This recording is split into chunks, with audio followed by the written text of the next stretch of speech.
Welcome to Utah State Board of Education June meeting. Grateful to have everybody here with us, and we want to recognize the Highway Patrol. Joining us is Sergeant Ryan Gurney and Security Davin Booth.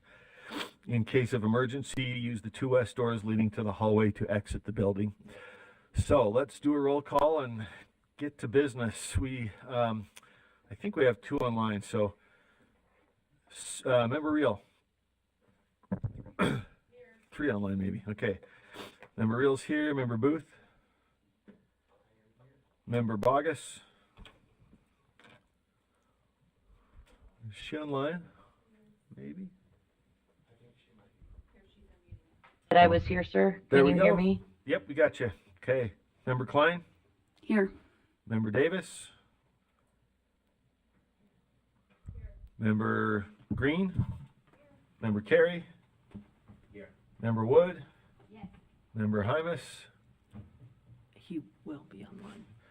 Member Hymas will be online. Member Lear, I think will be late unless she joined earlier than she thought. Member Lear should join us about 9:30 or so. Member Norton? She on? Maybe thirsty. I know. Member Norton hasn't signed in yet. Are we expecting her online? Yes. Okay. Member Straight? Vice Chair Earl? Yes. Vice Chair Hart? Yeah. And Member Moss is here. So we have, let's see, Member Bogus is online. We are expecting Member Lear. We're expecting Member Hymas online, is that right? Oh, he's in traffic. Oh, so he's en route to being here personally. Yeah, but he's going to get online. Okay, got it. I just want to make sure who to watch for. Member Norton, we're expecting online. Is that right? Okay. Okay, let us do our opening business. Did you have something before that? Or, okay. We do. Oh, were you offering to do the pledge? I am offering to do the pledge. All right. Vice Chair Earl will give us a pledge of allegiance. Yes. Okay. All right. The audience will prepare. I pledge allegiance to the flag of the United States of America and to the republic for which it stands, one nation, under God, indivisible, with liberty and justice for all. All right, thank you, Vice Chair Earl. We now have our board member message from Member Klein. Are we all set there, tech-wise or otherwise? I think we're good. Okay, floor is yours. Good morning, board. I've had a lot on my mind, as you can imagine. There's been a lot going on the last several months, and with the elections and everything upon us. I know we are all tapped out and our bandwidth is spent, and so I'm actually I do not have a scripted message, and the more I think about that, the more grateful I am that is the case. I think in our world today, we too often speak in very scripted terms, especially in education, where political correctness is the speech of our day, and if you step out of line and you say the wrong thing that's not politically correct, there are big consequences, and so it takes a lot of courage in our day to speak your own mind and to speak truth and to not try to couch it in terms that are politically correct and acceptable to the powers that be. And I think that we've strayed far because in education it requires that we be able to think and have our own thoughts and be inspired and not fall into this in the box kind of thinking that we fall into all the time. And often we use words in education that if we looked up and understood how they were being used to transform our education system, we would not use those words. And I have spent the last few years and before that studying the patterns of education speech, and it's interesting to me to, And I don't think it's a surprise that we are moving more and more towards speech codes that require us to use this kind of language. In reading the agenda, I noticed we have again the teacher evaluation redesign that is part of the accountability systems transformation that's required by the Every Student Succeeds Act. And as I read through that, I thought, oh my goodness, this is our poor teachers. They are being micromanaged, or will be very soon very, very micromanaged in their speech. They will have people in their rooms listening to every word they say. And years ago I read an article about the technology that's coming and the AI that will be in the classrooms to monitor so that every teacher can be watched to make sure that they're saying everything just right. And that's where we're moving towards. And it scares me because I see it affecting our kids. I see youth brought here to present, and they say all of the buzzwords in their speech, and they're cheered, they're applauded for it. Those are the kids given A's. I see the English, language arts, tech that for writing, where kids are given a word bank of particular words they're supposed to learn. The leftist kind of radical Marxist or humanist, whatever you want to call it, that language, how it's used in certain ways, and they're to use those. They have to use all of those words to fill in the blank if they want to get a high score. And so they come out sounding like automatons. They all sound the same. They just rearrange the words, and that's called creativity. But it's all the same. And it has this eerie similarness about it. All the documents that we read, that we pour over, it's all the same eerie similarity. And it's making it so kids can't think for themselves, and teachers can't think for themselves, and board members can't think for themselves. I think about, on the way here, I was thinking about Charles Dickens in The Tale of Two Cities, and his famous opening line, it was the best of times, it was the worst of times. I Googled it when I got here, and it just talks about how, the whole quote is, it was the best of times, it was the worst of times. It was the age of wisdom, it was the age of foolishness. It was the epoch of belief, it was the epoch of incredulity. It says this passage suggests an age of radical opposites taking place across the English Channel, in France and the United Kingdom respectively, tells of a story of contrasts and comparisons between London and Paris during the French Revolution. I know in history, the American Revolution was happening at a similar time as the French Revolution. And we know that the French Revolution ended in a very bloody way. And the American Revolution was something very different. They fought for their freedom, for their liberty, their ability to chart their own course and not have systems dictate and data dictate their lives and control and manage every aspect of their lives. They fought against those kind of systems. And because of that, we have enjoyed incredible prosperity in our lifetimes. And that is radically shifting during this new Marxist cultural revolution. And I am pained for my country. I am pained at the thought of our children growing up in what is looking more and more like it will end like the French Revolution, not the American Revolution. This last few years, I knew what I was getting into because I refused to be silenced. When I pledge allegiance, when I took the oath of office to defend and uphold the Constitution, I meant it.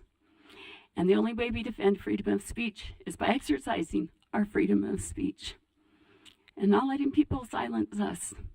That's how we fight the good fight for freedom.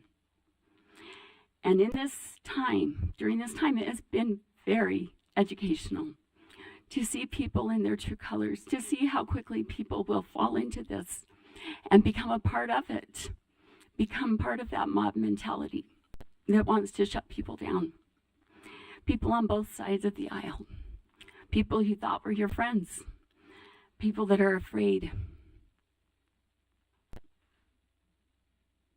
It takes courage. But we can either fight that battle here with words, or we can fight it on a bloody battlefield. And I fear that it's already that battlefield is already being bloodied in our schools, in the minds of our children, in their butchered bodies. There's so many things happening. I saw a picture from Libs of TikTok. I can't show pictures of students here in Utah. So people say, oh, this is happening elsewhere. Well, it's because we're not allowed to show the students that it's happening to here. But it is absolutely happening. I showed a girl graduating, a beautiful young girl, at her senior picture. And 2 years later, her picture at college. And you would not recognize it as the same person. But that radical transformation of her appearance from the sweet, normal looking girl in the picture, her senior picture versus her college picture, that transformation was happening first in her mind that allowed her, when she left home to go to college, to then change her outer appearance to match the radical transformation that first happened inside. And it's a picture that makes me cry just thinking about it, because I have heard from so many parents in our state who are heartbroken at the radical transformation of their own children due to the system, the education system that we have created, that we've allowed radical ideologies to come in under this education newspeak that we vote on, that the majority of the board votes in favor of time and time again. I just want to end by expressing my gratitude at the, for seeing so much of the dark side of people since being on the board, and what people are capable, and the lies and the political machinations and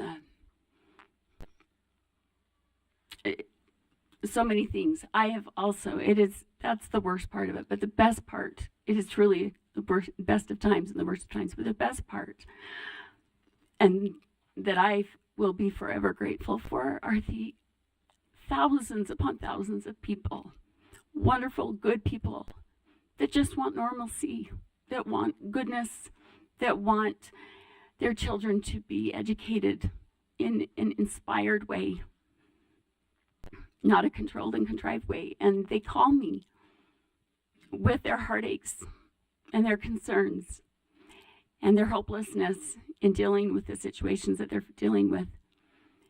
And these are good people, very good people, and that are suffering because of these things. But I am grateful for all the people that I've met that are courageous, that are undaunted, that will continue, that defend my efforts on their behalf, and that without being solicited have showed up time and time again to express their support and their gratitude for my feeble attempts at trying to turn this ship around before before it is forever doomed to destruction. And I hope and that we will be able to continue to turn that around as more and more people wake up. And I know that most people on this board are good people that are trying to do right, that may not know what they don't know, or have been that frog in the pot for too long and don't recognize the radical transformation as it has occurred. But for all that's happened, I forgive you for anything. You may take offense at that. But nonetheless, I offer you my forgiveness, because I cannot hold ill feelings in my heart. And none of us can if we want to be able to move forward and have the help of God, because that is the only thing that will save us, is the help of God and divine intervention, because this ship is too far gone to bring it back any other way.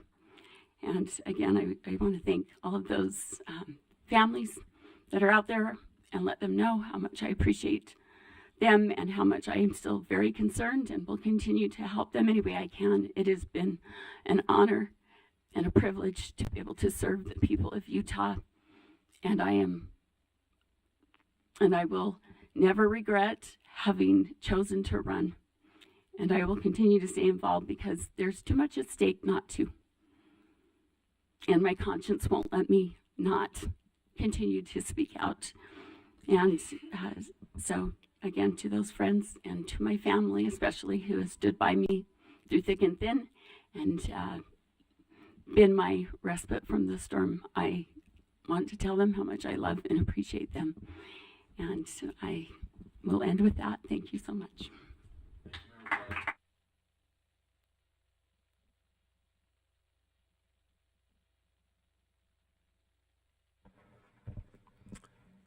All right. We will move to our education highlight. Kelsey James.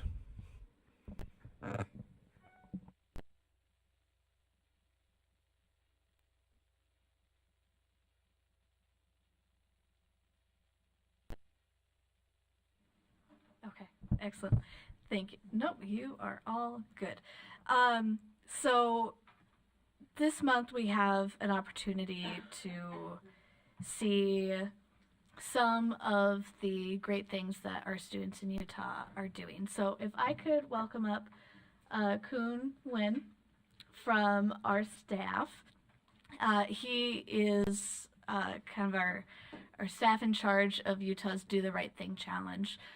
He has some information to share along with some students to recognize for the great work that they did in this program. So if you want to just take a seat or stand by the podium, whichever you like, and then press the button that looks like a person, I will turn you on. I will turn your mic on. And press the button. Yes.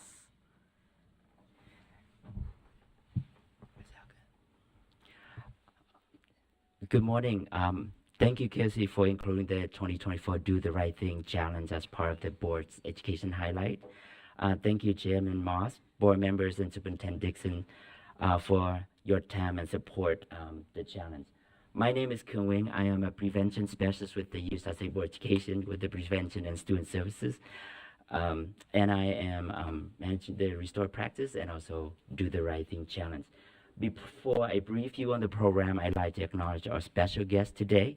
They include the To Do the Right Thing National Finalist Ambassador for Peace. I hope I can invite you and the family come up here.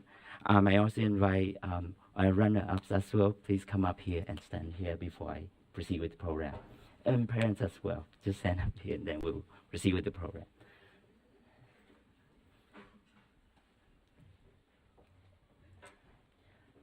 We also, I have the teacher as well, Ms. Kim Irvine.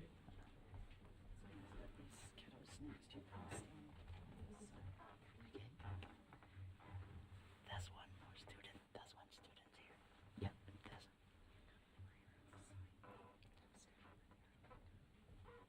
Okay. So just to preview, the locally is supported by the Utah State Board of Education and managed by the Prevention and Student Service team since 2020. The program has been in Utah since 2001, so it's been 24 years in the making. Just for this year challenge, we have over 1,500 students participating in classroom discussion, over 1,000 students prepare writings, and then 280 plus students decided to submit for evaluation as part of the challenge. And on April 26th of this year, 31 students, 26 as a state finalist, and 5 as an honorable mention were invited to be recognized, and we held the event at the University of Utah Alumni's House. So part of the challenge is for the students to answer 3 questions. How has youth violence affected their life? What was the cause in their perspective as youth violence? And then what is their proposal to address youth violence in their communities and at their school? So that's the 3 questions that we pose for all students. And there are 7th and 8th grade students that participate, we invite to participate. The annual recognition event, we welcome 19 teachers and 13 from 13 schools. Among them, I say 31 students. And then board member Wood and board member Green participate as VIP judge to help re-evaluate and select our students here. And then board member Wood and Vice Chair Hart attended the event and recognized our students at that event. Along with that, it's been a long shot, and Superintendent Dixon has accepted as a keynote, which highlight the event. By showing up for these students, leaders tell the student that their voice matters, their voice are being heard.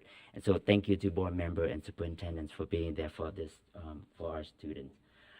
Just a little bit more, all the students collectively, $8,800 were awarded on that day as a scholarship deposit for my 520 education to our 26 students as a state finalist as part of the program. The 2 ambassadors, for which we'll meet a little bit later in this presentation, next month in July, they will represent Utah in Washington, D.C., want to tour the state, the U.S. National Capitol. They will meet with our congressional delegations to talk about the issues from our student perspective with our congressional delegation and their proposed solutions. And then their writing will be placed in the Library of Congress. And later on, you will have a chance to see all of the 31 writings as part of your package. Today, we are highlighting our top 4, 2 runner-ups, and our 2 ambassadors. As part of the writing, it says, trust is the silver double-edged sword that protects you from anything in your path. But be careful, once broken, the shadow of its one's full body will come to cut you. Ladies and gentlemen, I present to you Althea Gibby from Roy Junior High. And the teacher is Maria Georges, and I don't think she was able to make it here. But yeah, thank you for being here. Anything? Who else do you bring with you today?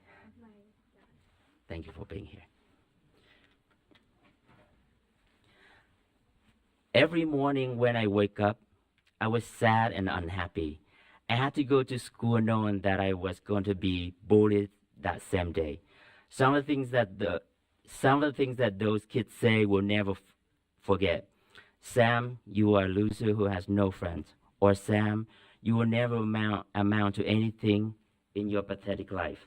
Those words made me feel like no one loved me, no one liked me, and that no one had my back when I really needed it.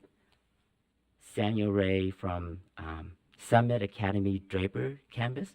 Ms. Kim Urban is the teacher, and Sam unable to be here, but we still want to recognize. And he was able to attend the event on April 26th, and as you can see, this is the picture. So.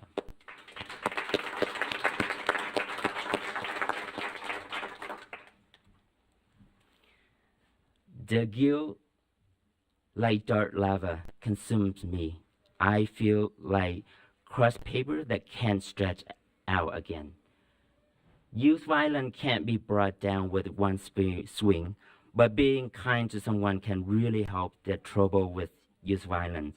Zayden Mountain from South Ogden Junior High and teachers Kim Irvine and their family. This is Zayden. Congratulations. And the parent, Jesus right.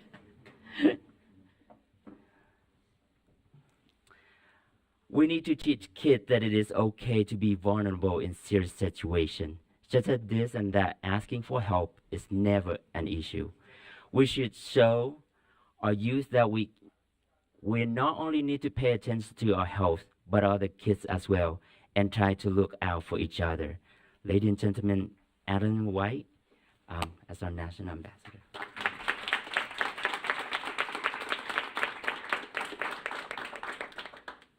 As I said earlier, the book containing 31 writing is at your desk. The 2025 Do the Right Thing event information will be available in September, and I encourage you, if you can, reach out to school district and ask 7th and 8th grade students to participate in this very important issue. With that, I thank you for your time and open for questions. Let's, before we send you off with a good round of applause, do we have questions or comments from board members? I got to be in attendance at this with Con a couple years ago. It was a wonderful event. This is full of some of the best stuff you'll read about what our kids are dealing with, and not only what they're dealing with, but how they suggest fixing it. I loved, I'll be honest, when I attended, it was the first time I'd read the whole thing, but there's some amazing insight in there. So I just want to say thank you personally to all the thought that went into this, and recognize some of the pain that's behind it, and see the hope that comes from your attempt to find solutions. So this is a great project. But other questions, comments? Sorry?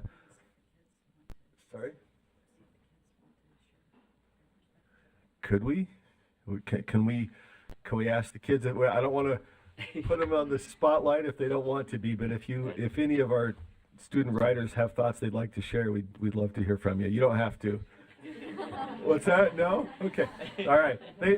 They've spoken here, so we greatly appreciate having that. I don't see any other lights, but I just want to let you know we greatly appreciate your efforts and your thoughtfulness and the talent that's in here. And Member Davis, there we go. They say the pen is stronger than the sword. So thanks for using your pen to share your thoughts and ideas. And as we give all of the students a round of applause at the end too, I hope we'll also just remember and thank the parents and teachers and family members who are here to support these great writers. Thanks for coming today. We welcome you here. Thank you. And points from a Gen Xer to Zayden for citing Rush lyrics of, if you choose not to decide, you still have made a choice. That's a good mantra. So, well, thank you all very much. We greatly appreciate you being with us today.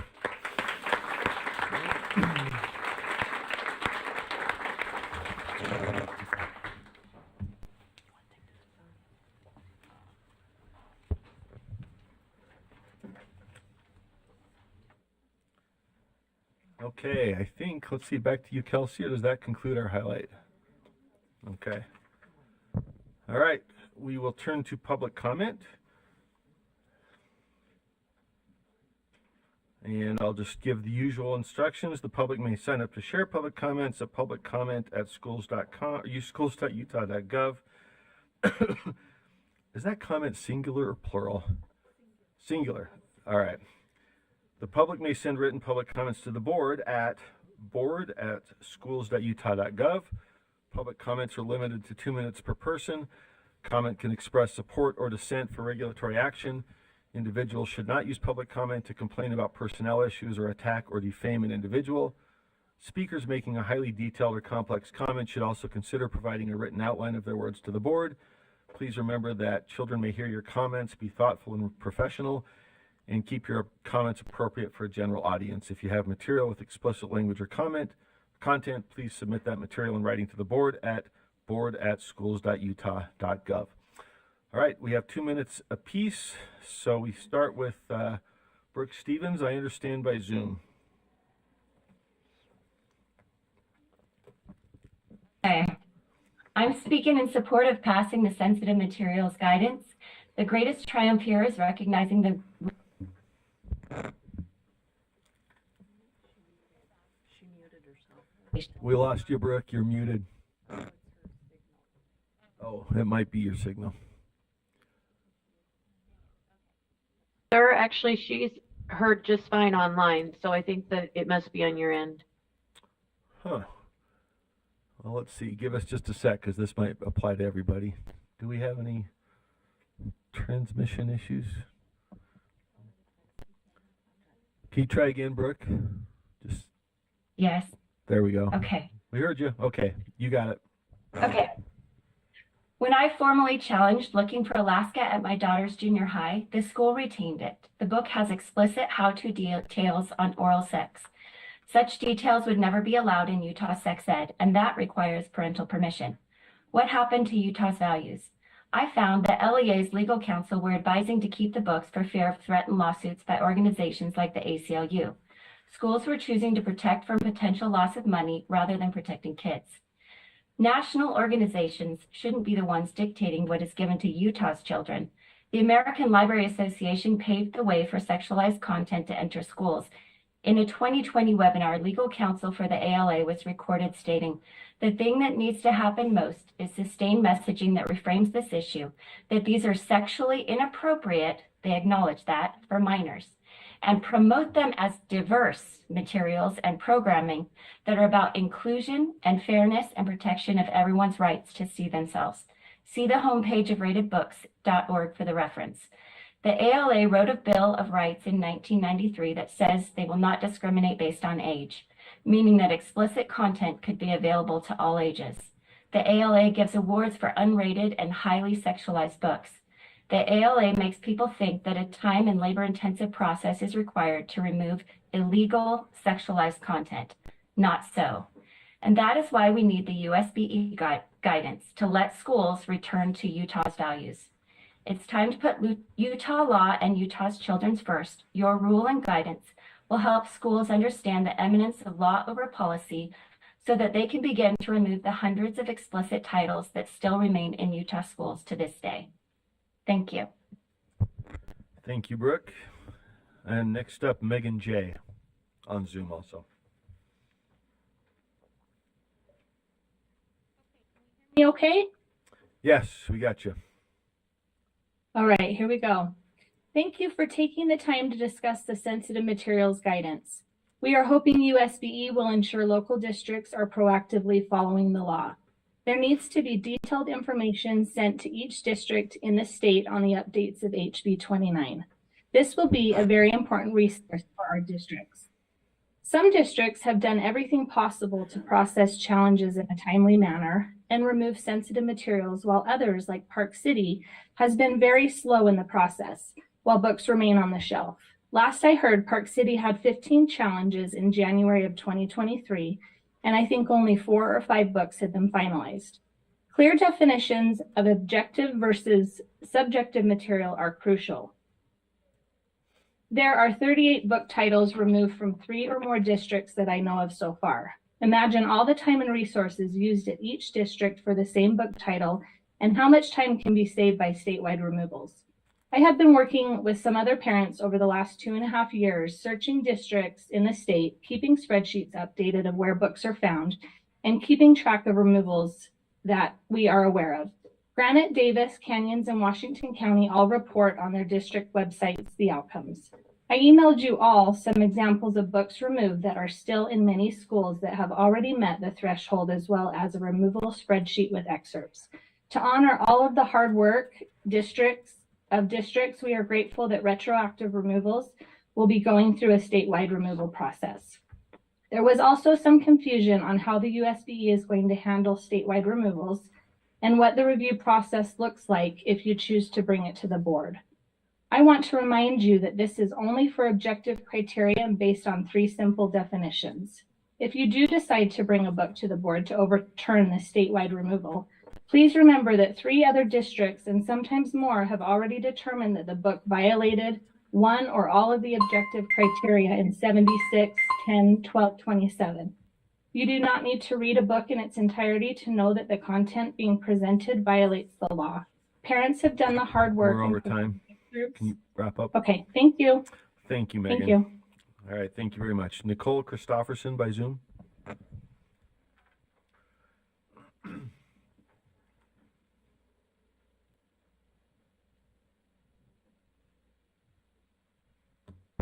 Let's see, Nicole, are we with, do you have? We don't have you. We'll come back. Lilia Allen by Zoom.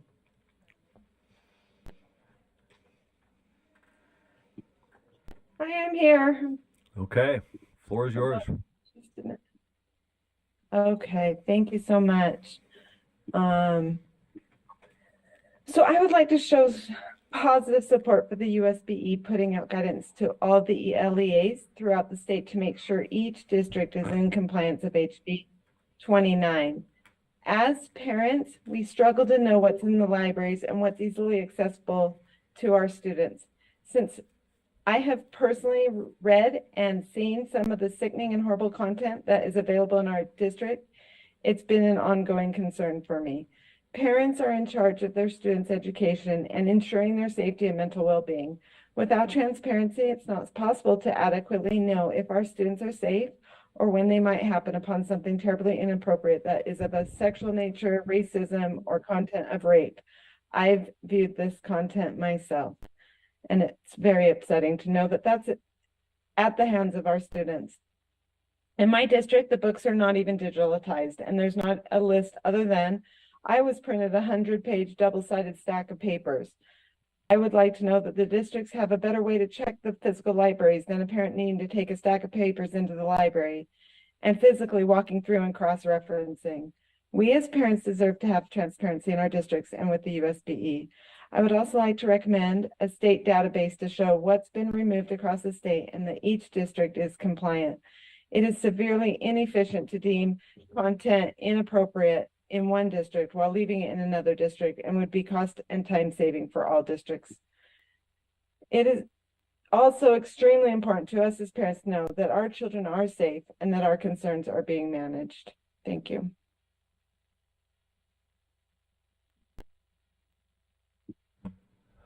All right, thank you. Lilia, do we have Nicole Christofferson? All right, let's move on to Lynn Tromley, also online. Oh, okay. Lynn is with us. Thank you.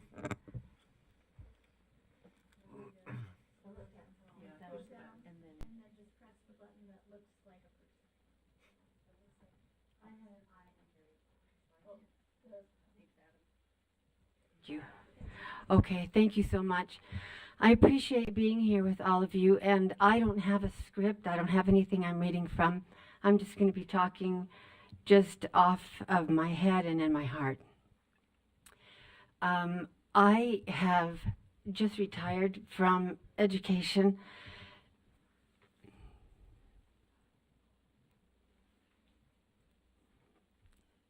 See, this is why Zoom is a lot better. But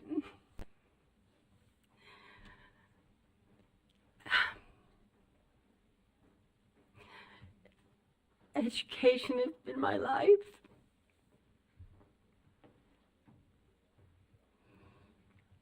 I'm sorry you have to bear with this, but I'll get it under control in 1 second. Those kids have been my life.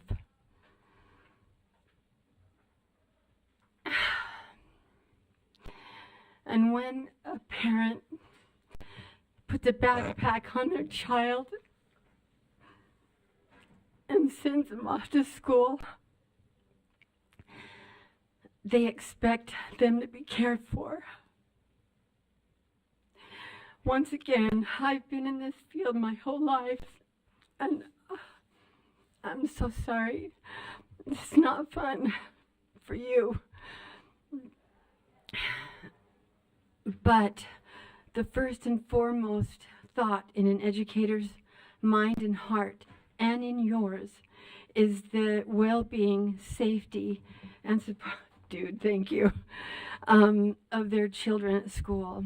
I had some of the school board members come over to my home. I had a big parent meeting there, and it was about pornography in the schools. But they weren't listening.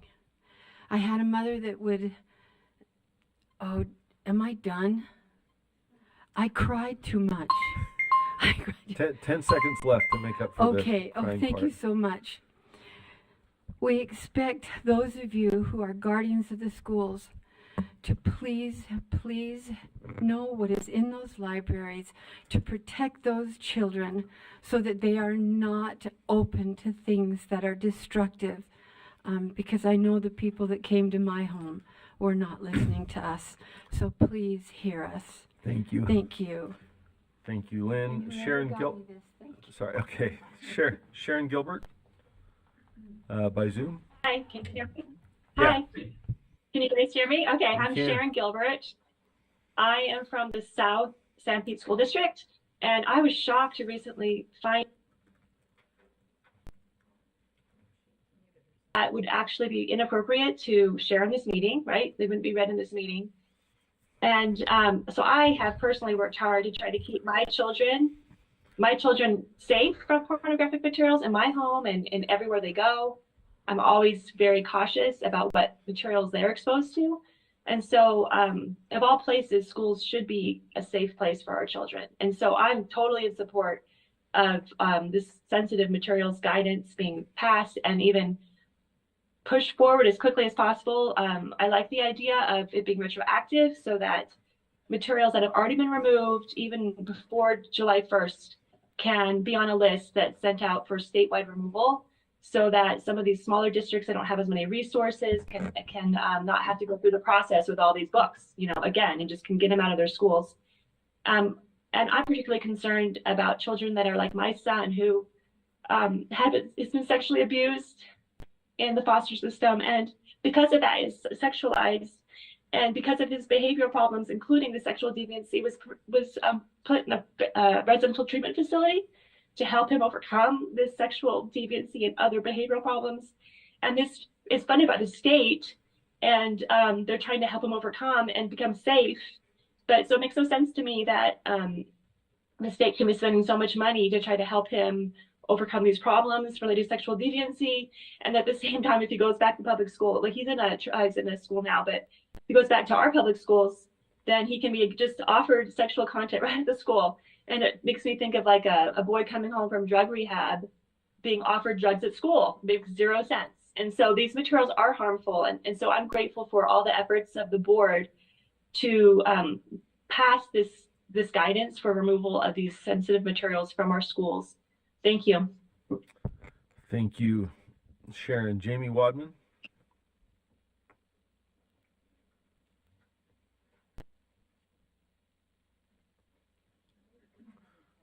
Jamie, are you with us? We can come back if you're having technical challenges. Oh, can you hear me? Yep.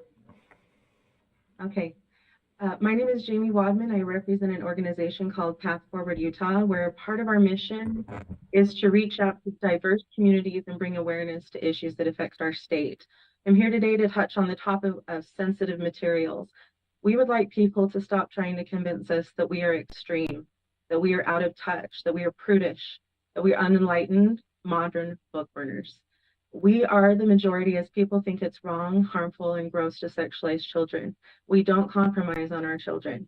The majority of us, the U.S. voters, think it's important that public schools fully inform parents about what's being taught in their school children's classrooms. Why is it when we go to have the pictures in the question books printed that we're told by the printing stores that it's against their policy to print sexual and explicit content, so they are unable to help us? Do we not trust the science anymore? Has it not been determined that introducing certain sexual content and wording in pictures in books doesn't damage adolescent brains before they have fully developed? The only thing I love about this issue is that it's brought me and my Democrat and independent and moderate friends closer together, because it's something we can agree on and start from there. There have been some concerns that will remove books like Frederick Douglass, but that doesn't break the law, and parents are concerned. They have a common sense approach. We won't be appealing and challenging books that don't break the law. We want what's best for our schools, communities, and kids. We want them to function well. Again, we are not book banning or burning. We know things like this can be on the internet for children to find, and it's something that we cannot control. When we can control sensitive materials in school libraries, why wouldn't we? I support the USB board in passing sensitive material guidance that outlines how they should implement the changes mandated by HB 29. Thank you for your time. Thank you very much, Jamie. Cindy Phillips, are you with us on Zoom? I am. Okay, you're on. Thank you so much, USB leadership and members, for allowing me to comment today. I bring support for the recommendation that USB leadership will make today for the distribution of charter-based funding. I do that somewhat conditionally, and I also bring the support, by her permission, of Kim Frank at the Utah Charter Network. Specifically, the conditions are that there was a legislative intent language in the appropriations bill from 2024 that directs the USBE to make recommendations on achieving parity between small and smallish charter schools.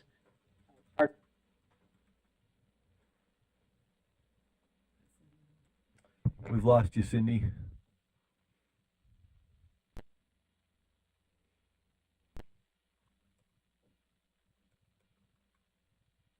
Cindy, are you with us? We lost you.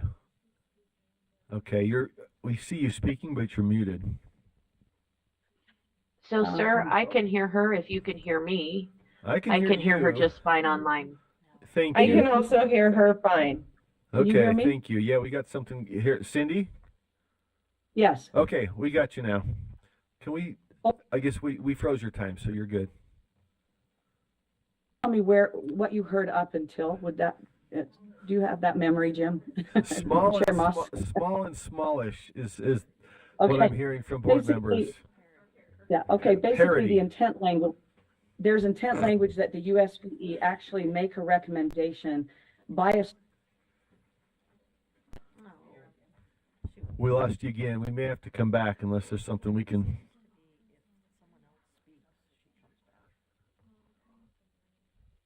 Let's reverse the timer and come back. The folks online can hear you and we can't. That's happened a couple times, so we're trying to figure that out.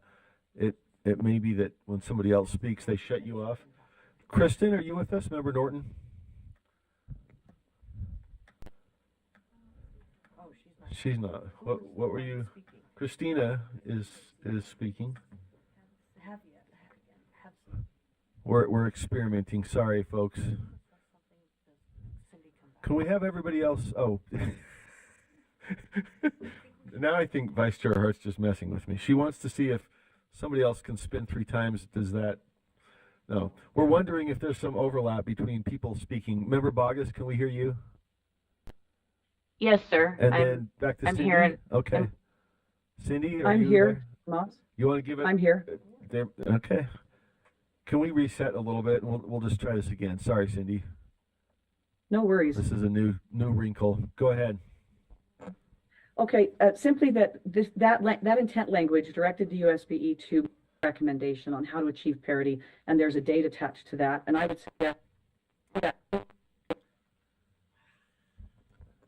We have lost you again. We're going to come back to you. Let's see if we can work on the tech side.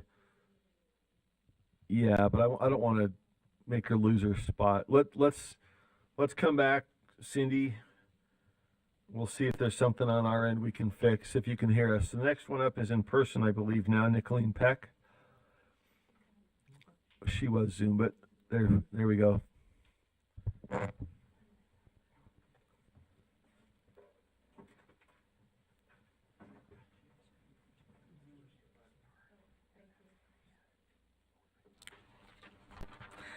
Thank you. I'm Nicolene Peck, president of the Worldwide Organization for Women, or WOW. WOW commends USBE for choosing to check federally proposed adjustments to Title IX, affecting Utah schools for conflict and compliance with Utah law, and for referring the issue to the legislature to compare to SB 57 that protects Utah's choice over federal mandates. There are a lot of conflicts with multiple areas of Utah code, and we're glad that you are seeing that, so thank you. Title IX began in 1972 as a positive movement to allow women to have their spaces and their sports in order to allow them to have fair playing fields, safety, and equal opportunity. The effects of the original Title IX are impressive. Not only did it increase the involvement of women in sports from 15% to 43% from 1972 to 2010 and protect female spaces, but it also improved the grades and amount of college degrees earned by women and girls. Why would we fix something that isn't broken? Because political agenda. Obama first tried to change Title IX with legislation. It failed, so he created the Office of Civil Rights and wrote a Dear Colleague letter enacting changes to Title IX that made it about gender theory instead of the protection of women and girls. Trump administration immediately repealed the Dear Colleague letter, but wasn't able to remove the Office of Civil Rights. This brought Title IX back to the original version from 1972. The Biden administration has now adjusted Title IX through the Office of Civil Rights and is mandating implementation on August 1st of this year. When Title IX was enacted, it was overwhelmingly approved by both sides of the political aisle. Now it is being used as a political hostage when each new president comes into office. Utah should protect children's private spaces and sports by choosing state sovereignty regarding Title IX mandates. If we do not stand up to Title IX by pushing back from the legislature in a special session, then we will be shifting from policies and practices of educational institutions to the belief of students and their teachers. Thank you so much for your work that you are doing on this. Thank you, Nicolene. Delane, England. Online, I believe. We understand you're muted. We haven't started the clock yet. Still showing muted. Thank you so much. There we go. Gotcha. Thank you. Okay, thank you so much. I appreciate your time. As a teacher, I am very aware of the damage that pornography does to children. I am a big lover of local control. But when have we ever given local control to anyone to do damage to a child? We have scientific evidence that when a child is exposed to pornography, it does massive damage to them. They get addicted very easily and often on their very first exposure to pornography. We also know it's very hard for children that have been exposed in a developing brain. Once they have become addicted to pornography, it becomes part of that developing brain. And so it's a lot harder for them to ever get off of pornography and off of any addiction. And I don't know why we would expose our children in school to anything that is harmful and damaging. And so I would ask you absolutely, I feel like you guys have the control, you have the power to go in and get these terrible books out of our schools, stop exposing our children.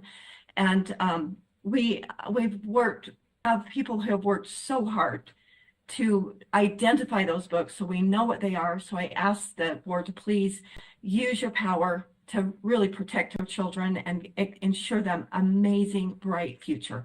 Thank you so much. I really appreciate you. Thanks for your time. Thank you, Delane. Sarah Johnson online.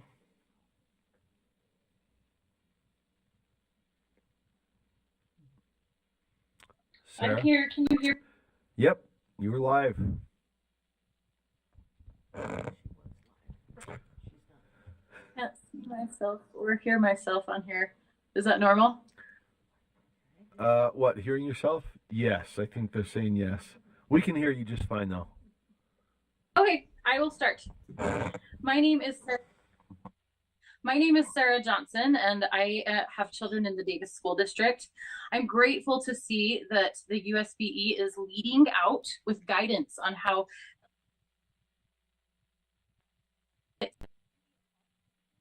especially those elected to office to protect the innocent. I appreciate that you are trying to do the right thing. I've heard it said that local control is necessary, but local control only applies to certain aspects of the education system that have been delegated to local school boards. The ultimate authority for education decisions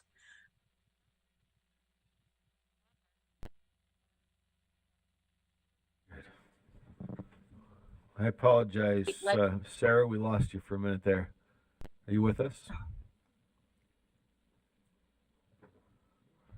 Sarah? you hear me? We Okay, can so one now. more time, I'm gonna say that I hear Sarah. Yeah, there's a weird quirk going on here. We apologize. Just a sec. Can you try it with video off and see if that helps?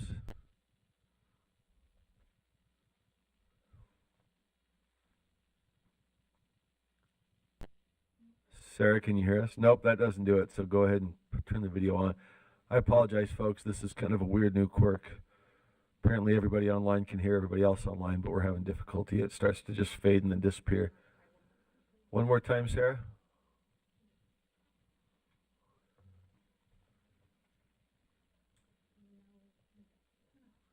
And we lost you again. Let's see.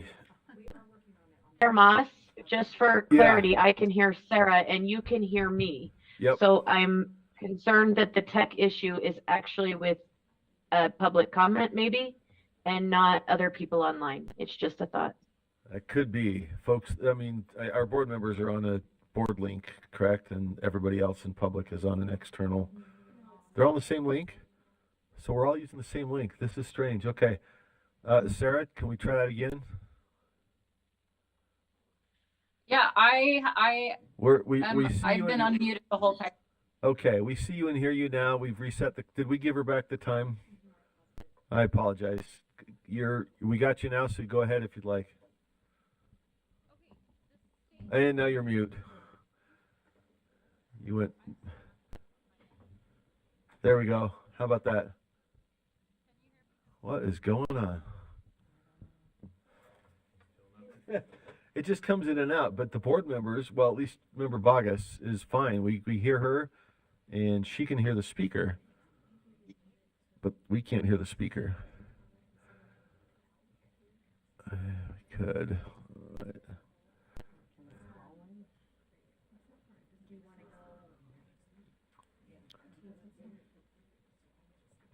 Well, we can do a couple of in person and come back. We got to get back to Cindy Phillips. We got Sarah. We got one more Zoom we got to get to, but if we're working on it here, let's go to our in person if we can. If we have, do we have Renee Pinckney here in person? All right, let's go to Renee. Sarah, we apologize. We're going to come back to you. Make sure you get your full time. We're just trying to. This is a weird new ghost in the system here. So thank you, Renee. Did I? Yes, I did. Good morning, Chair Moss, Vice Chair Earl, Vice Chair Hart, State Board members, Renee Pinckney, a 29-year veteran social studies teacher serving as the UEA president. In the 2023 legislative session, the State Board voted to oppose HB 215, the Utah Fits All Voucher Program. You're well aware of the problems with voucher schemes and their negative impacts on public schools. Beyond the problems with the structure of the voucher program itself is the source of revenue to fund the program. The legislature could have used general fund monies to pay for private school vouchers. Instead, they used income tax monies, the revenue source dedicated to funding public education. During the 2020 election, Utah voters approved Amendment G, which provides that income tax revenues may also be used to support children and to support individuals with disability. Just a few years later, we see $82.5 million from income tax used for vouchers, money that should have been used to increase investment in our public schools, not to force public schools to compete with private schools for funding. The proposed constitutional change on the ballot this November further erodes the protection of income tax revenue dedicated to public education by allowing income tax to be used for other state needs. This is the issue formerly known as SJR 10. If you oppose vouchers and public money going to private education providers without oversight by the board, then you most certainly oppose this further constitutional change. If you want to see Utah's public schools fully funded with the professional educators, staff, resources, and programs our public education students deserve, then you oppose the constitutional change. Please consider rescinding your support position for SJR 10. Thank you. And since I have 10 seconds, this is the 80th anniversary of D-Day. I would like to recognize all of the veterans who we have lost and the veterans who are still serving today. Thank you. Thank you, Renee. Okay, I think we have Carrie Farrell with us here. All right. Corey, excuse me, Corey.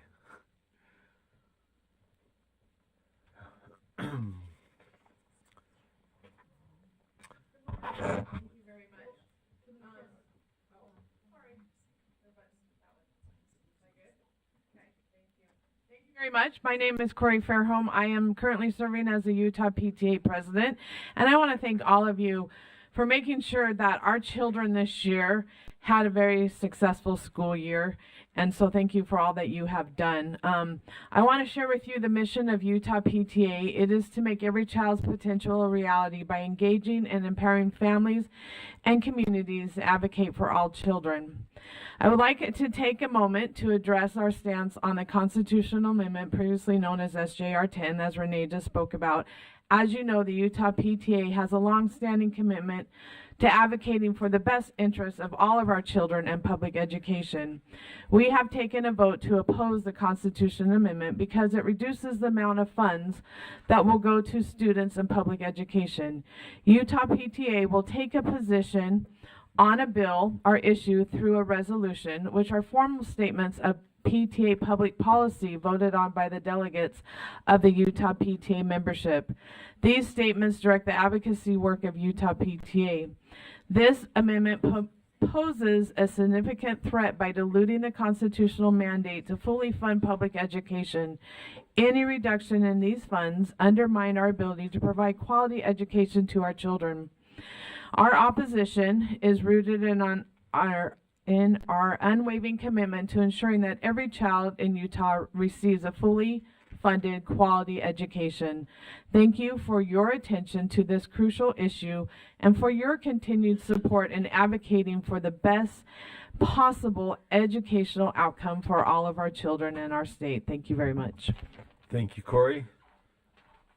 Okay, let's see if do we have any prospect for a better shot we'll give it a shot. Okay, let's see. We had Cindy was the first one we lost. We also need to come back to Nicole Christopherson if she's here. But Cindy, are you with us? Cindy Phillips? Yes, Chair Moss, I have sent a written version of my comments to Member Davis. If it's better for her to read those in case we're having technical troubles. It could be. We can see and hear you now, but we also have a pretty significant echo. So your choice. Should we, if you want to read that, Cindy, then? Cindy Davis? Yes, Member Carey. Information. It's my recollection that the last time Vice Chair Phillips from the SCSB tried to share public comment, she also was forced to submit her comments in writing. Is that correct? I don't recall. Cindy, Vice Chair That Phillips? is correct. That is correct. What happened that is last correct, time? but there was just a glitch in my getting onto the list. But that's okay. I'm with Member Davis reading those. That's You know fine. what, though? No the worries. echo is gone. We're hearing you and seeing you. I think last time, it was a question of whether you were on the list. But this time it's tech, and I think we've got it. So if you'd like to go ahead, let's give it a shot. May I go ahead and start over? May Yes, I start that's over fine. then? Yep. All right. Thank you, USB leadership and members, for allowing me to comment today. I'm speaking in support of the recommendation that USB leadership will make concerning the distribution of charter-based funding, and I have permission from Kim Frank of the Utah Charter Network to state her support as well. Our support is somewhat conditional in that we expect that the USB will address in coming months the lack of parity between small and smallish districts and small and smallish charters LEAs. Legislative intent language was provided in the appropriations bill from 2024 that directs the USBE to make recommendations to achieve parity with base funding between districts and charter LEAs in the near future, and we support a phased-in mechanism for achieving such parity. I'd like to remind board members that the purpose of base funding has been defined in COBE as funds to support administrative functions, conduct audits, and prepare reports. In other words, these funds serve the exact same purpose for charter and LEA districts. These are not NES funds or any other funding that appropriately supports small districts separate from charters, and the base funding has a separate and important purpose for both small and smallish LEAs and charter LEAs. And as an example of the shocking disparity really between small and smallish charter LEAs and small and smallish district LEAs, Charters now, with this recommendation today, with let's say a charter with 450 students, would receive approximately $80,000. The amount will not pay in full for one administrator and benefits for that small charter LEA. On the other hand, the same size district LEA, in addition to receiving all other NES and dedicated small district funds appropriately, receives over $300,000 for this very much apples to apples expenditure, and that easily pays for 3 administrators and benefits. These funds are intended to allow the small and smallest charter and district LEAs to fulfill exactly the same requirements with the money. I appreciate the board's efforts to support all public school students and the LEAs and administrators that work with the USBE to complete administrative functions, prepare reports, and demonstrate accountability with public funds. Thank you very much. Thank you, Cindy. All right, let's double back to Sarah Johnson. Can you hear me now? Yeah, thank you. Our staff over here has been working furiously. Go ahead. I think we got you. Wonderful. Thank you so much. My name is Sarah Johnson, and I have children in the Davis School District. I am grateful as a parent to see that the USBE is leading out with guidance on how LEAs can implement HB 29. It is the duty of all citizens, especially those who are elected to office, to protect the innocent. It's been said that local control is necessary, and local control only applies to certain aspects of the education system that have been delegated to the local school boards from the legislature. The ultimate authority for education comes from the state legislature as a direct representation of the people. The LEA does not get to set their own standards based on their own community when there's a standard or a law that is set by the legislature. That's why we don't see certain districts giving out alcohol to children or driver's licenses to 12-year-olds. Local control applies to only what they have local control over, and state oversight is necessary when a state law is being broken. Your guidance is needed and wanted. We are so grateful as parents for your efforts and campaigning in preventing bullying and let's do the right thing, right? So we work so hard to educate and prevent bullying, but why not get to the root? Innumerable studies have shown the measurable anatomical changes to the neuroplasticity of brains, especially when it's exposure to young children to sexually explicit materials. Let's get to the root and prevent our young children from getting their hands on these materials that are going to create more bullying and more relationship problems. I'm going to end with the words of Jeffrey R. Holland. He says, I can't really tell you how much you don't already know about the evils of pornography, so I'll tell you some things you do know. That there is steadily, inexorably, unendingly more of it. That it is easier than ever for everyone, including children, to access. And so we ask for you to give the LEAs clear, strong guidance and help protect our children. Thank you, Sarah. All right, Darby Holmes.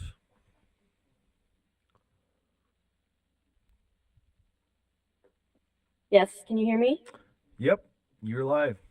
Okay. Thank you. My name is Darby Holmes. I live up in Cache County, Utah. And earlier last May, I was introduced to ratedbooks.org through the Utah Coalition Against Pornography conference. And like has been said, I was really horrified at the content that I was reading that is in schools. To give you a little glimpse into my background, which sadly is not a unique story at all, I was molested as a child when I was 8 years old. He was a 16-year-old boy, one of the nicest boys that I knew. I looked up to him, and he was a good kid. He was a really good kid. Unfortunately, he was reading and looking at pornography, and a moment came when we ended up alone, and curiosity got the best of him, and he did things to me that changed both of our lives forever. Reading A Stolen Life and The Handmaid's Tale particularly evoked traumatic memories for me, and I can tell you that such graphic descriptions of abuse do not aid survivors. Victims need to know they are not alone, but reading about someone else's or even fictional graphic abuse only compounds the horrific memories we already have with someone else's. and it builds more fear and makes us feel more powerless and alone, especially for youth who maybe haven't done the years of work that I have done on my trauma. This can push them to the breaking point to where, frankly, they won't be survivors. I created the Cash Lighthouse Project up here in the last few weeks to help parents, and I've talked to school board members, the executive director of teaching and learning, council members who all have expressed their eagerness for July 1st in hopes that the House Bill 29 will help them aid us in protecting our kids. This material, if left in schools, will create predators and victims, just like that 16-year-old boy. I promise you, he thinks about that a lot more than I do, and we need to protect them. Thank you. Thank you, Darby. Let's double back one more time. Well, let's see. We tried Nicole Christopherson, didn't we? We didn't have. So I think we have one from the wait list. The first one on the list is Brady Tracy. Are you with us in person or online?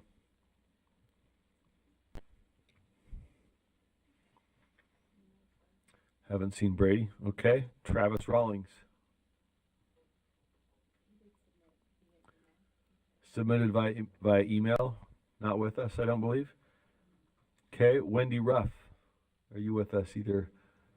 There we go. All right. This will be our last public comment then.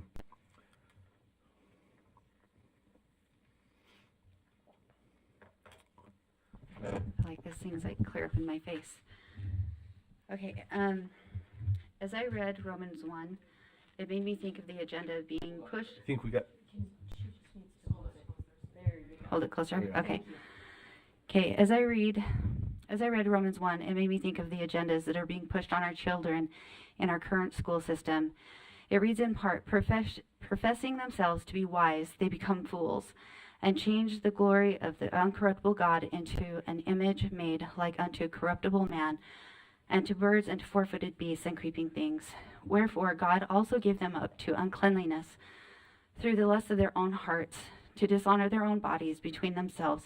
It describes God's wrath for such things. It goes, go and read it. It's a great Romans 1.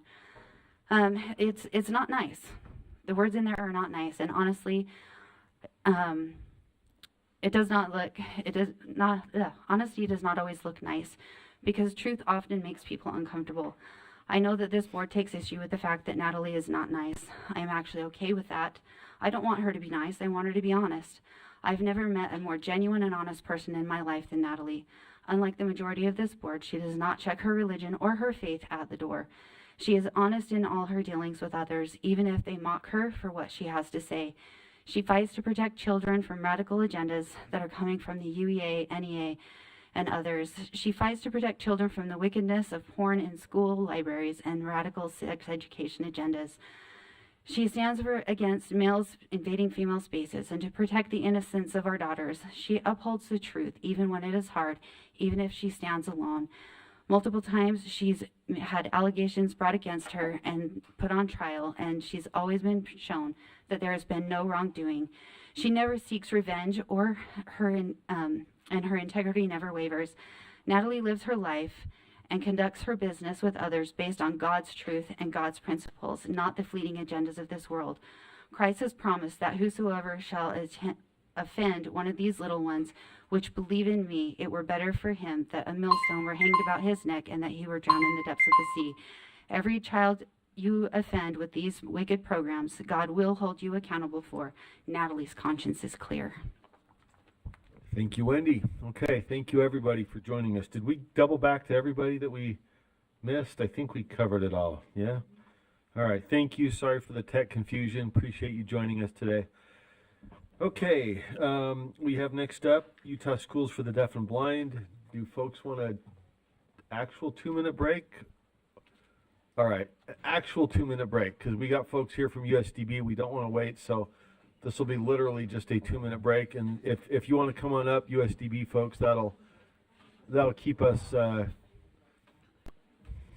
on track.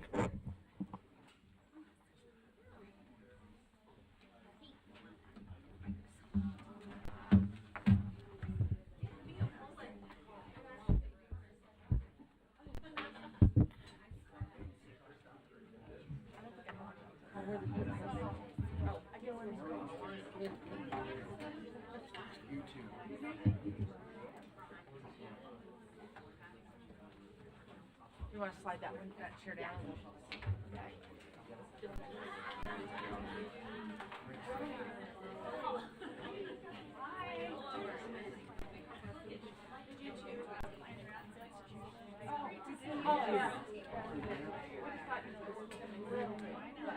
And Scott did too. Thank you. Scott always, you know, he wants to be in the club always. Okay. I want to know if a certain picture. Mine was. Mine was. Out the door, that was the, that's, you just answered. Uh-oh, that means one's coming. Okay. God bless you,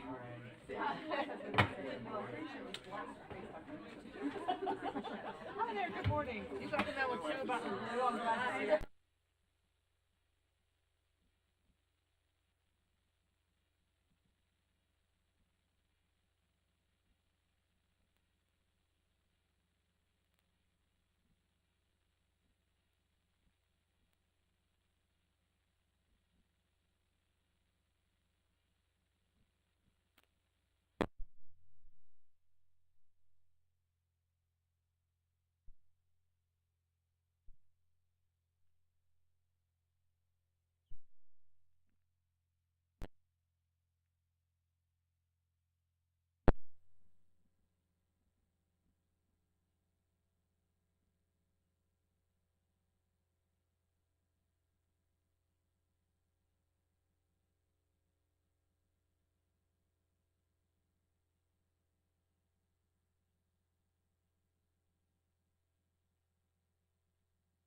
All right, folks. I think we got a quorum back.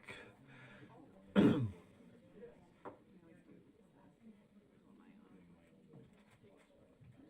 get on the Wi-Fi. I have trouble too. I never use it. I just go. I think I'm on my hotspot. Oh, I'm okay. All right.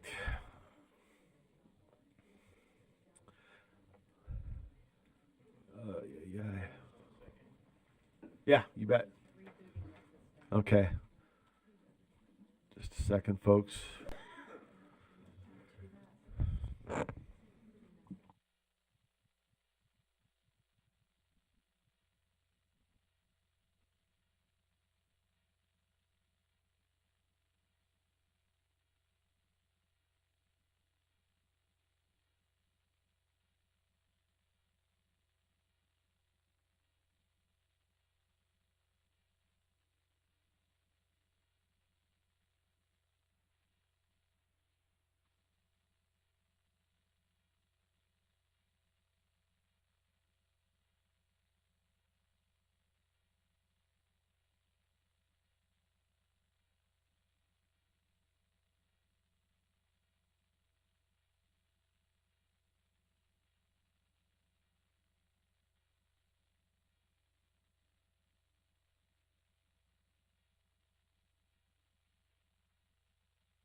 All right.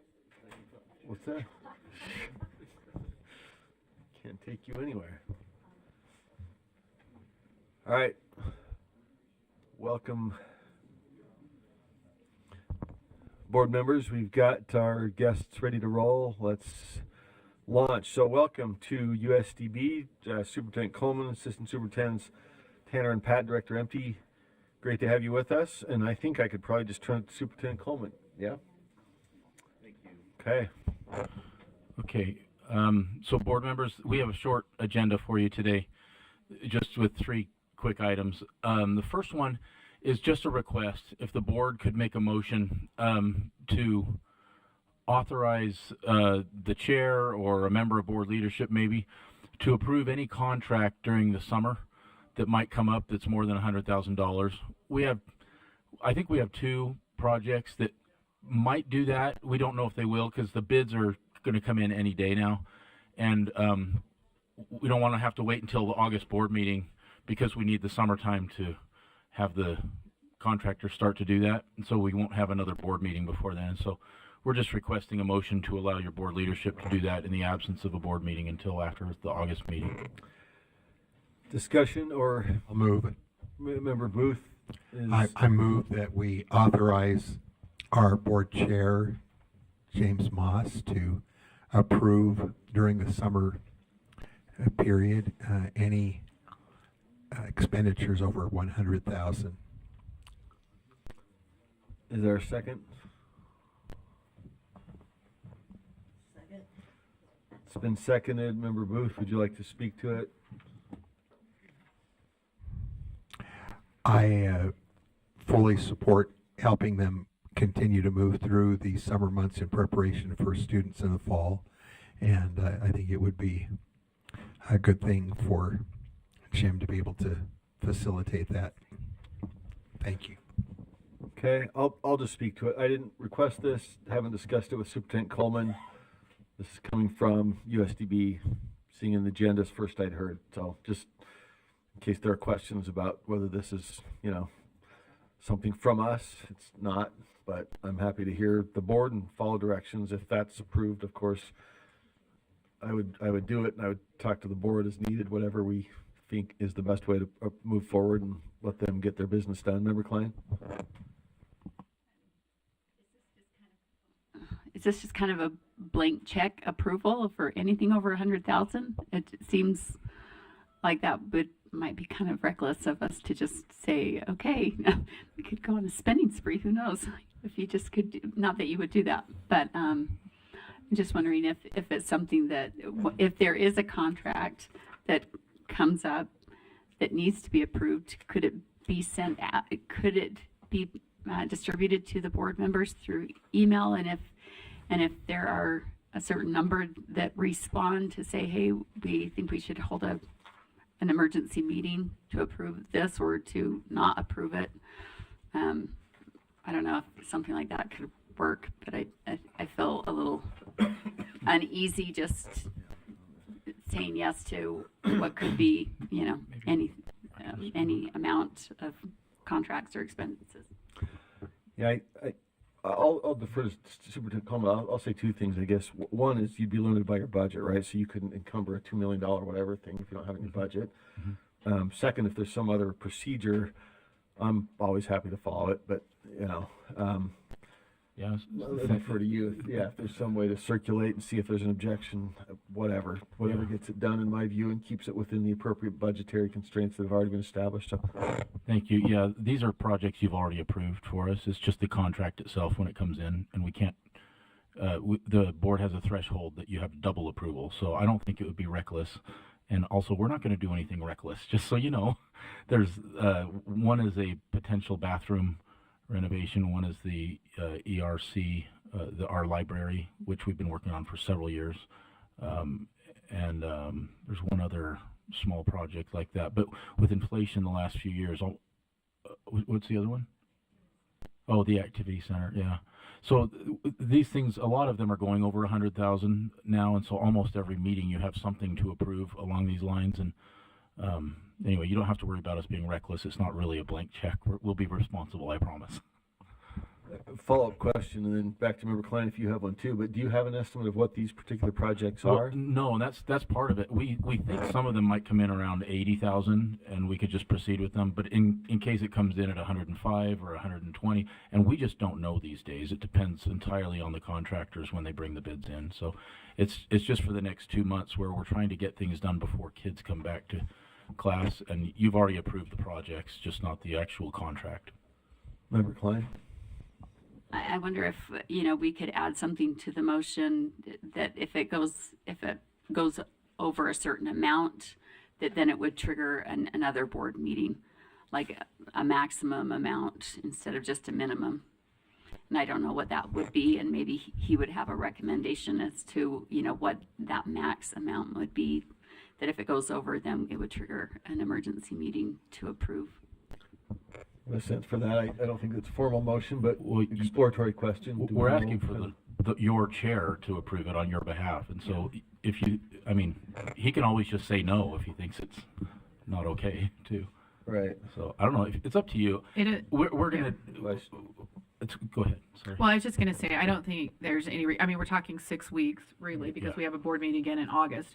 And I think it would be appropriate that the chair would sign off on something. In other words, we're giving that permission. If we need to be more specific here, I think we can do that. I don't think it's just simply, you guys wreak havoc really quick and, right? I mean, these are already predetermined. We're waiting for that to come in, but we can add something to it. So, yeah. Member Bogus has a hand up. Can we just... Member Bogus?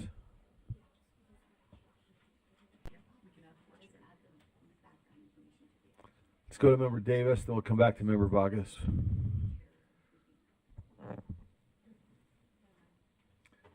In the interest of time, let's just, I'd like to make an amendment that we review and approve, the chair reviews and approves contracts over 100,000 and less than 175,000, and up to 5 contracts this summer. Do you think you'll need more than 5? Up to 5 contracts that are over 100,000 and less than 175,000 before the August meeting.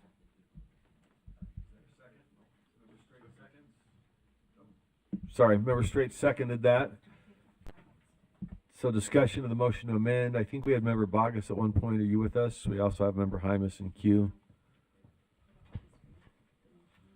Oh yeah, let's. I think somebody's working on that. So I don't hear Member Bogus. If you're talking, you're muted. Apologies. Member Hymas.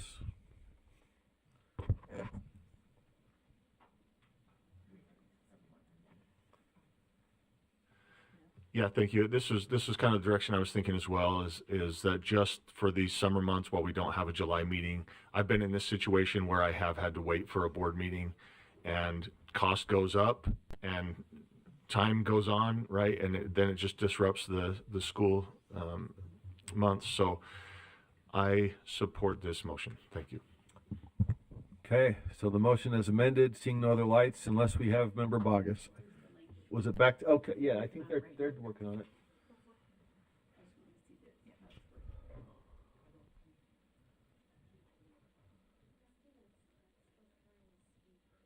Member Bogus, we're hearing that you're still trying to speak. We had you bright and clear when the public comment was on, and now you're, let's see. The interpreter hears me. Oh, the interpreter hears Member Bogus? Huh. Can you try again, Member Bogus?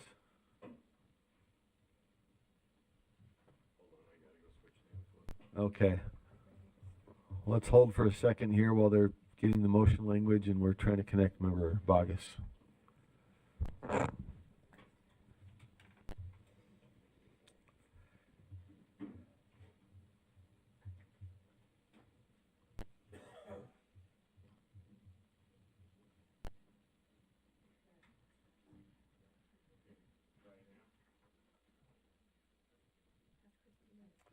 Member Bogus, can you try again? Yes, sir. There. We got you. Oh, I like it. On my end, there is a pretty dramatic echo. Well, for what it's worth, we're not hearing the echo, so if you don't mind talking through your own, we can hear you okay on this side. I will tell you, sir, that takes great diligence. I appreciate that. We're still working on it, but if you want to give it a shot, we can. If not, we can wait and see if there's anything else we can do. Okay, so my question, sir, through the chair would be.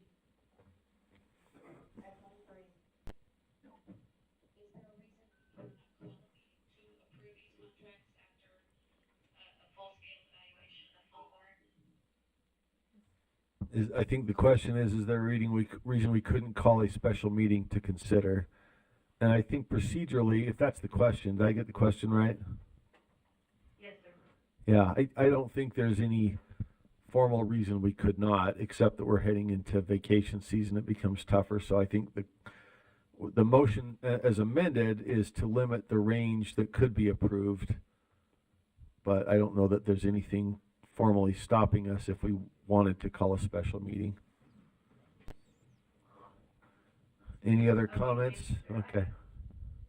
Well, just with that in mind, I would be opposed to the motion. Okay. Any other comments or questions? I think we do have the amendment up. So Member Davis' motion to amend is to replace approves with approving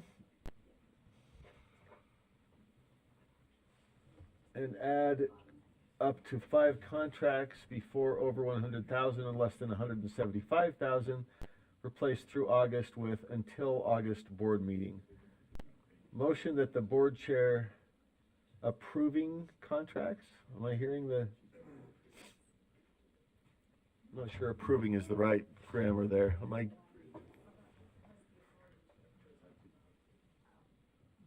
Member Davis, are we? We're putting in approving. I'm not sure if that's the intended language. The board.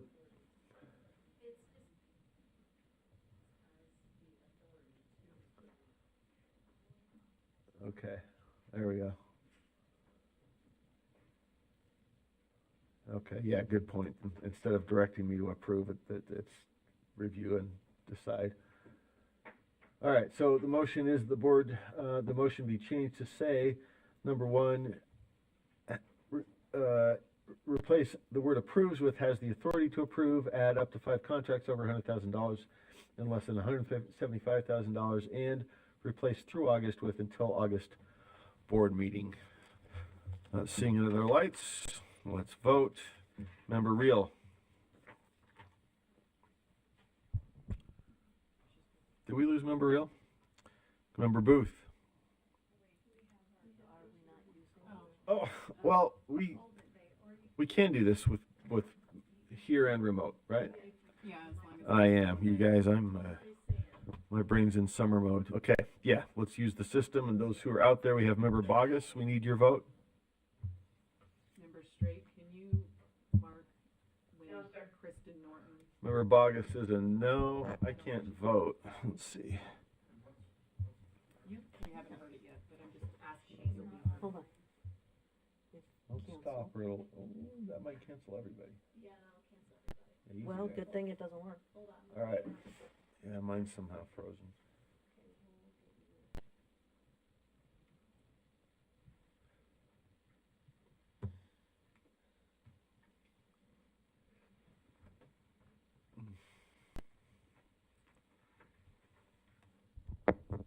Did we get Member Bogus? She's a no. Yeah. Okay.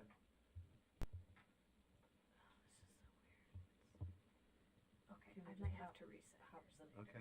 Yeah, pop the battery back Okay. Can we record my vote without, while she's doing that?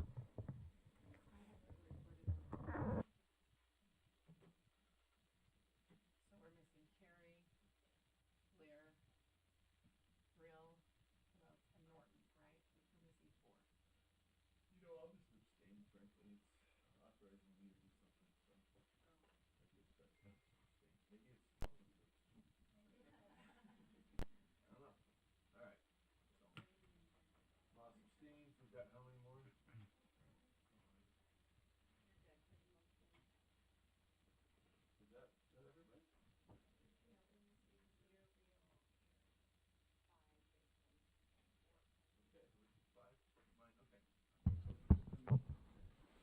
Chair Norton. Okay, so that motion passes 9-1 with Chair Moss abstaining, Member Bogus voting no.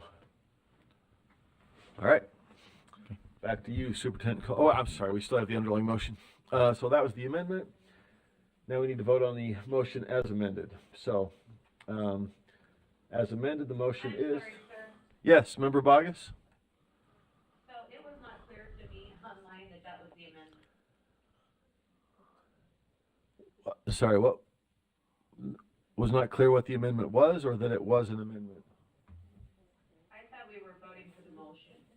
Okay. Now this was the motion to amend from Member Davis. Okay. So Thank you.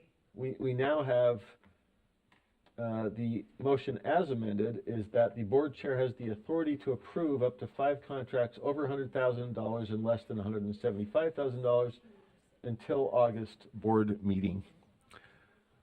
Any final discussion to that motion as amended? Seeing none, please vote.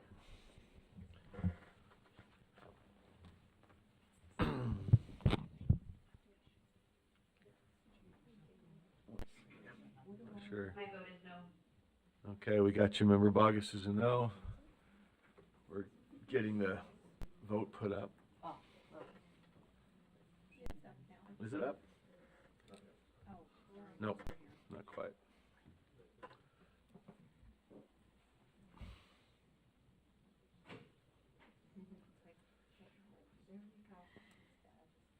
Okay. Please vote.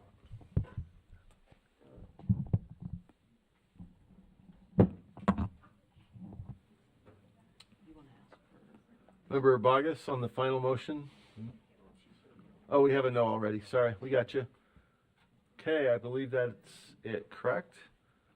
The motion passes 10 in favor, Moss abstaining, and Member Bogus voting no. Okay, with that, I think we are back to Superintendent Coleman. Thank you.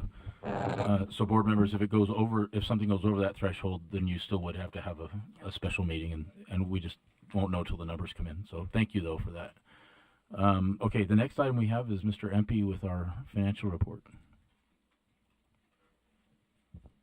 Okay, good morning, Mr. Chair, Madam Vice Chairs, board members. The financial report for the month is the first 10 months that ended April 30th. Even though we're into June, this is a report as of May 31st. The 4 most important words I can speak is USDB remains financially solvent.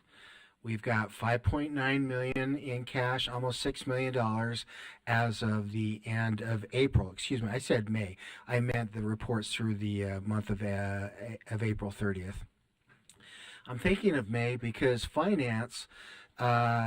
finance closed out the month of May last night, and they usually run the batch report for the financial reports during the night, and they're available first thing at 7 o'clock this morning. However, they've got a glitch, and they're trying to figure out what that problem is. So I was hoping to be able to report to you what our cash balance was as of the end of May. When I find that out, I think we'll email that out to you just so you've got a good position or fill. Because as we get into the numbers, you're going to see that we spent more in expenses than we brought in revenue, which we anticipate as we're trying to accelerate our expenses and spend that carry forward balance down. And so that trend should continue in May and in June.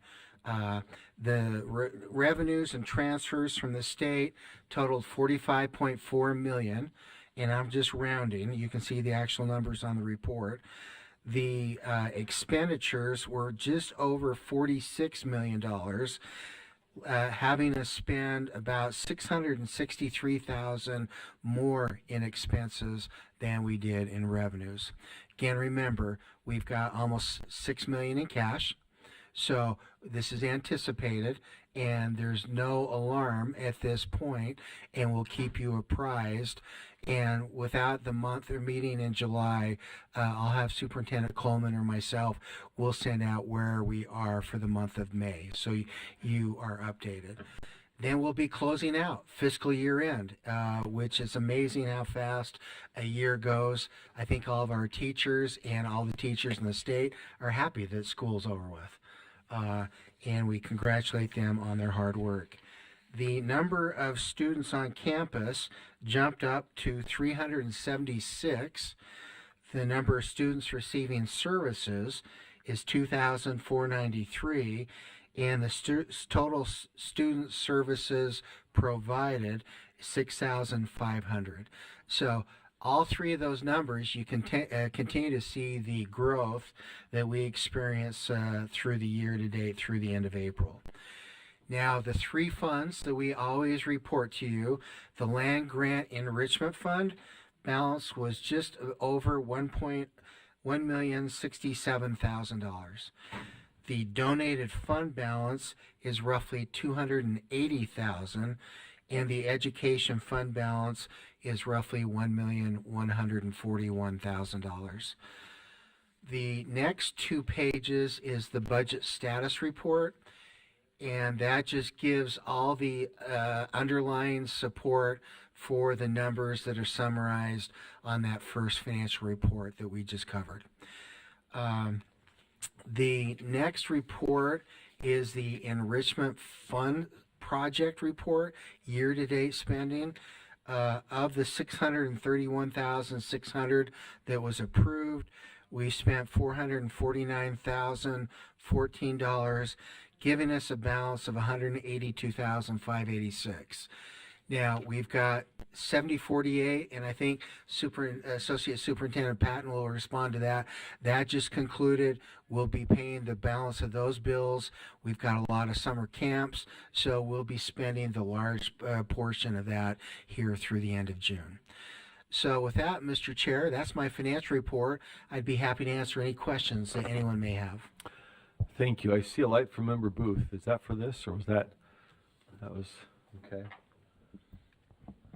Okay, well, thank you. Appreciate, as always, the prep and transparency. You're Back welcome. to Superintendent Coleman. Thank you. All right, so the last item we have is just a superintendent report. I'll share a couple items with you, and then Superintendent Tanner and Superintendent Patton will follow up with some great stuff. First, an update on the construction. I shouldn't even call it that anymore, on the studies that are happening preliminary to construction, maybe happening one day, we hope. They're still working on it. We have not actually heard much from the 2 groups that are studying USDB right now, and we anticipate reports coming out from them in the next month sometime, and so we'll update you on that if anything else happens. As you heard from Carl, from Director Empey, just promoted you, Carl, to doctor. We've just been going through, it seems like we got a request earlier this year than previously, right during May when we were trying to do graduation, wrap up the school year and everything, to produce our funding requests for the legislature. And so we've submitted those to the Finance Committee, and I guess you'll be looking at those in your August meeting or later in this meeting too. But we look forward to going through those with you in August. We'll have detailed explanations for everything there. Let's see, we had our graduation, which was awesome, mid-May, and thanks to 4 of you who were there in person. It was really great to have that kind of support, and as always, it was just a very special time. Even though I'm involved in this every day, whenever graduation comes around, it's a visceral experience, and I'm reminded how awesome it is. And it's only been a year since the previous one, but it's just such a great event. And the families that flew in, some from as far as Brazil, to see their loved ones graduate, we're just so deeply grateful for the experience that their child has had over the past 1 to 12 or 13 or 15 years in our case, because we have some children from the time they're babies. And so it was just awesome. And thank you for your support on that. That's really all I have personally, but let's just go with Dr. Tanner first, and then Superintendent Patton. You can share some things from the deaf and the blind schools, respectively. So I just she's going to talk about one specific camp that's pretty amazing. I've got mine coming up. We're going to be sailing to Boston within the next week, and then we're also doing some rafting trips with the students down in the southern part of the state. Those are the high school students. And right now going on is a extremely intense camp. It's called a STEM camp, where we partner with RIT. They fund the camp, and we bring in students from all over the state. Last night they sent me images of, RIT means the Rochester Institute of Technology. It's the NTID is the actual subgroup, which is the National Technical Institute for the Deaf. And so they have grants that they work with us to prepare for that. We have, last night they sent me images of the students on this new UHSAA sanctioned sport of esports. I've never seen the kids more engaged in my life. It's like they're all playing video games against one another, and it was kind of funny to watch, but they were pretty excited. We have a lot of mainstream students attending this year. Of all of our 75 camps, we have 230 individual students.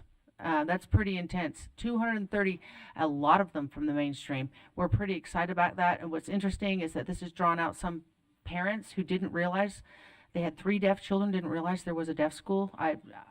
So we're just excited they're coming to the camp, and now they're like, well, let's investigate school. So it's great. It's doing great things, and we're pretty excited about the summer and what's going to happen. And it is intense. The business office is loving us right now. So I'll turn the time over to Superintendent Patton.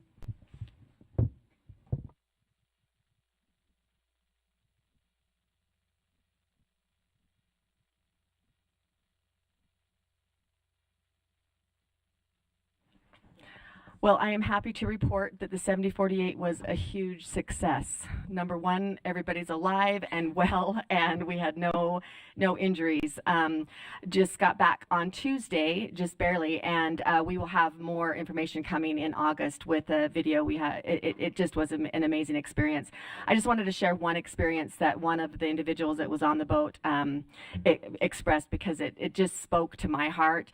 There's a place in the Puget Sound that they call the Chute, and it's where they go under a bridge, and one of the currents, I'm not going to explain this right, but a current is coming this way and another one is bouncing this way, and it becomes very dangerous, and the swells can get up to 13 feet even on a good day. This was a good day, but the boat, the crew was instructed that we were not to go through the chute close to dark, that we were going to stop camp. That was the safest thing. We're not going through that area unless it's daylight and we have good conditions.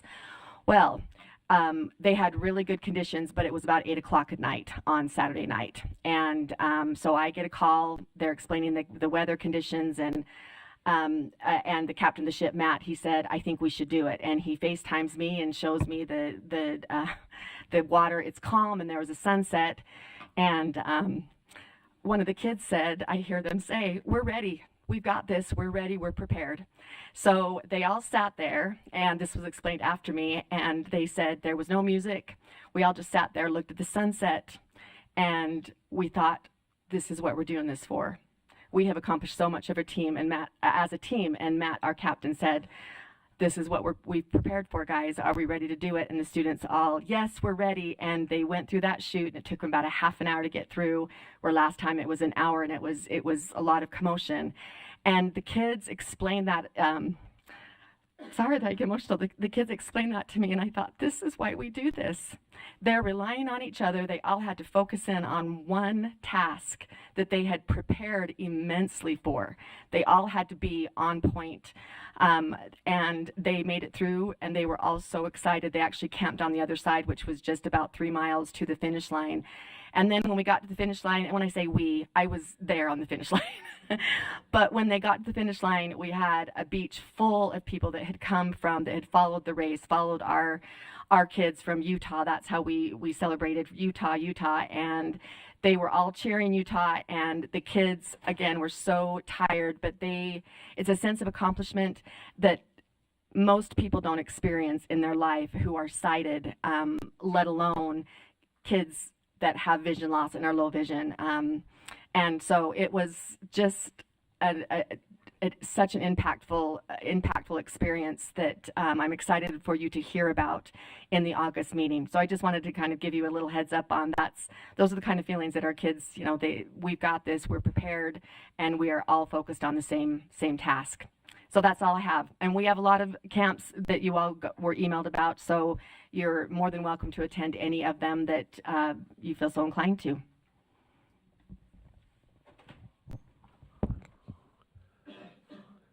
It is tempting. I heard somebody say it's. Thank you. Back to you, Superintendent Coleman. But thank you for that wonderful report. Great stuff happening. Yeah, and both of the associate superintendents nailed it. First of all, Superintendent Tanner said that's the one thing that we really worry about is there's still students in Utah that don't know, or families, I should say, that don't know they have access to the resources and activities of Utah Schools for the Deaf and the Blind. And so I'm really grateful that you mentioned one of those families in particular. I don't know how they have 3 deaf children and they haven't known about us.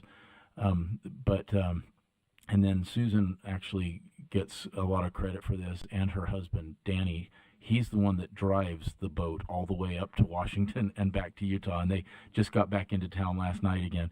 I will tell you, they had a very interesting experience the night they got there. She called me and said, we got to the hotel and there's a SWAT team here, and the police came over and told us, what are you doing with all these kids at this hotel? This is not the part of town you should be in.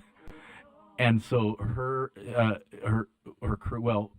assistant, Jacqueline, found another hotel with 12 hotel rooms right within about 2 hours and got them to a much better place, and we're grateful for that. So it was an adventure all the way around, but just awesome. And we're trying to figure out something great to do for her husband, Danny, to thank him for doing this every year without, buying him a gift card and getting Superintendent Jones angry at us for violating finance policies. I know it.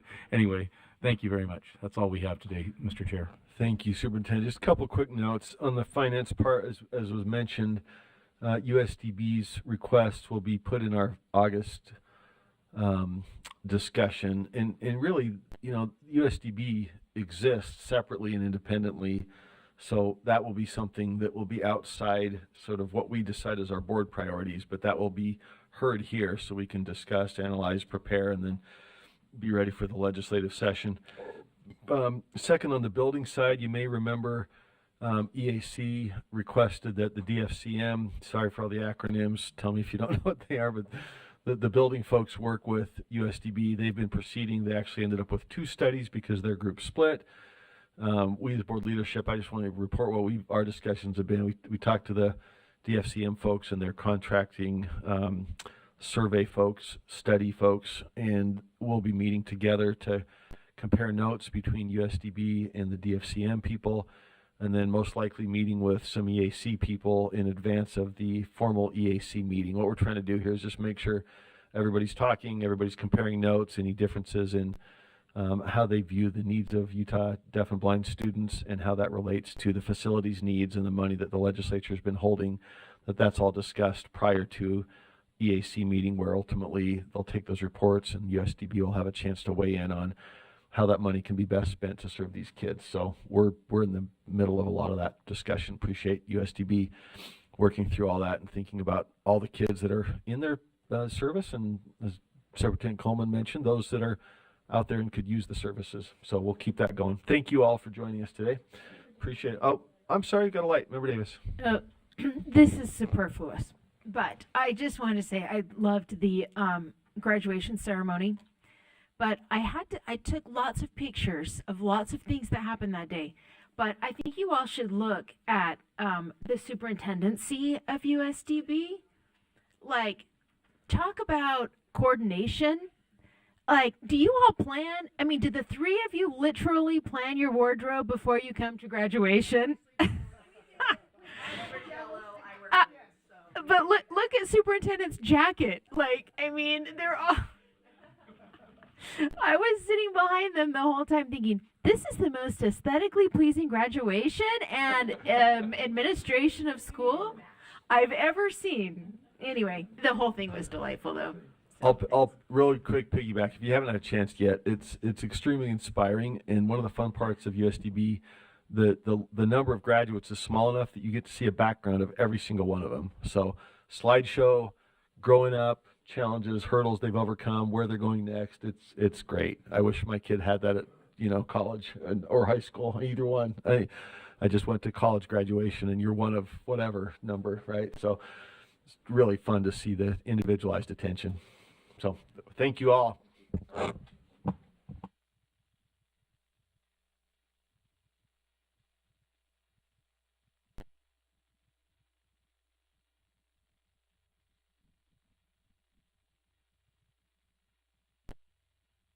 All right, let's see. We have our superintendent's report, and we are only 5 minutes behind. Let's see, I think we're going to have to... Superintendent Dixon probably reasonably thought we might be a little further behind, and here we are. We're catching up with her. Let's see. Sybil, are you checking on? Okay. Sorry.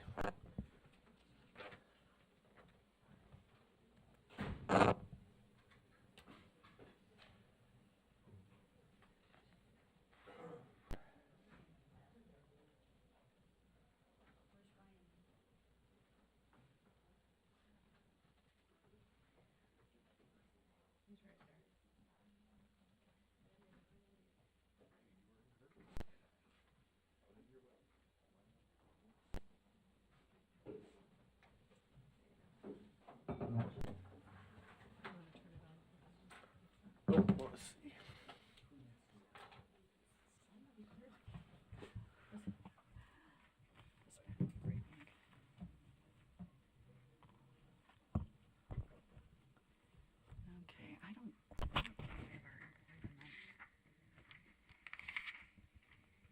Yeah.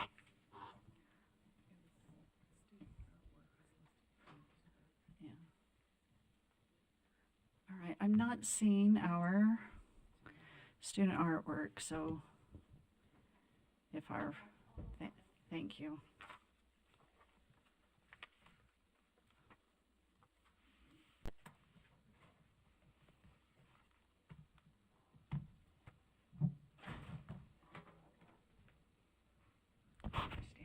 We weren't expecting to end on time, so. And we did. I know.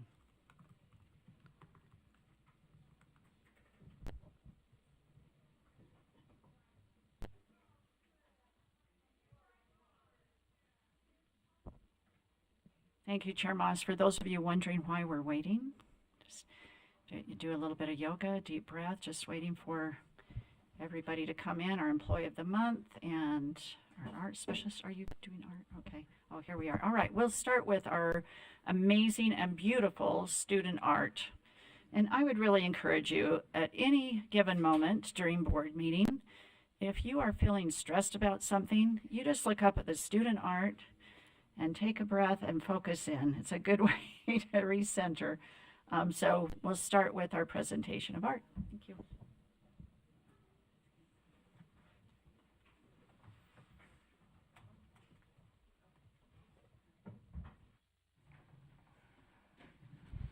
Good morning. Lori Bajewski, Fine Arts Coordinator. It's my pleasure to introduce our BTS Art Specialist, Jamie Workman, who will introduce this month's art. Good morning, everyone. As Lori said, I am the BTS Art Specialist. Oh, that's fun. Art Specialist, Jamie Workman, who will introduce this month's. So, I know, yeah, I liked it. So we have two incredible groups of art from Canyon School District this month. On the left here is from Jordan Valley, which is a K through 12 school working with students with individual education plans. And what happens for all of their elementary teachers, their wonderful BTS educator takes the students to other local elementary schools to work with general ed students and create art and do activities. They go to library together. They learn how to check out books, and they have their peers, their age peers, doing this with them and creating art. And they get to create art once a week in where their boundary school would be. And these are pictures from an installation that is from all of the elementary schools that they have included. And it is just a really beautiful example of all of our students being able to work together at and when they can. And then on the other wall, we have beautiful art from another Canyons district. And these are mandalas, which are great. And this assignment started as math curriculum, which I always love to see math and art together because they're such a beautiful fusion. And so the students learned about symmetry, radial symmetry, and then they started to create this art using those math theories to create something beautiful. So those are our 2 art groups this month, and thank you so much for your time.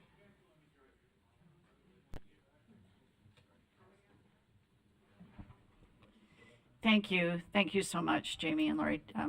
Back to you, Lori. Yeah, I just one addendum. If you look at the back wall, we have a permanent installation. And you might recognize the pieces. These are the pieces that you purchased at the Springville Museum High School Art Contest. And they will hang proudly in this boardroom for the year. And the QR codes are there if you want to, again, look at those artist statements. And the Jordan Valley art, these are the students have some severe disabilities, and to mainstream them into the other schools within their districts is really, it's powerful. It's powerful art making, and it's powerful pedagogy. So these students are bused to these 4 other elementary schools in the Jordan district, and it's or in the Canyons district, excuse me. And so I would take a moment just to look at the kind of cornucopia of art that has come from some of our students that have the greatest needs. I'm particularly impressed by this body of work. So thank you, as always, for your support. Thank you so much, Julie and Jamie. And I want to doubly thank you for that permanent collection in the back. We have struggled to figure out a way for everybody to see where those pieces have been placed. And it took you all to come and figure that out and position those in a way that's such a beautiful display month after month. So thank you so much. I hope the students and their families will also come back and see where they've been displayed. So thank you both. Member Davis, did you have back through the chair, did you have a comment? I was just going to, she kind of mentioned it, but Jordan Valley is a very special school, and you look at the inclusion partnership, I mean, those words are important because those students are being included with their general ed peers. And so I just wanted to make that clear lest there be any confusion. Thanks. Thank you, Member Davis. All right, we'll move to our Employee of the Month. So Cliff, if you want to come to the front so we can fully embarrass you. I'm super excited to introduce our Employee of the Month to you, Cliff Tallene. Now, you might be witness to Cliff's work, but not know about the genius behind the scenes. So Deputy Jones actually called him the GOAT when it comes to programming. So that tells you how awesome he is. And I love that Cliff was nominated by Assistant Superintendent Darren Nelson. So different departments, but here is one of many reasons that Cliff was nominated by Darren. Cliff is one who is always looking for ways to be more efficient and solution-oriented. And so in December, there was some Six Sigma professional learning that you've heard us talk about. It's a business model that many of our staff have been through, and it's something that we engage in to try and think about how can we be more efficient and effective and outcome-based in the work that we do. So going through that training, you then take on a very authentic project to work on. And so the group that went through this training was divided into 3 working groups.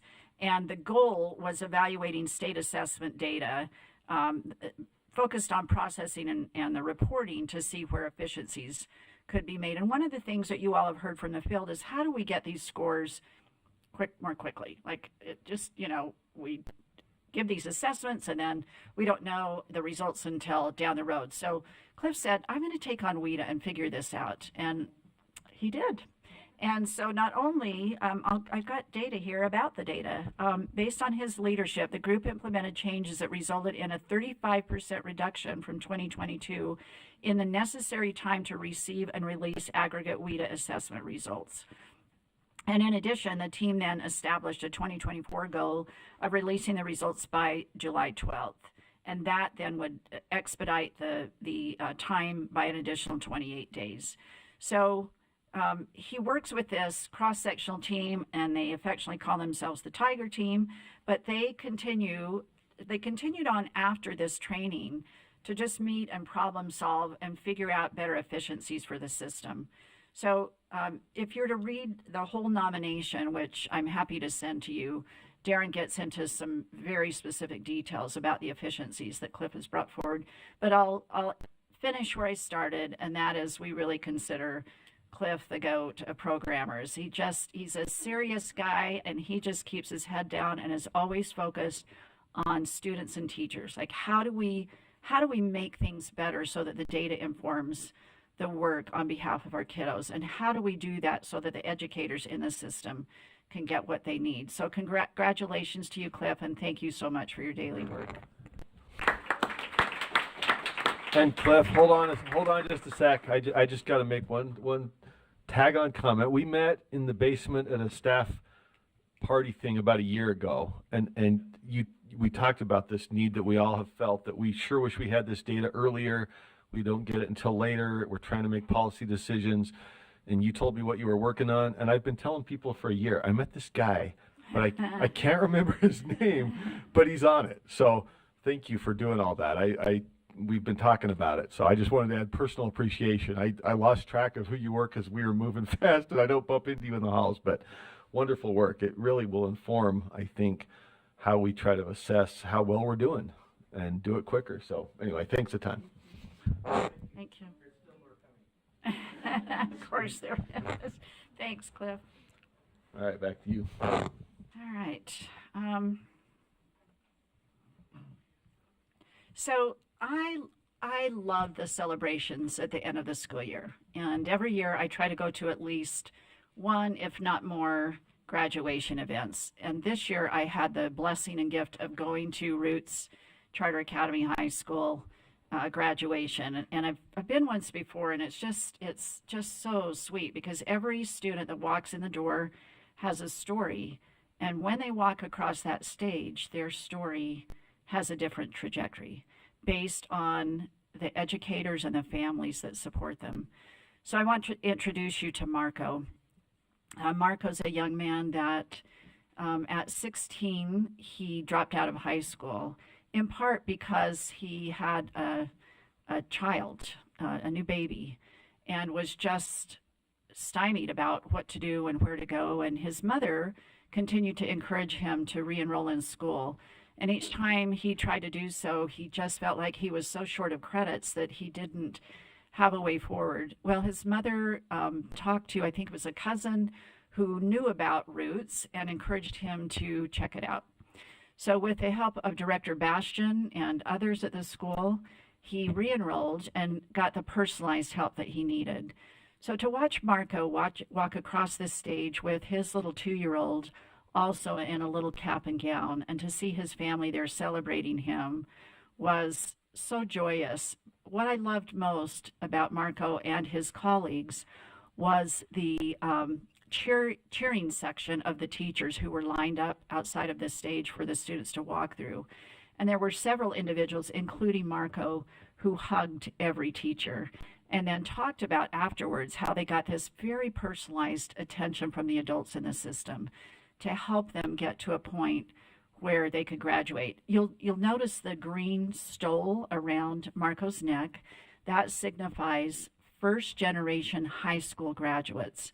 And there were a number of students who had the green stoles as first in many generations to graduate from high school. We often think about that with college. We don't stop to think about that with high school.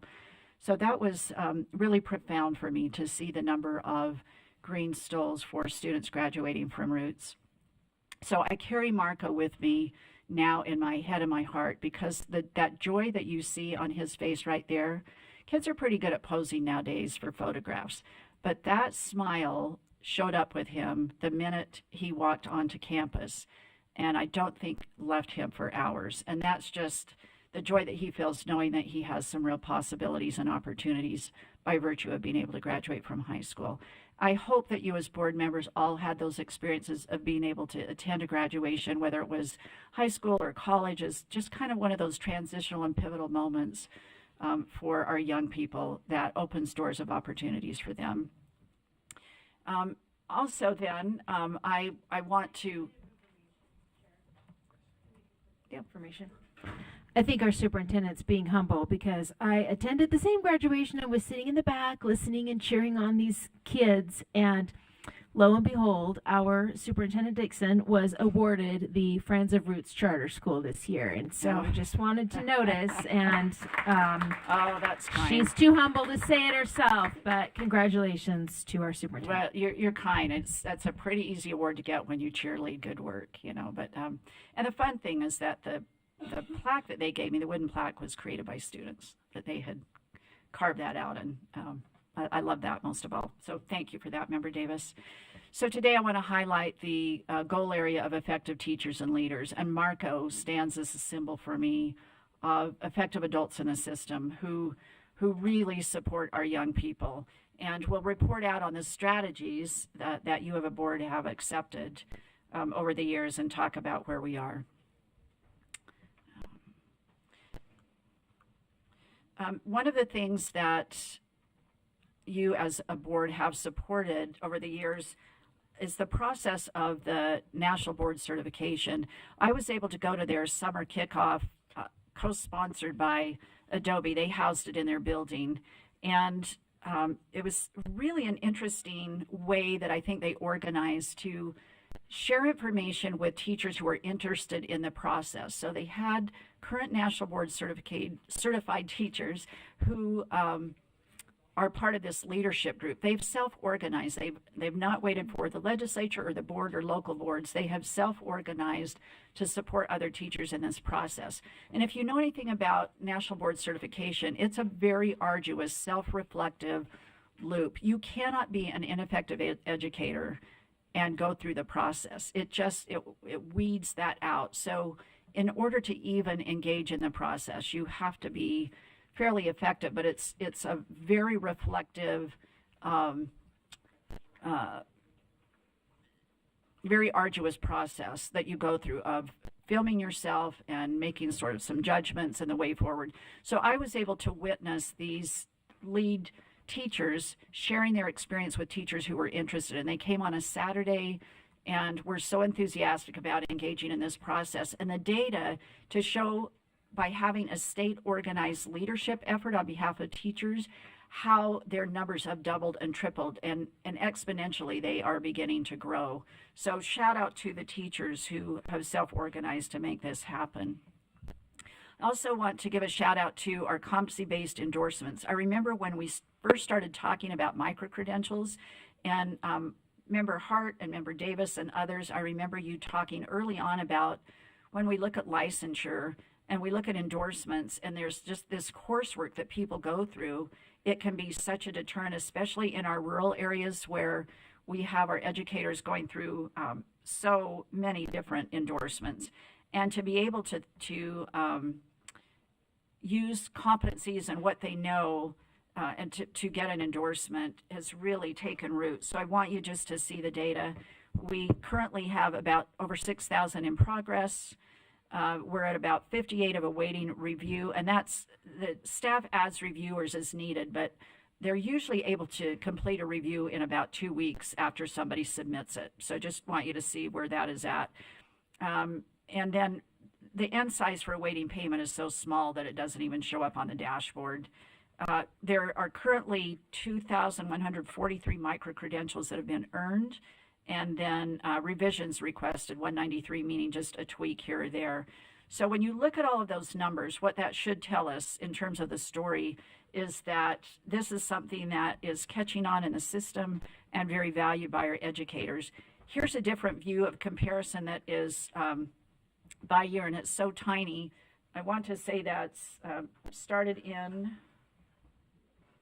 the year 2018 when we first started playing around with this. I think there were about 4, and we used to even take those through the board that you would deliberate over some of these competency-based endorsements. But now we have a system in place where you can track from 2018 down to October of 2018 to May of 2024, and see the difference in the interest in micro-credentials. So it's activity by month and year.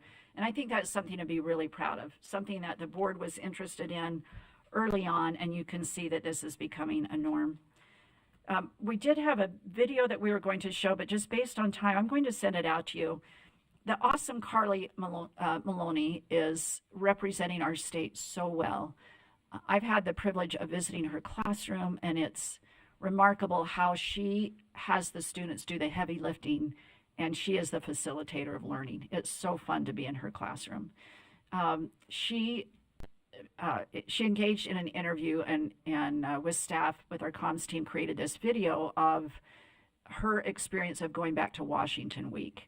And it's kind of fun to see how she was able to engage in the first state dinner sponsored by First Lady Biden, who wanted to honor teachers during Teacher Appreciation Week.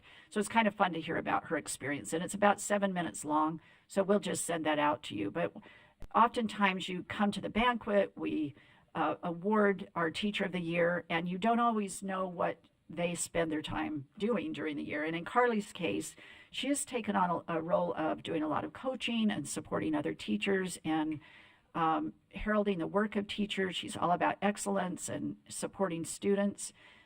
So she shares a little bit about her experience of Teacher of the Year. And it's hard to believe that a year is coming up fast, but we're already looking at applicants for the coming year to announce in September. So it's gone by quickly for her, but she has represented us really well. And we wanted you to know that she is engaged in a lot of speaking opportunities and supporting other teachers, and has had a marvelous experience. All right, drilling down to the specific strategies of effective educators and leaders. Strategy 2B, which is assisting our districts and charters with personalized professional learning, and strategy 2E in promoting access for all students to highly effective teachers. So let's take a look at where we're at with progress. On 2B, this is getting to the personalized professional learning. We have a lot of, one of the things that we've taken on as an SEA that we've been asked to do over time is really help our LEAs get clear about what good coaching looks like. You know, that term came out, and so there were a lot of instructional coaches that were named and FTEs were set aside, but not necessarily expectations of quality or what that even looked like. So our office provides a lot of support around instructional coaching with resources, convenings, and most of all, an endorsement, so that if you've gone through the proper support and coursework, you can say at the end of the day, I've earned this instructional coaching endorsement, which includes practice, by the way. There are 25 LEAs who are offering the endorsement, and they are using our coursework that we've created. So I wanted to share that with you. A little bit more data. Strategy 2B, one of the things that many of you have continued to highlight in your interest is the work of how we support teachers in supporting our students who are multi-language learners. And you can see the number of students who are designated with an English learner designation, their fluency, and those that are eligible for services. So it's about 10% of our total population of students who are designated in this category of students who are learning English as a second or maybe even third language. So again, the snapshot. And this data is important for our LEAs to recognize and understand that our educators may need additional support in knowing strategies that can be helpful. So with our strategy 2B, here's more data where you can see the difference in achievement levels. And again, I think this is important for our LEAs to look at their own data, not just statewide data is interesting, but what does it look like in their own school or their own district? And being able to share this and have conversations is important because you can see we have a difference. So what does this mean in terms of effective educators and leaders? Well, one, there's strategies that need to be in place, but also are we putting the brand new teachers in situations where they may not feel confident with the strategies they have to support our multi-language learners, and wanting districts to think about practices and policies that they might have in place just to ensure that every student has access to highly effective teachers. So again, just data that we look at and we encourage and support our LEAs in looking at so that they think about the personnel that they have in their schools. And then last, but go ahead, sir. Sorry. Can I'm I sorry. beat Oh, you. you did beat me. Is this professionally licensed teacher in the tested, or is this EL certified teachers? That is a great question, ma'am, and that is a professionally licensed teacher in a tested In subject. just So the math, subject. science, ELA. With or without the endorsement, the ESL endorsement? Yes. Okay. That's correct. Okay. Great clarification. And if I'm incorrect, somebody correct me, but that's my understanding. Darren is shaking his head yes. Thumbs up. Thank you, Darren. Okay. I had one other question. Yes, sir. The left graph there, so that is students who were proficient in both 5th grade and 8th grade. So 73, 70, and 76 for all students had it and then kept it, or I think that's average. what's the meaning of maintained it from 5th to 8th? Well, just to show a pattern I'm over sorry. time. Yeah, it's a fair question. And I gave you a high-level snapshot instead of drilling down. I'll So go in back fairness and dig. to you all. No worries. I'll follow up. Yeah, it's offline. just really, it was just to show that we definitely have gaps, but I don't know if Assistant Superintendent Nelson can follow up with you on the details. Okay, sorry. Yeah.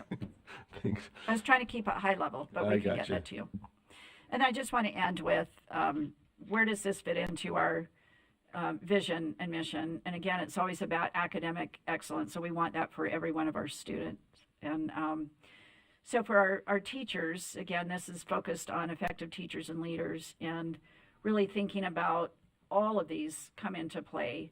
But one of our social values, as we look at the opening doors of opportunity for all Utah children and our mission, we want to make sure that we advocate and develop policy that gets at students who might be underperforming in order to make sure that they have the opportunities that kids have at Roots, right? I'll just go back to where I started in thinking of Marco and the adults in his life, both in his family, his mother's encouragement, but also working with the teachers very specifically to help him to achieve opportunities. And to me, that's what our mission embodies. So thank you for that. I know it was kind of high level, and I'll send it out to the full board what that data means so that you all have it. So thank you. Thank you, Superintendent. You've got us curious, so sorry to dive deep, but great report. Appreciate that. All right, any questions, comments from board members? If not, okay. I think we are ready for law and licensing. Correct? Yeah. Yeah. If it's okay, Vice Chair Carey chaired the Law and Licensing Committee report for the May meeting, so he is going to do the report out for this, and then I will pick up on the special meeting. You've been voluntold. Thank you. We knew. Pass it off. Thank you, Vice Chair Carey. Floor is yours. Thank you. So, lawn licensing at our monthly meeting on May 3rd took the following actions, and we're submitting them for the board's consideration. Item 5.2 was recognition of progress, achievements, or improvements, and there is no motion for the board on that particular item. On 5.3, this was the application by the Wayne County School District for a waiver request of the 5-day-a-week rule. And the motion for the board is the committee recommends that the board approve Wayne County School District's request for a waiver from R277-419, paren 4. And this motion passed committee unanimously, but with several questions and reservations and a request for additional information, if that's correct, Angie. And it's my understanding that that information is now in backup,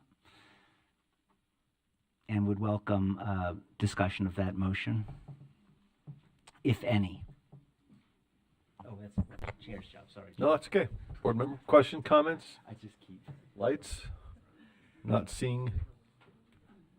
Do we have somebody from Wayne County here? Is that the question? Okay. I'd also love to speak to that. This is Kristen. Okay. Let's go ahead, Member Norton, and then if we have questions for Superintendent Shelley, we can invite him up.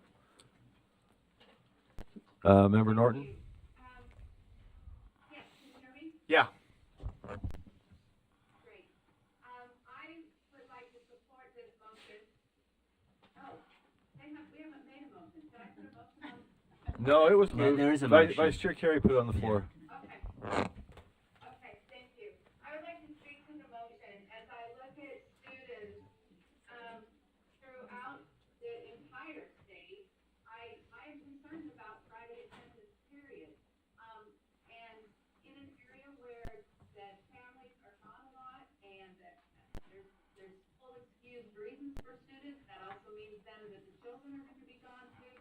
I can see that this would be a great way to supplement their education, because then instead of just being, have the parents call them in and excuse them as absent students, they instead will be getting those extra hours being added into their schedule Monday through Thursday, so that they are getting quality instruction a little bit longer every day, but to give them the help that they will need, so that on Fridays, when they are gone, and they're going to be gone, I am surprised that there are many weeks that I will have 8 out of my 30 students gone on Fridays for family-related activities. So I like this, and I wholeheartedly support it, and think that Wayne County has done their due diligence, and we should be supporting their local district. Thank you, Member Norton. Superintendent Shelley, thank you for joining us. Would you like to speak to this? We'd be happy to hear your input, or just open it to comments or questions if you didn't want to, if you didn't have anything prepared. Okay. Board members, questions, comments? Not seeing any. I think we can put it to a vote. So the motion is that the board approve Wayne County School District's request for a waiver from R277-419 sub 4. Voting is open. Member Bogus.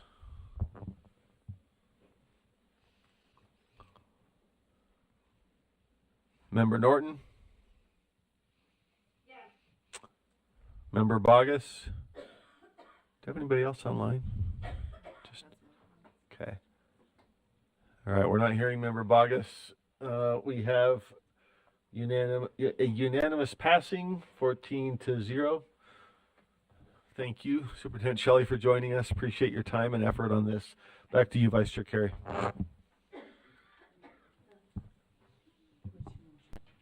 Yep. The second motion is on 5.4. Garfield County School District, in particular Boulder Elementary, has requested a waiver request.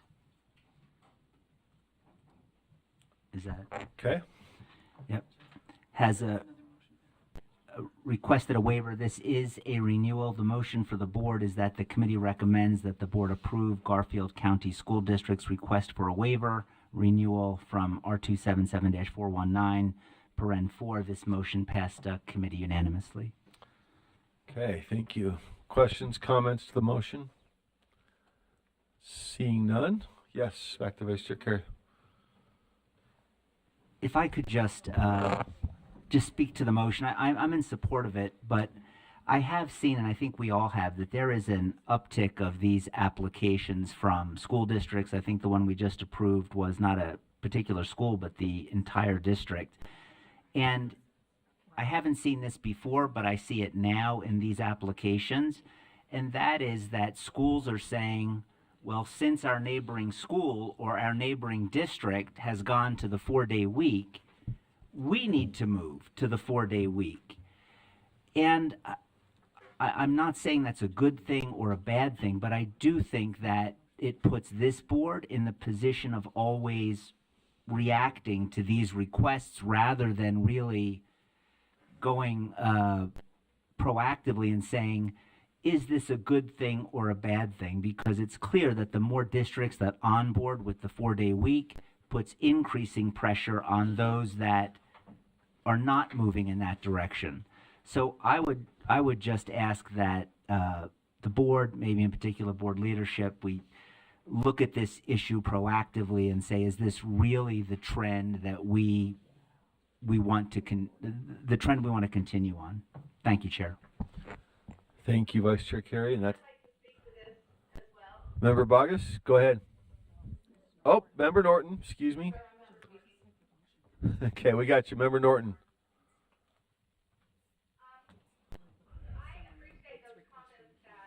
Board Member Perry just made, and one of the things is that our world has really changed in the last 4, 5, 6 years, and there are so many activities that are being scheduled, not necessarily school related, but there are some school related activities, right? But it's competitions of every wild, imaginable way of kids to compete that happen on Friday. There's on Friday and Saturday. And it's growing, it's not getting smaller, it's also getting younger and younger and younger as these competitive teams and groups proliferate throughout the year.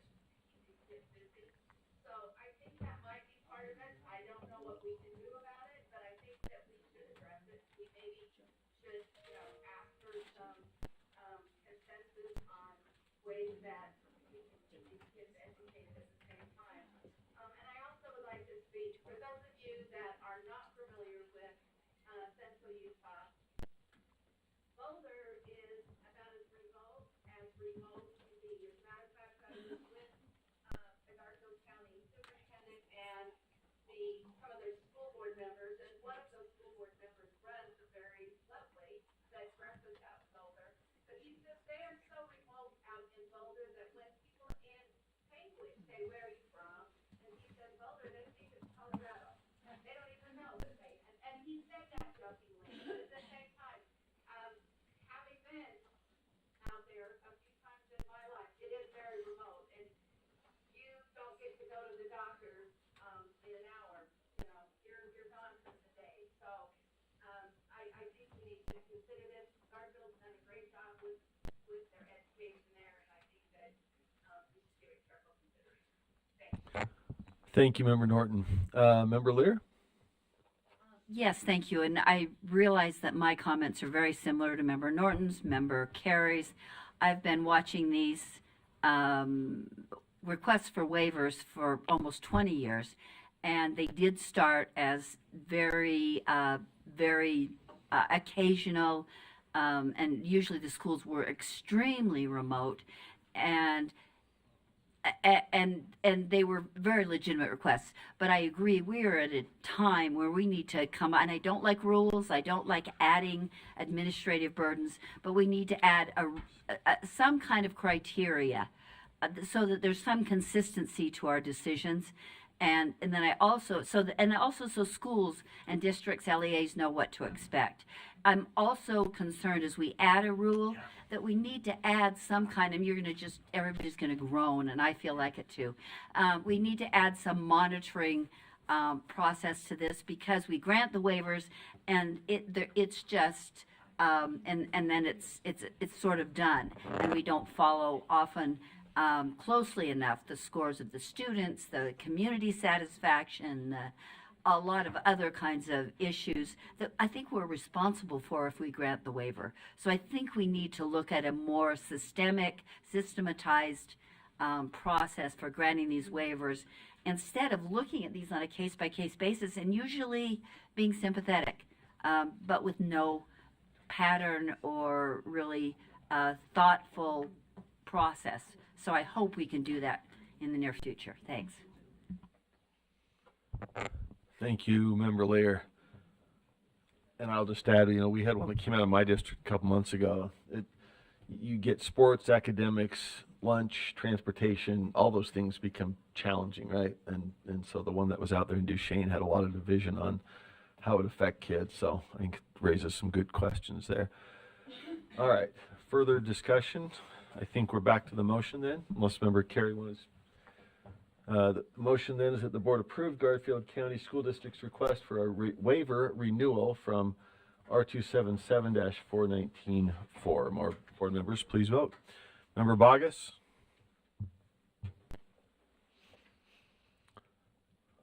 Member Norton? Yes. Okay. Was it? Okay. That was Member Bogus is a yes. Member Norton? Norton and Bogus. I think that was Bogus. Member Norton. She spoke for it, but I don't want to take that as a yes. Member Norton? Oh, okay. Somebody want to text? All right. Well, let's see. I don't think we have her as a yes yet. We got 15 up there. Well, he thought it was. Yeah, we don't have Member Norton yet. We just have Member Bogus, right?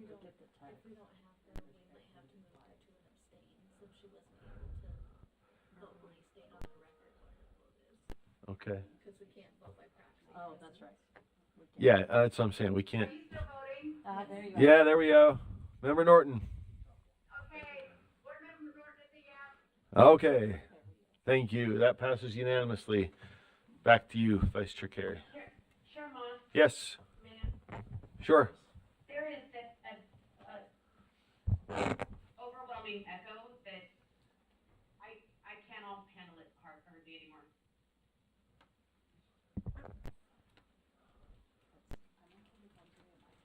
Is this? I'm not sure. I assume you've disconnected, reconnected, all that. Member. Yeah, and I'm on a headset. Member Norton, are you hearing an echo?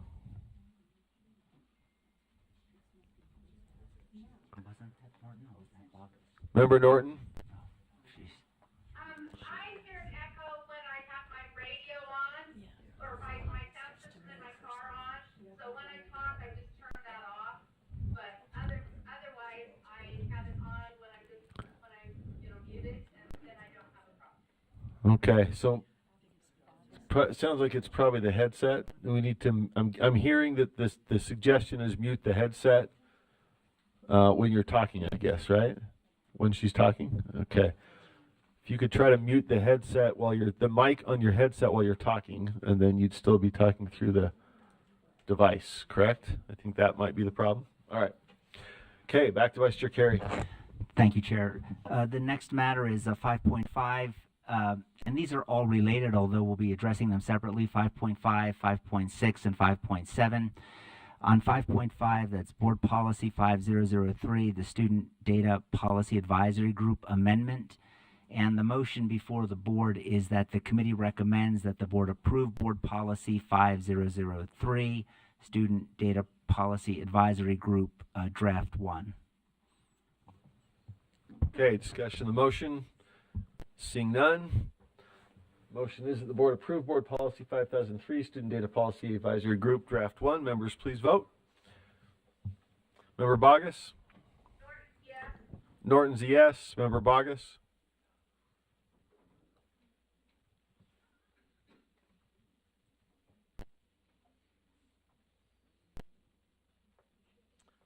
Member Bogus? Not hearing Member Bogus.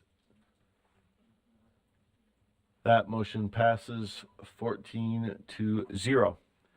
Back to Vice Chair Carey. This is item 5.6, again addressing Board Policy 5004, Student Data User Advisory Group. This is on repeal, and the motion before the board is that the committee recommends that the board repeal Board Policy 5004, Student Data User Advisory Group. Okay, discussion on that motion. Seeing none. Motion is the board repeal Board Policy 5004, Student Data User Advisory Group. Members, please vote. Member Bogus? Member Norton? Oh, do we have to hold on that or cancel? All right, hold off.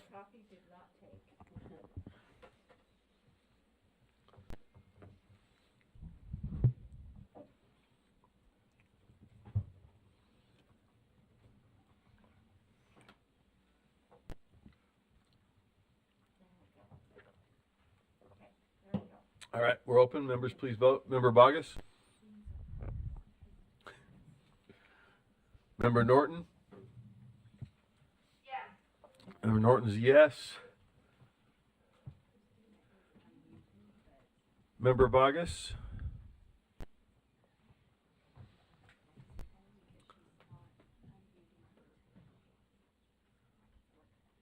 We may have some muting problems.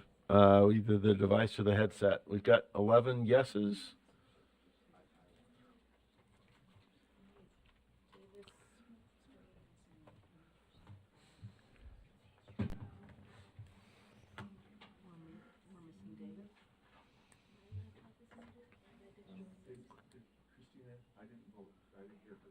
I don't think we heard Member Bogus. Member Bogus, did you vote?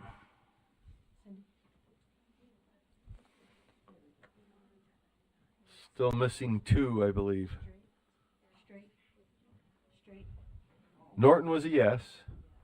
We've got Member Straight. There we go. All right. That passes unanimously. Back to you, Vice Chair Carey. Thank you, Chair.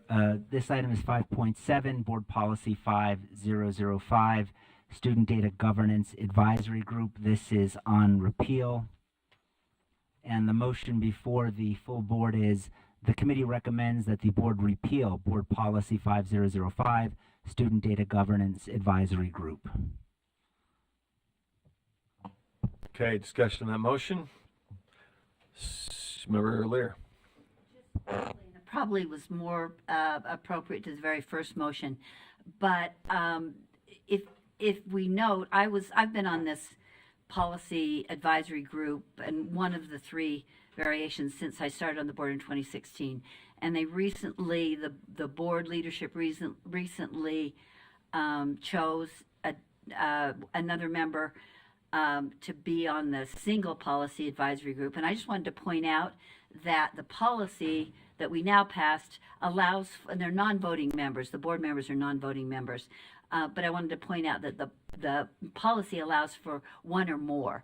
So I would maybe hope that the board leadership could reconsider and maybe let me be on I'm requesting to be on that single policy board advisory group because I have a lot of history with that, and I actually was the one that initiated the request to reduce it to 1 group that would be more efficient, more effective, more meaningful.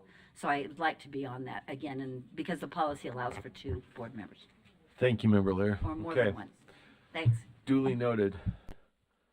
Let's see. Back to you, Vice Chair Carey. Thank you, Chair. This is item 5.8, Required School Counseling Report. Oh, we're too late. No. I'm sorry. That was a comment to the...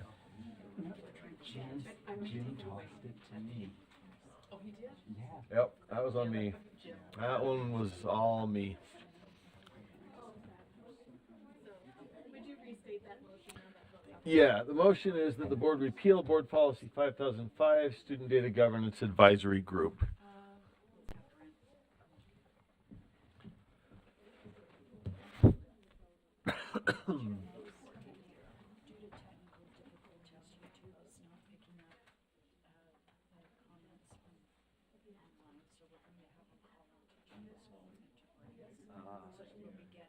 Okay, got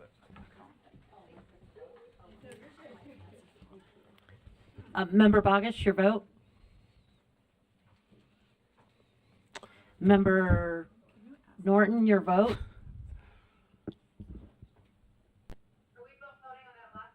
Yes. 5.7. A yes for Norton. Member Bogus? Yes. A yes for Bogus. Oh, that was still Kristen? Member Bogus? Thank you. So I think we're having trouble. YouTube is not picking up comments made by our online members, so we're trying to resolve that just for public awareness and channeling it through a couple of phones, I believe.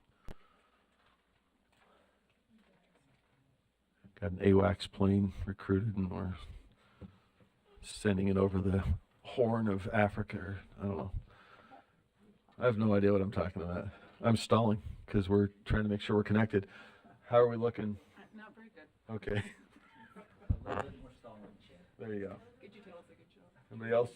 Recite the Gettysburg Do Address. some muddy waters.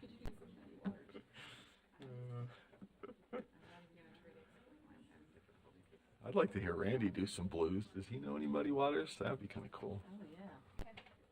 Scott is. All right, how are we looking?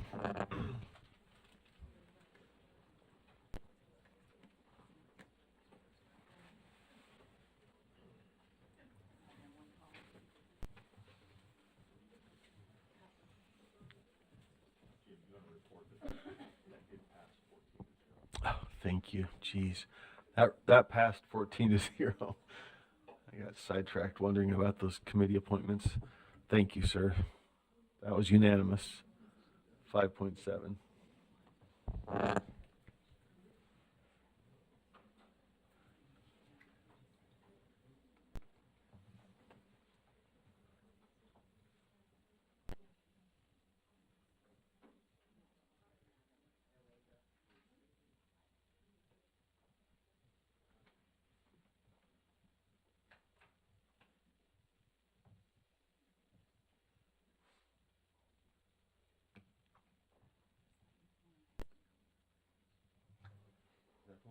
Oh, you're ready to switch though. Yeah.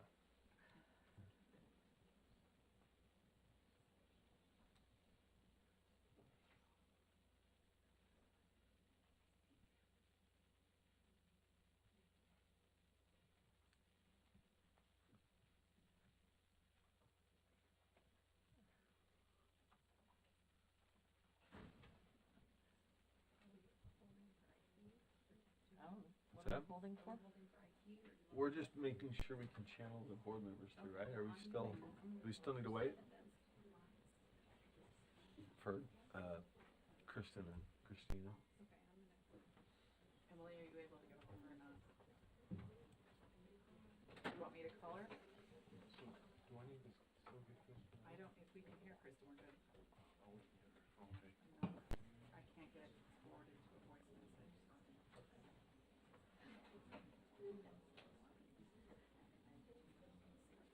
I can hear you, but you can't hear me. We can hear you now. Is that Kristen? Okay. Yeah, we got you. I think we're trying to get Christina connected.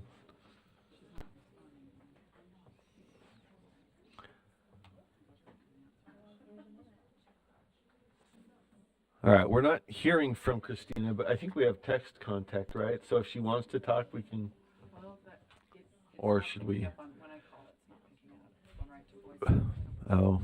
Emily, are you able to get in contact with her, or are you still waiting? Okay, so we may need to look at. All right, well, let's take it back to Vice Chair Carey, and we're trying to connect. Member Bogus, if you can hear us, we can't hear you, but yeah, could you call or text if you'd like to speak? We want to make sure that the public audience can hear you, and we had trouble with your comments getting through to the YouTube channel. All right. Well, let's see. We lost Member Green. Let's go back to Vice Chair Carey. Thank you. This is item 5.8, and that is required school counseling report. And the motion before the board is the committee recommends that the board approve the ratio plan submitted by Fast Forward Charter and Grand School District for the 2024-2025 school year. This motion passed committee unanimously. Okay. Questions, comments from board members? Seeing none, let's vote. The motion is that the board approve the ratio plan submitted by Fast Forward Charter and Grand School District for the 2024-2025 school year. Voting is open. Member Norton? Yes. Member Norton's a yes. Member Bogus? Don't have Member Bogus. And we've got a couple more to vote. Oh, we're missing Member Hymas, Chair Hymas. One more. We should have 13 then. We think we're just missing Hymas and Bogus. There we go. That passes unanimously, 13-0, with members Hymas and Bogus not voting. Back to you, Vice Chair Carey. On item 5.9, this is R277-710, intergenerational poverty interventions in public schools. This came up for repeal, and the recommended action for the board is that the board repeal R277-710, intergenerational poverty interventions in public schools, on second and final reading, and this motion passed committee unanimously. Thank you. Board members, questions or comments? Seeing none, the motion is that the board repeal R277-710, intergenerational poverty interventions in public schools, on second and final reading. Voting is open. Member Norton? Yes. Member Norton's a yes. Member Bogus? Got one more then. Okay, that passes unanimously with members Hymas and Bogus not voting. Back to you, Vice Chair Carey. This is item 5.10, R277-126, Utah Fits All Scholarship on repeal. And the motion for the board is the committee recommends that the board repeal R277-126, Utah Fits All Scholarship, on second and final reading. And Chair, I would also like to speak to the motion. Okay, go ahead. To you, Vice Chair Carey. Yeah, there were several comments online, and I've received several emails as well from individuals who are concerned when they saw this that there is an effort by the board to repeal the Utah Fits All Scholarship. And I just wanted to put on the record that that is not the case. That is not what's happening with this particular item, but rather this board was tasked with developing an appeals process for the Utah Fits All Scholarship. Subsequent legislation out of the legislature absolved this board of that responsibility, and all that's happening now with this particular vote would be doing away with the rule that is no longer relevant because of subsequent legislation. Thank you, Chair. Thank you, Vice Chair Carey. Comments, questions from board members? Seeing none. Motion is that the board repeal R277-126, Utah Fits All Scholarship, on second and final reading. Voting is open. Member Norton? Yes. Member Norton's a yes. Member Bogus? Okay. We're not expecting Chair Hymas remotely for the next little bit. He'll be absent for a little bit. Okay. Gotcha. Okay, we're missing two, I think. If members want to vote. And we're missing one. Okay. That passes 13-0 unanimously, and back to member Vice Chair Carey.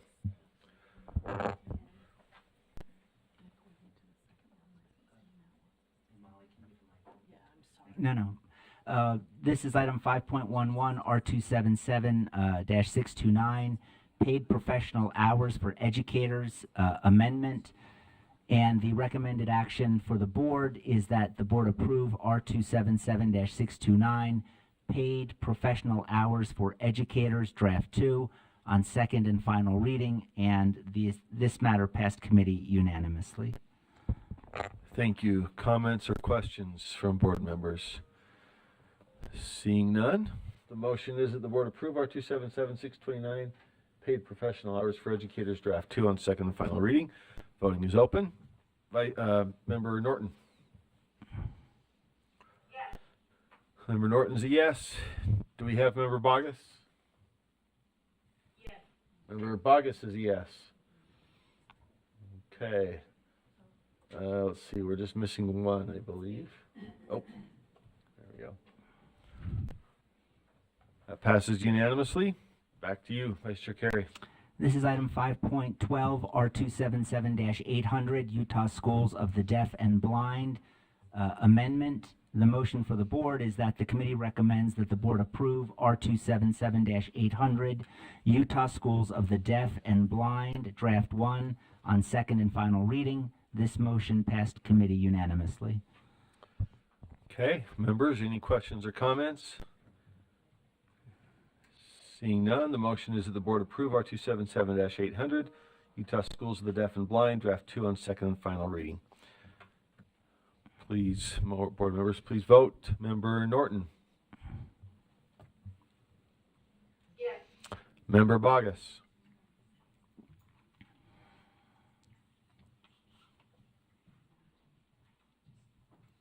Member Bogus.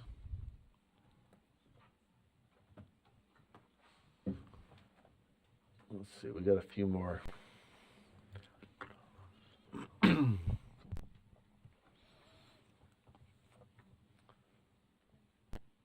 Yeah, one more.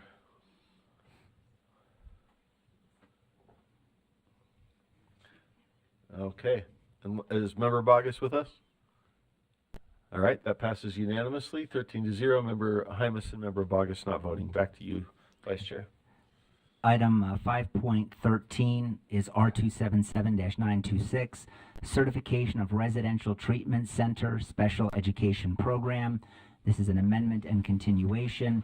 The motion for the board is that the committee recommends that the board continue and approve R277-926, Certification of Residential Treatment Center Special Education Program, Draft 1, on second and final reading. This motion passed committee unanimously. Thank you. Questions or comments? Seeing no lights, the motion is that the board continue to approve R277-926, Certification of Residential Treatment Center Special Education Program, Draft 1, on second and final reading. Voting is open. Member Norton? Yes. Member Norton's a yes. Do we have Member Bogus? No. Member Bogus is a no. And, wait, no, we need one more, I think. Well, we don't have. You're right, one more. Is it?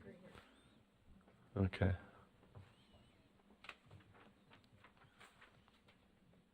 Let's see. I think we have one board member. Member Green, well, you can, okay. That passes 13-1 with Member Hymas not voting. And the no vote being Member Bogus. Thank you. Back to Vice Chair Carey. This is item 5.14, R277-331, Stipends for Future Educators.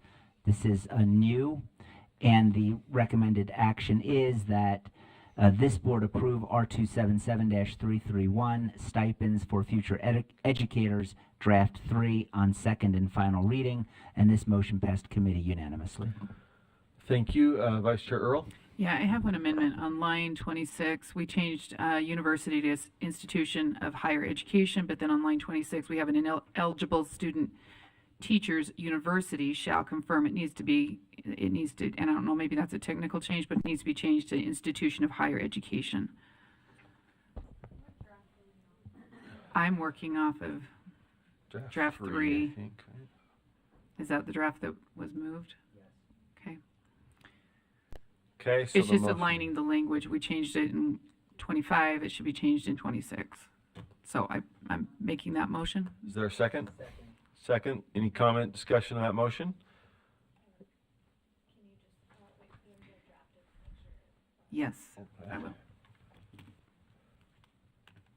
Okay, the motion is a motion to amend from Member Earl to amend line 26 to replace university with Institute of Higher Education. Any discussion of that motion? Seeing none, please vote. Oh, hold on. Institution. 25 says institution. Is that what we said, or is that, okay. Got it, okay. So it's replacing university with Institution of Higher Education. Please vote. Member Norton? Yes. Member Norton's a yes. Member Bogus? Can I take it off? Can I take Member Bogus?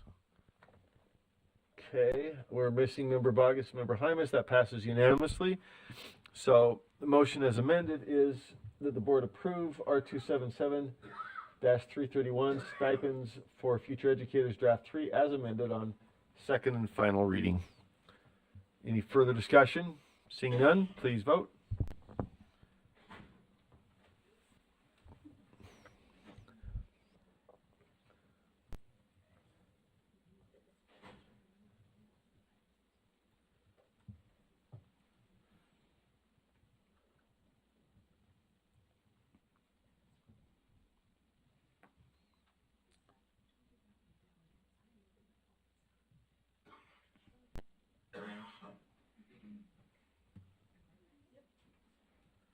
Hey, we're cranking over there. Thank you. We're throwing them at you. You feel like you're in the dunking booth? We're just chucking them. Thank you for cranking through it. Okay, Member Norton? Yes. Member Bogus?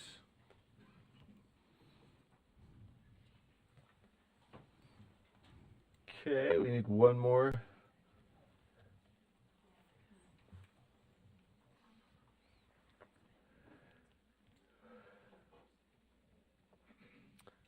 Okay, that passes unanimously with members Bogus and Hymas not voting. Back to Vice Chair Carey. Thank you, Chair. This is item 5.5, R277-322, Local Education Agency Codes of Conduct, by way of amendment and continuation. And the action for the board would be that the board continue and amend R277-322, Local Education Agency Codes of Conduct, Draft 2 on second and final reading. This motion passed committee unanimously. Thank you. Board members, questions or comments? Discussion on the motion. Member Klein. Do we have a light for her? Klein. Sorry. All right, I have a motion to amend, and that would be on line 28. If someone's ready to take my amendment, I would read a staff member. It currently reads a staff member and student sharing any sexually explicit or lewd communication, image, or photograph. I would amend it to take out and student, and then add after sharing, exhibiting or making available any sensitive material, and then it would continue on sexually explicit or lewd communication, image, or photograph.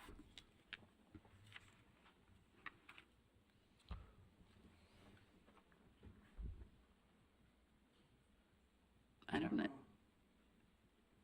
Do I need to repeat it? Let's see.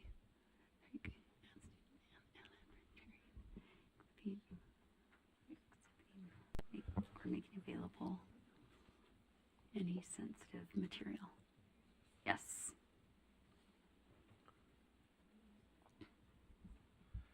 Can I ask a question? Do we need to define sensitive material? If we want to put a reference in for the 53G 10-103. I'm not sure. It's defined there, but not here, right? It's not in the list of it.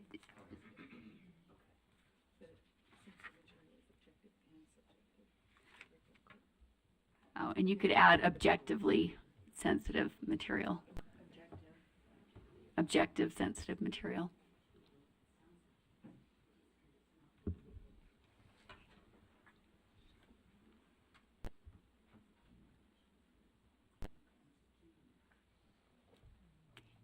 Is sensitive material defined in R277-100? Because it's not defined in this specific rule, but if it's defined there, then we would be okay. Unless you want to put a reference as defined in 53G 10-103. I think that's right, as defined in, well, I guess we're...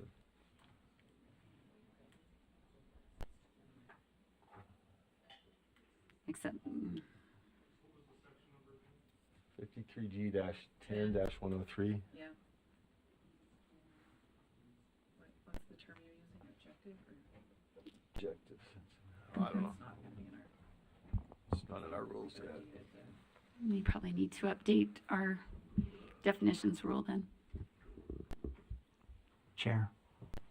I don't know if that Mr. needs Carey? I don't know if that needs a second, but I'm willing to second for purposes of discussion. It does need a second, yes. Yeah, I'll So second it's it been then. seconded. And I do have a question, and this could be to the maker of the motion or just generally, but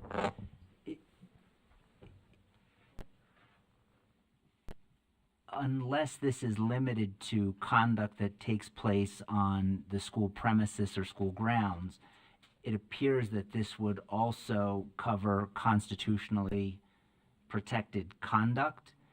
So, right, for consenting adults. So I just want to make sure that the rule that as it's written, and that may require a staff member, and I see Ben standing up, to address this, but insofar that it is limited to the school itself, absolutely I would second the motion to the extent that this is now covering consenting conduct between adults off premises, less inclined to do so. Director Rasmussen, did you want to address that? Thank Can you, we Ben get him- Rasmussen, Director of Law and Professional Practices. This is part of the definition of sexual conduct, and if you look at that, it specifically says that that's between a staff member and a student. So this doesn't affect consenting relationships between adults. If She we only took strike student, Look on line 24. This, oh, so you're saying it was redundant as it was used perhaps originally? Okay. Yeah. Yes. this- Then give me Yeah, enough Carol, time and I'll catch up. Okay. But wait, there's Are you looking under B? Starts on line 24, that section.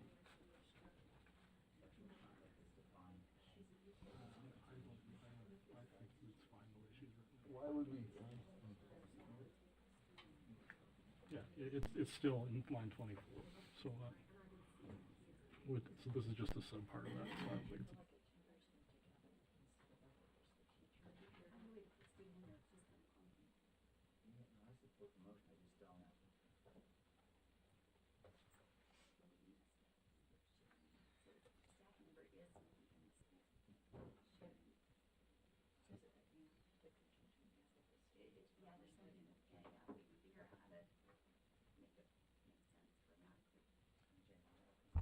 So line 25 would retain staff member and a student, correct? Line 25? Because it falls under F. Okay.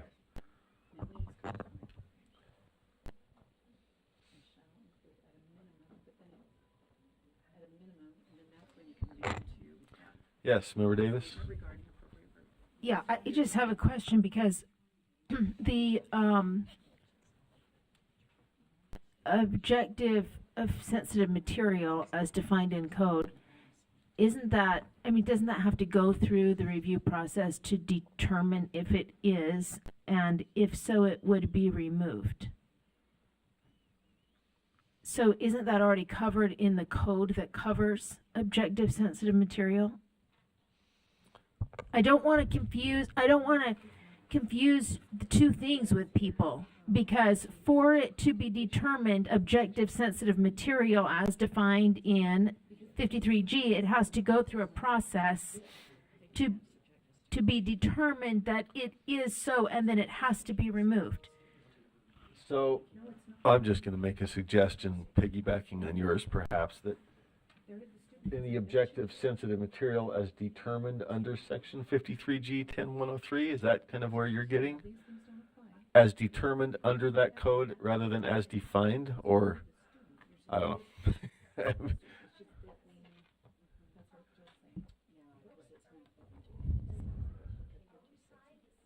That if they go ahead and share material that has been removed and defined as objective sensitive material, then they're going to get in big trouble? Like, is that what I'm understanding we're trying to say? Because It's my understanding. I Member think Klein. it's just So as determined would mean that the process has run has and already you now happened. can't use it. And so, like, or this as would defined, be assuming someone's going to take removed material and then intentionally giving it to a student. I think that's the intent. So then I think we need to define that it's been removed by the Well, that's why I said committee. as determined rather than as defined. Does that not get there? As determined would mean it followed Well, the process under 103 and it's been determined to be as objectively. determined by the committee. Well, Because that you gets could a little say an longer, but individual You could just say as, well, you could say as determined under 103. as reviewed. It's the process. The determination, well, as I'll determined back in out. review process. As determined in review process.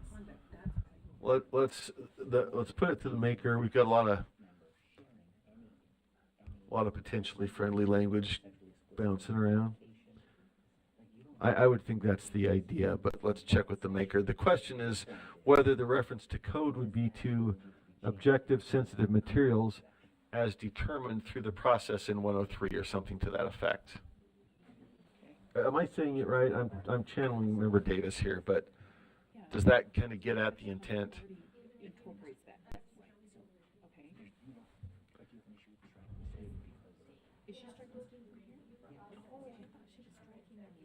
Correct. I just don't know how much detail we need to reference in 103, or if it can just say as determined.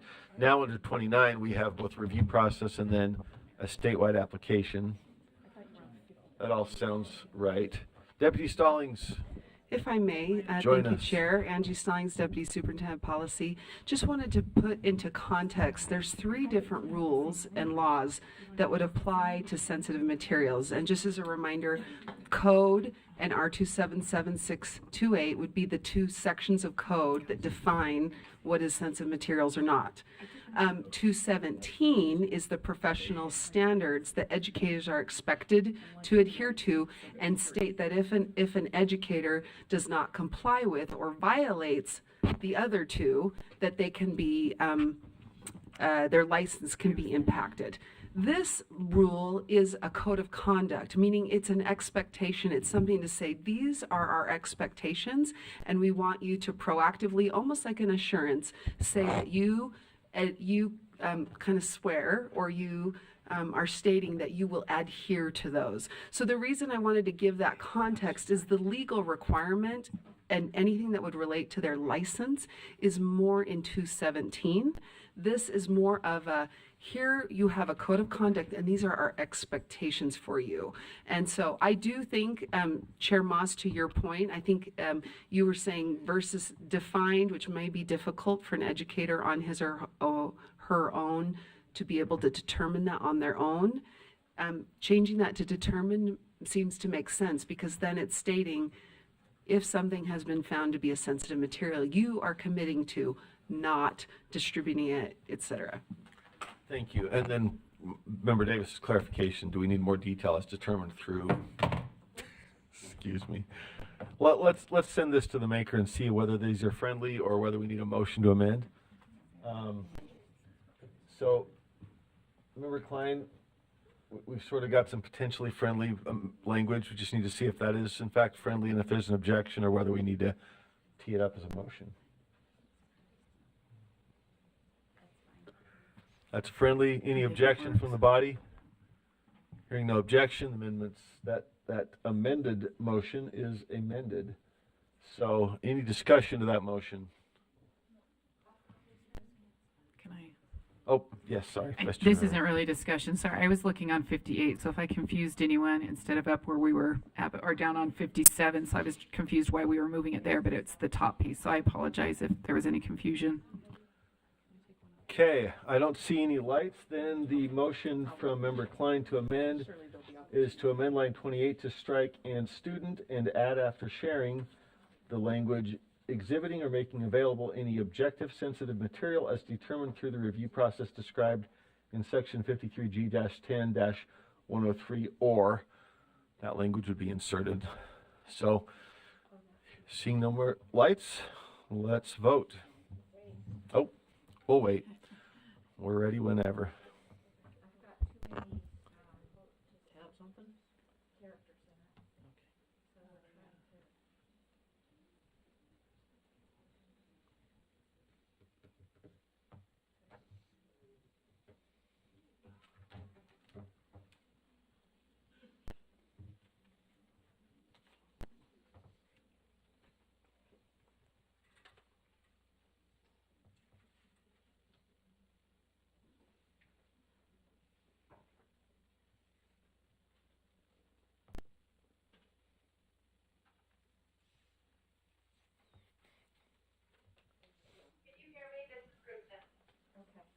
Yes.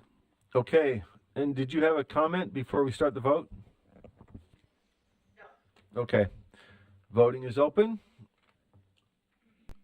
Maybe. It's open, but it's gray. Oh, thank you. All right, we are there. Member Norton. That is. You got bells and whistles we didn't know existed. Member Norton? Member Norton's a yes. Member Bogus? Yes. Member Bogus, is a yes. Got two more.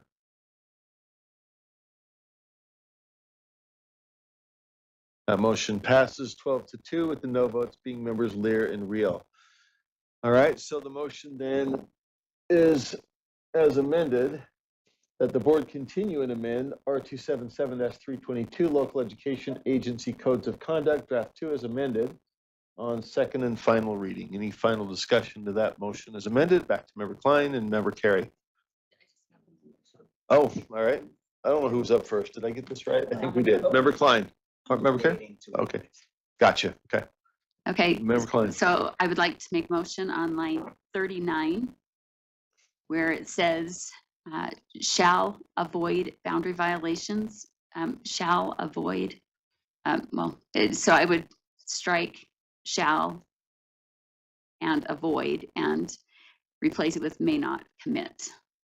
And I can speak to that. Is there a second? Second from Member Green. Back to you, Member Klein, if you'd like to speak to the motion. Yes, so shall avoid is kind of an oxymoron. Like if it's a shall, then it should be a may not.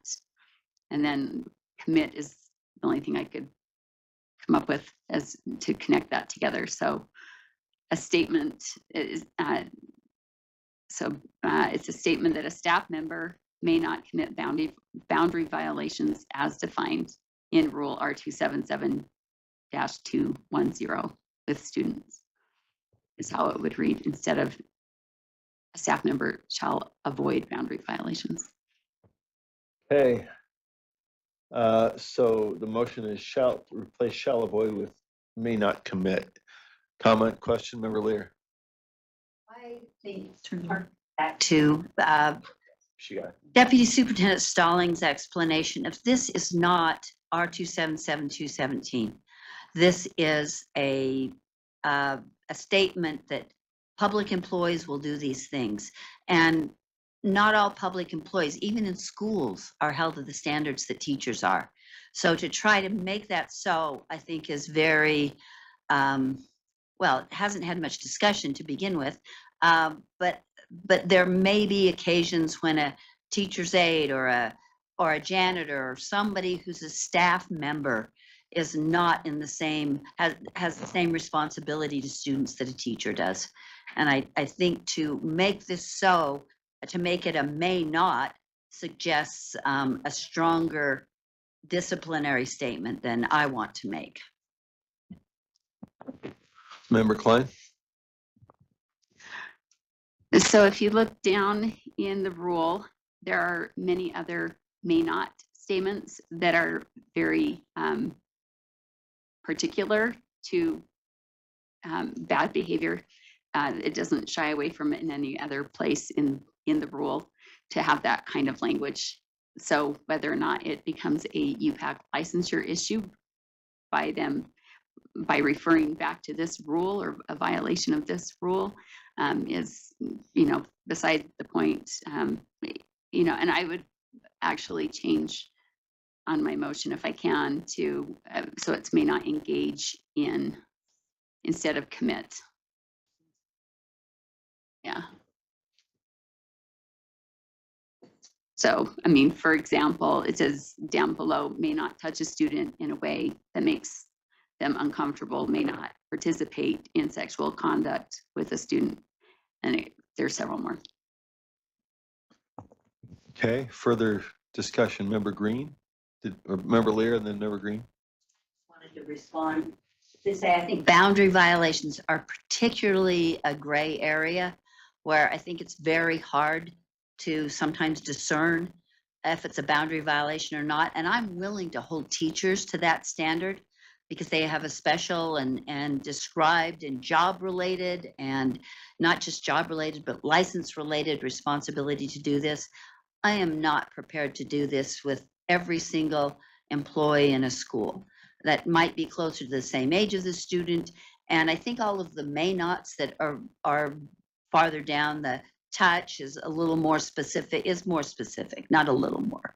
And sexual conduct, more specific, where boundary violations are as broad as texting and communicating and fraternizing. And I'm not prepared to say shall not when the subject matter itself is so hard to define.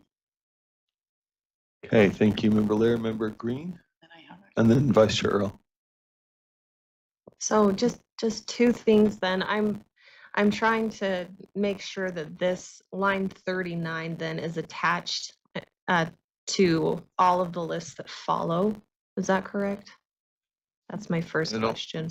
I don't believe, well, So the shall avoid. I think it's separate. I think A is freestanding and then it goes into B unless somebody sees it differently. I think it's a freestanding separate one. Okay. And boundary But the violations. shall avoid is associated with 210. That is correct? Yeah, Well, boundary violations as, defined. I think it's As- limited to boundary violations. Let me just. Okay. Yeah, So Yeah, I'm but bringing. boundary violation is defined in 210, so that's the reference. 210-2 sub 6A. Okay. So then I'm just trying to understand the difference between the shall and the must. I know that the Federal Rules of Appellate Procedure uses must, not shall. And I think, and there's may not is good. I'm hearing this, a bird. Well, that's the proposed motion would use may not rather May than not, shall yeah. avoid, I guess. Is that where And you're- I know that the case as far as interpreting shall versus must is extensive with hundreds of cases that spend time interpreting shall. So if I'm hearing Member Klein correctly, are we trying to mitigate those challenges or draw better lines on what shall or must not happen? And that's to the maker of the motion. Member Klein, would you like to respond? Well, again, shall avoid how do you define that? It's either okay to do or it's not okay. And in order to make it consistent, the language consistent throughout the rule, it should be a may not. That's the language we always use on things that we're saying that's a no-no. So may not is, I think is appropriate. That answer the question. As I see it, shall avoid means what were you required to do? Avoid running into the kid, right? Whereas Right, I would say shall not, shall but avoid that's not would the raise language that. we use Yeah. in the rules. We Shall use may avoid not. asks the question of what does it take to avoid, whereas your language says you may not do this. I think, at least as I think that's the idea, is you do focus on the language that can't. Okay, I think we got answered. Member Davis? Shall avoid requires an intentionality about thinking about what is possible. Obviously, they may not engage in those things. All of those things are illegal. But for example, a teacher called me last week, super upset because a student had accused her of hitting him. She had touched his shoulder and said, "Close your computer." None of the other students acted like anything was strange. She didn't even remember it. She said, "I must have touched his shoulder and said, 'Close your computer.' It's the only time I can think I was even close enough to be in his personal proximity." But she didn't even remember doing that. And she was being accused of hitting. So, and I said to her, when I was a principal, I used to say to my teachers, do not touch students during discipline ever, because it can be misinterpreted. And when you shall avoid, it means you are intentionally thinking, how can I avoid even, possibly being misconstrued or what have you? It really requires extra in my mind. May not is just kind of an obvious don't do the illegal things, clearly, but shall avoid means you really need to be thinking ahead and avoiding even the opportunity for that to be done or misunderstood or what have you. Okay, further comment, Member Klein, and then Member Lear or Reel? I don't know who that light is. Member Lear, so yes. We need a, oh, there we go. So it's it's these things that we're saying they may not engage in are clearly defined in R277-210. So it's not like it's, gray area. They're defined. So the teachers need to be aware of what those defined boundary violations are and not engage in them. So we have a lot of problems in our schools right now because there's squishiness in there with should or shall avoid. That's not cutting it, because those that want to violate boundaries can work around that kind of soft language. Okay.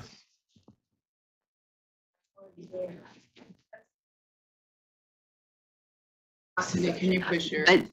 But so I see the list there, but if you go to Rule R277-210, it's a much more defined list of grooming kind of behaviors that used to be included, if I remember right, under our old grooming definition, that they since took out grooming and replaced it with specific examples of what constitutes boundary violations in order to make it more clear for teachers what they can and cannot engage in.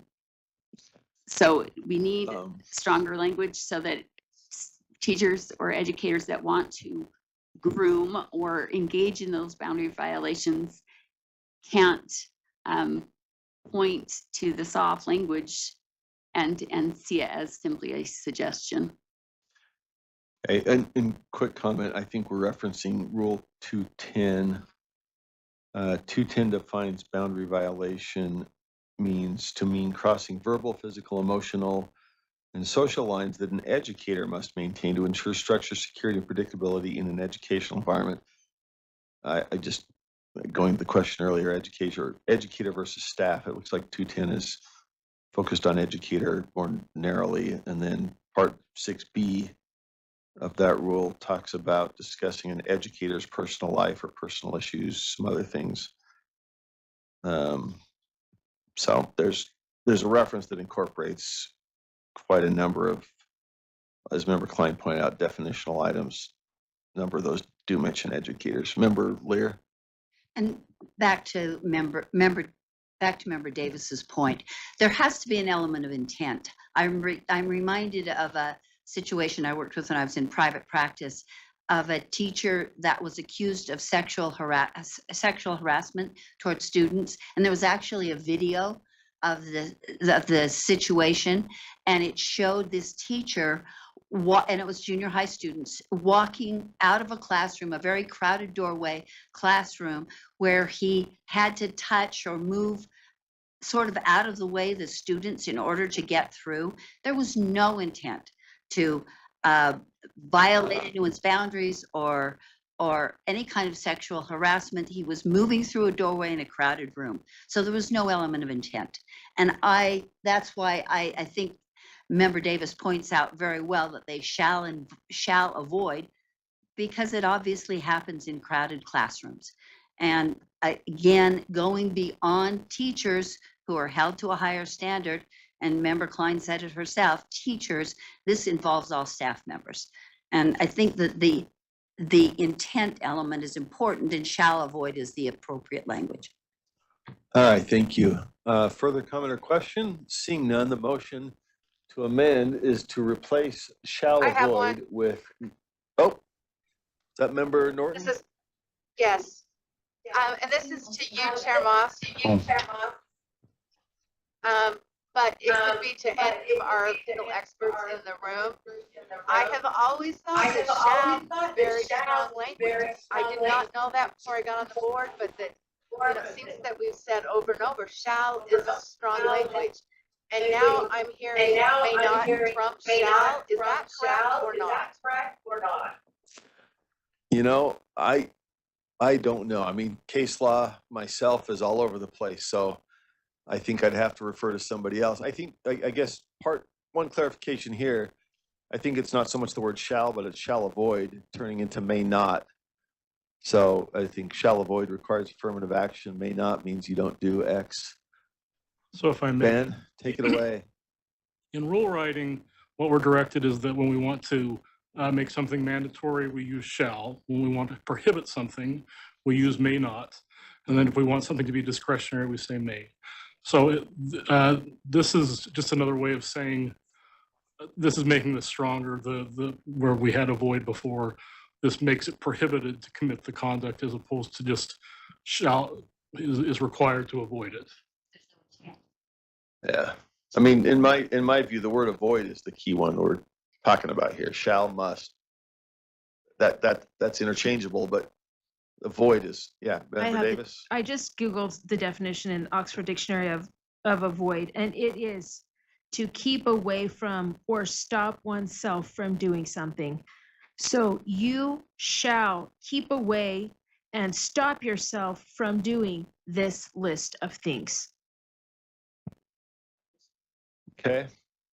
Member Norton, did that answer the question? Yes, thank you. Can't hear you. All right, thank you. Member Bogus, I understand, has a hand up. Member Bogus?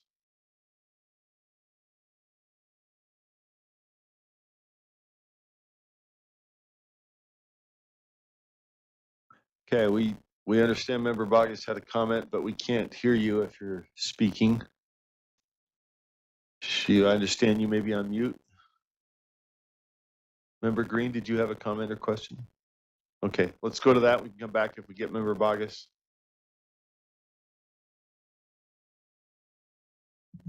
I think I'm just referencing back to just clarifying on the may not, and then the rule that it is clear in 210 where it talks about the boundary violation does not include.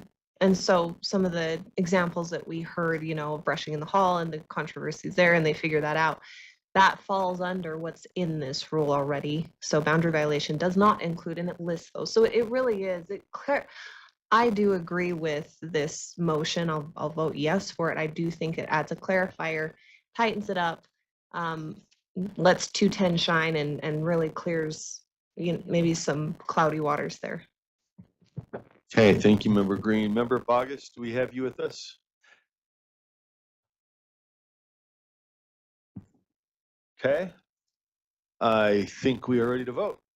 So the motion to amend is from Member Klein, replace the word shall avoid with may not engage in on line 39. Let's open the voting.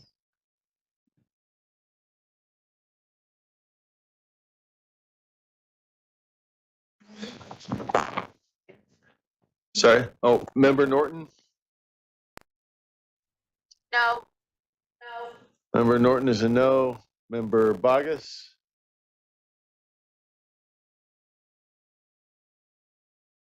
Member Bogus?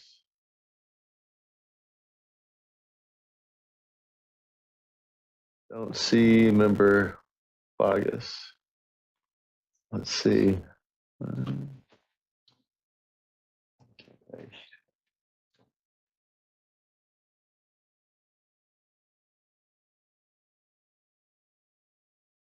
Oh, geez. Excuse me. Okay. That motion fails, I think, because we're missing members Hymas and Bogus. So that motion fails 6-7. The yes votes being Chair Moss, Vice Chair Earl, Member Wood, Member Green, Member Klein, and Member Carey. All right, so that brings us back to the underlying motion. Further discussion to that motion? Additional amendments, back to Member Klein. Oops. I would move to amend lines 54 and 55. So it would read, a statement that a staff member may not participate in sexual conduct, or, this is the part I'm adding, or engage in grooming behaviors towards a student or group of students.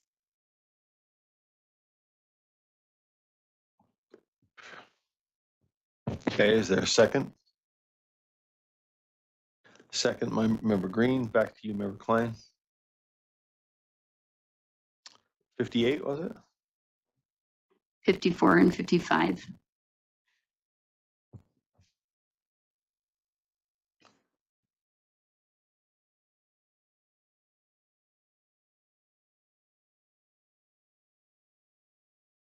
Well, it's the boundaries again.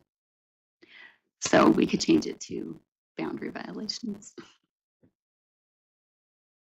If we want to change grooming behaviors to boundary violations.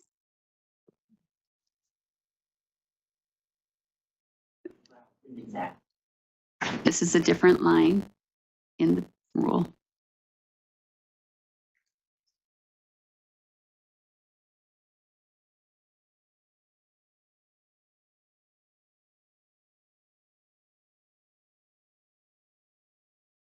Or engage in grooming behaviors, or sorry, engage in boundary violations with a student or group of students.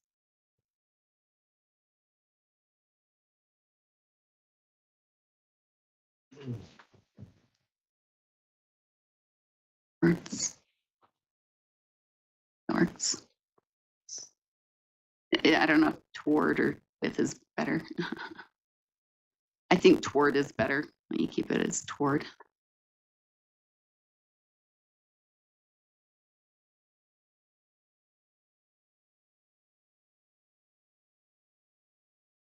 And maybe after boundary violations as defined in R277, 210.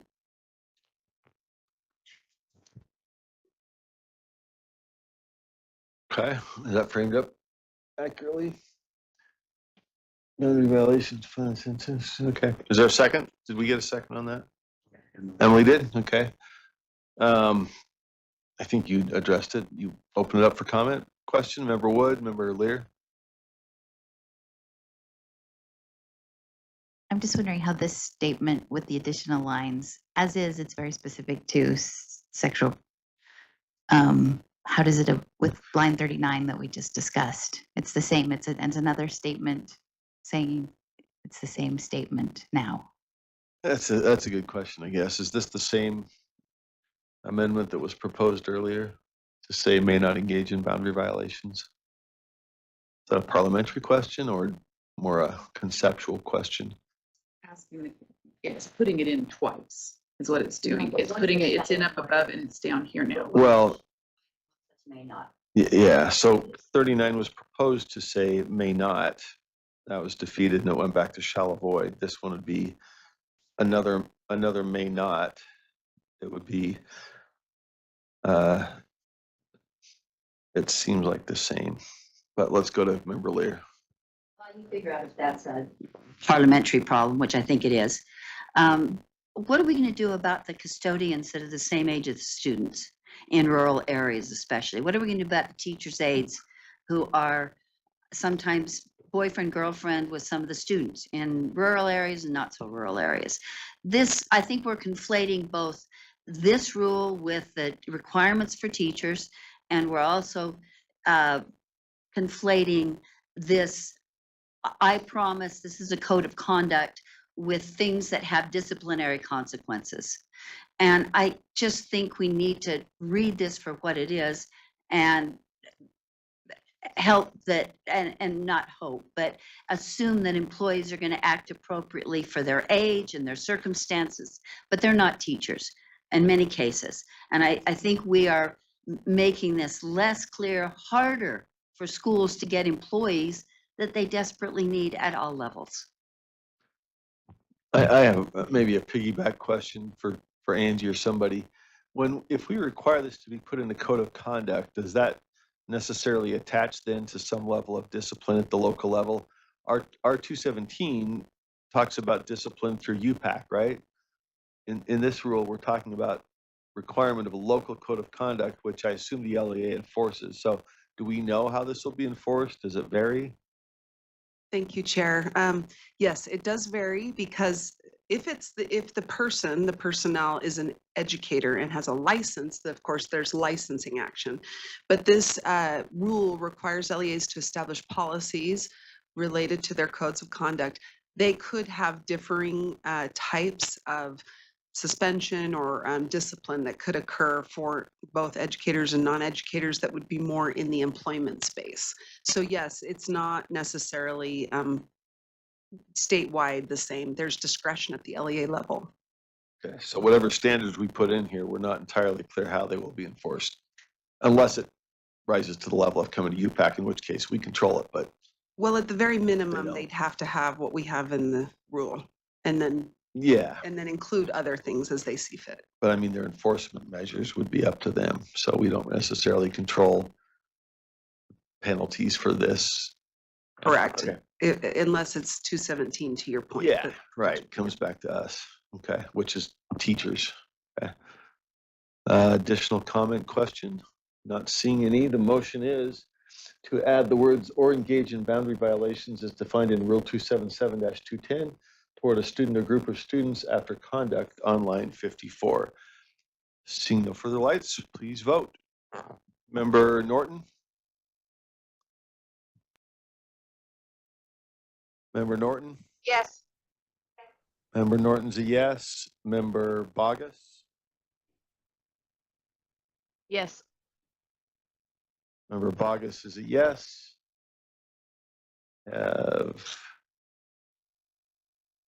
I didn't vote yes. Watching and waiting instead of voting.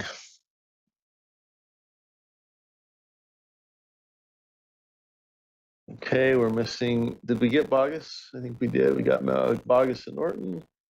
Missing one still, are we? What's that? So we're good now. We got 14. Who are we missing though? Oh, yeah, you're right. Okay, sorry. That passes. The no's being, it passes 14. 12-2. The no's being members Lear and Real. Yeah. Now we have two different statements within the rule. Shall avoid boundary violations and may not participate in sexual conduct or boundary violations. Which is it? For that 16-year-old janitor, he needs to know. As a point of procedure, I think you may not do it and you shall avoid it, I guess, is the effect of what we just did. Well, but shall avoid, if you read it together. Yeah, so I think it's sending a mixed message. All right, fine. one is a negative, one is a positive, avoidance, whatever Shall that. avoid and may not. Yeah. All right, I think that's a mixed message, and I think it's not helpful for the 16-year-old janitor. Okay. Further comment or question? Did you have additional amendments? Okay. I'd like to move to amend line 58 and 59. I would take out regarding and add in that a staff member may not that a staff member may not. And then you'd have to take the ing off of providing also. So it would read, a statement that a staff member may not provide gifts, special favors, or preferential treatment to a student or group of students.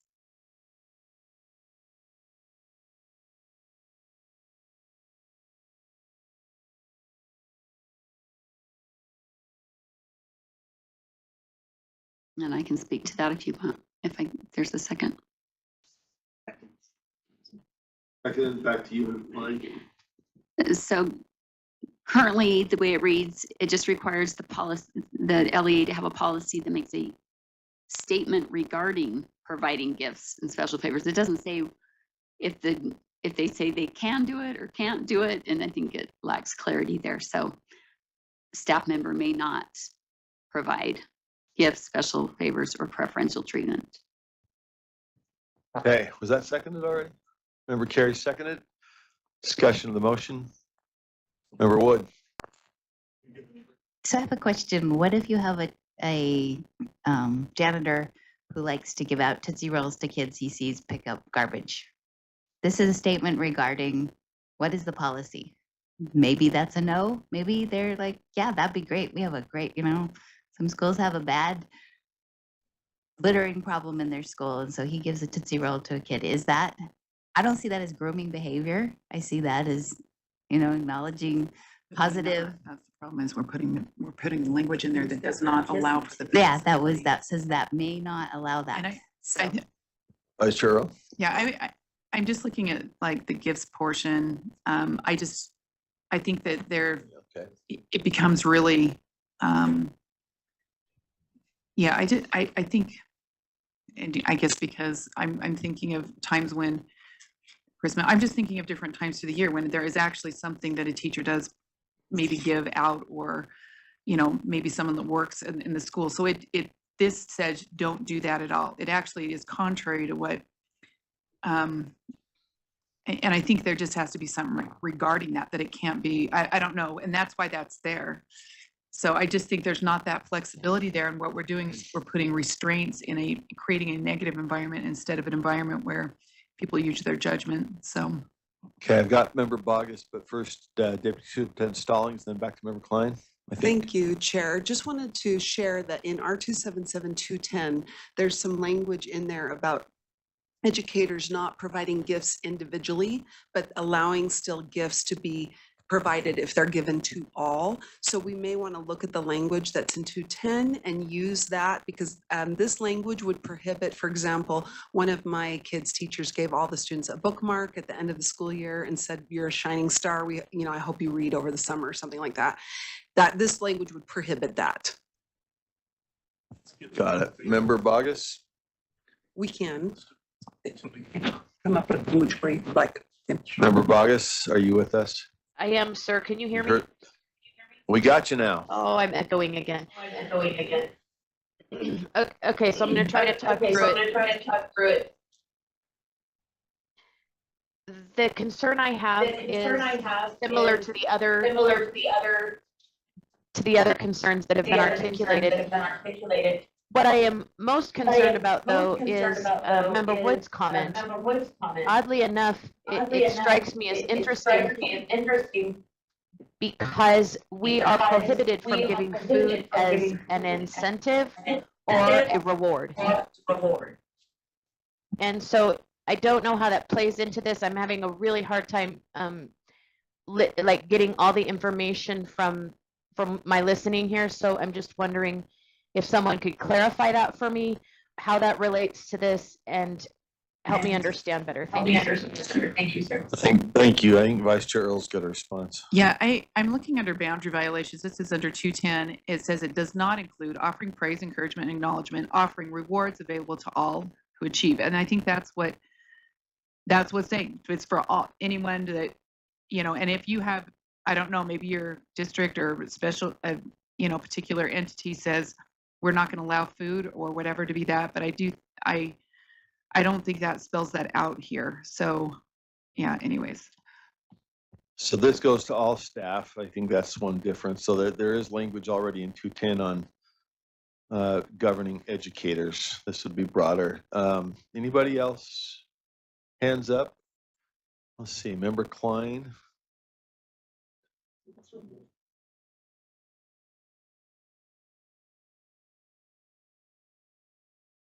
Member Klein, sorry. Back to you. I think you're the only light on. Okay. If you are wanting to I speak. think they're trying to come up with language to take care of those concerns that will still address the issue. And while they're doing that, there is an example, and this isn't on the gift giving part, but and maybe there was a district that allowed an outside organization to host a special graduation for a particular group of students, where they were incentivized to come and participate, and they were recruiting more kids to join that group so that they could be part of that special graduation the next year, hoping to grow this, what they call the lavender graduation, which is a LGBT specific, which I would call that a grooming if you're incentivizing kids to join so they can be part of this special graduation that is held, and where these kids in particular are celebrated for their particular identity. That's and it happens to be a sexual identity to boot. So these are issues that are real and that our schools are facing, and schools are partnering with outside organizations so that they can kind of look like they're clean or not violating something. So, that's something that needs to be addressed. Maybe I don't have something prepared for that at this time, but I think this would go a long way to, this could be more clearly understood at the LEA level that these things aren't appropriate. We had one district that said, well, we can do it for groups of students, not just individual students. And so there's a clear misunderstanding of this rule, because it does include groups of students as well. But as far as the gift giving, do you want to speak to? Well, yes. So should I speak from here? Sure, Here? whatever. So I normally do this. Angie Stallings, Deputy Superintendent of Policy. So we did include the word inappropriate, which matches the language in 210. The language in draft 2 does say may not provide preferential treatment to a student or group of students. So I think that was what you were speaking to, that you cannot give preferential treatment to a group of students. So that updated one now aligns more with the 210 by adding in inappropriate. And how, is inappropriate defined in that other section? It is not. I'm looking back at Director Ben Rasmussen, because he supports the UPAC committee. That is a case-by-case basis that UPAC, when these allegations come to UPAC, they review the facts and they would look at things like, was it a subgroup of students? Did they have something in common? Did it seem like it was preferential? What does inappropriate mean? And they do that. And I think Ben could speak to that more. Okay. I do have a question. In 60, prohibits discriminating based on personal identity characteristics. Would that not address the type of thing where you're doing something based on preferential treatment for a personal identity characteristic? I worry about, special gifts, or again, I guess the janitor's been brought up, other folks that might not be teachers subject to 210, but might get caught up if they, do something. But looks like 1661 might address the dangerous stuff we're hearing about. Maybe that's just a comment. I see member Straight, so. Yes, thank you. As I look over this, I start up at line 32, and the superintendent shall, and then it goes to 2, each LEA, and then we get down to where it has D, E, F, G, H, I, and it goes on for a bit. And that is a statement by the LEA regarding each one of these items. So each LEA determines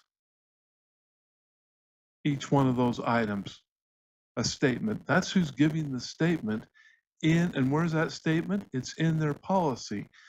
Now, I, as an educator, knew and understood the rules in regards to, for example, a gift. A gift could only be worth so much in value depending on your LEA. And they trained you on this when you came into the profession. Now, if you receive a gift and it's over that, you have to make sure that's rectified. For example, some parents say, I want to do something really nice.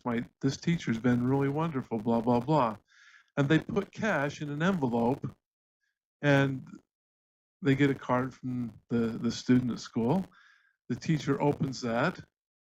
Okay. So what do they do at that point? Well, it's either returned back to the parent, or it's reported to the principal, and they say, let's put this in a category where this can be used for classroom supplies or whatever. Each LEA has their policy in regards to those types of things. And I don't know why we're micromanaging at the State Board of Education the actions of superintendents and local boards of education. We're given a standard, and then they work through it. I guess we could go through and we could define everything, and we could take till next July just working through exactly what that policy looks like.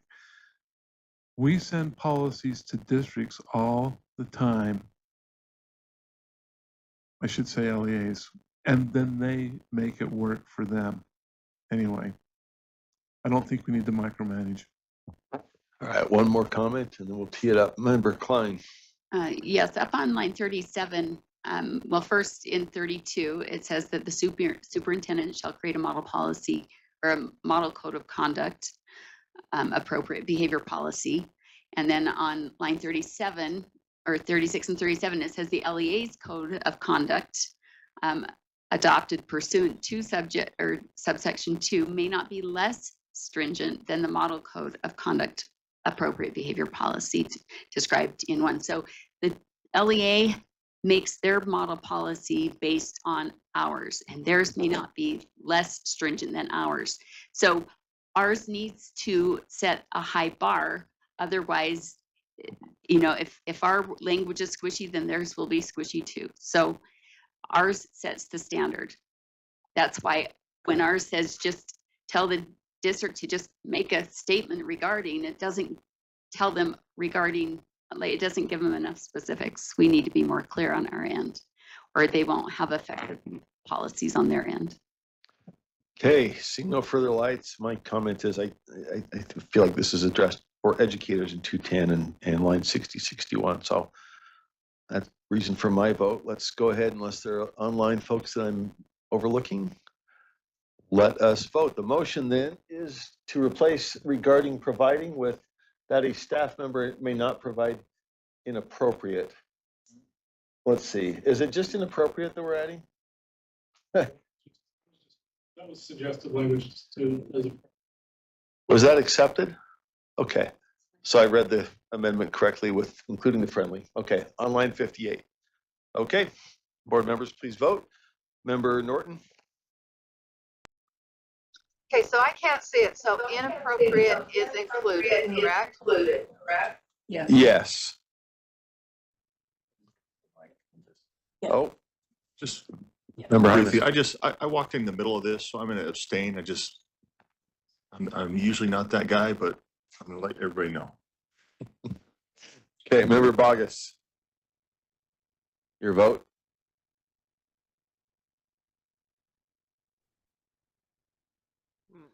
Member Bogus, okay. Let's see, we're missing a few here, or maybe we're not. We got 12, 13. That's everybody. We got. Member Norton, did you? Can you hear me now? Yeah. Okay, is inappropriate included? It is. Then yes. Okay, Member Norton is a yes. Member Bogus, are you with us? Trying to get her. Yeah.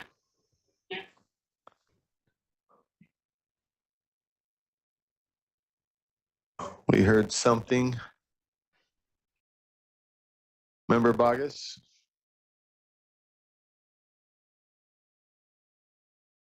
I'm not hearing anything. Well, that motion fails. 5 in favor, 1 abstaining, 8 noes. The yeas are Member Norton, Member Green, Member Klein, Member Carey, and Member Vice Chair Earl, Member Hymas abstaining. So that brings us back to the underlying motion and any amendments to the underlying motion. Back to you, Member Klein.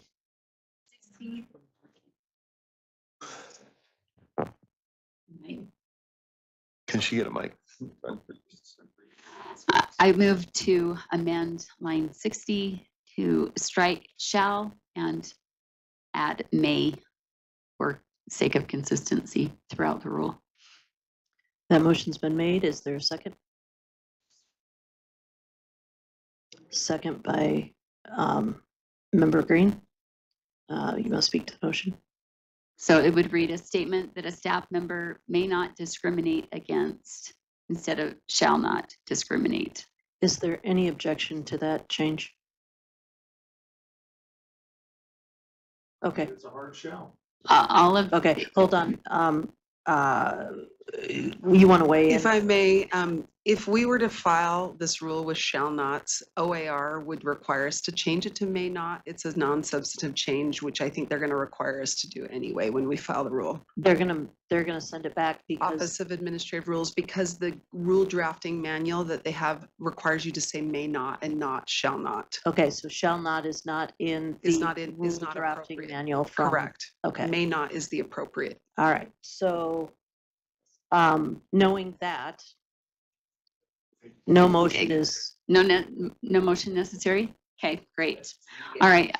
I'll move to my next motion. Line 63. I would amend to strike the words regarding appropriate use of. And so change it. So the statement would read, a statement that a staff member may not communicate through electronic devices and social media with a student except for on grammable state-owned and operated devices and for official academic related communications. All other communications must go to a student through the parent's email.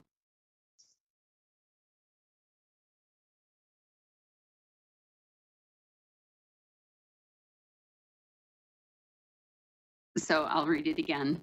A statement that a staff member may not communicate with a student through electronic devices and social media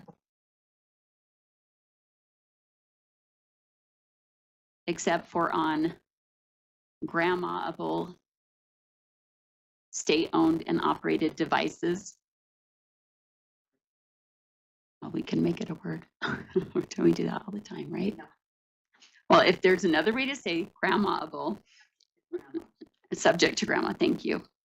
It's subject to grandma on state-owned and operated devices for official academic-related communications.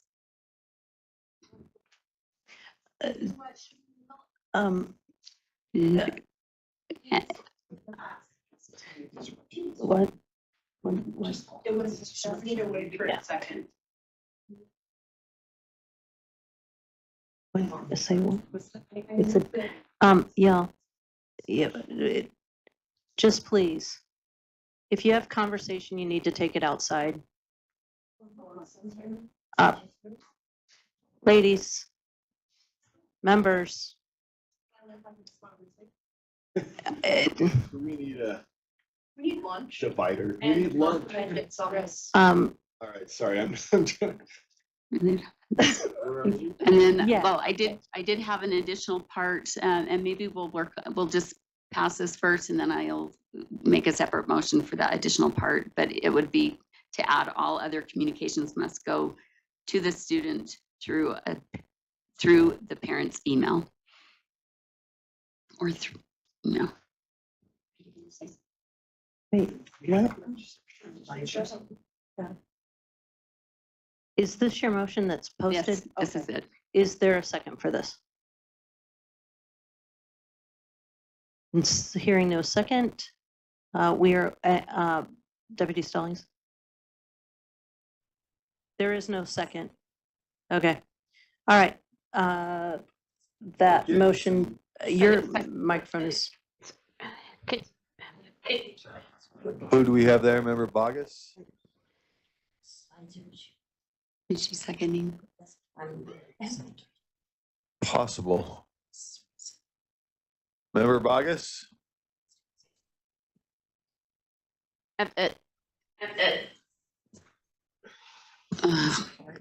While she's doing that, can we switch around? If she's going to second it, I would put social media before electronic devices. Member Bogus, we're hearing you only in blips, so if you mean to second, you might just want to say the word second. I think I heard second. The second? All right. Okay, we got a second. Back to Member Klein, unless I think Deputy Stallings wants to weigh in. Okay, so again, that statement that was currently there doesn't give LEA's direction on what that should look like. I know we have some rules out there on use of electronics, but as far as the staff members needs to know, again, it becomes a boundary violation, in my opinion. And I don't know if that's listed. I can't remember if that's listed in boundary violations, but there's no reason that a staff member needs to communicate with a student through other means than on official devices for official academic purposes.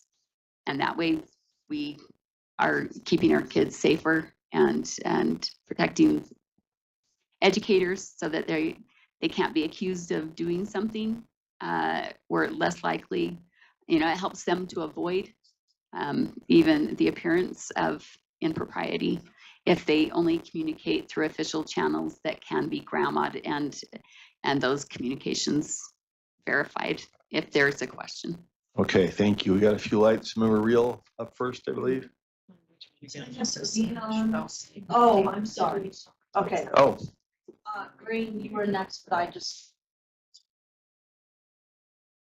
So Green, then Reel. Unless what can we insert Deputy Stallings? Let me go out of line here and ask Angie. Thank you, sir. Just something for Board Member Klein and the board's consideration. This statement in many ways is addressed for educators through our UPAC rules under the defined term for boundary violations. So this would go broader than what we currently have in the UPAC rules. One unintended consequence that you may want to consider providing an exception for, or just know that this is an unintended consequence. It could limit communications between staff and students that have nothing to do with their school relationship, especially if you consider in small communities or even in non-school small communities, educators may have relationships with private clubs or charity groups or church. And so what you would be stating here is that an educator or a staff person and students may not communicate at all. It's so broad, it goes beyond just the school setting. And so I did want to share that. Thank you. Okay, I think we had in queue Member Green, then Member Reel, then back to Member Klein. Okay, so Member Hymas, Member Reel. Okay, Member Green, you're up first. We got that part. okay, sounds good. I'm trying to work through this because I have my own personal experience here with children. For example, the math teacher, my daughter, the math teacher, me. I'm not sure if that cell phone was her own cell phone or whatever. I do know, however, that there was a policy with the math teacher specifically. I'm not sure if this is district-wide, that no communication would be done between the math teacher and my student. It had to have a parent attached to that text, stream. And that came to extra tutoring or assignment questions or whatever. I mean, there was, that expanded out depending on what the teachers are involved with extracurricular activities.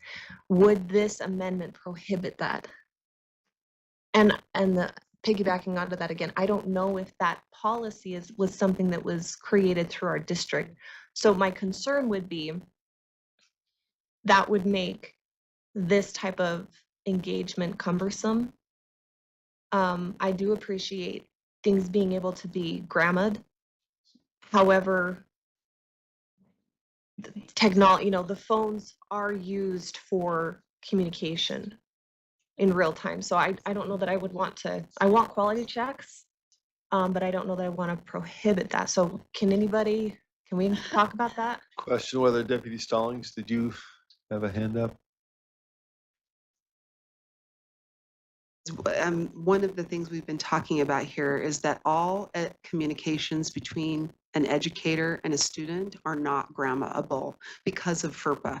Students' identity and any communications that students have are protected under FERPA and they are not subject to grandma. So just something you may want to consider taking out grammable, as well as just noting that this language would prohibit educators from communicating with students with their personal devices for personal reasons. I'll give an example.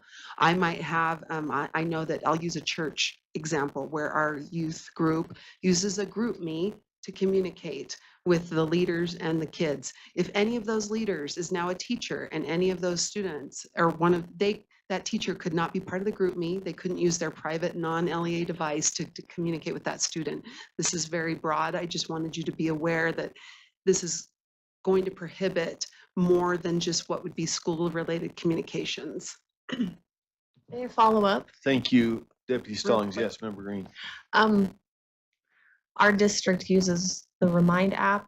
I think they launched a different app. Does this fall under, the Remind app on a personal device? It's an app.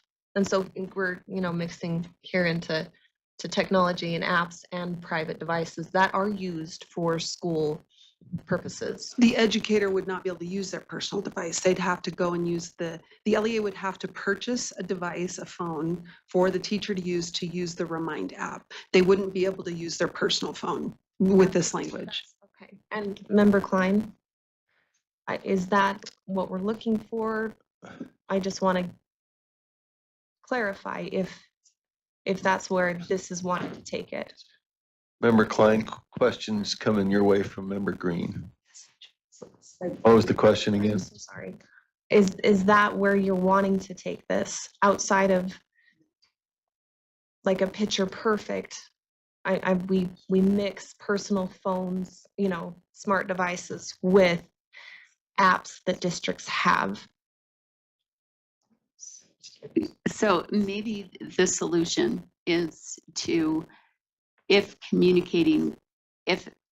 in their role as an educator or staff member, they're communicating with the student because of that relationship of teacher to student, that however they communicate, if it's not on a state-owned device, that they loop the parent in on all of those communications with that work. So it's never just, it's kind of like never, not having an adult and a student alone in a room together.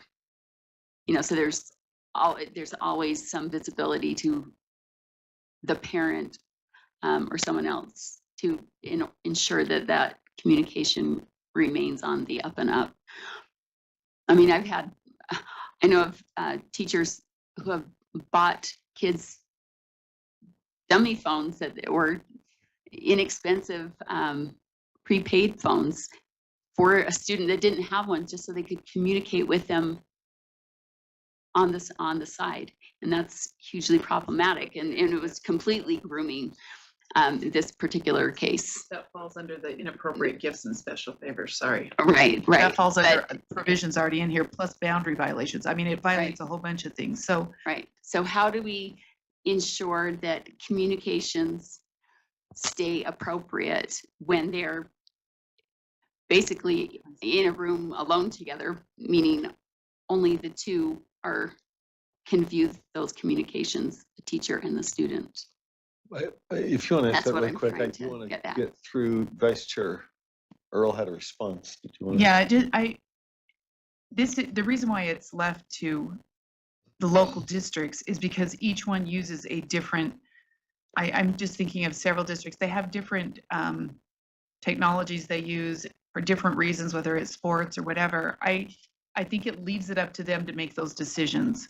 And I feel in this area where we've already got other provisions in here, I don't feel like this is necessary. I think it's already talking about gifts, preferential treatment, being alone. I mean, it talks about all these different things. So I think I'm ready to vote, but I feel like it's adequate the way it is currently.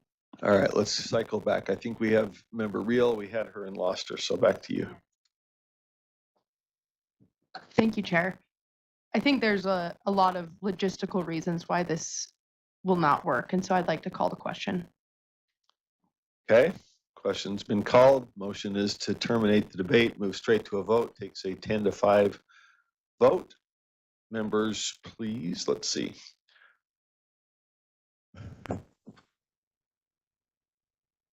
Hold on, yeah, sorry. We're fast and furious here.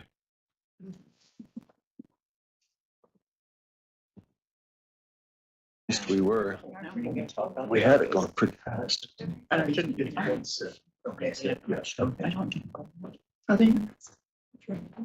Okay, the motion is to call the question, which is to proceed directly to a vote. It takes 10 votes to get there. Member Norton? Yes. Member Norton's yes. Member Bogus to call the question? No. Member Bogus is a no. Let's see, who are we missing? Member Carey. And Member Davis. So we got everybody now, I think. Okay, that motion passes 10-5. The no votes being Member Carey, Member Bogus, Chair Moss, Member Green, and Member Klein. So question has been called. We'll proceed directly to a vote.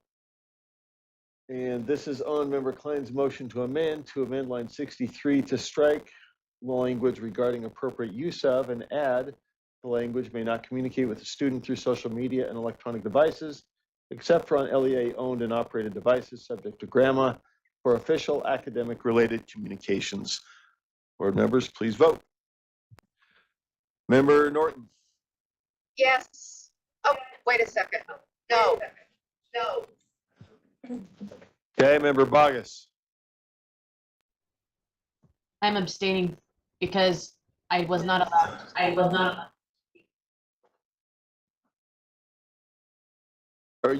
Is your connection working now? I didn't have you.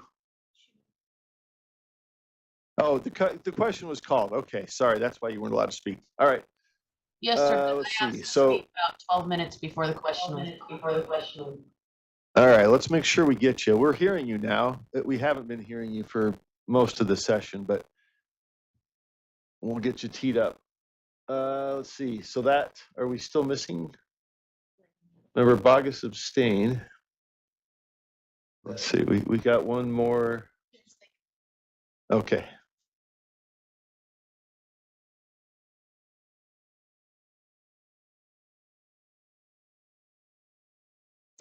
Okay, that motion fails with 12 noes, 1 yes being member Klein, 2 abstentions being member Green and member Bogus. Okay, let's see. So we're back to the underlying. Did we get through that one? We got through this one with any friendlies and other amendments, right? Okay. Member Klein, let me just ask you timing question. How many amendments are we looking at? We want to make sure we get to them all. The only question is whether to do lunch first. So, all right, let's go ahead. Let's proceed. Oh, let's see. Got a mic for member Klein? There we go. So I move to amend line 65 to strike regarding and of, and add that a staff may not use.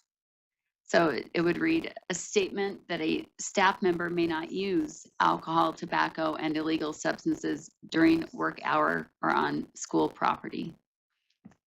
Yeah, is there a second? Is there a second? I'll second. Back to you, member Klein. So I don't know that there's ever a situation where that would be allowed. So I don't know why we don't just make it a statement that they may not, instead of just requiring an LA to have a statement regarding.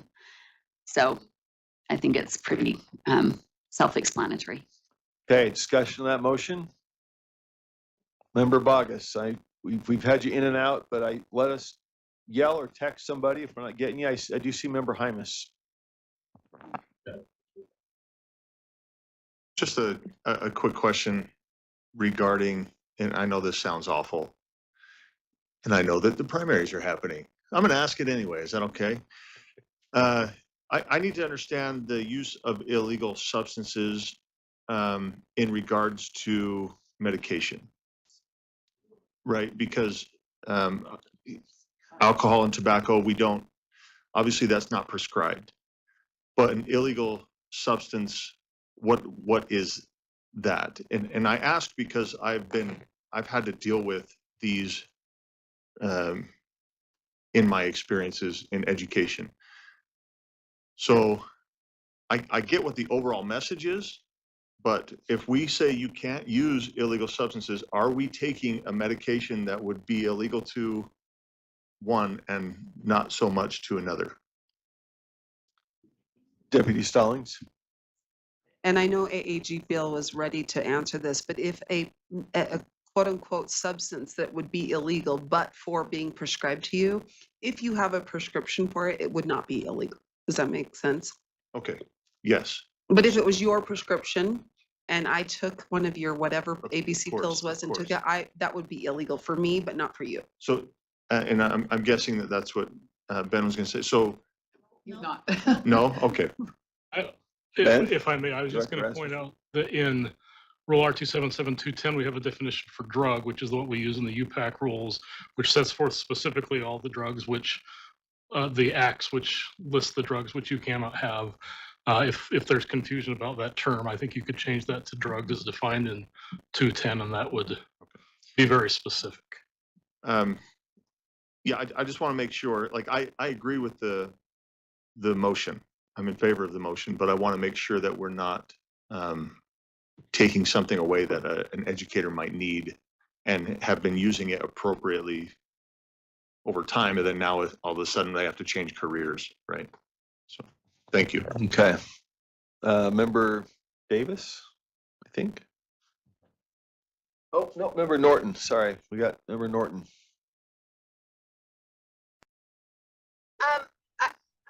Is this a question that's redundant? Are these things allowed on school grounds? I was understanding that it's illegal to have these things on school grounds for anybody. That's correct. I'm hearing an answer from somewhere. Member Davis? I was going to say, I believe that's correct. But are you calling on me or? No, I will. I'm just, so that's the answer, Deputy Stallings. You Sorry, I'll just get back to like you. me to confirm on the record, there Sure. are laws that already do prohibit certain drugs, substances from being on property. This wouldn't change that. They'd already be prohibited by law. Okay, is tobacco among those? Just ask Deputy Stallings or anybody else. Is tobacco still prohibited everywhere? I don't think that, under the Clean Air Act, I don't think they would, but also, it's prohibited under the Utah, yeah, What is tobacco? in public Got it. settings, including schools. Okay, got it. Okay. So it doesn't do anything. So Member Davis and then Klein, I think? Yes, Member Davis, then Member Klein. This is unprecedented for me in 5 years, so I don't know if I got the language right, but can I move to table this item and move on to the next item in the report out of the, or move on to the next item? Table it. I have like two, they're just like little one word that needs to be fixed and they might be. If they're technical changes, they don't need to be Well- discussed in the body. They can just be given to staff and they can make technical changes. I so. think they're a little more than technical, but Yeah, they're move to table, not substantive. just because The motion is to table this particular item without finishing it and move to the next item in the do we law have and to licensing. vote on the motion that was already the underlying motion? Well, I'm going to turn to our parliamentarian because that is unique. Deputy Stallings. Will come on is whether the motion is to table until after lunch or table indefinitely. If you're tabling indefinitely, this rule is up for sunset review. And so at the very least, if we could make a motion to continue the rule, if you don't believe you'll finish it today. So if you could just clarify, is it tabling until just after lunch or tabling for next month or 2 months? Member Davis. When are we discussing the sunset? Is that, no, we need to continue today. Okay, I vote to table it indefinitely and continue the sunset. I mean, continue the rule. That would be a different motion than tabling. So that would be essentially, Didn't they already move? Isn't there a motion already on the table to the continue? motion to continue is on the table. It's been amended. And so I'd like to make a Yeah, substitute Member motion Davis, I to do. continue the rule as amended. Well, we want the amendments that we've already passed. well, let's follow the rules and we can say yay or nay to any of this. I think the question is going to be a motion to table, not table, but continue. I don't know. I'll let her decide her own motion. Sorry? I hear you. And just do. I'll let each member I think it's. decide their own motion and we can debate it and vote. Sure. Yes. So this rule has been amended at least once today. So if this matter is continued, would it be continued with the amendments as already made and passed by this board? That's within the control of the body. So if the motion was to continue as amended, then it would simply be a substitute to having any other amendments considered. Okay, no, now. They would pass it out as amended. If somebody moved as a substitute to just continue without any of the amendments or table it, I guess that would have to be a tabling. I move to pass So- draft 2 as amended.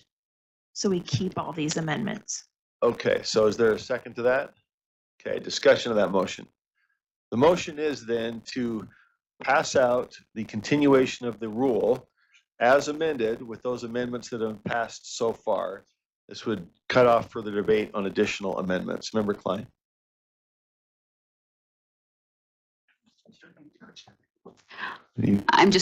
I guess I'm wondering what the rush is when we could finish this in like 3 minutes flat.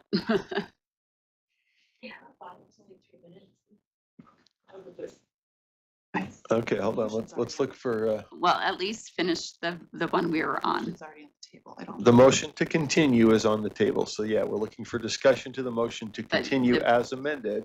But the amendment that was already proposed that was not voted on. I think that was presented as a substitute motion, correct? The substitute motion is to continue as amended. So that steps in. So if members vote for this, it does act as a substitute to the amendment that was on the floor. And instead, we would pass out the motion as amended so far. So open member Carey. I would just speak in opposition to the motion. It's my understanding the significance of this is something that's presented to educators annually. And I believe they're also required to sign it. And so this is really important. This isn't just, hey, well, we already have it in the law. This protects our educators and staffers because this brings awareness to them. And I just think that we've come so far on this, and some of these amendments I've supported and some I've supported and we've lost today, but I don't see why we just wouldn't take the time to finish the amendments that Board Member Klein is bringing to the floor. We will spend more time debating the application to on the substitute motion than it would probably take to actually consider and address Board Member Klein's proposals. So I'm going to speak against the substitute motion. Thank you, Chair. Thank you, Vice Chair Carey. Member Davis. Oh, I would agree if it's not already in the language. I just asked if it's in the language already and it's What's in the illegal. language already? Substance use, illegal substance use is already in the language. In 65 and 66. So I just Yeah, I guess the effect can of the read it substitute here. motion though is 65 says a statement regarding use of alcohol, tobacco, and illegal substances during work hours and on school property. All right. So the motion pending is to avoid completing that discussion by passing out what's already been amended. And the amendment that was on the floor, because that is germane to the motion to continue, would be saying rather than a state regarding, it would be prohibiting or something to that effect. Right? Okay. So I'd speak against the motion to continue as well, but let's hear if anybody else. Any other comments? Member Bogus, Member Norton? I think we're good. Let us vote. The motion then is to continue rule. Yeah, what's the name of this rule? 322, R277-322 as amended to this point. Who did second that? Member Carey? Member Straight, sorry. Okay.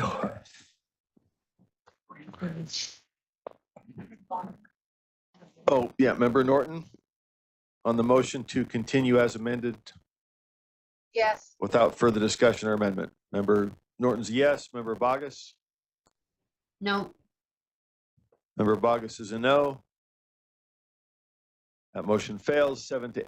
The yes votes being where's my eyes? Member Straight, Member Booth, Member Norton, Member Lear, Member Davis, Member Wood, and Member Reel. Okay, back to the motion that was on the floor regarding illegal substances, which was to amend line 65 to strike regarding of and add that a staff member may not use. Any further discussion of that motion? If not, Member Hymas. I just want to, I want to bring up a question that affects a lot of people. We're talking about something as simple as a smoke break. Do they have to leave campus, or can they walk the 500 feet to the edge of, you know what I mean? Are we? Yeah, so they can't in a public building. Is but it I public have a- building or property? Public property? This, Right, I think there's a separate provision that we're hearing already prohibits on public something or other broader than schools, and that says property, not buildings. so my question is, would, this sounds like it's now saying, instead of a statement that the LEA can say, yeah, you cannot have alcohol, tobacco, illegal drugs in the building. And I, obviously I would take it a step further as an LEA head and say, I don't even want those on my property. But am I now saying to, my parking lot is fairly small, but others are quite large. Their property is quite large. Am I saying if you need to go out and take a smoke break during your time, am I saying you need to get in your car and drive off the property because of this? Or is that up to the LEA to decide? If I could clarify with Deputy Stallings, my understanding is the law already says you may not do it on public property, but let me get clarification on that. Let's clarify, This, please. yeah, because this may be just coextensive with what's already there. The Deputy language, Stallings? The language in code prohibits smoking within certain number of feet, within certain number of buildings already. That is already legally prohibited or required. Within a number of feet from a building or from Within, the property? first from certain buildings. So for schools, for buildings, okay. example, you couldn't just stand right outside the door and smoke. You have to be a certain number of feet away. From the property. And so if the parking lot were very large, you may be able to do it at the very corner of the parking lot. But if you had a small one, it might be we'd have to look at the number of feet is what we're trying to say to see.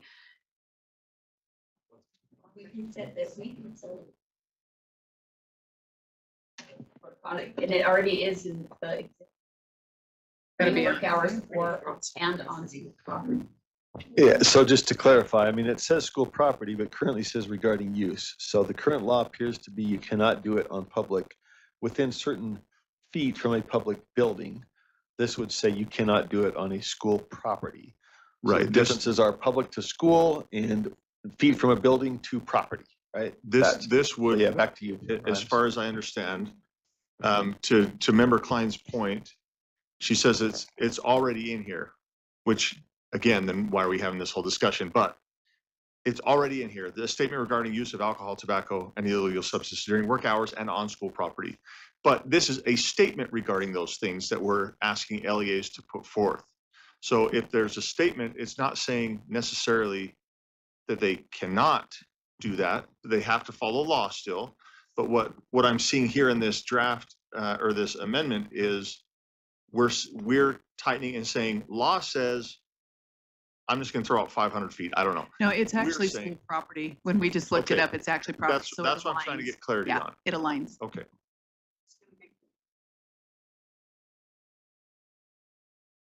Thank you. I see Member Carey. Okay. Member Carey. You are clean.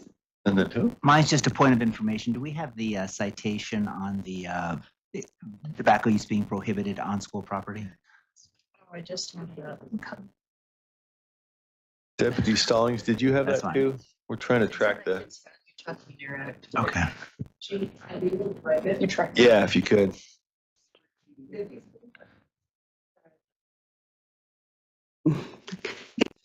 G dash 8-209. Thank you. Thank you, Sharon. Okay, seeing no further lights, the motion then is to amend line 65 to strike regarding of and add that a staff member may not use. Please vote. Member Norton. Member Bogus. Yes. Or Member Bogus is a yes. Member Norton.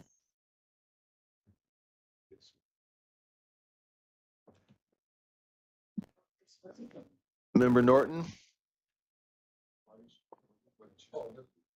Bogus was a yes.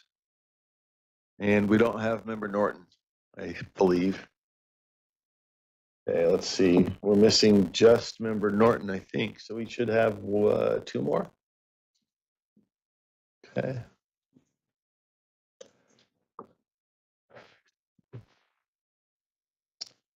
And one more.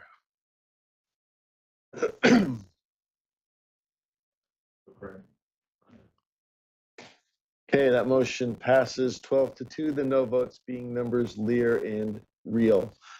All right, back to open floor. Further amendments, Member Klein. I move to amend line 67 to strike is required to and replace it with shall. For consistency unless that can be done without a motion.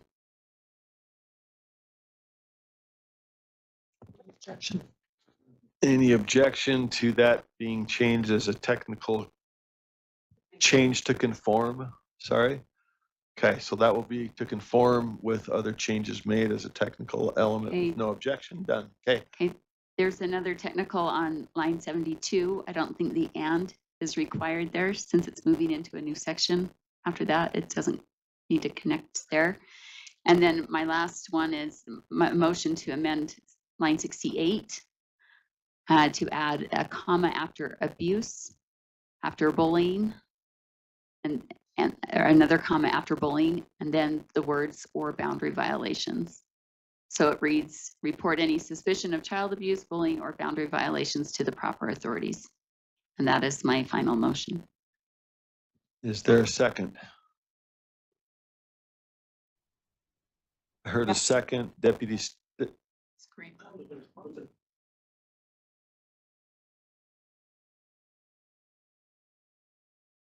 Okay, we've got a second from Member Green, Deputy Stallings.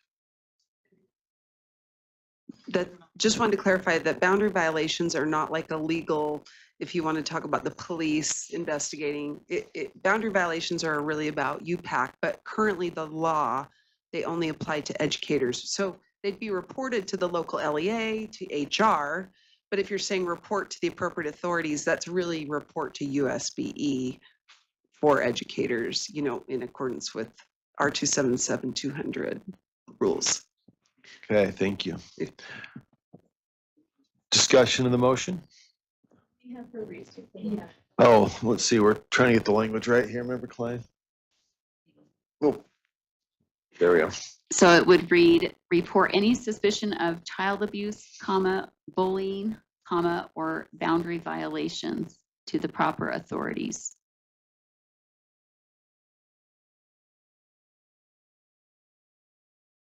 And I think bullying is not a legal thing necessarily either, so boundary violations would fit there. So the proper is 68. Bless you. So the proper authorities other than child abuse would be UPAC or the LEA? Maybe it should say the appropriate authorities. Well, proper, appropriate. Oh, it's your motion. I think what We can leave it at proper unless somebody feels otherwise. Okay, Member Lear? Member Straight? Chair, I need some examples of boundary violations. They're listed in 210. All right, easy there. Oh, no, what was that? I've done anti-harassment training for 25 years. I always say rule number 1 is do not engage in harassment while we're talking about harassment. So don't invite a boundary violation. I'm sorry, I'm close to lunch. I'm getting a little frivolous. Go ahead. What do you mean? No, I'm sorry. I missed the joke. I know that. When you say you need an example, you don't want to see one. You want somebody to explain what that means. Okay, yeah. Yeah. Yeah, I would like to know Rule or 210, understand what is meant by that. I know you weren't asking someone to demonstrate. It's R277-210. Well, for me, I hate hugs. I hate hugging. That is a boundary violation for me. All right, so R277-210 gives the definition of boundary violations. And it starts down on part 6A, and I apologize, this doesn't have lines, but it looks like it's page, the one I have doesn't even have. We got it, there we go. So boundary violation, there's a definition in A and examples in B.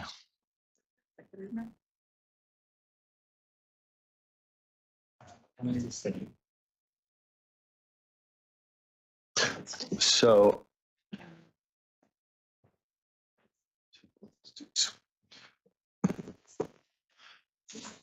Okay, so those are reported now to us? I think they're already reported for educators. Well, do we have a requirement to report though? I guess Deputy Stallings, I don't know if there's currently requiring to report. That's where that would be. For educators, licensed educators, yes. Right. Non-educators, no. So I'm sorry, there's currently a requirement to report those, Angie, or? For educators, it's already prohibited. Is it required to report? No. I apologize. So it depends on which of these things you're talking about. If you're talking about child abuse, everything is reportable, that's right? gotta be reported. If it's boundary violations, currently that would be specific to educators. No? No, okay, there's no duty to report boundary violations on your. Okay, so LEAs are required to report boundary violations to us, but not individual educator to educator peer. Got it. Okay. Does everybody hear that? So currently boundary violations are prohibited by Rule 210. They're not, there's not a reporting obligation connected to those boundary obligations boundary violations currently for teachers. The LEA is aware of it. They have to. So this would both create a reporting obligation for teachers and expand it to include staff. Correct? Okay. Staff as being the violators and the obligation to report. Correct? So if you engage in it, that's now prohibited. And if you're a staff, you're required to report it. Okay. All right. Any further discussion of that motion? Okay, let us tee it up. The motion to amend is to add boundary violations on line 68. Is that the entirety, Member Klein? Okay. I'm sorry. Yes, that it requires. Child abuse, comma, bullying, comma, or boundary violations. Okay. Okay, I think we've got May I it. make one more Sorry, yeah. clarification? I apologize. Yeah. Just want to clarify that again, this rule directs LEAs to establish codes of conduct. It does not make it a legal prohibition. If we wanted to legally prohibit and do these things, we actually should put it in another rule that states an employee may not or an employee shall. I just want to be clear that all of this primarily is a directive to LEAs to create a code of conduct that does something. It doesn't actually create the legal prohibition. And I was trying to explain that earlier, where legal prohibitions are in other spots. The codes of conduct usually point to those legal prohibitions and ask people to pledge not to do them. And so I want to make sure we're not conflating that just putting it in the code of conduct doesn't mean that it's legally prohibited. You need to put that in another spot as well. So just clarification on this amendment, it would not necessarily prohibit conduct. It would require a report. So we would be requiring every LEA to include in their code of conduct a reporting obligation for things that are addressed elsewhere. So you would be telling an LEA to put that in their code of conduct, but yet you're not putting a law that says LEA, educator, you shall report to USBE. That is not you're just telling right now LEAs to put that in code of conduct. It doesn't actually make it the law. There's a difference because those policies are not, they don't go through the law making process like our rules do. Okay, but so the code of conduct would be a local conduct code, obviously, which the LEA could enforce with their own disciplinary policies, right? These things are addressed elsewhere. Child abuse prohibited. There's already a reporting obligation. Bullying defined elsewhere. Boundary violations defined elsewhere as it relates to teachers. So this would not, like you said, this would require them to report these things, but it wouldn't impose a separate penalty that's addressed elsewhere. It would have to be in the 200 rules, and then UPAC would look at those rules, not this LEA code of conduct, if that makes sense. Yep. Okay, and each of those is addressed in 217 or 210, abuse, bullying, and boundary violations. Okay, Vice Chair Earl. Yeah, I'm trying to sort this out from what's reality and what's over the top. And here's where I'm going with this, because I'm looking at this going, bullying is it illegal? Do you know what I mean? Where child abuse is illegal. I just, and then at that point, who defines the bullying? And then I start looking at these things. They're going to be forced to report something if they think it might be an inappropriate gift. So then we've got, I just see this as I'm getting concerned that we're stepping further into not just micromanaging, but this kind of everybody's, I don't know, is that the wrong thing? Is that the wrong thing? Where those giving a gift is not illegal. So now you're going to have to create some kind of a mechanism for investigative, right? That kind of, although you're saying that's not the case, right? So, but it's starting to get into that realm of what is this really?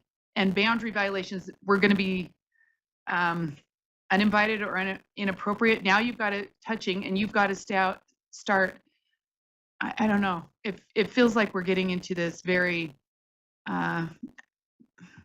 everything we're going to be watching kind of a thing, instead of where the illegal behaviors have to be reported. and need to be reported on any of this. So I just trying to balance that in my mind and trying to figure out where it's an overstep and where it really is a need. And I'm feeling like, and I don't agree with bullying in there either. I'm not sure you can really, I don't know it's whose terminology bullying falls under. So I guess those are just the questions going on in my mind while I'm thinking through this. Okay, Member Davis or Member Carey? Who's Davis? Davis, Wood, and Carey.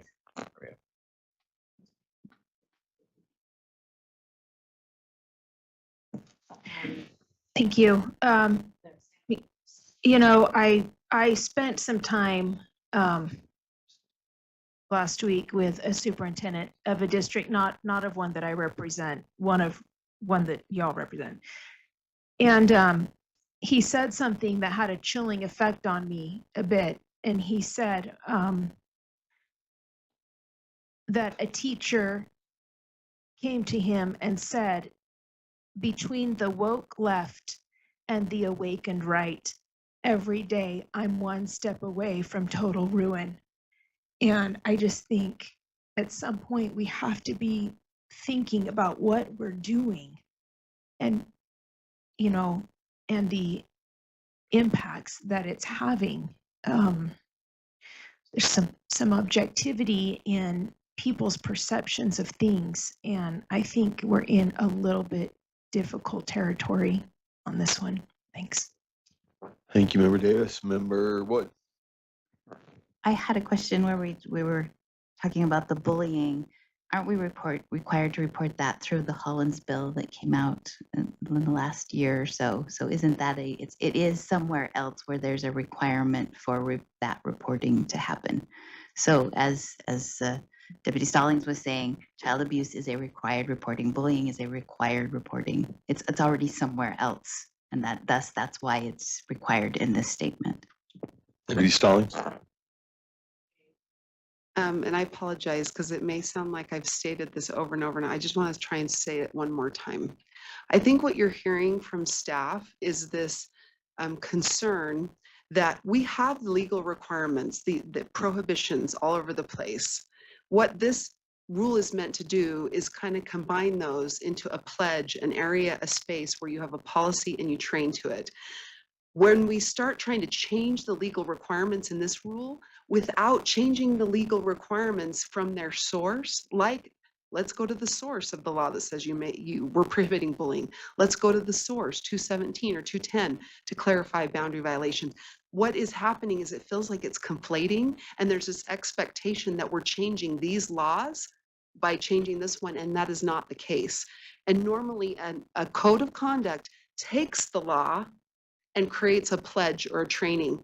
And so I think what you're seeing from staff here is a lot of concern, like the law needs to be changed. We can't do it here. We've got to do it in the originating laws.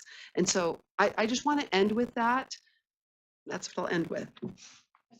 All right, thank you, Deputy Stallings. Member Lear. A situation of fear.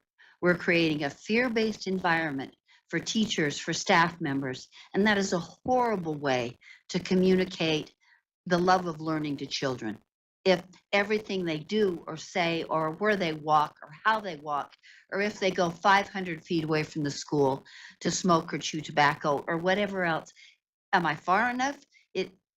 It's so pharisaical. It is so wrong to create a situation where children and staff people, their employees are living in fear every minute of their working day. I think this just compounds the other laws we have, which already, as Deputy Stallings pointed out, are prohibited. And now we're piling on with those prohibitions. No wonder teachers are leaving the profession in droves. Who would want a working environment where the board in charge of those employees wants to establish more fear and wants to get others to tattle on them when they might have a suspicion of a boundary violation? I mean, how much more gray can you add to that? I'm really, really bothered by this discussion and this intent to create public schools as areas of fear? Thank you, Member Carey. Thank you, Chair. Just two items. I'll start with the one I had as first. And that is that it's my understanding that Board Member Klein's amendment isn't, in this particular regard, as it relates to line 68, we're not requiring any additional, we're not adding any additional boundary violations. We're not adding any additional prohibited conduct. All we're saying is, when this happens, you have to report it. So there is no new list of items, but rather it's saying, look, you already have to define this. You already have to create a policy that encapsulates all these things. But we just don't want it sitting on someone's shelf, because we know it's happening, right? We have these policies. Let's get that data that's so important now in everything we do, and let's use it. Let's use it to address these issues as they happen.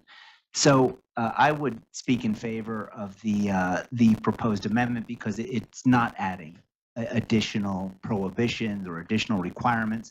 All we're saying is, why have these schools go through creating all this policy, doing all this work, and then doing nothing with the data? That's even more offensive in many ways.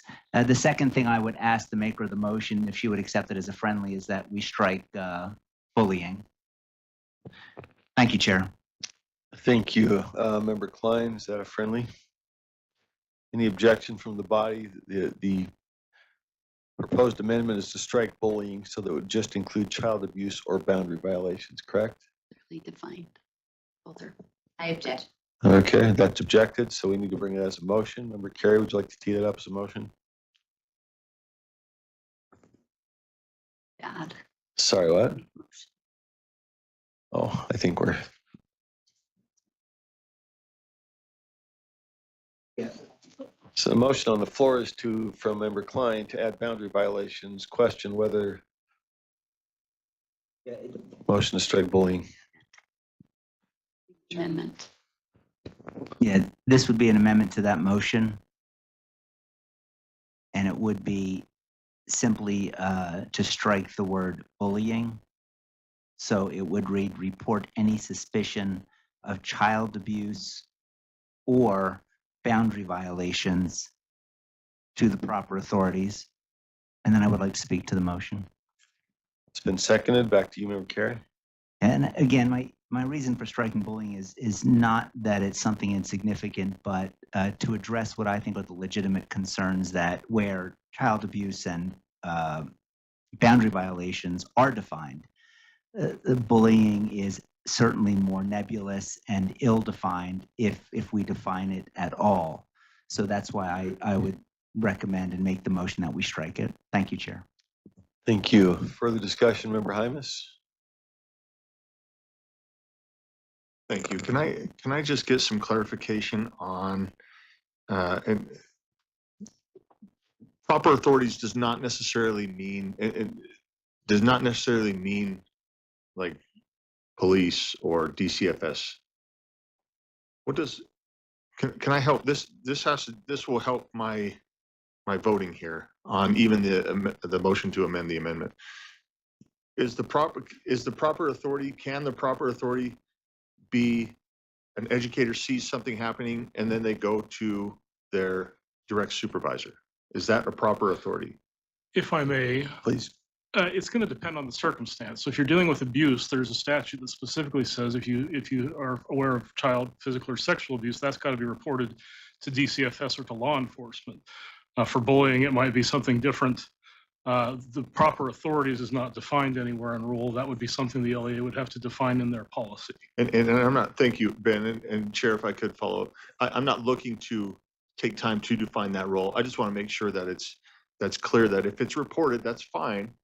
But I don't want to go to the police and call them. I've been down this road before. and they have things to do as well. But if it's something like an accusation or something, it's fine as an administrator. If somebody says to me, then I can investigate, but I don't want to go throughout to these legal arms if it's not required. This amendment would not create any new requirement on the USBE side.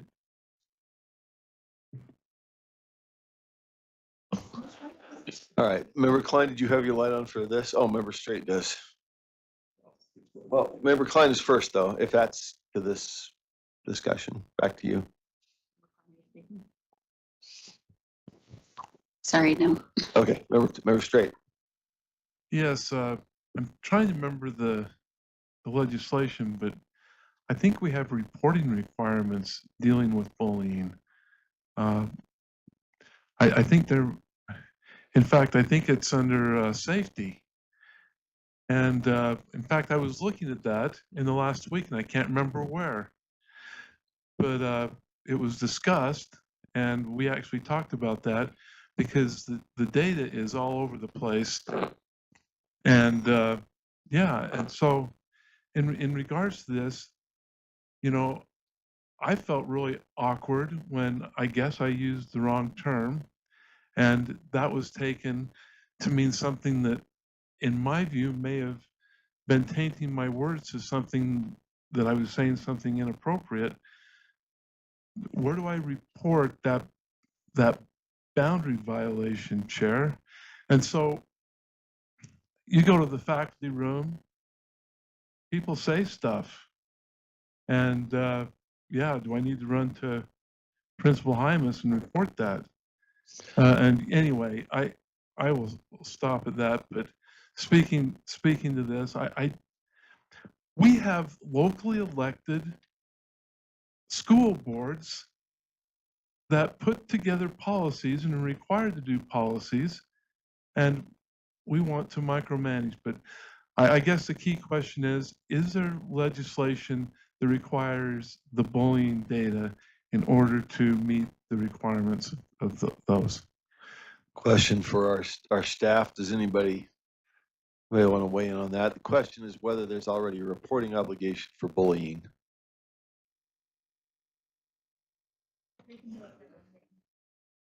Member Green? Does that question fall in line with our vote that we took on Monday where we're creating a dashboard for bullying? Well, it would relate somehow, right? I mean, we have a dashboard that gathers what has been reported. This goes to the kind of more basic element of what is reported, right? I'm wondering I think if the two will, I wonder, he brings up a good point. It's here already in 210, and we say we have other areas that takes care of or addresses the bullying. And then how does what we voted on Monday tie in with this whole conversation now that we're creating a dashboard specifically designated to bullying? Chair Hymas, Member Hymas?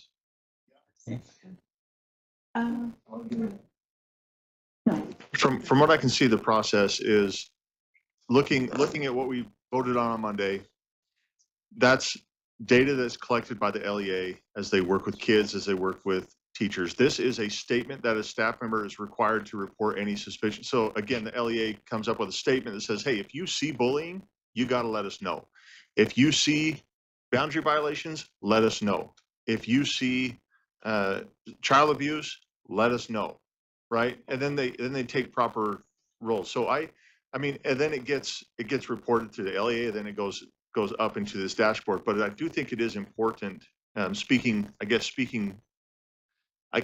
guess essentially I'm speaking against this motion because it is important that if an educator is like, hey, I think this kid's getting bullied, I should probably let my super or my principal know, right? So I don't know, and that's why I asked about this proper authority, because if somebody needs to report something, then and they see something that they probably should say, yeah, I need to report that. And so to remove bullying might cause some issues. So I understand from Deputy Stallings that R277-613-5 requires reporting on bullying. That's reporting by by an LEA. So is there a reporting obligation for an observer who suspects bullying has taken place? There's two levels of reporting. This is talking about reporting by an observer to the appropriate authorities. 613-5 requires the LEA to report it up to us. Yeah. Just want to share that what the bullying laws talk about is telling LEAs they need to investigate. And then based on the investigations, there's reports that are done to USBE on how many incidents of bullying did you have, et cetera. There is another section of code, I believe, that also requires reports. But a lot of the reporting that I'm seeing right now are about LEAs reporting to USBE, but the LEA would have done an investigation based on an allegation, which could be also a report. Like Ben, I do something to him, I've been constantly bullying him. He might report that, whether, and one of the clarifying questions we had is just to make sure we're probably limiting this, since we're talking about an LEA code of conduct, about bullying of a teacher, right? Or in an adult, we're not talking about reporting bullying on students, correct? And so are we? That's the question we had. So It just says bullying. yeah, so the LEA has to report it. The code, let me just remind us all, the rule currently requires any staff member to report suspicion of child abuse or bullying. So that's already in law. The motion was initially to add boundary violations. The motion to amend from member Carey is to take out bullying. So current question is whether to pull out the requirement to report bullying by a staff member who observes it, right? Or at least to whether to require the LEA to have a code of conduct, which requires the staff member to report bullying. That's what's on the floor. Member Lear. It's even a little different than what you just said. It's the suspicion of bullying, the suspicion of boundary violations. So with all respect to Member Carey's data collection concerns, I don't want to know how many suspicions of bullying were reported or suspicions of boundary violations were reported. I like the investigated and verified information so that we have real live data, verifiable information to then act on. Okay, and I guess one additional for Deputy Stallings, the dashboard and the other reporting obligations that come from the LEA to us, I assume those don't include a requirement to report allegations or suspicions, but rather something that has been investigated, et cetera. What, or is it both? What? No. That's a good question somebody raised. How does this relate in, I think, Member Green, if somebody reports suspicion, does that now go into the funnel that is reported up to the dashboard? No. It does Okay. not, only Right. at incidents. After the Okay. investigation, if an incident has been found, not just an allegation, but an actual incident, that is what is reported to Okay, us. okay. All right, let's see. Member Wood, and then we can take this to a vote. So 53G-9605, the bullying, cyberbullying, hazing, abusive conduct, and retaliation policy requires that we require a signed statement annually from staff. Is this the signed statement that we require, or is there a different signed statement that is required? Sorry, Deputy Stallings, we keep throwing them at you.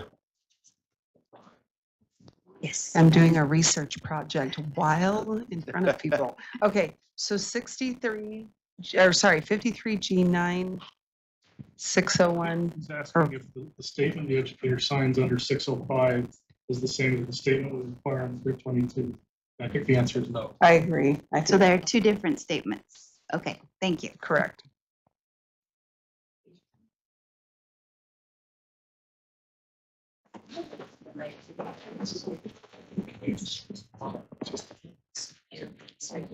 Am I okay to ask a question?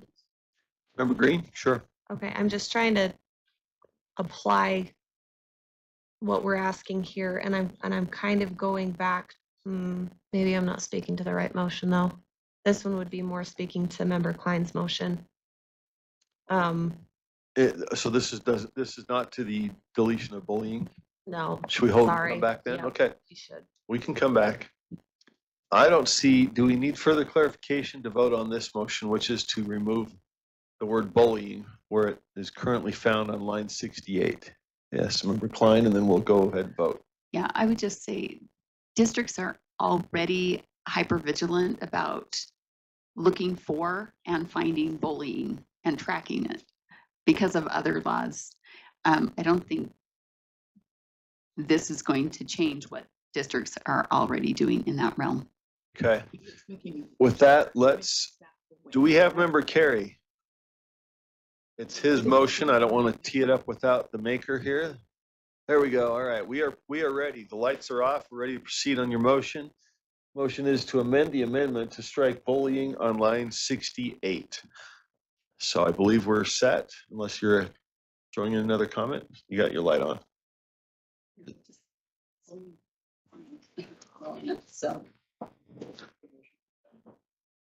Okay. Final comment, bullying is not defined. Are we ready to vote? Okay. We are. Voting is open. Voting is half done. Okay, Member Norton. Member Norton? We are voting Boggess? to remove bullying. Correct. Yes. Member Boggess is a yes. Member Norton? No, Oh, sir. wait, that was Norton. Sorry. All right. Norton is a yes. Member Boggess? Do we have Member Boggess? Yes. Member Boggess said no? Wait. Hold on. I got a lot of. Boggess is a yes. Norton is a yes. 2 yeses. Got it, but got you both right? Okay. All right. That motion fails. Vote of 10 against. The yeas being Member Boggess, Member Norton, Member Klein, and Member Carey, with Member Reel. I've got to fix Member Davis abstaining. Sheesh. Okay. All right. So back to Member Klein's underlying motion to amend, which was to add boundary violations on line 68. We've discussed that pretty extensively. Final comment, Member Klein? Or no? Okay, we are ready to vote. That is then to add boundary violations. Board members, please vote. Member Norton? No. Member Norton's a no. Member Boggess? Yes.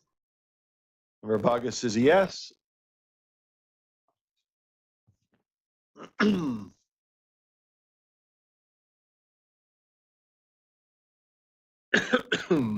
Excuse me. 2 more.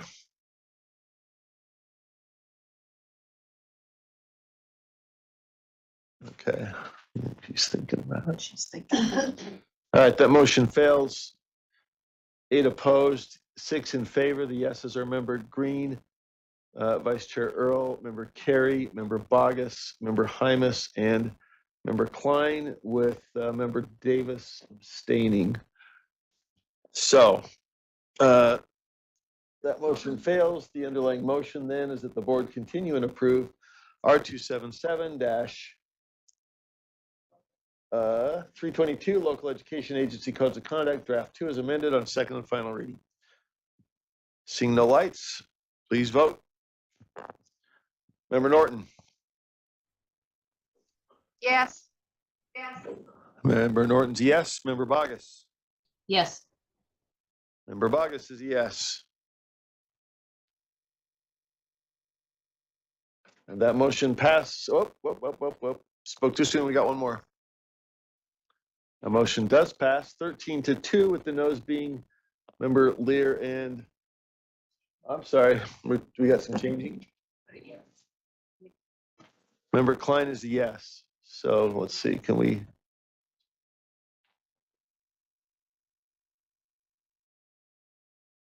Are we able to switch Member Klein to a yes? Not on this. Not on here, but we will on the record. Okay, so Member Klein is a yes. That motion passes 14-1, with Member Lear being opposed.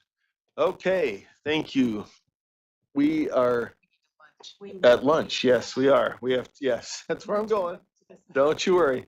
All right, we got 2 items left after lunch for law and licensing, and then a separate session of law and licensing. So let's take 30 minutes and we will come back at 5 to 3.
Let's go. All right. Talking.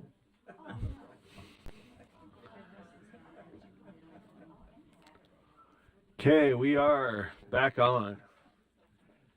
And that was a good appetizer. We got dinner here in 2.5 hours.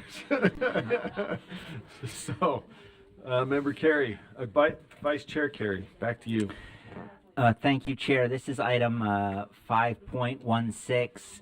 Feels like day 3, but this is 5.16, a rule R277-101, public participation in Utah State Board of Education meetings.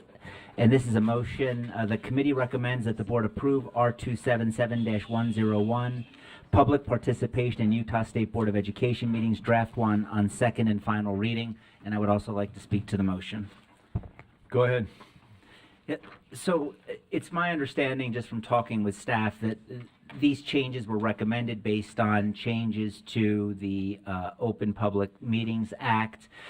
And I guess I have 2 primary concerns about not the way the language is constructed, but maybe 2 additions we could consider as a board, and I'll make the appropriate motion, the amendment to the motion that's on the floor. And that is that I don't want to come across as I guess a Luddite or someone that's anti-technology, but I do believe that as a body, we are not quite prepared to make the leap into all virtual meetings.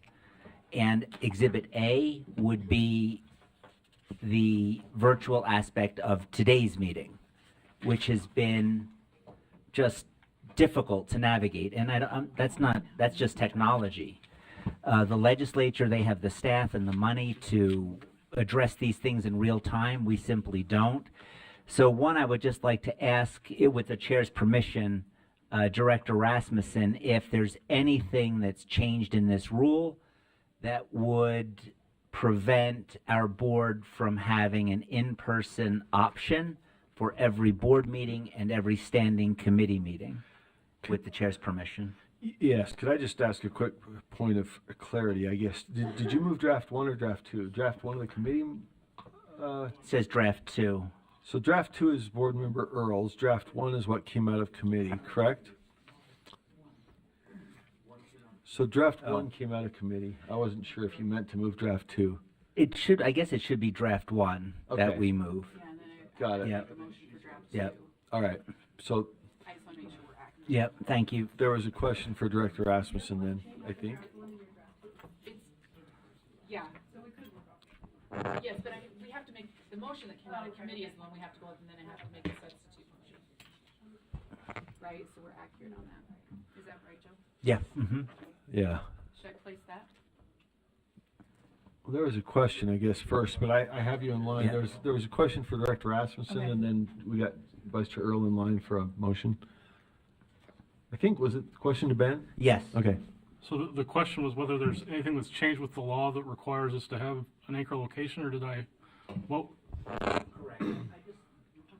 I want to make sure that there is an anchor location for every board meeting and every standing. So we just checked 52.4.207, and any meeting that requires the subject to open meetings laws, if you're doing an electronic meeting, you do have to have an anchor location unless there's a health or safety emergency. Okay, thank you. But committee meetings, as Deputy Superintendent Stallings is pointing out, are not so subject to open meetings. So that would be something that you would change in the bylaws if you wanted an anchor location requirement for a committee meeting. Okay, thank you, Ben. Thank you, Chair. Okay, Vice Chair Earl. Yeah, I'd make a substitute motion that we substitute draft 2 of R277-101, public participation in Utah State Board of Education meetings. Is there a second? I have a point of information, Chair. It's been seconded by Vice Chair Hart. Yes, Member Carey. When I received the packet, that particular draft wasn't there. Do we know when that was added to the packet? A couple days ago. Okay. It was added yesterday? Okay, thank you. Thank you, Chair. Okay. Vice Chair Earl, Yeah, that's I been just- seconded. Back to you to speak to the Yeah, I'll motion. just speak to this. This is the language that's in here on 7 is the language that the legislature uses both in the House and in the Senate. And just two things we took out, you can eat, they have a provision in there that you can't really have food and eat in theirs. We took that out because we know that's not the case here. Right, as we're all still finishing up our meals, a little different, and then also they have their sergeant of arms, and so it would be here, law enforcement, or law enforcement, and so it would be, the building security or law enforcement, so in that it aligns with the provisions that they have for their kind of code of ethics or order and decorum. And then also on line 64, it removes, it removes that at the discretion of the chair, a member of the public may request a comment in the meeting by raising their hand. So in our committee meetings, just by someone raising their hand that would do public comment instead, it still allows for the chair, that the chair may invite additional comments to the board or committee at the board's discretion. So it allows that to take place by invitation, but not necessarily by someone just raising their hand in a committee meeting. So I just think it creates greater order, and it kind of puts into play what we have in practice already, what we've been adhering to, or at least that's been the experience. So. Okay, Member Bogus has a hand up, and then Member Lear. And, okay, I'm out of order here. Yes, sir.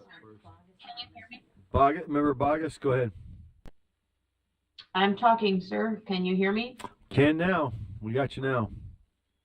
Awesome, thank you. So as I look at draft 2 here, this really seems to be more of a suppression of the First Amendment than anything, and that causes me great concern because we are in a public meeting, and some of these things they're hard to disagree with on their face, but when you look at the overarching element, which is they're ill-defined, and it's the lack of definition and clarity that caused them to really infringe upon the First Amendment rights of the public. And so without defining things, I can't support something like this. It might be in other spaces and places, but we have seen those spaces and places become very tenuous because of First Amendment violations. And so I would just put that out there and let's discuss it. Thank you, sir.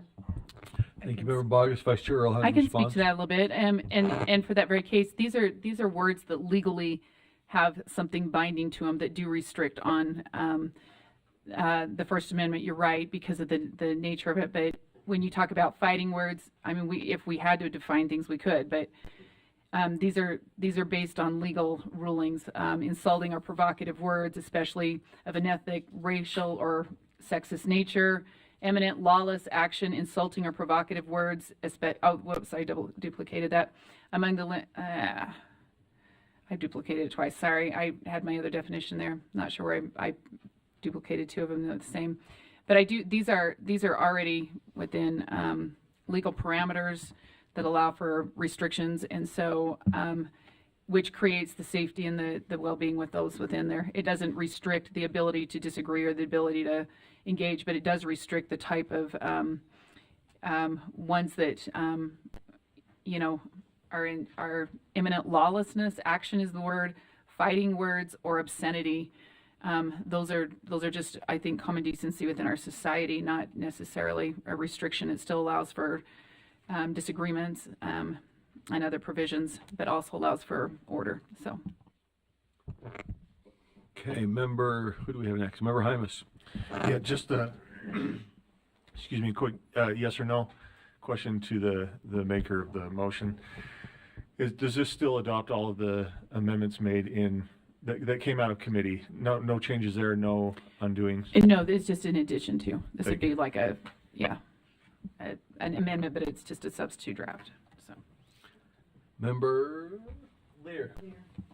I just had a question for the motion too, if Yes. that's okay. You said in your comments, Jenny, that what is crossed out is repeated, is just repetitious. And are you thinking that 6 is the repetition? 5 The chair may invite additional comment, all presenters, there's several provisions, but 5, I think, would be that. And when I say duplication, it's not the same, right? Someone just raising their hand in the middle of a meeting, instead of maybe indicating to the chair or something that, it would be chair's discretion, not just someone, raising their hand in a meeting to speak. Would you consider it an acceptable amendment to say the chair may allow additional comment to the board or a committee at the chair's discretion? Sure. Or something? Yeah.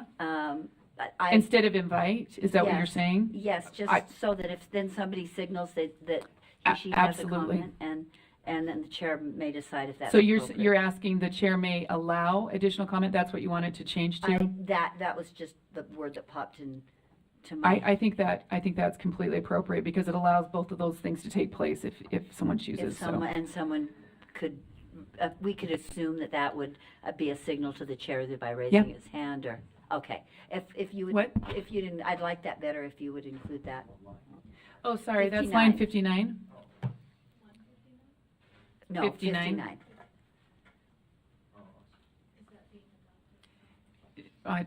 She's adding it. Let's see. She's adding it to her motion. Yeah, that Yeah, was they have to a be- friendly amendment to the substitute motion. Right. She's Unless adding it, there's- willing to Unless add there's it to her objection. So the proposal is on line 59 to change invite to allow. Any objection?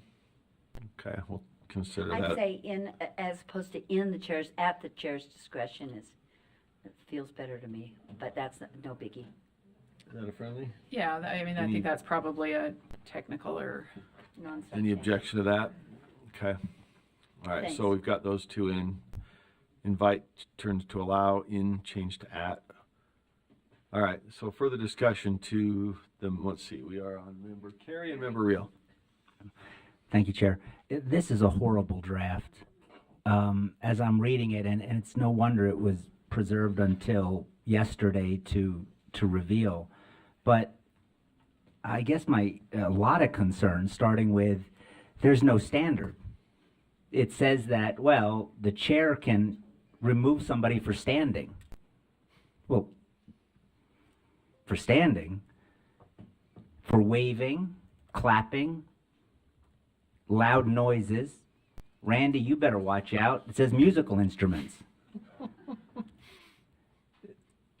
Any item that may require excessive cleanup. None of this is defined in this. I don't know who drafted this, but this is This is the legislature. no, but we don't define any of this for us. And what it does is it empowers board leadership, it empowers the chairs of committees to silence anyone for any of these things, with the only standard being they deem it necessary. That's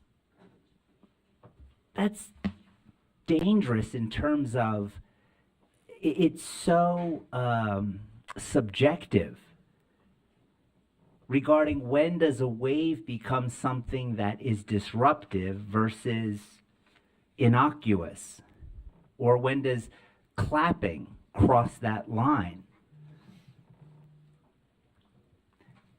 And then it says here, I guess it's line 82 and 83, it says, look, we can really do anything we want because, and this is a quote, any item the chair deems necessary to the extent needed to preserve order and decorum. So we're not even talking now about safety. Now it's the appearance of safety that becomes the standard for silencing someone's conduct or speech.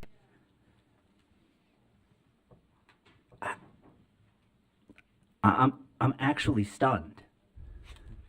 So I had no role in this, but I understand this was lifted in toto from legislative rule. Is that, let me just get clarification on where this is coming from. Yeah, that came from both the House. Obviously, it's up for consideration by our body, having been moved to adopt here, but. House and Senate, that's Mr. Earl. it's the same for both of those, that this is the decorum and order put before us to consider. So, Point of information, who is this your draft, Jenny? this is my draft, yes. That's what it says on there. And, I don't have it because it wasn't provided in the records that I received. I'm looking at it now for the first time and am truly trying to understand it. And point of information, has there been a litany of complaints and problems in committees? I don't see it in law and licensing, but maybe in standards and assessments, audit and finance, there's absolute chaos with clapping and musical instruments. I haven't seen it in law and licensing. I don't know what the impetus for this is other than we want to preserve the option to shut you up and to kick you out if you start to break decorum. I could almost agree with the argument that if there's violence involved, then okay, but okay,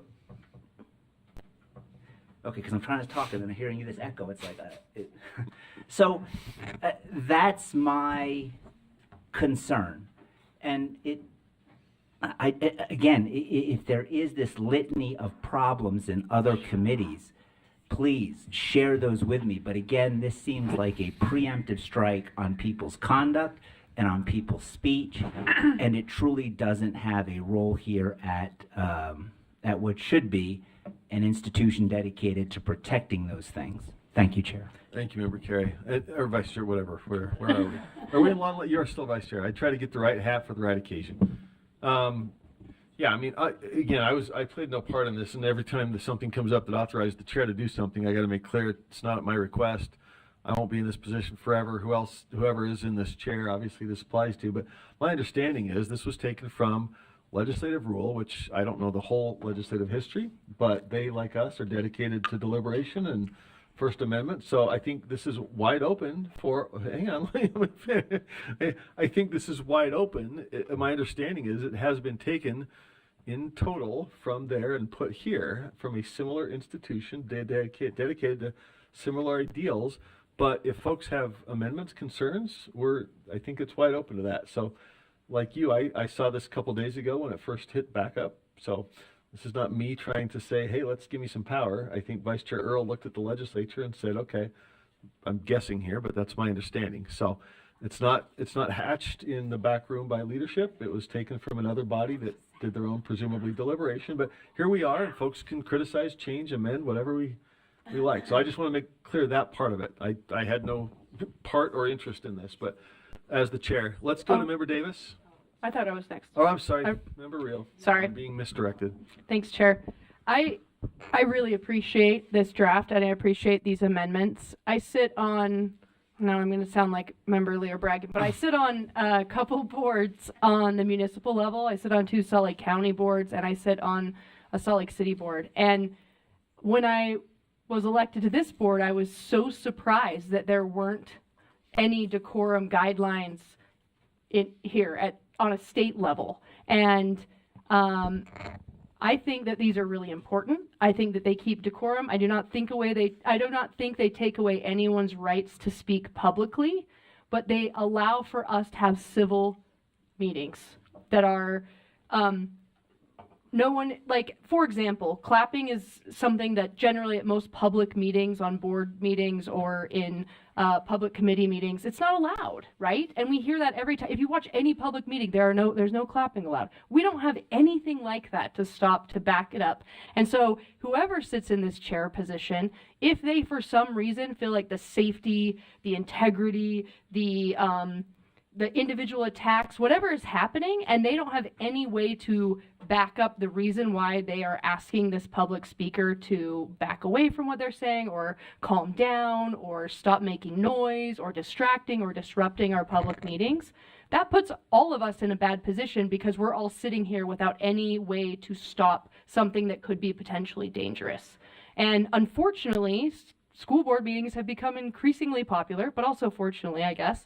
And I think it's really important we have some sort of something here that we can rely on and back our entire body up with by when those sort of instances happen. And we've seen it happen in our board meetings since I've been elected to this position. So I am grateful. I'm in full support. Maybe there's some amendments we can make, but I think this is really important and something that I'm honestly shocked we didn't have before. Okay, Member Davis and then Member Klein. Davis, Klein, and Bogus. Just a question, Chair. Do you already have the authority to do? I mean, if you're chairing a meeting, you can and have a responsibility to do this if you deem something to be either unsafe or preventing people from hearing the speaker or the or whatever. I mean, you can do that. I think to use something like the legislature uses is okay to give people kind of a common understanding. We want to be able to hear, we want to have order. But if we ever have a chair that's just throwing people out for, doing things that are reasonable, that aren't distracting the meeting, man, we got big fish to fry. But this seems like there would have to be some judgment on the part of the chair, which you already have to have anyway. But this just kind of helps people understand who are looking. Look, we want to have stay in your seats, don't clap, come and say what you need to say, and don't tell people to fight each other in the parking lot. I mean, that sounds like what this seems like to me, but I could be misunderstanding. But do you already have that authority still to do this? Except for in the case of the reading the pornographic books that we need to have allowed to be read to 3-year-olds listening online?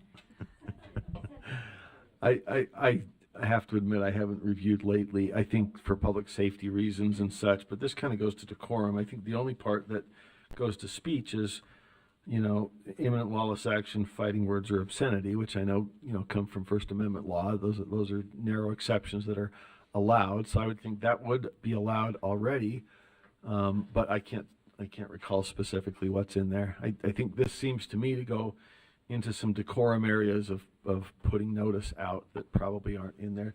Anybody else? I apologize that I haven't looked that up. I haven't been looking for a reason to lock folks up, but so I forgot my authority. No, I mean, anybody know what the scope is currently? I think you're inherently able to preserve public order and safety, but I don't know beyond that. Remember, let's see, did I skip anybody? Member Klein. Unless somebody else has an answer to that, does somebody have a better answer than mine about the current authority of either a committee chair or the board chair to? I know in Robert's rules there's some discretion to preserve order, but I don't think it's very detailed, if I recall. First Amendment law is pretty detailed, and this seems to me at least to align with that, unless our AAG sees differently. Member Klein? So this is from a prior public comment. Where it says legal counsel from the New York State School Attorneys says, quote, courts generally have held that content restrictions on speech at school board meetings are impermissible, particularly if only certain views are regulated. In other words, a board's policy and practices regarding public speech must be content neutral and not restrict speech based on a particular viewpoint. For instance, if the board president permits speakers to praise a given teacher but suppresses a speaker who criticizes the same teacher, a court could view that as not being content neutral. Board presidents should be very cautious about preventing individuals from speaking, even if they think the speech sounds slanderous, constitutes fighting words, or otherwise is an unprotected form of speech. As one who gives, and that's the end of the quote. So this is, in my opinion, just completely unnecessary and over the top. All I can think of is Mike Brown up at the legislature when the chair of a committee had him hauled out because of the shirt he was wearing.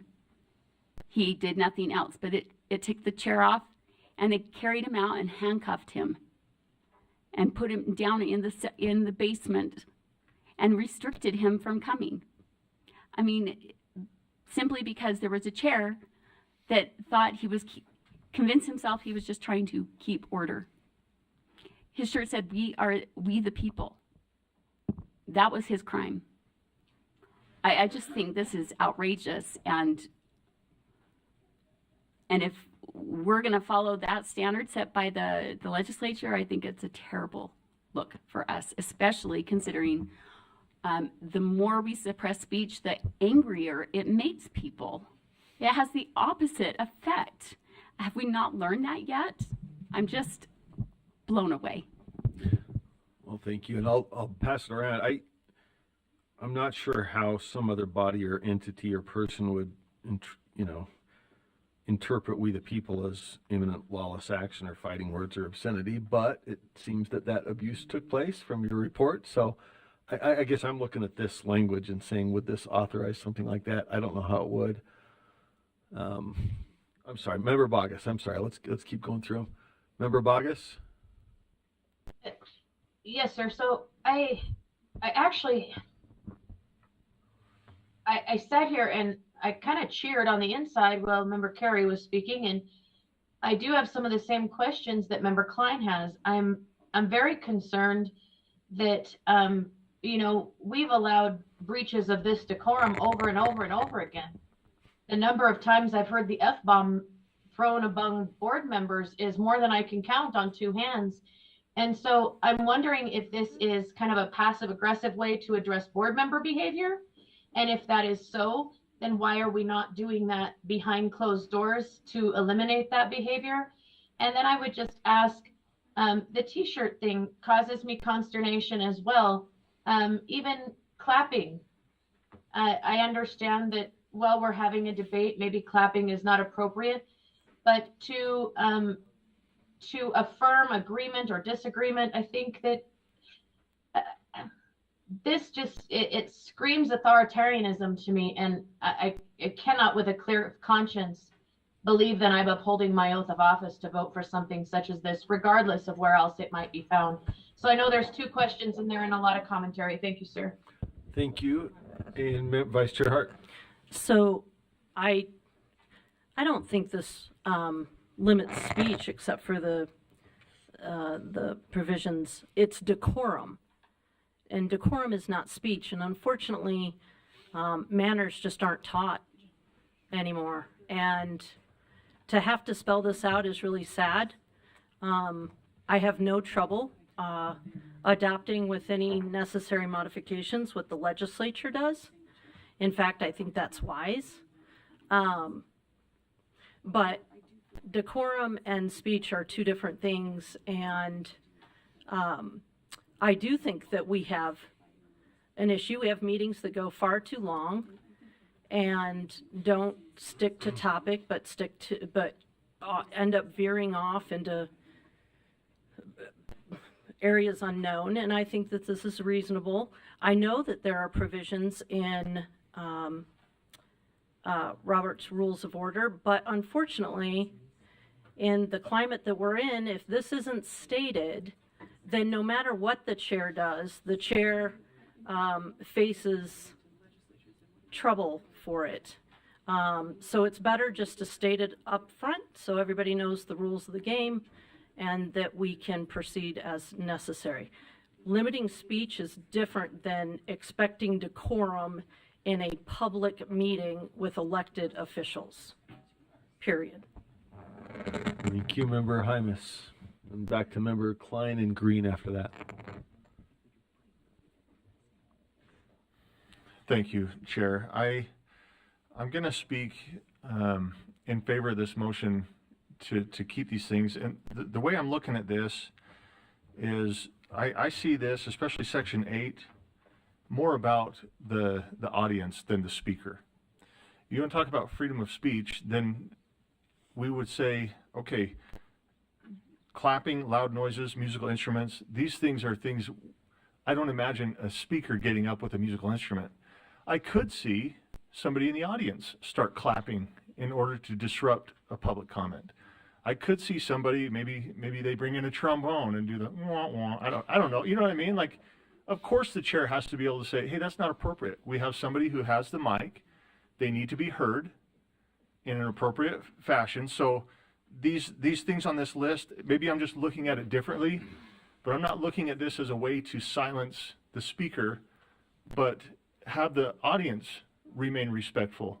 And that's what I'm guessing is happening with, again, the legislature. I doubt they made this because they were like, what kind of control and authority can we usurp here, right? Rather, what can we do to allow an efficient meeting where the speaker can be heard, get all of their things done? And, you know, we talk about clapping. We've had clapping that has probably sent our public comment, you know, whether it's minutes or seconds, just has taken longer because of clapping. And it's like, and again, I've heard Chair Moss, we've all heard him.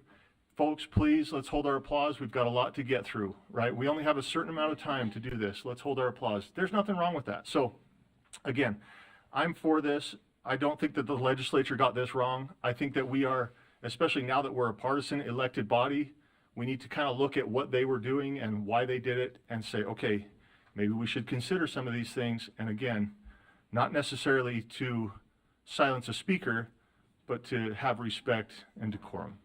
So, thank you. Thank you, Member Hymas. Member Klein.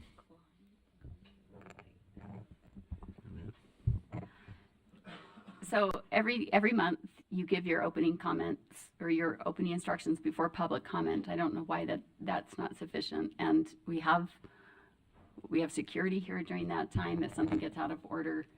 But when you have things like line 71 that says prohibiting speech likely to incite, that's like pre-crime, like you're assuming what they're, or predicting what they're going to say when they haven't even said it.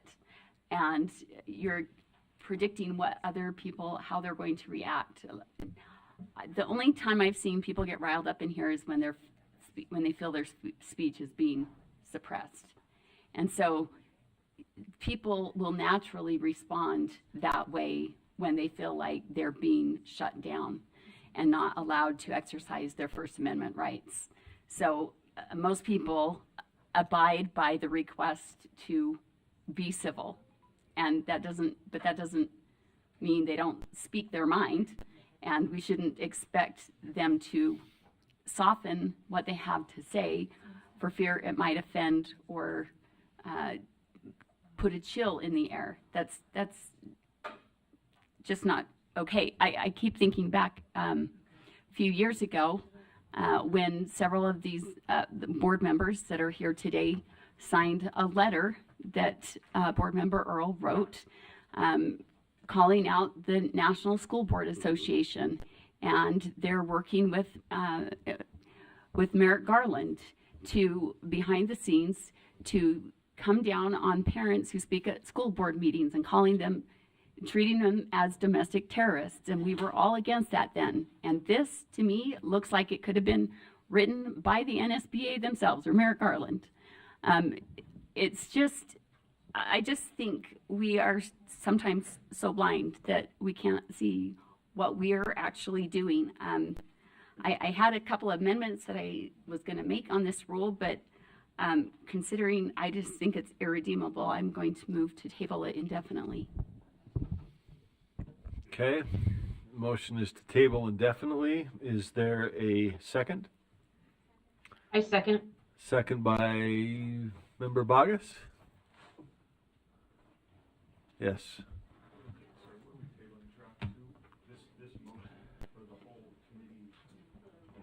Let's see, could that be either? Member Klein, you want to clarify, are we tabling draft 2 or the item? Or is that even an option to table just one draft under consideration? I would assume it is, but I don't remember. I'm sorry to keep throwing stuff at you. Sorry? That would be the motion, would be to table the item entirely. Is that the intent, or? Or is it draft 2? No, I think you can only do the rule itself. The agenda item is being To table, I think that's right, it's an the item. agenda item is being tabled. A specific, oh, thank you, Michelle.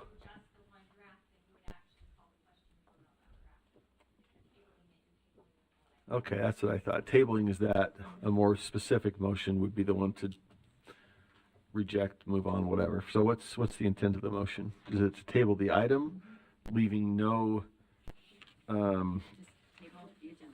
Yeah. Okay, so that would leave whatever's currently in place for R277-101 in effect. Would not have the committee changes or draft 2 changes. Is that all clear? Okay. I think it's clear to me. All right, so that's the motion. Is there? Yeah. Is a motion to table debatable or not? Yeah. Oh, then I would like, Far as I know. I'd like to get in queue for that. Table is debatable, I believe, right? Yeah. Pretty sure it's debatable, but let's double check. Was there a second on the motion as clarified? Okay. So the motion is to table the whole item indefinitely. That is debatable. So, Team Member Klein, you've spoken to it. We can come back to you. Others speaking to the motion to table. Member Green, Straight, and Carey. All right. Member Green, to the motion to table. Can I probably just need some clarity then to understand what that means, to understand how we engage with this then. Can anybody help me there? So it would mean that the underlying committee motion, which was in your backup as draft 1, which makes a few changes like 22, 23, talking about the categorization. There's a few changes made in the committee draft. Those would not be voted on. Member Vice Chair Earl's draft 2 would not be voted on. Instead, the item would be postponed indefinitely, and it would stick with what's underlying. Am I off here?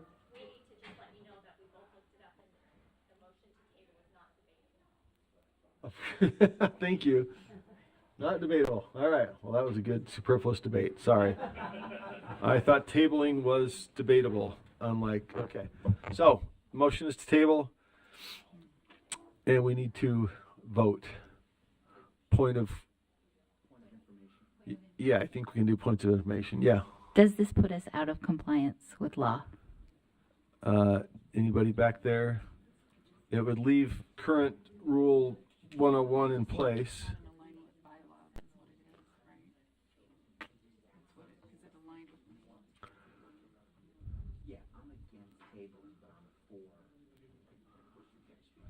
All right. Hey, you guys are debating. No debating allowed. There we go. All right. So just for future reference, that's where I got confused. Postponing is debatable, and that puts it to a time certain. Tabling indefinitely is not debatable. Okay. All right. So we need to debate unless there was another point of information. Sorry. Voting is open. Accept points of information. Two-thirds majority, or how many votes to table? Is it 10? I think a majority is table. Or is it 8? It's 10. 10 to table. Okay, thank you. All right. We're checking our. Hold on. It's a majority? I'm glad you guys are here. I can't do this while I talk, so thank you.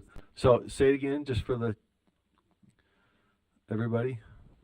Rule 17.7 under Robert's Rules of Order requires a majority vote. Okay. So that's not debatable. We're opening to vote. Member Bogus is a yes.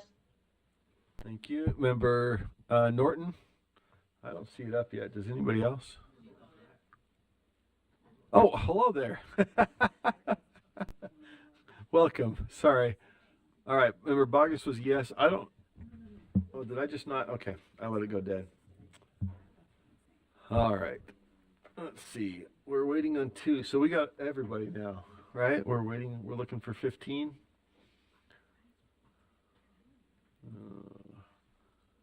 My eyes. 2 more.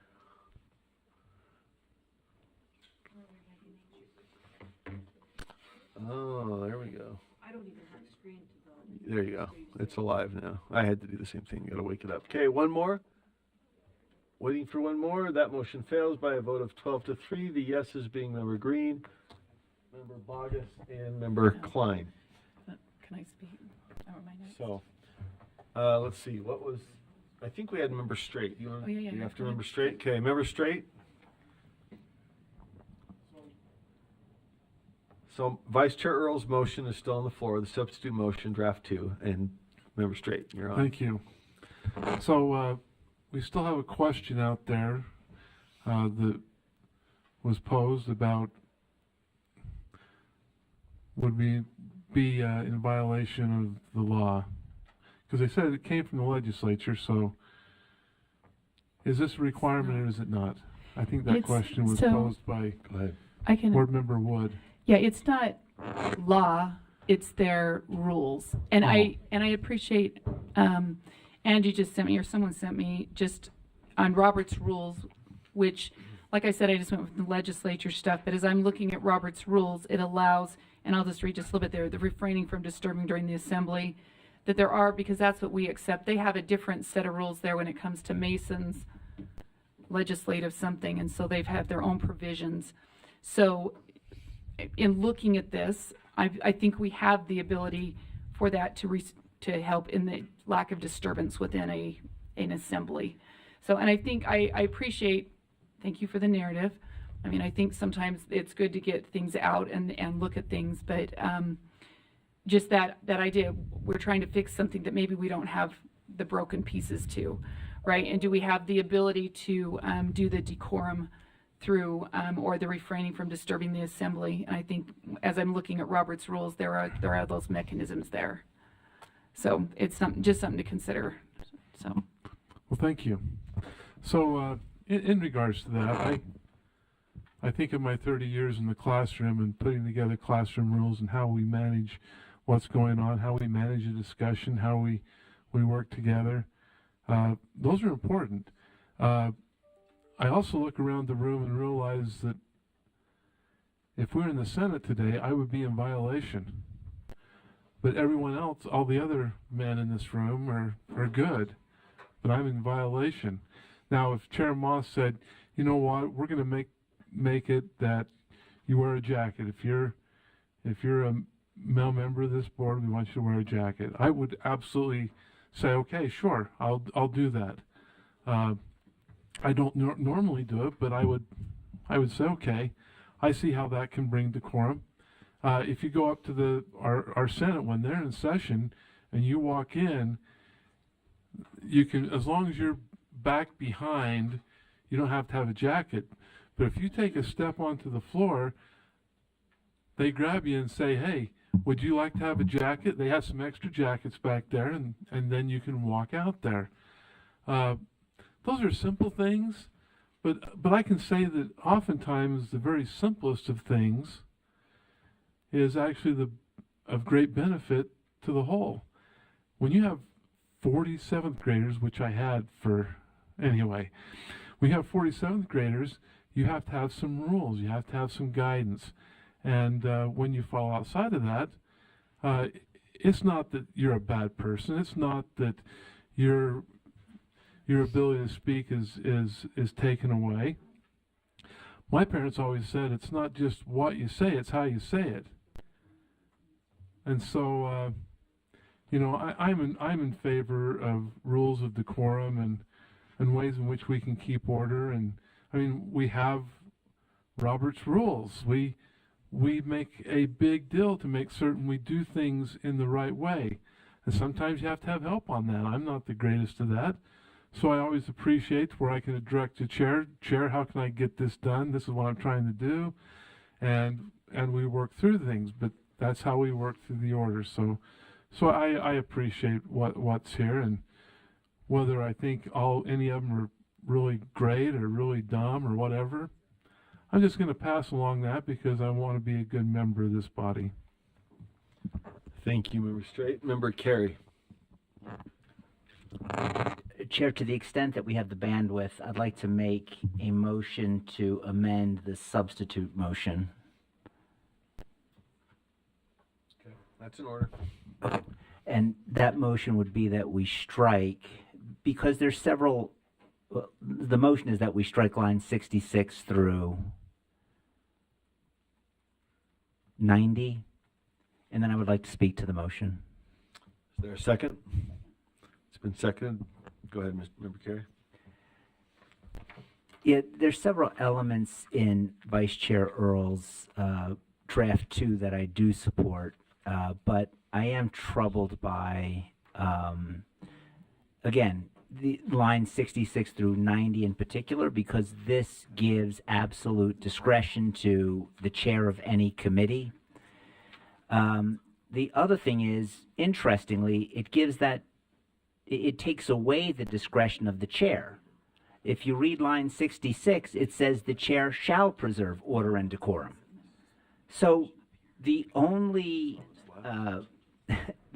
when the chair sees something that they perceive as being out of order or decorum, the chair doesn't even have the ability to decide whether they should do something or not. Line 66 says they shall take that action.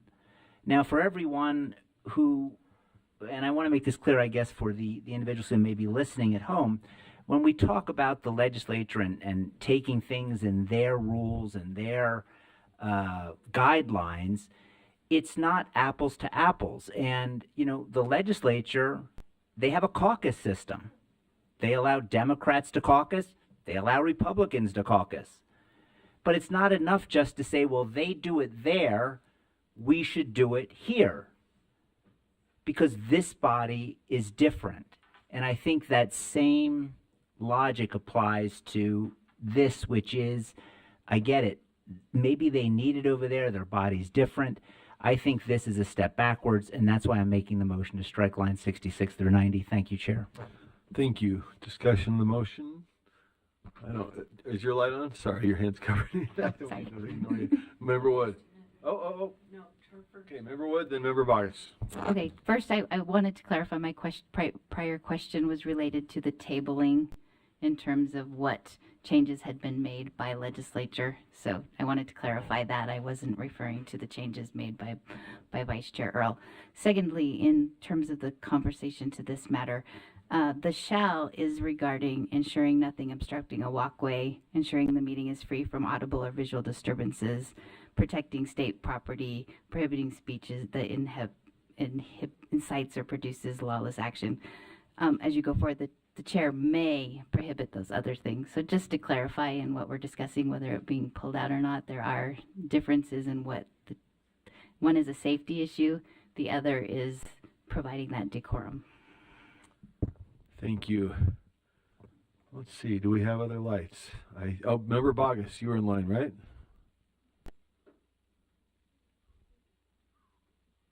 Yes, sir, I was. I just want some clarity before I speak. I actually have YouTube and the Zoom up because I don't have all of what you have in the room. And I'm wondering, we have a motion on the floor. Is that correct, sir? Yes, the motion, let's see, we rejected the motion to table, so we are considering Vice Chair Earl's substitute motion, draft 2, as amended. What, am I correct? Oh, I'm that sorry. Member Carey Let me. I'm sorry. We have Member Carey's. Sorry, guys. Member Carey's motion related to Vice Chair Earl's draft 2 is to strike line 66 to 90. That's where we are.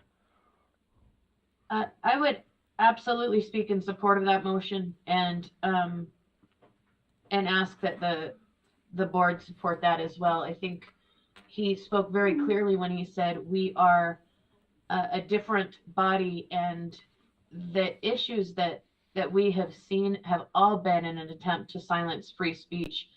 And it seems odd considering I have credentials in this area, but I've learned more about free speech dealing with the free speech suppression on the board than I ever did getting all my coursework in that. And so I really caution us against keeping these lines in, and I would ask the board to vote in favor of this motion. Thank you, sir. Thank you. Member Davis. I think that our chair has been pretty lenient. I mean, we all had our faith and religious practices attacked today in public comment. I take that very seriously. That was difficult to listen to. I think it was not accurate, but we allowed it. And our chairs allow a lot of things. And I think we have to at some point understand there are nuances. This is not saying to just, if you disagree with what someone says, to silence them, which would be a free speech situation. This is very specific to lawless action, fighting, and obscenity. I mean, those are things that we take issue with in a variety of ways. And I think we have to remember that this is very specific to that. And even then, our chairs have been pretty nuanced in trying to give as much leeway as possible before saying, hey, we gotta curtail this. Thank you, Member Davis. Member Green. You know, the parts of this that concern me are what's being asked to be struck. But I think, and I just had a recent conversation about having difficult conversation. My belief is that we are in this circle to do that. We're here to carry the load of the people, the concerns, the controversies, the hard subjects. And I feel like it's hard enough to do that already, because I feel like there is like an edge of speak. There's there's bureaucracy, there's, politically correct, there's an echo chamber. All of that exists. I think that exists in any workplace or, volunteer, whatever it is. That comes with every territory. But the nature of the work that we carry requires us to have difficult conversations. I fear that, for example, 82, any item that the chair deems necessary to the extent needed to preserve order and decorum. I do worry about that concept of what is decorum, because I've seen that when you bring up hard questions, the decorum goes crazy. Everybody starts buzzing, we start whispering, we start talking, and you could view that person or that specific subject as something that continues to disrupt the, quote, decorum. Who says what decorum is? If you're engaging with somebody that has the ability to argue, but you do it out of respect in a place of like, oh, maybe my voice raises a little bit higher volumes, but I'm here to hash it out till we come to some resolution, I call that positive decorum. I do design. When you redesign, you deconstruct, you pull the walls down, you make a mess, you clean it up, and you make it pretty. So maybe I'm not so scared of, there has to be a mess before you fix things. And so I worry that line 82, to preserve order and decorum, my argument would be that sometimes this realm's going to get a little bit messy. And dare I say, every single person that's sitting around this table knew that they could handle that. Because it's kind of hard to do. I mean, we're carrying viewpoints from every side. And by doing that, we get to talk about it. And I don't want to see that 84, clear the physical or virtual meeting room because somebody may be speaking too loud or saying the quiet part out loud that makes us feel a little bit uncomfortable, or says out loud what is actually happening because of the laws that we're passing. That could break decorum. Recess without a meeting, that's manipulative. Just prohibiting, the standing, waving, yelling, or clapping. Okay, if it's obnoxious, but I feel like if you can take control of the room in other ways, but is that not feedback from the people? Should we not allow that to happen? So I obviously I'm not a fan of this. One complaint I have is it feels like every single time I ask the hard questions in maybe standards and assessment or whatever, it gets so controversial. It's like, time out. I want to ask the hard questions because I want to understand. And I think that all of us in this position have been given that duty. And so I just see this as not allowing that, because I'll tell you, if you're not, you know, if you're just doing like respectfully like verbal makeout sessions with everybody in the room, you'll never be silenced. But if you're challenging maybe some of the dialogue that's happening, you could be viewed as breaking decorum. And that's what I don't want to see happening. And I kind of think that putting this in would become a very big problem very, very quickly. So. Okay, I just one quick comment, and then Member Lear. I was going to speak, but I know Member Lear's there. I think two things. This is my view. Okay, I just a quick comment. I think two things you mentioned: talking too loud and saying the quiet part out loud. Those sound similar, but to me they're very, very different. So my view on this, and again, I didn't have any part in drafting this, and somebody else will be sitting in this chair, but I mean, saying the quiet part out loud is what we should be doing. I just want to say my piece on that. That's what we are here for, right? Shouting over the top of everybody at the top of our lungs is a different thing. And I think that goes to what Member Hymas talked about between speech and decorum. So I agree with you. I mean, we should never, ever be stifling on the content, basis of content, right? The speech can be used to disrupt, shout down somebody else. I mean, we see this in, you know, what's been called cancel culture on college campuses. A speaker shows up, they might have a conservative position, and they're shouted down. And those people are using their voice, but they're doing it in a way that interferes with the ability of somebody else to speak.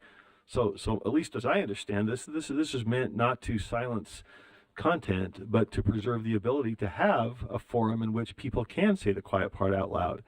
And I would never want anything other. I'm not sure how I'm going to vote here, but I want that to be clear. I think that's what we need to be doing, is we need to preserve decorum so that everybody can speak their mind.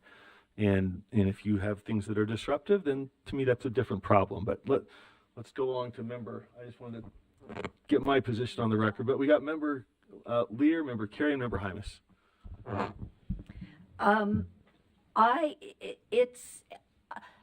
I at the risk of repeating what Sarah already said about me, that I sometimes sound too old and brag. I've been on the board and watched the board for many decades. I have never seen, and this, I mean that, never, and that's not a word that attorneys use very often, never seen a board chair abuse his authority, her authority. Not very many hers. But I appreciate that. And I have not only not voted for a couple of those chairs, that's no secret, but I've also not seen them abuse their authority. I think they are people that assume very seriously the role of being the chair. So I don't worry about the chair abusing his authority, whether it's Chair Moss or whoever comes next, or certainly never saw it in many, many board chairs going backwards. So I think that's the trust we put in the chair when the body elects the person. So I think that's one thing that I think is really important. I also think it's important that we as board members, though it's not loud, it's not disruptive necessarily, I think we need to be thoughtful about impugning others' motives. I don't think the intent of this, or even in its execution, I don't think it suppresses speech. That is my opinion. I think it preserves it preserves decorum, it preserves respect. We've worried for many years about the reputation of the board. I think it preserves the reputation of the board as a body that can have hard discussions, but not allow clapping in meetings, that doesn't allow individuals, especially our staff, to be attacked. And I think those are necessary things, in my mind, to decorum, to respect, to professionalism. Thank you, Member Lear. Member Carey. Thank you, Chair. Yeah, I believe there's a provision in our bylaws that says something along the lines of board members can't do something that impugns the good name or reputation of the board. And I remember this body debating what that meant for a long time. And some of us even changed our minds as to what does that mean, you can't impugn the good reputation of the board. The nice thing about that was that process required us and gave us the time to deliberate, to think about it, and then to say, you know what, maybe I was looking at this the wrong way. these decisions that Vice Chair Earle's anti-free speech rule is proposing, there is no time for that. There is no time for that. When you tell somebody you can't say that, you have to leave, when somebody says that you are violating our rules, this rule leaves no time for deliberation because the chair is making that decision in an instant. And when you suppress that person's free speech, and the courts have defined free speech, like we're saying, well, we're only addressing free speech in this one area. Free speech has been defined by our Supreme Court repeatedly as conduct as well. So the nuanced argument that, well, we're just limiting this kind of speech, when we're telling people what they can wear and what they can't wear to a board meeting, and this rule gives the chair that latitude, we're directing their speech. And if we try to hide behind the, well, we need this, how many times have we needed it since we've been here? But all of a sudden, there is this urgency. Well, we need this today. But when I ask why, what's happened, just nothing. There's silence. We've been able to navigate this successfully without these punitive measures. No, this is anti-speech. And the discretion, and Board Member Davis, she was like, well, look, they haven't abused the discretion. The concern may not be with the people who occupy these seats today, but we don't know who's going to occupy those seats in January. We don't know who's going to occupy these seats in 5 years. And we are giving those people, whoever they may be, the unfettered discretion to say, that's a loud noise, you have to leave. You're breaking decorum by bringing out your cell phone. You have to leave. That's what we want to empower a future board leadership that we've never even met. We want to give them that power. This is a bad draft of a rule, and I oppose it. And thank you, Chair. Thank you, Member Carey. Member Hymas, I think. Yep. Oh, where are you going, Molly? You okay. Go ahead. No, I appreciate the back and forth here, and I don't usually like to speak twice, but I do want to first recognize that you know, in this ongoing debate, that obviously we need some sort of guidelines. I mean, however, I'm hearing already from even the maker of the draft that we're protected already. Is that, and I'm looking to the maker of the draft because I think I heard you said it in this meeting. Even if we did not adopt these in here, there are still things in Robert's rules that gives the chair the ability to say, hey, we don't do that. For example, he reads it at the beginning of every meeting, right? So I guess what I'm saying is I've already mentioned that I don't see this as restrictions on the speaker, more of the people in the audience.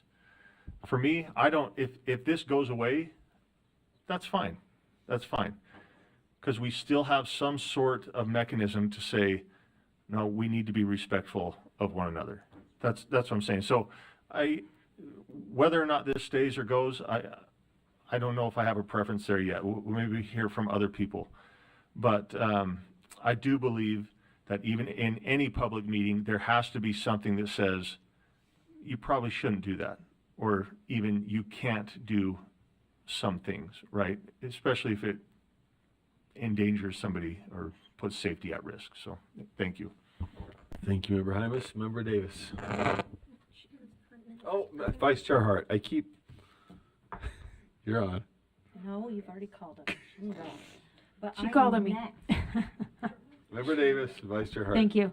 I remember in our last meeting, Member Bogus asking that those who voted no on the safety proposal to not be deemed as being opposed to safety.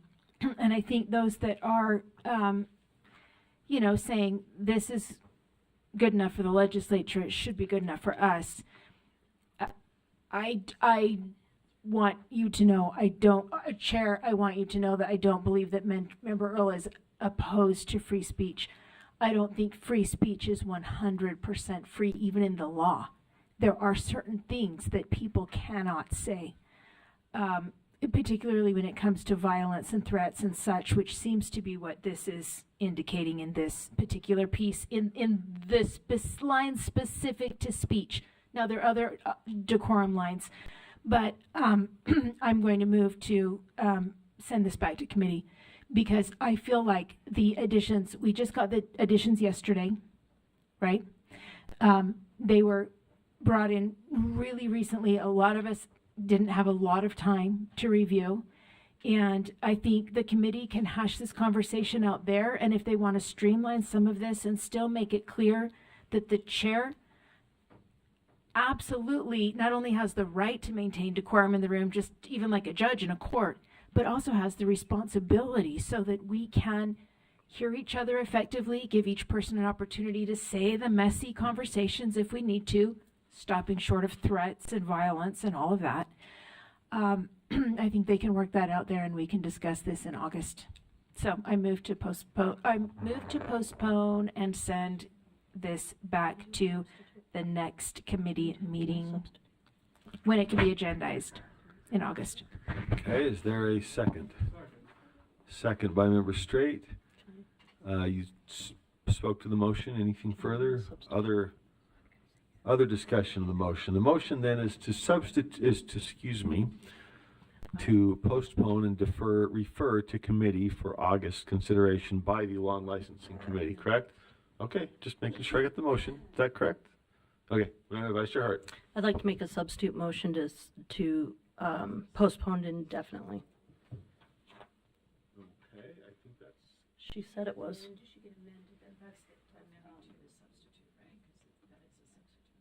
Oh, yeah, I can amend. Yeah, I'll amend. This is a substitute. This is an amendment to substitute. Yeah, so I'm amending the substitute. still in the nature of a postponement, but amending it from referral to committee in August to indefinitely. Is there a second to that? The whole item. The whole item, I think. I may have had a change of heart. There is a parliamentary question in there. Is this the same thing that was previously moved by?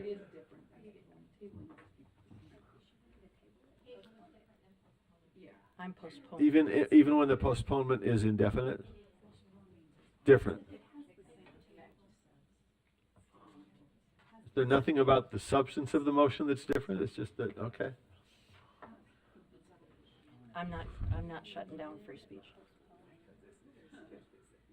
All right, so the motion is, the substitute motion was to postpone to August. The amendment to that substitute is to postpone indefinitely. That is debatable, and apparently is not barred by the prior motion. So, discussion of that motion, unless, let's see. The motion to amend, or the amended motion was made by who? We're getting late in the day. Vice Chair Hart, it's your motion to postpone indefinitely. It is. Would you like to speak to it? We need a second. Okay, you guys, I'm losing it. Back to you. I just think there needs to be a lot more consideration and thought put into this, and I would like, just, if someone wants to bring this forward in the future, that's fine. I'm not saying I wouldn't bring it forward in the future. I don't think we're at a place where any of this is salvageable right now. And I just want it wiped clean, and people can come back with different ideas. Okay, further discussion of the motion, Member Hymas.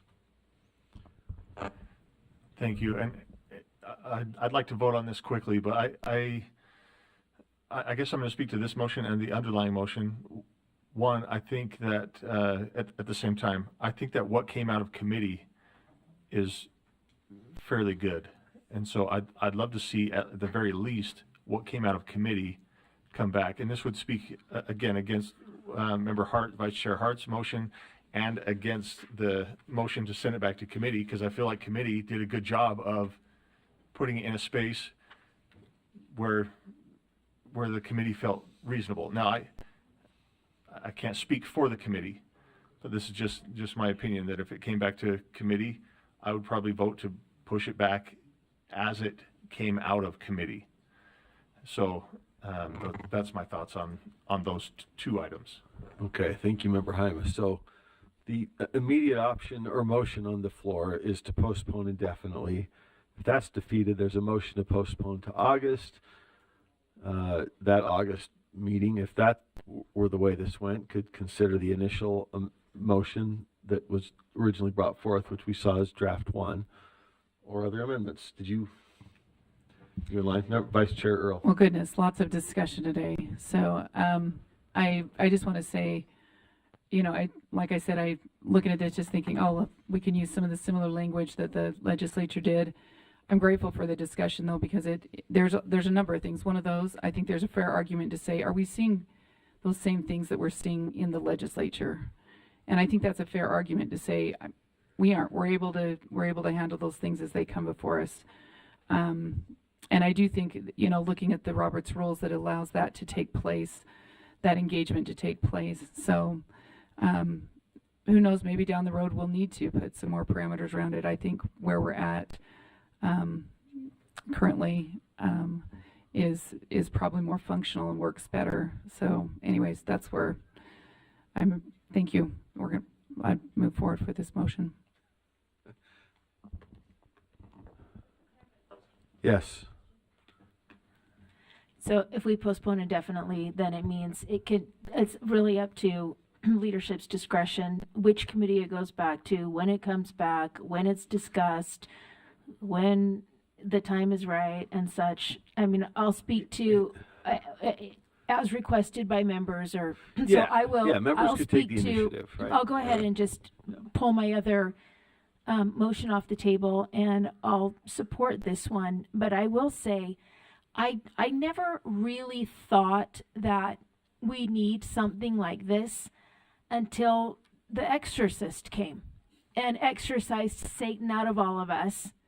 And maybe I could have handled that, but then he specifically pointed to one single person, and I swear we were going to walk out and find slashed tires in the parking lot. But maybe he didn't know which cars were hers. I don't know. That changed my opinion of this. And I think we do need some expectations of what is and is not ultimately okay. And maybe, you know, if we took away some of those specifics that really bother people and just leave the chair shall preserve order and decorum during the board and committee meetings. That is your job as a chair. It's important. We have to understand that. Otherwise, we're going to have just total chaos. Anyway, I'll support the motion. Thanks. All right, thank you, Member Davis. Member Bogus? Sir, if this is going back to committee, I don't have anything to say at this time. All right, the motion is to be postponed indefinitely, which would mean leadership or any member could bring it back up for assignment to committee. Yeah. Then I still don't have anything to say. Okay. I would support the motion to table it indefinitely. Yeah, Member Hymas? Out of clarity, if it is postponed indefinitely, it just goes back to as if it never even came to committee, right? And then at a future time, if somebody does want to bring it up. I believe that's right. Okay. That's a different. We got a motion or a substitute and a motion, so that would be a whole different underlying thing if these fail. If the postponements fail, that would be a question of whether draft 2 fails and we go back to draft 1. All right, last member Earl or Lear? I'll support this motion. I don't have any desire to cram something like this down even a third of the board's figurative throats. But on the other hand, I don't think it's appropriate for the public to laugh and jeer and clap, whether they like the person or don't like the person. And I would like the chair to have some substance, to be underlying language that says this is not okay and you will be stopped, and if you do it one more time, you'll leave. And I think those are, so I think that when Member Davis says it's going pretty well, or this is okay, or this is just the way by, I don't think that's true. I don't think that's appropriate to do to public figures. It doesn't help, as I keep saying, the reputation of the board. So I would like to see some things change. I don't think things are fine. I think that it would be, and I didn't appreciate being pointed out, and I have pretty thick skin. I think I have really thick skin, but I think those kinds of things should be stopped immediately. Because, did I feel a little threatened? Yeah, even me, and I don't feel threatened by things I should feel threatened by. So I think that those kinds of things, we need something in place. I'm reluctant to do it indefinitely, because I think it'll be too easy to not ever bring it up again. But I will support the motion, because I also don't want to make this, when we're trying to be respectful to each other, I don't want to make this divisive vote a problem in and of itself. So I'd support that, but I really hope we are able to bring it back with some of the things. The musical instruments, who cares? But the clapping, the laughing, the jeering, that's not okay. And I wish Chair Moss had been a little more forceful in those moments. And I'd like to give him something, or the chair in the future, something to base his comments on. Thanks. Thank you, Member Davis. I was just texting the maker of the motion to see if she would move to change it to pass the what the committee did, with maybe just one line that the chair shall preserve order and decorum during board and committee meetings. But that's up to her. And now that was a public question, and maybe you're just done with it. You want to be done with this until some other day, and that's okay, it's also too. a question whether it's in order, because it's not in order. We've got an amendment to a substitute, so we would have to vote. Well, it belongs to the body at this point. The motion to amend the substitute belongs to the body, right? So I don't know that it could be withdrawn at this point. I wouldn't change it. I'm done with this item. I think that it's going nowhere. And in looking at Robert's Rules of Order, there's plenty in there.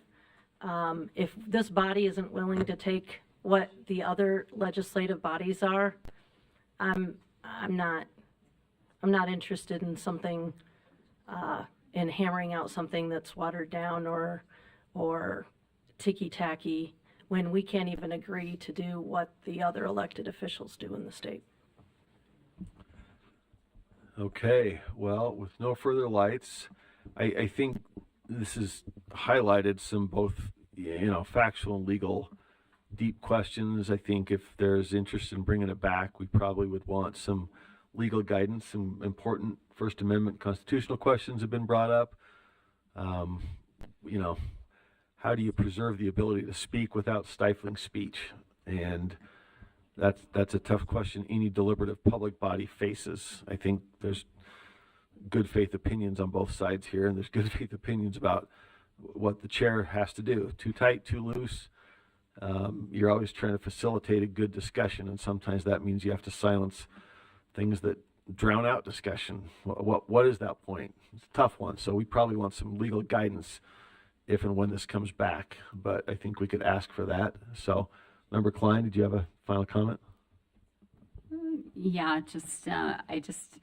in response to another board member's comment, I just find it ironic that the reputation of this board first started tanking when they first started trying to suppress free speech upon its members and then upon the public.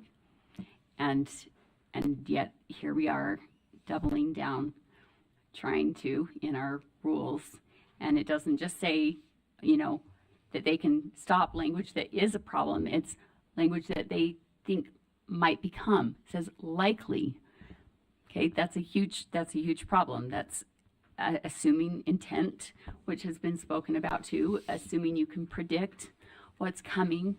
all of those are problems. I mean, I've sat here on numerous occasions where I've had the public say horrific things, call me by male pronouns repeatedly, and nothing was ever said to stop that kind of thing. So, you know, it all depends on who's being spoken about. It's completely subjective and biased depending on what the individual who sits in that chair decides is offensive or not. You know, to my point, the comments this morning, I didn't feel like were attacking, and yet another board member thought they were attacking. So, you know, another board member said this same, alluded to being attacked. Also, I'm not talking about the exorcism guy, but, you know, I think Satan is, I don't know, maybe I won't go there, but I just think this love of Edge of our seats. No, I know.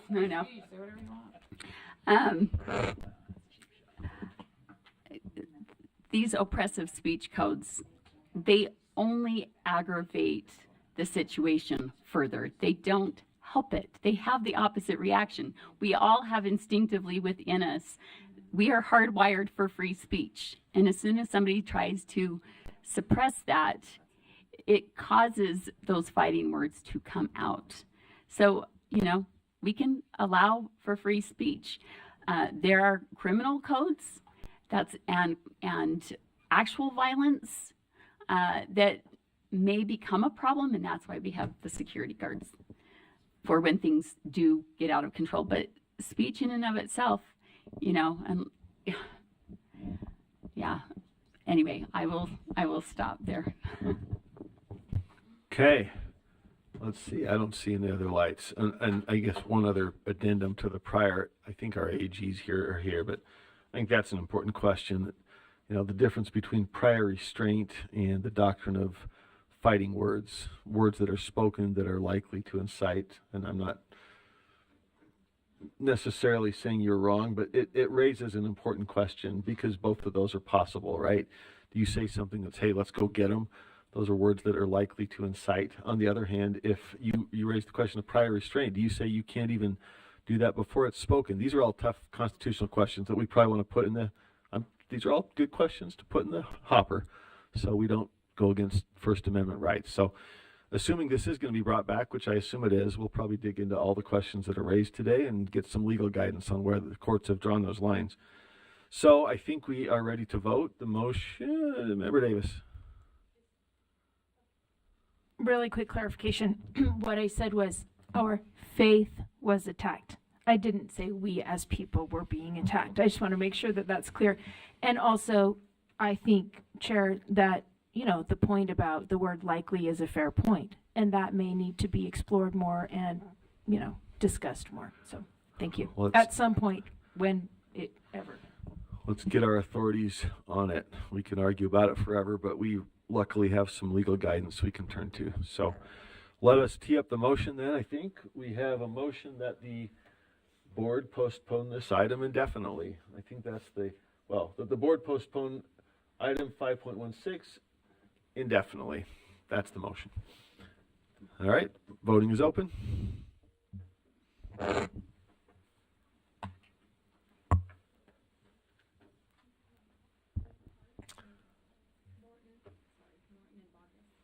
Norton's here now. Member Bogus? Yes. Member Bogus is a yes.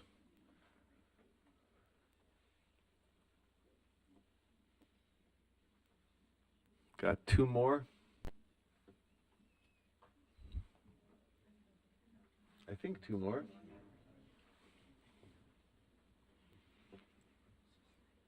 Two more. Sorry? Member Green? We didn't get your vote. Who else did we not get? Oh, okay. All right, that motion passes 13-2. The no votes being Member Reel and Member Hymas. Okay, that item has been. Oh, correct. Thank you. That was a motion to amend. So we basically have to tee up the same thing again. So, having amended the substitute, the same language has to come up. The motion then is to postpone the item indefinitely. So, exactly the same question again. Just procedurally, we got to do it twice because, all right, voting's open. Member Bogus. Yes, sir. Member Bogus is yes.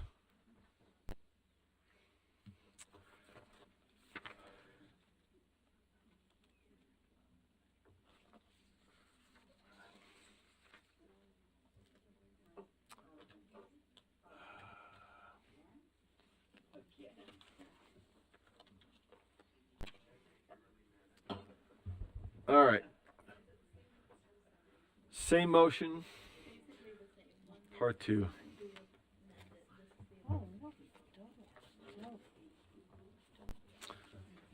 All right, that motion passes again, 13-2. The no votes being Member Rio and Member Hymas. Okay, back to, I believe, Vice Chair Carey for the final item of this section of law and licensing. Yeah, Mike. Thank you. Yeah, this is the final item from law and licensing on this particular day, and that's 5.17, annual training prioritization. And the motion before the board is that the committee recommends that the board approve the draft annual training prioritization schedule, draft 2. Okay, board member comment or question. Just a reminder, this came out of the Reports Requirements Task Force. The question from the field was, can we diminish the burden of having annual training on everything? The legislature helped us with this and put it back to us to set up a once every 3 years training schedule, 1 year heavy, 2 years light, when allowed by code, and otherwise have to stick to code. So you'll see in here, those I think where we had the discretion to spread it out, we set up a 3-year schedule, and those that said we have to do it every year, every other year, those remain on that legislative required schedule. So just want to say thanks. Having been on the task force when this came up, a lot of work thinking through how we can best alleviate the burden of doing everything every year. Any other comment or question? Okay, let's vote.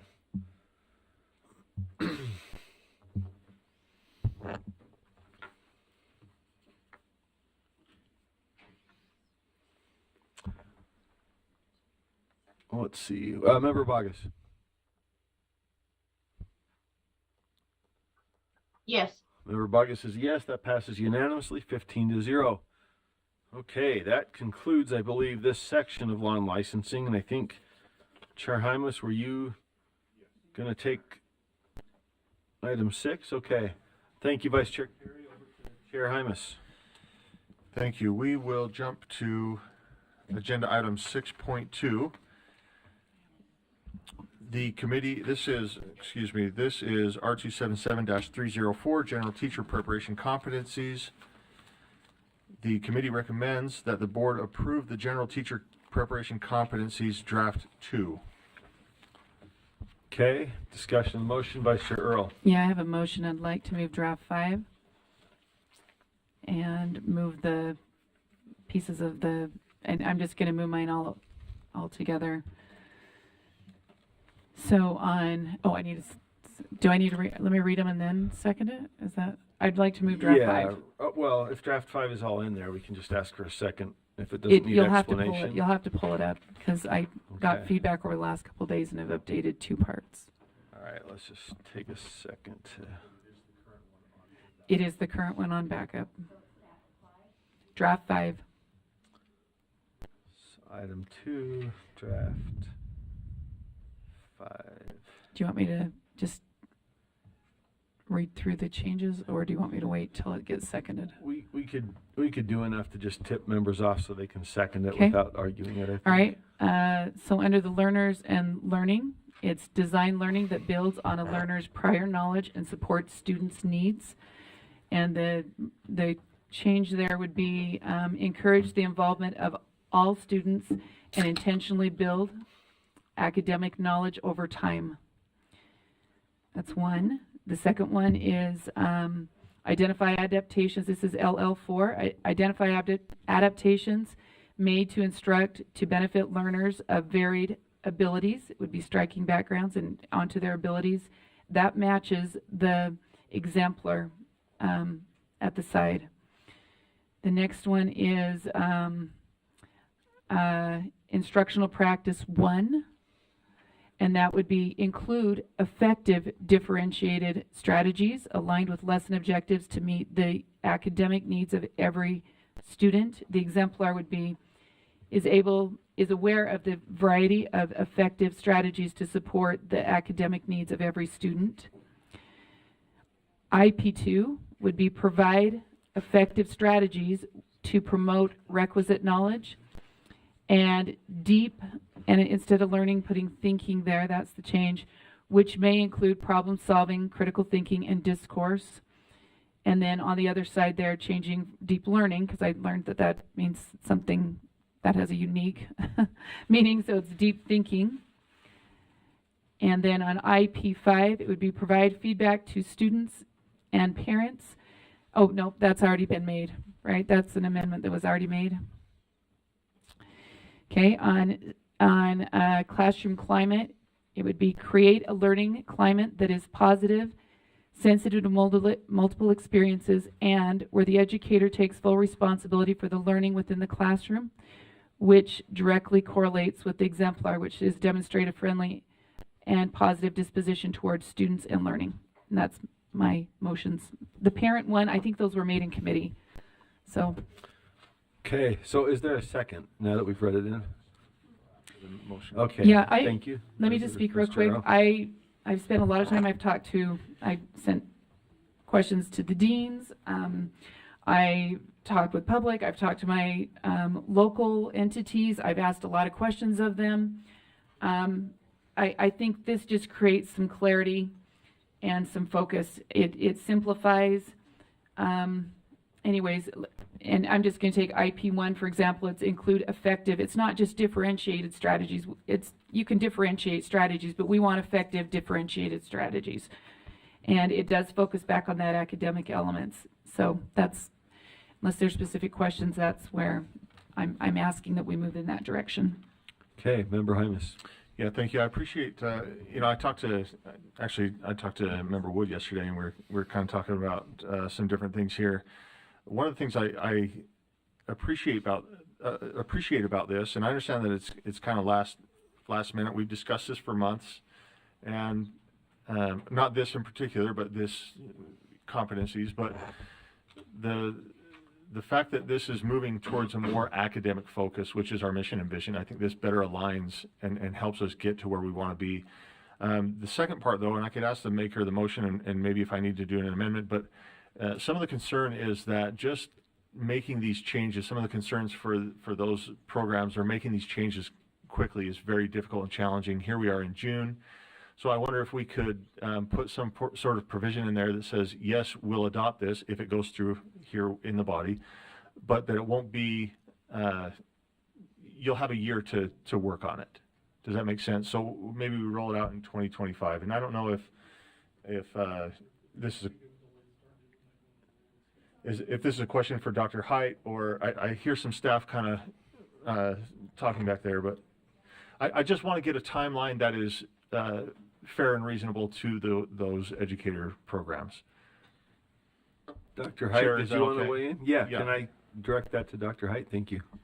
Hi, I'm Malia Hyde, Executive Coordinator of Educator Licensing. So these competencies are incorporated by reference in Rule R277304, which is your next item to consider. And in that rule, it does specify that these competencies are to be in place for individuals who enroll starting September 1 of 2025. So they do have a year. May I, Chair, follow up? Yes. Is that sufficient time? It seems sufficient to me, but I don't run any of these programs. Is that sufficient time for a program to realign? So we have gotten a lot of feedback from different Apple programs as well as university programs that if the competencies are adjusted significantly where the meaning of the competency is different, then they would need additional time to implement. Thank you. And then one more just quick comment, Chair. I don't know if these changes to me are not overly significant. I think it's adjustments to, again, align with an academic focus. Thank you. Thank you, Member Hymas, Member Carey, and Member Lear. Oh, Member Bogus. Yes, sir. If you can hear me. Yep, we got you. Awesome. So throughout this document, and I don't know, Chair, through you maybe to the maker of the motion, I see the language background taken out. And the concern I have is that we are actually creating a shift, if you will, in even teacher training here, because background knowledge and prior knowledge is different. And if I could just say what my training has encompassed is background knowledge is, dare I say, all-encompassing. It includes life experience, academic, even reading different books, whether they be fiction or nonfiction. Background knowledge is all-encompassing, whereas prior knowledge tends to lean more toward that which has been put forth by the educational framework. So to me, it says, if you didn't learn it here in the education system provided by the government, it's not to be considered. And I'm not asserting that that's what the maker of the motion means, but I have great concern that that's how it will be played out in our system. And so I have some concerns there. Can we maybe kick that back and forth for a minute? Because I have a lot of concerns about the word background being removed. Vice Chair. Yeah, I can speak to that. I kind of asked the same question a little bit, but the exemplar tells me where it's headed. And let me give you an example. So the exemplar, the original language was demonstrates a sensitivity to students' personal and social identities. That was the intent of that background knowledge. So the reason for changing it to prior knowledge is that focus once again back on, and you're right, more of the academic. What did they know? What skills are they bringing in to the classroom that teachers need to be aware of?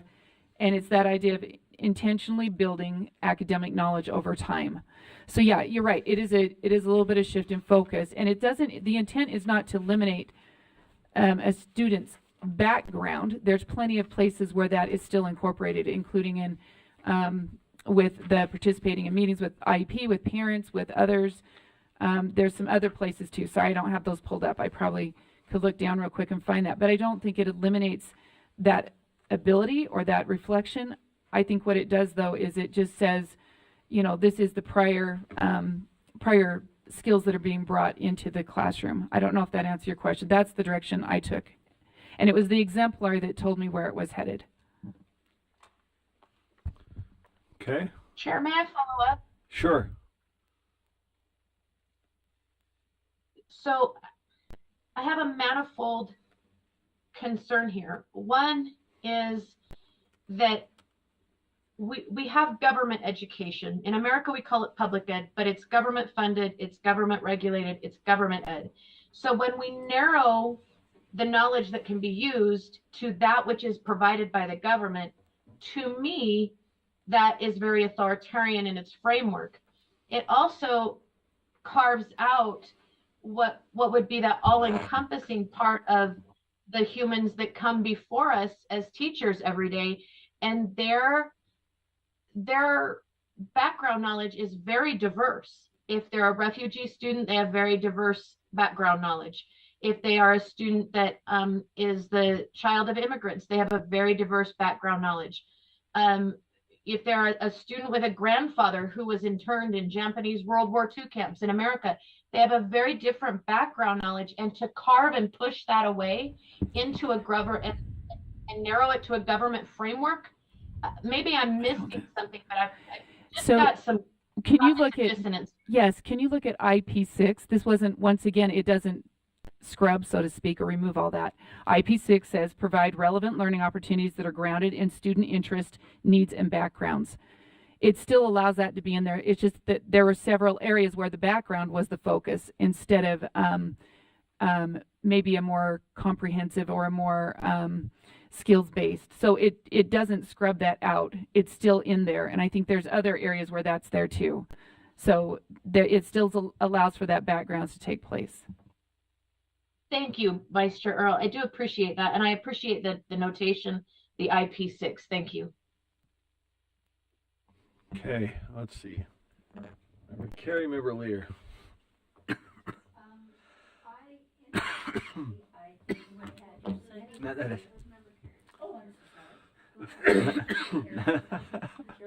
Well, I was just getting ready to compliment Board Member Lear, and then, but so I just want I thank you, Chair. Just it's my understanding that, and Dr. Height, if I may, Chair, it's my understanding that this board, and it may have been unanimous or close to unanimous, we passed the original set of competencies that we're also anxious to revise in January of this year. Is that correct? Was that a just for the record? Is that a yes? Yes, that is correct. Okay, thank you. January of this year. So less than 6 months ago, this board looked at these competencies and said, this looks pretty good. Let's adopt these. And we did. There was a change with Rule 328, and when the competencies were presented to us again, the board looked at that and decided there may be some changes now in the law and rule that require these competencies to be revisited. Because of that, they were sent back to law and licensing, and this is just my understanding, they were sent back to law and licensing with the instruction that, look, let's look at these things legally, one, to make sure that nothing here conflicts with the law, and two, if there's something out there that needs to be changed, it might be a good time to address it. We did that, and counsel was very forthright, and I think there was one legal matter that we said, you know what, because of the changes in rule and law, you have to change this. Or they didn't, but it was suggested that we change it, and we did. And then law and licensing at this special meeting, which, again, that just means that there's a meeting that's not scheduled where the five of us have to accommodate that date and time. We get together, we look at all these competencies, and we look at them, and collectively the five of us said, you know what, there's some things that we still want to change beyond what the law may require, just because they're just not right given where we are today. And we looked at those and we passed those. And again, my recollection is it was unanimous or close to unanimous that we passed those out of law and licensing. That was sent to this full board. After all that we passed it in January. It comes back to law and licensing. We look at these, we change them. It comes out unanimously or close to unanimously. It gets to this board today. And then I'm looking, and all these drafts are making wholesale changes. That's my opinion. In competencies that we looked at less than 6 months ago and said, this is good.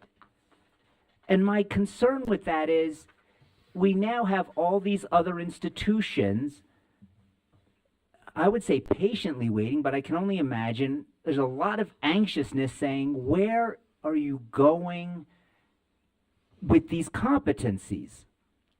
And I would I'm going to speak against this motion, and I favor the draft that came out of law and licensing, not because it's perfect, but because we addressed those issues that needed to be addressed in a way that would give our partners in higher education an opportunity to start down this road, which I am sure out of necessity they have had to do. And when we change these, it is going to cause, in my opinion,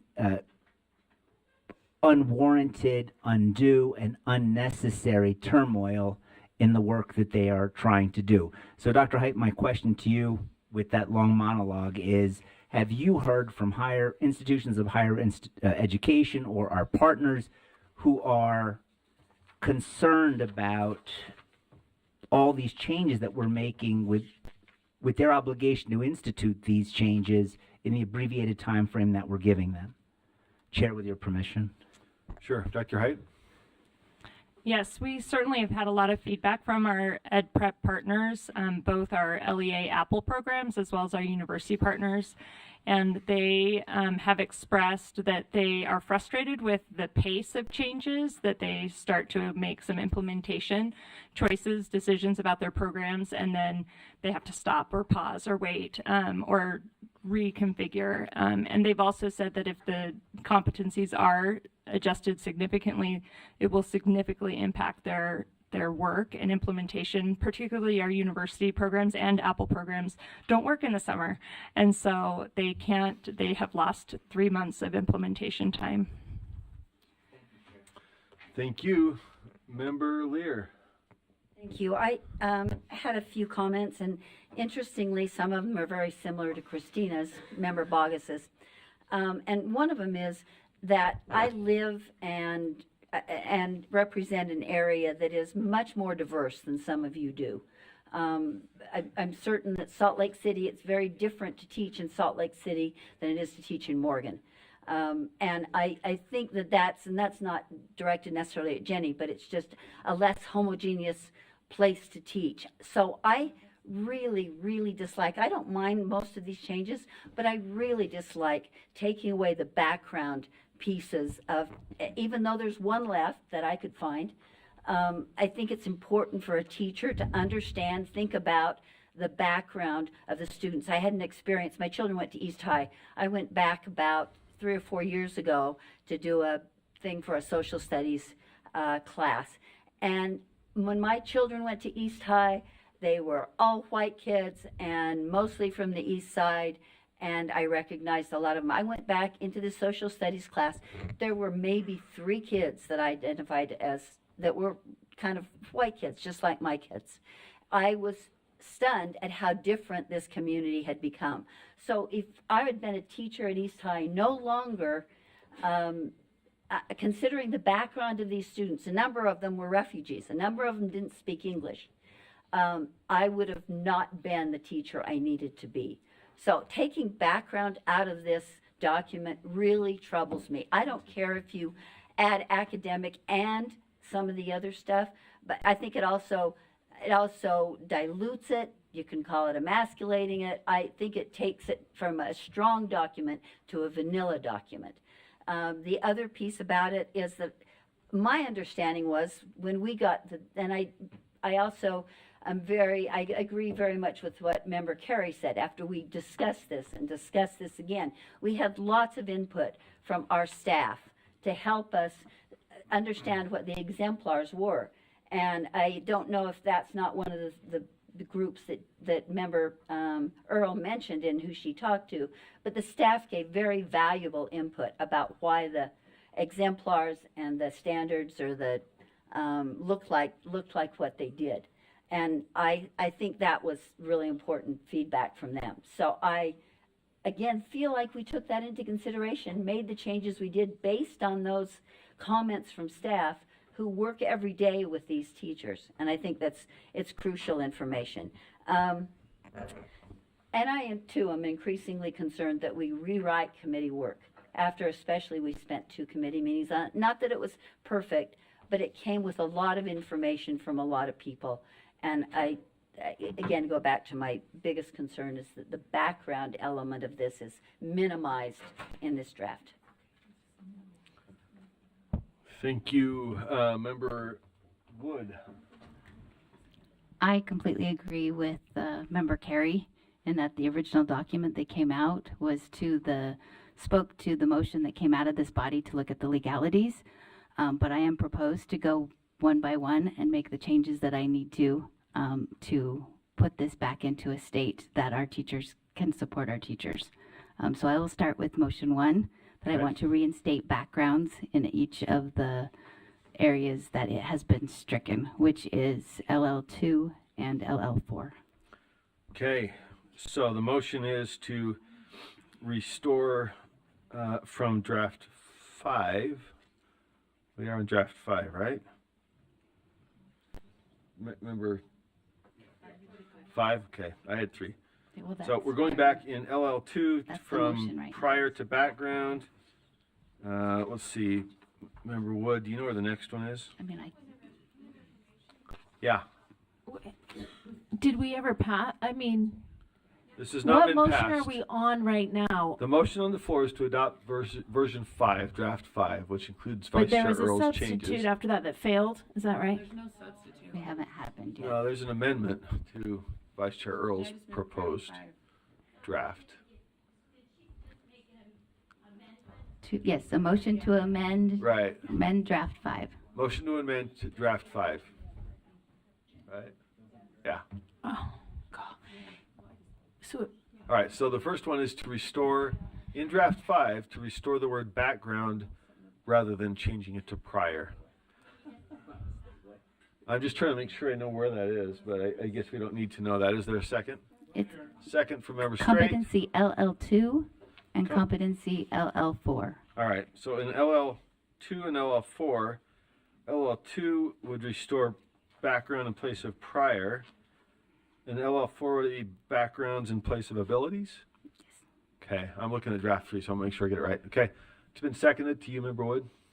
Discussion motion? And then 2, 1, we've discussed in detail the prior, going from what they previously knew academically from the school, background meaning an overall exposure of what they've been exposed to.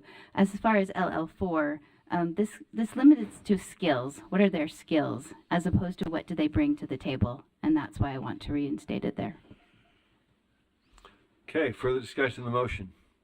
Member Green, Klein, and Davis. Member Green. Well, my comment was a little bit, it was before the motion. And I was just speaking in favor of Member Earl's draft. Only I just felt that it kept it very specific to the purpose that our children go to school, taking into consideration that a teacher gets to know his students already, but their specific purpose for being there is for those focused academic purposes. And so, for example, LL2, encourage the involvement of all students and intentionally build academic knowledge over time. Encourage the involvement of all students. For me, that wraps up the ability to know your students and how to get them, how to reach them, how to get them excited, how to, you understand their mannerisms, you understand their attention spans. Teachers are superhumans.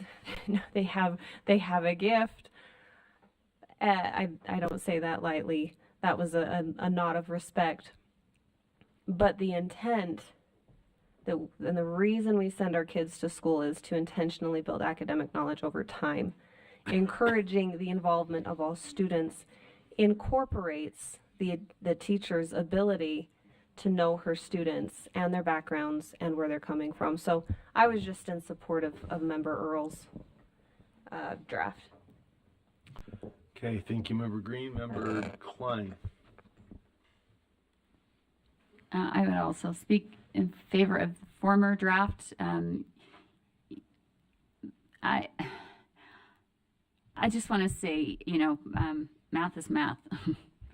Numbers don't care about your ethnicity or your race. And we don't need to bring that into every conversation, every lesson. All that does is get kids to think about their differences instead of focusing on what they are there to learn. This is just more of the, moving us in the direction of the diversity, equity, inclusion, critical race theory narrative when we push that as the focus instead of we say we changed our vision and mission to academic excellence, and yet we're still pushing the same things, just using different words. And if we want to restore academic excellence, then we need to focus on academics and stop focusing on all of these other things. Obviously, everybody comes from a different background, and yet we focus on certain people's background as if their background is somehow more important than another's background. And so how about we just focus on math? Thank you, Member Klein. Member Davis. I'm actually on hold till after this amendment passes or fails, but I think there's did we define background as race? I mean, there's a variety of things, like Member Bogus mentioned earlier, that are involved in background. Mr. Earl, sorry. Go I mean, ahead. I'd be fine to say background and prior knowledge, both. But I'm on hold for after this vote. Okay. Vice Chair Earl, did you want to? Yeah, I suppose if this passes, that's fine. I do feel like, you know, and I did quite a bit of research over this last month, just reading up not just competencies, but what are those things that create that success. And no matter what the child's background is, the things the teacher does within the classroom are the things that by the end of the year, those are the things that make great improvements. We shouldn't eliminate the background, and I didn't eliminate background, but the fact we've used it so many times within here, that's the concern, is that it's now focusing on the background instead of the things that a teacher can do, the engagement, the actions, the positivity that way. No matter the child's socioeconomic background, the efforts of the teacher have the greatest impact for the success of the student. And that speaks also to not just any strategy, it's got to be effective strategies, right? So anyways, and I don't think it changes this, it just really narrows the focus on those most important things that are proven to be effective. So.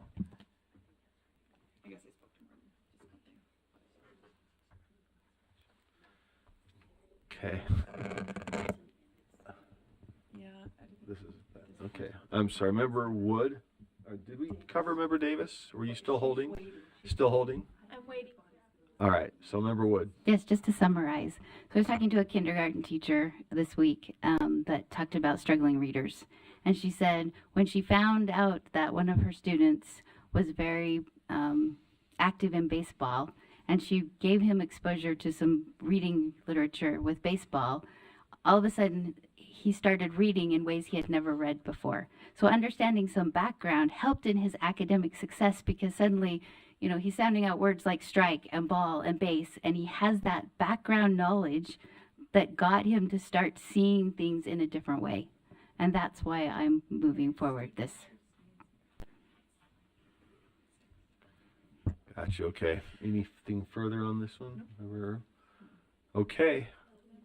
Member Bogus. Yes, sir. I would like to make a substitute motion. I think. Let's see. That's in order, I believe. This is the second. Well, is this the second? Okay, I lost track of the substitute. So that's out of order, or what's the substitute? Well, then I would like to amend the amendment. Okay. So remember, Earl's whole draft is draft 5 is the substitute. We have a motion to amend by Member Wood. We can do one more amendment, can't we? Right. I thought we could do an amendment to the amendment. Yeah. Okay. Yeah. Go ahead, Member Bogus. So in LL2, and I don't know how this would frame up, but I'm thankful for Ben. I would like to add the word academic before knowledge. And the same in LL4.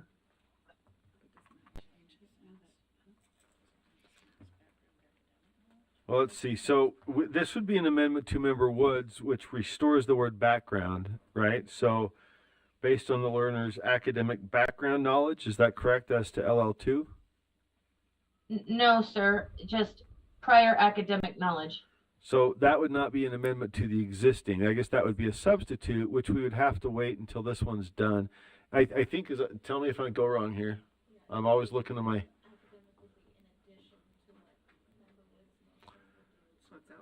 Right. So she's looking to dial it back and add this to the underlying motion as a substitute to Member Woods. Do we have to see whether Member Woods passes first to do that?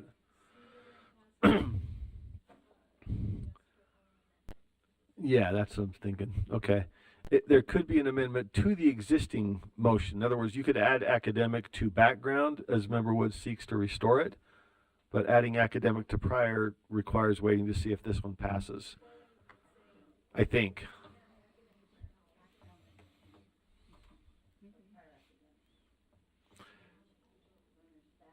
Are you asking me a question?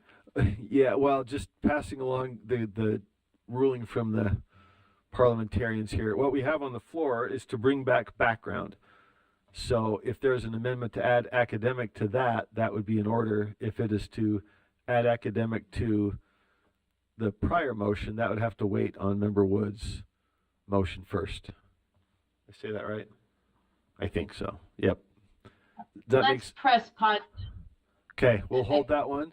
So what we have on the floor is going back to background. So an amendment that adds something or removes from that. Okay, I don't see any lights. Oh, well, okay, Member Davis is holding. So the amendment then is to restore background in LL2 rather than changing it to prior, and in LL4 restore backgrounds rather than changing it to abilities. Okay, with that, please vote. In context, it would say in LL2, design learning that builds on the learner's background knowledge and supports student needs. LL4 would say identify adaptations made to instruction to benefit learners of varied backgrounds. In other words, just restore the original language, right?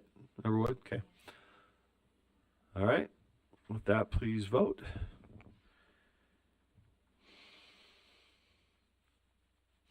Let's see. Member Bogus.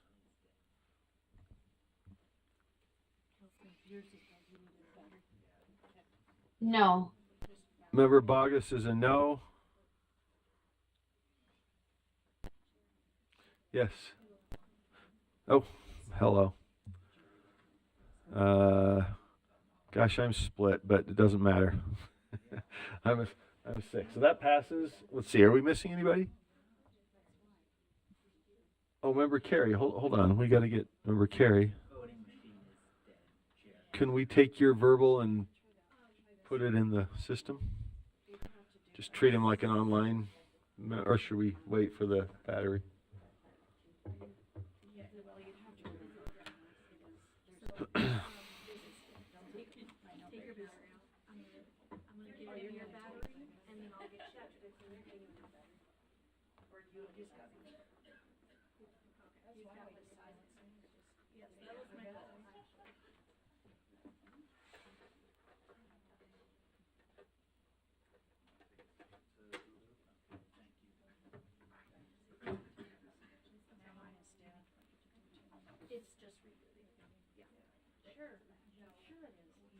Yeah, I'm a no. I'm a no, I'm sorry.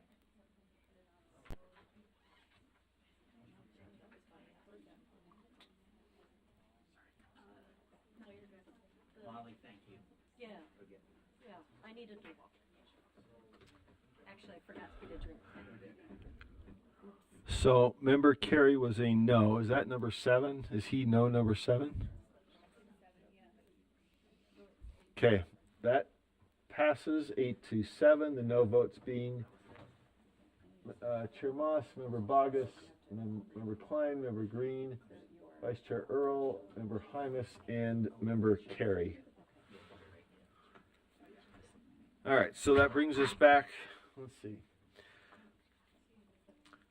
Brings us back to Vice Chair Earl's substitute motion, LL2 and LL4 having been restored to the original language with background. Let's see. Did we get everything? Yes, we're back to Member Davis. I think we cleaned up that one though, right? Okay. All right, Member Davis.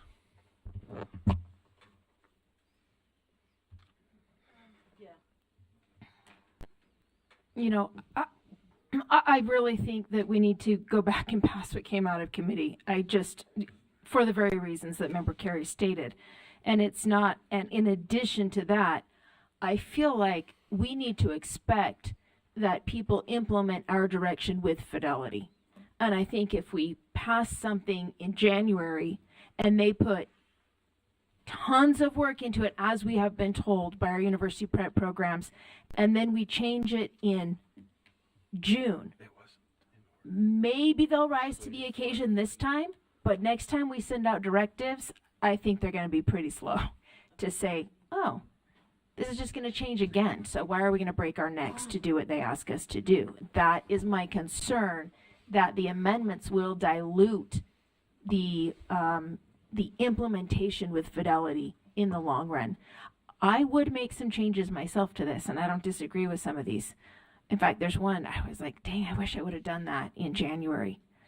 But because I didn't, and a lot has been done along the way, and too much to explain, but I know a lot of this work that's been done. I want to make a motion to go back and vote on what came out of committee. Is that possible at this point in parliamentary procedure where we're at with a substitute? Well, if the substitute's defeated, it goes back to that. I mean, Then I call the a no question. vote on the substitute is, yeah, a vote to go back. I think. Then I call the question on this draft. All right. Well, let's call the question. And if it fails, I think Member Bogus was in line, or maybe she dropped out of line. I'm not sure. Let's the same motion. All right. It's been called, so I can't debate it. But we'll come to Member Bogus depending on what comes out here. So, motion is to call the question, requires 10 votes.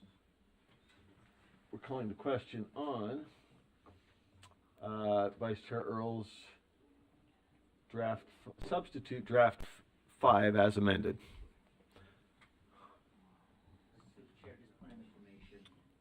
Yeah. Voting yes to call the question means We will go straight to a vote on Vice Chair Earl's draft 5 as amended by procedural just to get to a vote. Correct. Did we get a second? We did not. Second, third, fourth. Okay. All right. Voting is open. Calling the question on Vice Chair Earl's motion.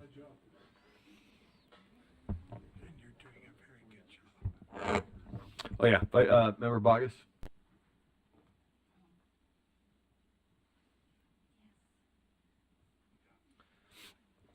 Member Bogus, I'm sorry, if you, sir, you're calling the question? Yeah, motion to call the question on voting on Vice Chair Earl's underlying motion, draft 5 as amended by Member Wood. Yes. Member Bogus is a yes. That passes 14-1 with a no vote from Member Green. So we proceed to a vote then on Vice Chair Earl's motion as amended. That is to approve on second and final reading draft 5 as amended by Member Wood. Voting, let's see. Voting is open. August is a no. Member Bogus is a no. Okay.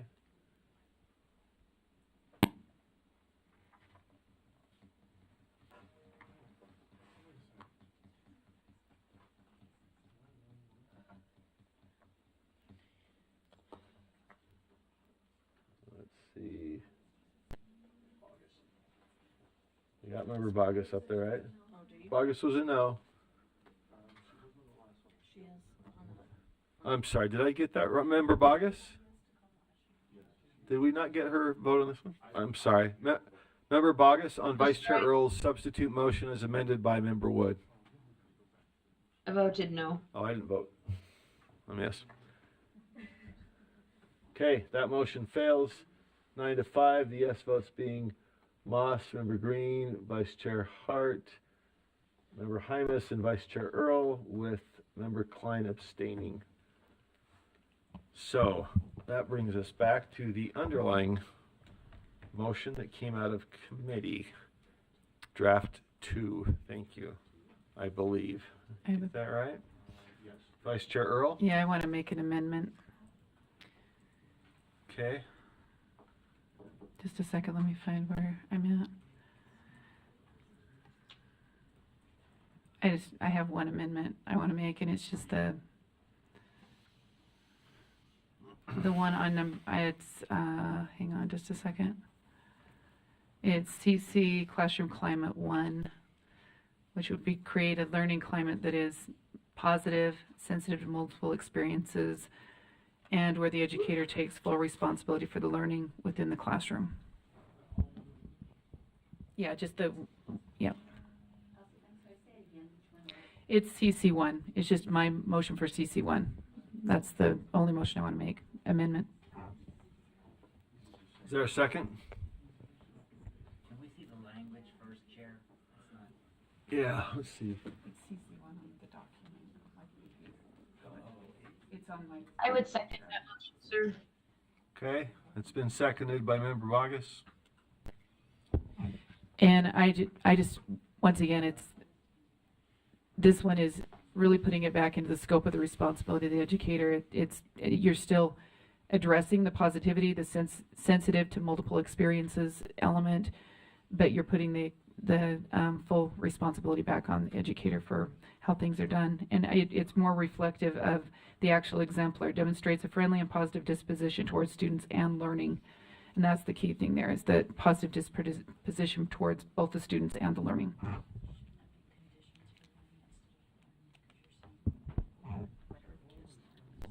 which one? What are you saying?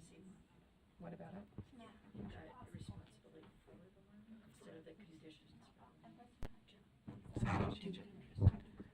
Oh, okay, conditions for learning? Okay, I'd like to add in there responsibility for the conditions for learning. Am I saying that right? Or for the learning conditions within the classroom. Yep. Okay. We had a second from Member Bogus. It's been tweaked slightly. Are you okay with the tweaks as the second? Yes, sir. Okay. To you, Vice Chair Earl, to speak, or would you like to send it around? It's back to you if you want to speak to the motion, or we can send it to Member Klein and others. Nope. I Okay. think this is better. It's not limiting in the language, and it's creating those conditions. Member Klein? I think you're up. Yeah. I will just say, you probably saw I had a draft in there that is very extensive in changes, and I know the body has no appetite for that. But looking through all of this, first off, I don't like the direction we're going with competencies and putting learning in a box, and making it a kind of a rubric system. I see that obviously they're good people working on this and trying to make them good, but the general direction of competencies is problematic. And so, and the number of changes that I feel would need to be made on these competencies to make them good, even though I don't think competencies are the way to go, period, are too extensive. That said, they certainly need some changes. They need a lot of changes, so I may vote for some of the changes along the way, but in the end, I will be voting against the document in total. Okay, thank you, Member Lear.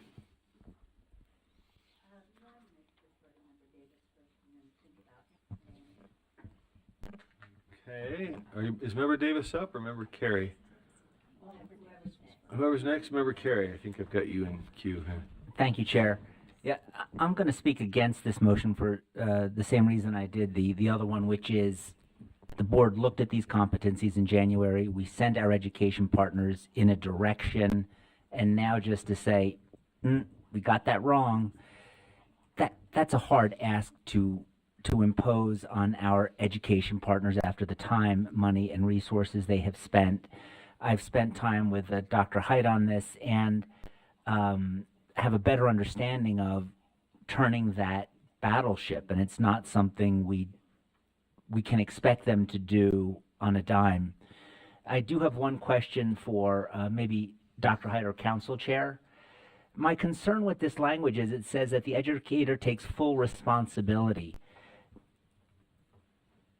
and I'm for responsibility and transparency and accountability. My concern here is if they're going to be fully responsible, they really have to have full control over those decisions. And I can't remember, I'm sure any one of our legal people will know, but there was a law that was passed that said, wait a second, we're going to give students and parents right of conscience, which means that regardless of what the educator may want to do in the classroom, that can be objected to by the student or the parent.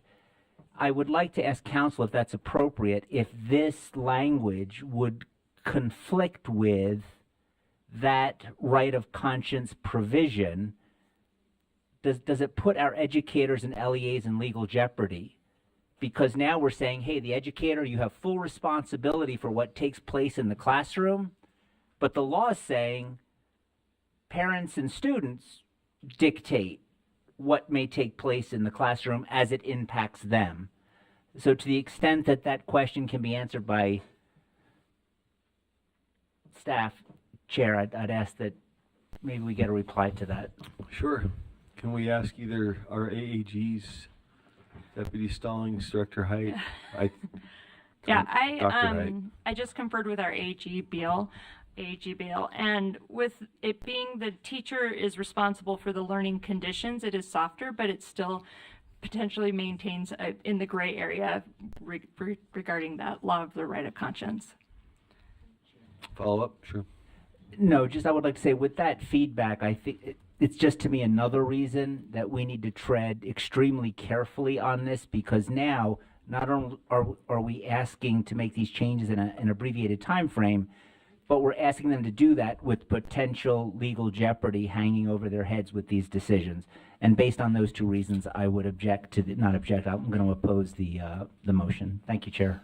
Okay, thank you. Who do we have, Vice Chair Earl? Yeah, and I would disagree with that. When you're asking an educator to be fully accountable for their strategies, their teaching, their engagement with students, it encompasses that. It actually says that they will be engaging with the parents and the student. I don't think it's limiting. I actually think it's the opposite of that. It's creating an efficacy within the classroom and actually a mindset that they can be extremely effective in what they're doing. So I would disagree with that analysis that asking an educator to be responsible for the conditions in the classroom seems to be the very thing we want our educators to be doing, is taking the responsibility for the way they engage with their students and the success that goes on.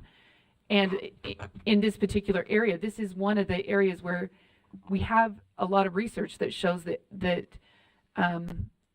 teacher efficacy lends itself, and that idea that I can influence and impact and I can teach, and it doesn't matter where the student comes from. I have the ability to know what strategies, how to work with parents, how to engage with the curriculum in a way that is going to be successful for the student. So I don't agree with that analysis. I think this is a better way to go. I think it's a strong way to go, but I think it just helps frame the narrative that an educator can take that proactive approach. Okay, Member Lear, and then Member Carey, and Member Green. I actually liked for the learning conditions better, but then I'm thinking about this, and I liked what the maker of the motion said better than I liked those words. For the teacher's enthusiasm, for her engagement, but learning conditions takes into account, is she in a portable classroom? Does she have 40 students or 30 students? Does she have 10 students with disabilities or 1? Does she have 2 teacher's aides or none? So I think taking full responsibility for the learning conditions is not in the teacher's purview or ability, and that troubles me. So if you talk full responsibility for inspiring learning engagement, or for stimulating learning, or those kinds of things, yes, but I don't agree that the teacher has full responsibility for so many things, even for the sociological makeup, or the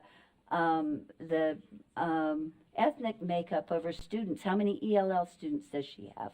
Those are not conditions that the teacher has control of, and they make a ton of difference in teaching. Okay, thank you, Member Lear. Member Green. I think my point is just towards Vice Chair Earls about it seems, I guess I'd make the argument that it seems that teachers' positions are more for facilitating programs that are funneled through from every direction.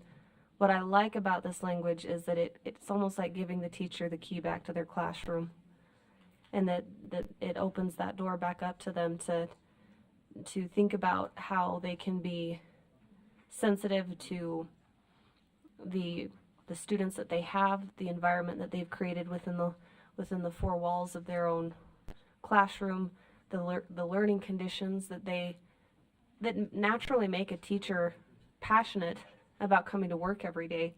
I like the language for those reasons. I want to give that key back to the teachers, where that passion can come back in, and that they seem to have a little bit more control on what that looks like, instead of just being facilitators of programs that they're, that's being dictated to them. So I guess that would be my reasoning for voting in favor of this motion. Okay. Let's see, Member Straight. So, Chair, I have a question, and as I look at this, I see some potential, but I'm thinking this document that we sent, was it similar to sending standards, and standards that then LEAs and others turned into curriculum? Okay, so It's training, that's not the requirements to let them become certified. I think that, so actually, Board Member Davis answered the question that I was asking you, Chair. So let me paraphrase. So basically, what we sent to the universities were standards on which they then developed their coursework to train teachers. Okay? So we have the same issue here that we often have when we do standards, is where we have a hard time separating and making that separation between standards and curriculum. Because in this instance, my teacher brain goes to say, okay, create a learning climate that is positive, sensitive to multiple experiences, where the educator takes full responsibility for the learning conditions within the classroom. Those learning conditions, there's actually psychological research. There's lots of, there's Cagney's theories on instruction.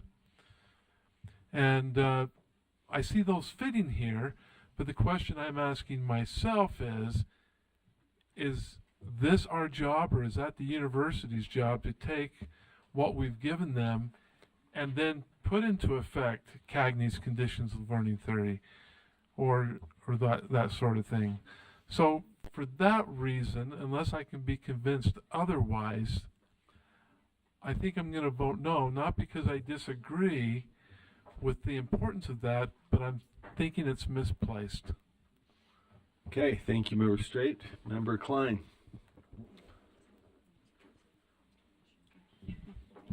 I don't agree with either of them.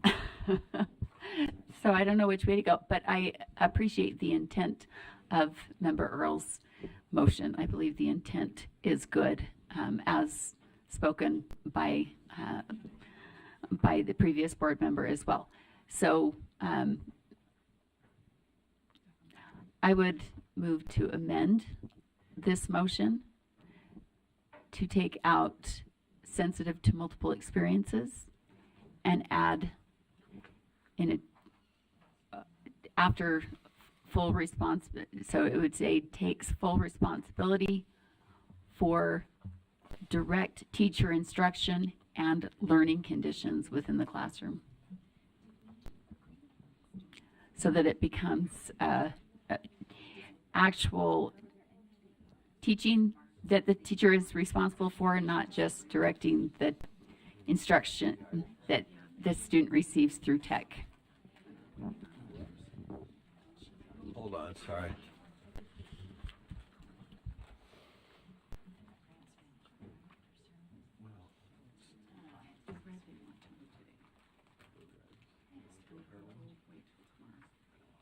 Any seconds? We can get through this stuff and then figure out that stuff. I think we can.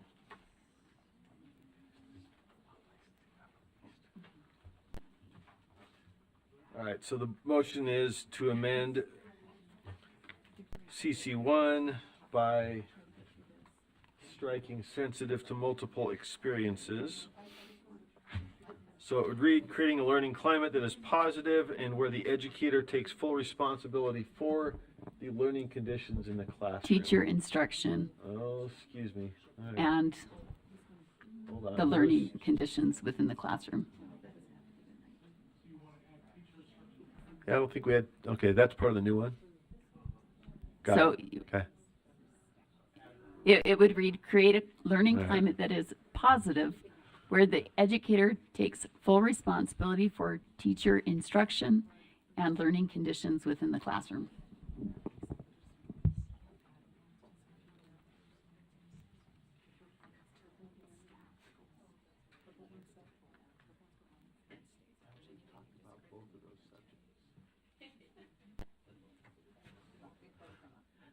They both come up, yes. We covered them. What do we have? Okay.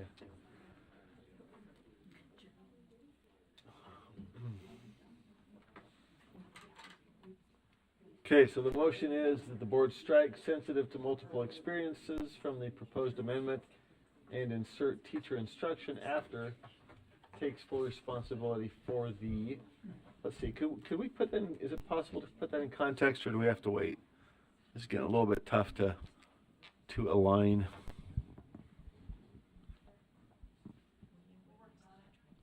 Thank you, I'm sorry.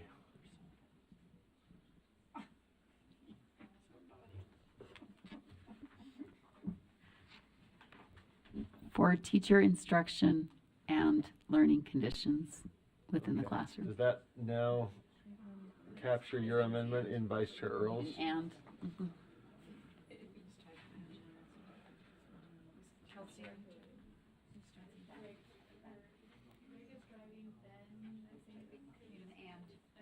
Can you add an and? Between instruction.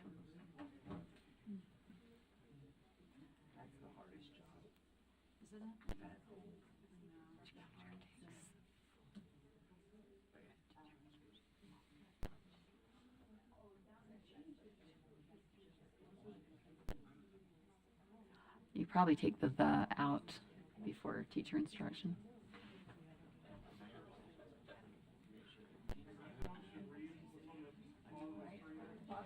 Yeah, you could take the out before teacher instruction, I think, or leave it in. I don't know what's best, but for teacher instruction and learning conditions within the classroom. Yeah.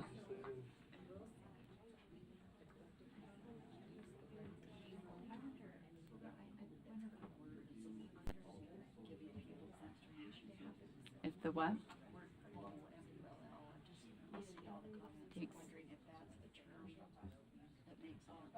Title 9 needs to go now, because that's a current, but otherwise. Maybe. All right, let's see. Kind of like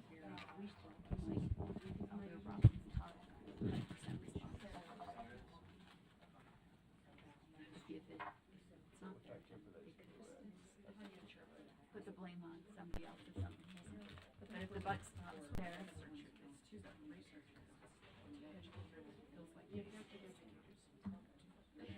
well, they don't just feel it, they do it. Efficacy is more. Okay, we ready?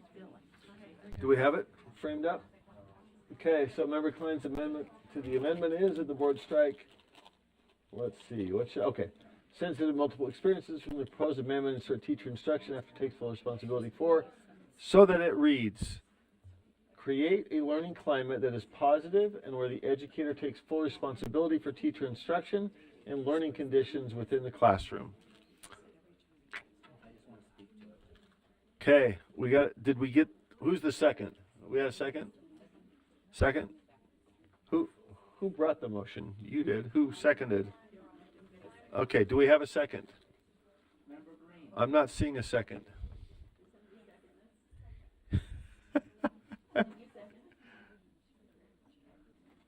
All right, it's been seconded.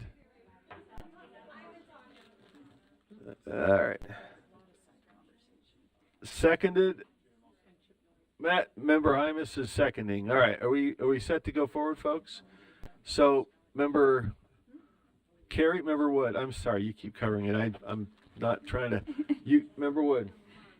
Just a reminder that this is the section for learning environment. So adding in the teacher instruction, there is a whole nother section in the competencies on instructional practices. This seems a little out of place.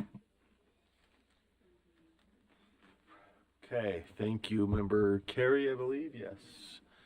Member Carey? Yeah, so, Chair, I'd like to ask our council.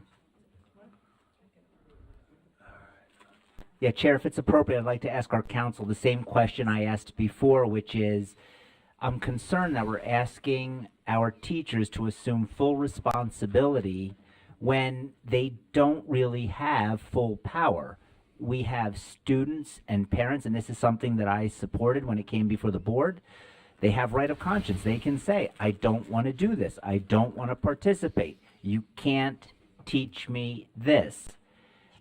I'm concerned that by saying they have full responsibility, that may create legal jeopardy for them when they do not have full power in that setting. And so I would just ask AAG Buse if it's appropriate.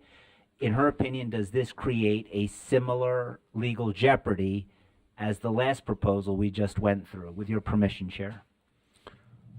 AAG Buse. I have to be honest with you, I don't really have an answer for you to that. I think that the teacher is still responsible for what happens within the classroom, even though the parent has the ability to exempt their student from participating in certain things. They still have a responsibility to have some control over what's happening in the classroom and making sure students are safe and that there's still a productive learning environment. So. Okay, Member Carey. Yeah. We have a. Yeah, and just by way of follow-up then, I'm certainly not advocating that they shoulder no responsibility. My concern is that the word says full responsibility when they don't have full autonomy.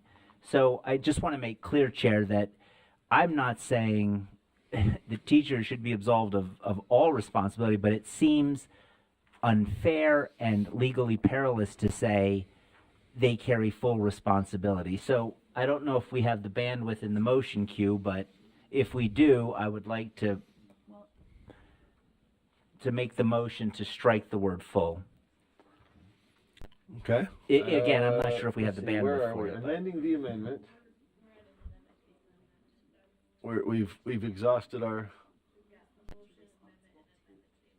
Okay, so we are on. Well. No, we got one more. I think we can go 3. The motion.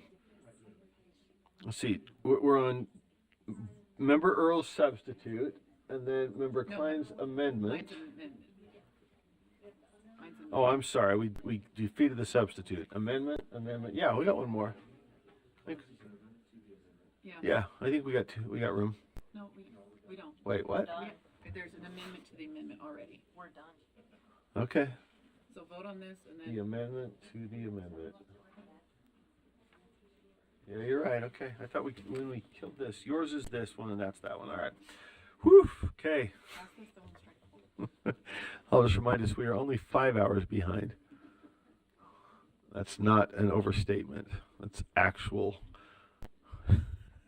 calculation. Okay. Let's see. Who do we have?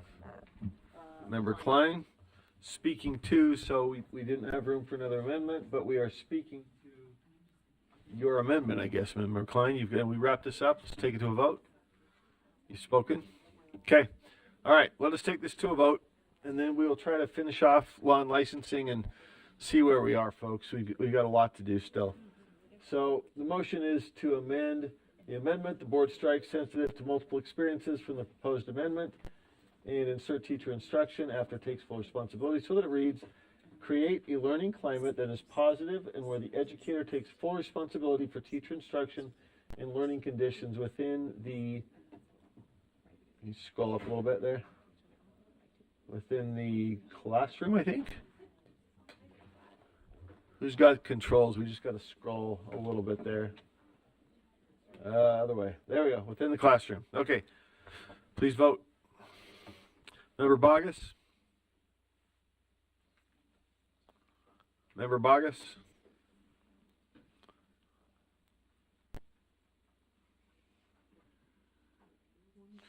Oh, wait. Let's see. Hold on. I got to make sure I understand where I am losing track. Sensitive to multiple experiences. This would amend your amendment? Is this to amend your amendment? Got it. Okay. All right. How are we looking? We need two more. Member Bogus, you with us?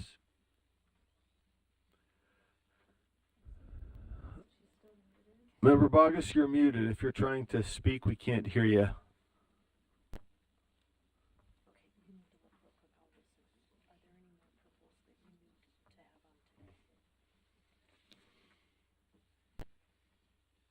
I'm sorry, Chair, I abstain. Thank you. Well, hold on. What? It became today. Oh. We're looking at this one on this page. Okay, this one we were trying to do today, right? SOAP? Okay. Tomorrow's fine. Yeah, tomorrow's fine. Teacher attention tomorrow. We can do that tomorrow. That's the master thing. The reds are today, the purples are tomorrow. Okay. Yeah, that failed. I'd like to strike. Okay, Maybe, but I don't have Did them. we lose the? Sorry, Vanessa. Bogus abstained. Okay. Go ahead. 9 votes no, 5 votes yes, 1 abstention. Member Bogus being the abstention.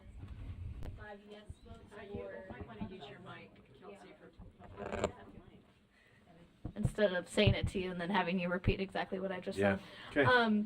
So what we got, that motion failed. There were 5 in favor, 9 against, 1 abstention, the abstention being from Member Bogus. The 5 yes votes being from Member Klein, Member Carey, Member Green, Member Hymas, and one of the vice chairs of whom I cannot see the last name because the text cut off. So, Earl, Vice Chair Earl was the Yes. fifth yes. Okay. All right. So back to Vice Chair Earl's underlying amendment, correct? Yeah, I'd just like to make a motion that our amendment that we just strike full. Okay. So pending on the floor was Vice Chair Earl's amendment to, let's see. Is that that's the full text of what would be in CC1, correct? All right. But what was in was CC1. That's up there. Okay. Yeah, take it out. So what is up as part of the amendment was create a learning climate that is positive. Hey folks, we can't hear anything. Hold on there. Order in the court. All right. Okay. The motion on the floor is to take out the word full. Your motion to amend, your own motion to amend is to take out the word full. So what we have before us would be amending CC1 to read, create a learning climate that is positive, sensitive to multiple experiences, and where the educator takes responsibility for the learning conditions within the classroom. Let me be clear, that's the underlying motion with Vice Chair Earl's amendment to her underlying motion, taking out the word full. So all we're voting on is whether to take out the word full from the paragraph on the screen. That makes sense? We have not. Yeah, is there any objection?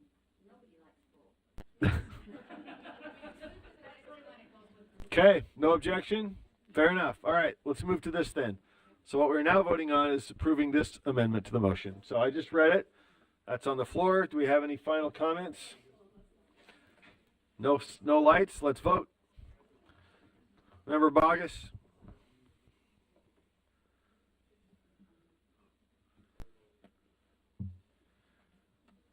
Not hearing Member Bogus. I abstain.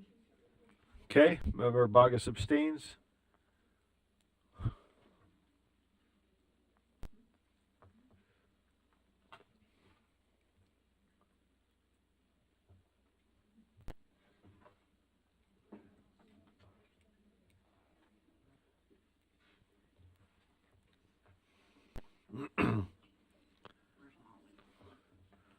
Vice Chair Hart. Did we lose her?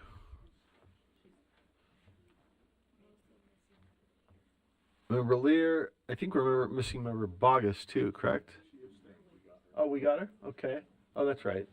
Missing Member Hart and who else? Oh, we got 14, okay. Wow. Well, that's an interesting split. Okay. Well, that motion fails. 3 yeses, 3 abstentions, and 5 noes.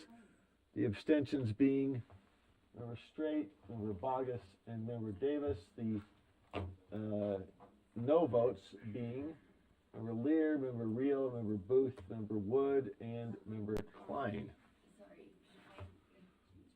Change your vote? Okay. Member Klein changes from a, what was she, a no to a yes? Changes from a no to a yes. That still fails with 7 yeses. Did Member Hart, Vice Chair Hart vote? No. Okay. Vice Chair Hart, did you want to vote on this?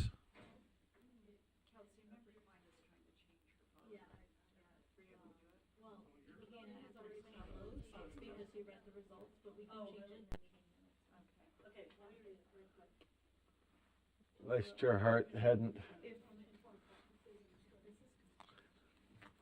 This is to put in CC1 Vice Chair Earl's language as amended. Says, Vice Chair Hart's a yes. Yes. Sure. Should we just Since reopen it? Member Klein requested that her vote be changed to yes, and Vice Chair Hart indicated that she would vote yes, which would get us to 8 and change the results of the vote, can we reopen the yeah. vote and redo Yep, it please do. for the record?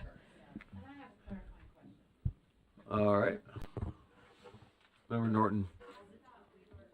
Taking out the word full. We took that as a friendly That was the without one we did objection. before. This was the other part. So this was to take the entire substitution on CC1 from the original language. So. Okay, nope, that came as a friendly. Vice Chair Lear's nobody likes full carried the day. All right, let's be clear. We're teeing up the vote. I will read it and then we'll revote, right? So the motion is from Vice Chair Earl, amend CC1 to read, change from what is in the backup to create a learning climate that is positive, sensitive to multiple experiences, and where the educator takes responsibility for the learning conditions within the classroom. Yes. Can we speak to this, or is that more? Yeah. No, well, I think we reopened the vote. Like, go ahead. Oh. Thank you, Chair. Yeah, I just want to say that I agree with the sentiment of the language, but again, for the same reasons that this was passed by this board in January, the Lawn Licensing Committee looked at this. We have obligated our partners to the language that was originally presented. There is a fundamental unfairness to ask them to do something for 6 months. It's June, yes, 6 months, and then say, surprise, right, let's do something else. We wouldn't appreciate that. We don't appreciate it when the legislature does that to us. I don't think there's a fundamental fairness issue here. So even though I support this language, it is outweighed by the fact that we have had 2 bites at this apple. This is the 3rd bite, and we are pivoting in a way that I believe is dramatically unfair to our education partners. So I cannot support this motion. Thank you, Chair. Thank you, Vice Chair Earl. And let's see, well, let me get the order right. I think Vice Chair Earl was on, but then we got Klein, Lear, and Straight. Yeah, and if this really ends up, we had a couple other motions that came out of law and licensing. This is the one motion I want to move. It's narrower, not narrower. When you're talking about multiple experiences, I think it leaves that broad enough. I think the actual motion itself is narrow. It's into trauma-informed care. It's into restorative practices. There's many of those that are right now being relooked at. The research is changing in those fields, and we're going to be behind in another year. Yeah, we're gonna put something in, but I think the research in those fields is shifting dramatically, and it's changing. And this allows that to still take place, but it allows that broader narrative. And as things change, we're not so tied into specific practices that we've now committed our higher ed to be committed to those same practices as this field changes, and it will. These are areas where it's making significant movement, and the research around trauma-informed care is shifting in a variety of areas. So I think we're actually behind on where we should be headed in this. So I would leave it more open. It isn't that dramatic of a change, but it allows us to stay current on practices as they move, instead of being into maybe trends over the course of 5 years or something, and then it moves to some other language. It's not as narrow restrictive. Okay, Member Klein. Thank you. I'm looking, I had not pulled up the original when we were doing that vote. I was just going off of what I was seeing up here and looking at the original. This is way better. And so I will be voting for this, even though I have concerns about sensitive to multiple experiences. And I hope that, we can move away from that phrase soon. But to not vote for this means we are voting to keep in the trauma-informed practices and the restorative practices, which are very problematic. These are the leniency policies that I spoke about in Monday's board meeting that created so many behavior problems. The trauma-informed practices are happening because we are creating the problems that lead to kids being traumatized in school through these leniency policies. So it's kind of this vicious cycle. We create policies that create problems, and then we bring in other programs to solve the problems that the first created, and it's just a vicious cycle. So I will vote for this and hope that we can continue to move in a more positive direction with programs that actually help instead of just pretend to help. Okay, thank you, Member Lear, Member Straight, and Member Davis. Excuse me, Lear, Straight, Hart, and Davis. And I would say that restorative practices are still very much in Utah law. So we can get rid of them in our competencies, but they're still in there, even though they need tweaking.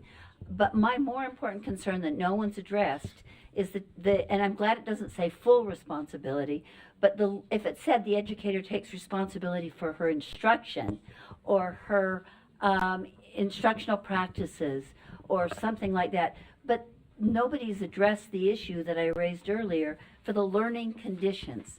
A teacher has no control over how many special ed students are in her class, how many ELL students are in her class, how big her classroom is, whether it has windows, whether it's a portable classroom that is very claustrophobic for some students, whether there are 50 students in the classroom or 25, whether it's a split level or split classroom of 4th graders and 5th graders. Those are things that the teacher has no control over. So telling her she has to take responsibility for the learning conditions is just a flat out impossibility. I wish in some cases she could, but nobody has responded, takes responsibility for the learning conditions. Are those not learning conditions? How many textbooks does she have compared to the number of students? How old are they? Does she use phones? Does she not? What's their school policies on those things? I could go on for 25 things that are policies that teachers have no control over, conditions. All right, thank you, Member Straight and Member Hart, or Vice Chair Hart. You keep skipping over. And we know it. We call, teacher efficacy. We've got a couple of different names for it. The climate that a teacher sets in a classroom, regardless of conditions, and I really take exception to how many special ed students, how many EL students, classroom conditions are set regardless of who's in there and what they have. And to think that an administrator is going to hold a teacher responsible for things that cannot be controlled by the teacher is really selling our administrators short. But a teacher can set up a positive classroom regardless of those things, and they can be expected to set up a positive classroom with high expectations. The reason I like this is because of that right there. And when you go into a classroom, and this, you can go back 100 years, if that classroom is positive with high expectations and a teacher that has that climate set up, it doesn't matter what their materials are, they're still going to do a good job. They're going to do a great job. So I like how this switches to a positive environment. I also like that it sets a high bar for teachers. I don't want teachers saying, well, I can't do because. I want teachers that say, I can do this and these are the resources I need. And to me, this is in the classroom environment section. This is not in any other section. And I don't think we should ever compromise on the environment that a teacher sets up. Thank you, Vice Chair Hart. Member Straight and Member Davis. No, yes. Yes, I do have a concern with one thing that was stated. It was stated that students are traumatized in school. My experience in most circumstances is children come to school traumatized from the outside. And, every issue, every challenge in society, they bring that within the school. And then in school, we do everything we can to help them be successful and reach their full potential. I like what's here.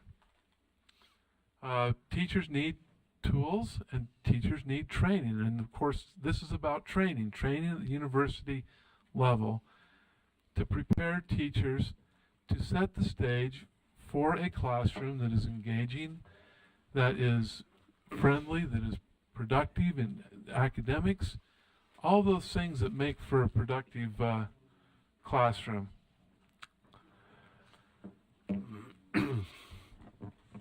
The concern I have is we talked about how this is more broad and the other is more narrow, but there was also the statement that the trauma-informed practices, that they can still remain under this.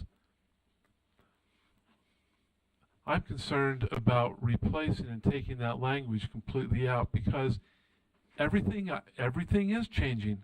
Change is constant, but that won't matter based on what we have, unless we're trying to completely remove that. If our intent is to completely remove that, we have lots of ACE kids, and I shouldn't use acronyms, who have things that have happened in their life that are very challenging, and we need to help them. We also have students who have behavior issues. We need ways to deal with that so that they can be successful and overcome that. Anyway,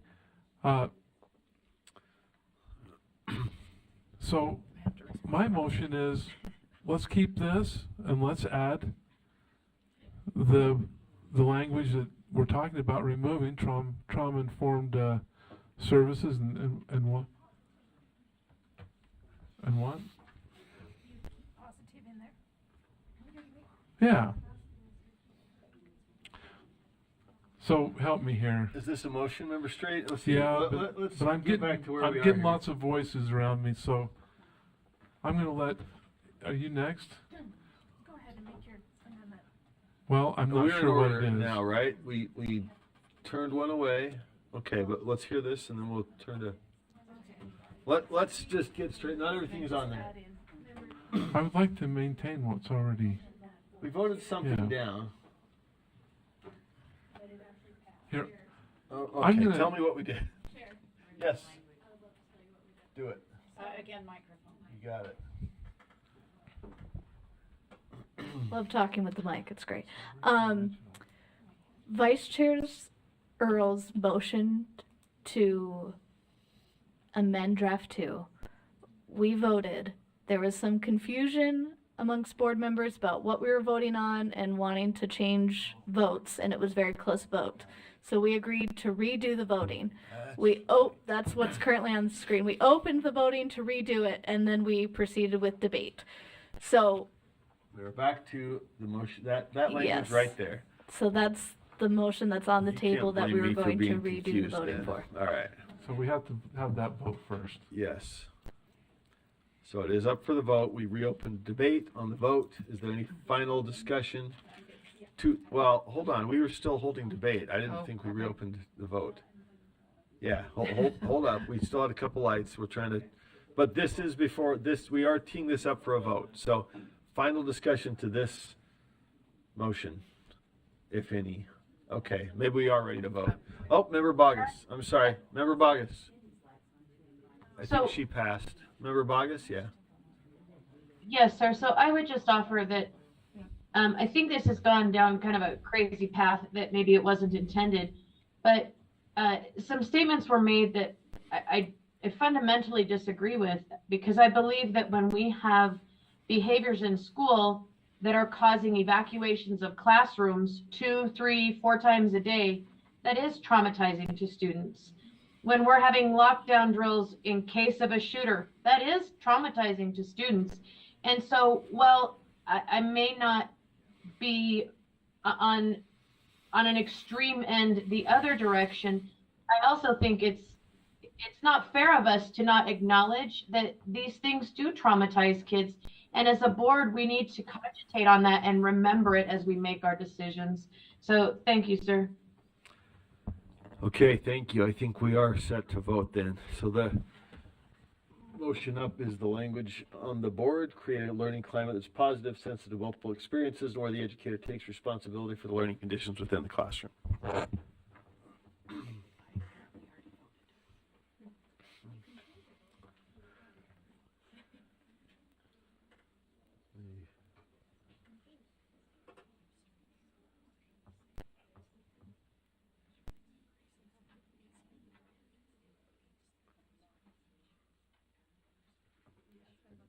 Member Bogus. Yes. Member Bogus is a yes. And we are missing one. I'm not sure who we're missing. Oh, there we go. Okay. That motion fails. 7-7 split with one abstention. The yes votes being Member Bogus, Member Green, Member Klein, Member Chair Moss, Member Hymas, Vice Chair Earl, and Vice Chair Hart. All right. That brings us back to, let's see, we've exhausted Vice Chair Earl's CC1. We've exhausted, yes. But we are back to the underlying motion, which is draft 2. And I think we have exhausted our capacity for debate, so let us vote. The underlying motion then is draft 2. Let me just, let's check. Did we end up with any amendments? No, we did I didn't think so. Okay, so as unamended, it was, yes, as unamended, draft 2 that originally came out of committee is on the floor. Please vote.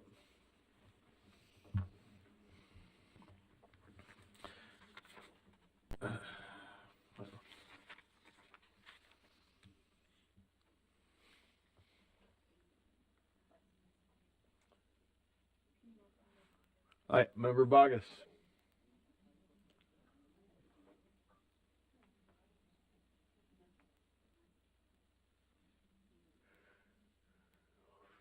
Member Bogus, are you with us? We're voting on. Sorry. Yeah, that's okay. We're voting on draft 2 that came out of committee without any amendment. The amendments failed. No. Member Bogus is a no. That passes 11-4. The no votes being Member Bogus, Member Klein, Member Green, and Vice Chair Earl. Okay, I think that handles that one. Do we want to go finish this section of law and licensing before dinner? We had a late lunch, so should we see if we can get through this one? Okay, back to Chair Hymas. Thank you, Chair Moss. We are on agenda item 6.3, R277-304, Teacher Preparation Programs. The committee recommends that the board approve R277-304, Teacher Preparation Programs, Draft 1 on second and final reading. And if I could, and Dr. Hyde, I'll ask you to correct me if I'm wrong.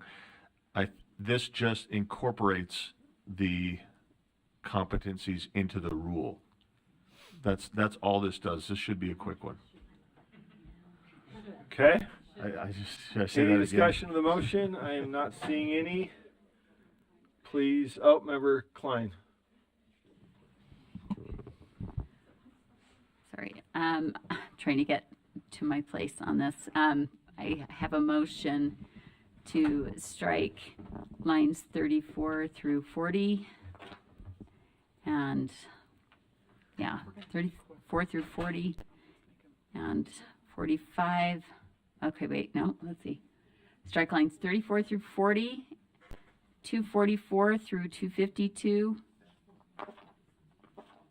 And that's my first one. So that's dealing with the CEC, the alignment with the international standards.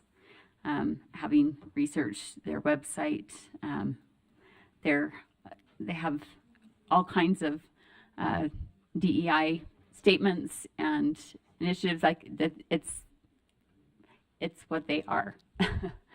And so to incorporate those into our rule would be, I believe, in violation of the laws that have passed, because they're all based on, in fact, encouraging, the ideological and race-based kind of,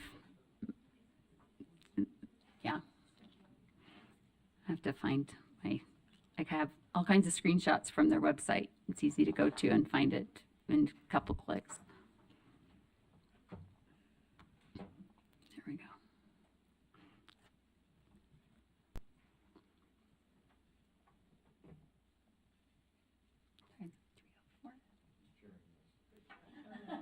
Yes. Is there any discussion to this amendment? Is there a second? Okay, no second. So do you have another motion? Or we're ready to. So it doesn't matter that we're out of, that this is incorporating something that is against state code? Okay. Point of order. Yes. So I can't always see what's on your screen. Can you please tell me what, the motion. there's 3 documents in this agenda item. I just need to look at it, please. It's the rule draft 1, R277-304, teacher preparation programs. Okay, the motion before the board is that the board approve R277-340, teacher preparation programs, draft 1. I don't know if it's as amended. I'm looking for the. Yeah, on second and final reading. So that's the motion before the board, and we have a comment. Is someone, okay, would Board Member Norton? So we have a motion and a second. There is no need Oh. to second. This is the original motion. Okay, I would like to have somebody from staff, special education, to come and maybe talk to us about the importance of this. If they are. There is not, it didn't move forward. There was no second. So the Oh, original motion that's is what I on. was asking. Okay. Yeah, the original motion is before us. Okay, we're ready to vote? Wait, Who has, Board Member, is that Board Member Bogus? You have a motion? Yes, I have some concerns, and it took me a while to get there, but I have some concerns that as we've defined this, that we would be in violation of what has been known as HB 261, in particularly lines 46, 47, 48, and 50.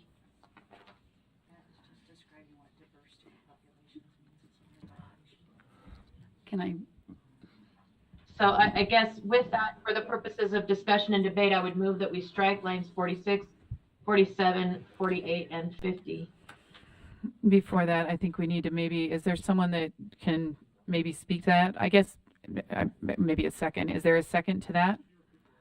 Yeah, it's 45, correct me if I'm wrong, but it's 45 through 40 or 52? No, ma'am. I don't know that that's all encompassing, but I do believe we have conflict with 46, 47, 48, and 50. Okay, so we're And looking so at, my motion to strike those. okay, so the motion would be to diverse student populations means unique student groups as identified by A, gender, B, race, C, ethnicity, and D, disability, E, sexual orientation. Is that accurate? No, ma'am. No, it's not. Okay, go ahead. Oh, you're not would be wanting to a- strike 6, just gender, race, ethnicity, disability, sexual orientation. No, ma'am. Oh, well, okay, sorry. Try me again. I would move to strike lines 46, 47, 48, and 50 Okay, in order to be in compliance with HB 261. okay, is there a second to that motion? There's a second to the motion, and can Steph maybe speak to what that is referring to so that we're fully aware of what, how is that used in the rule too, I guess is the other question, right?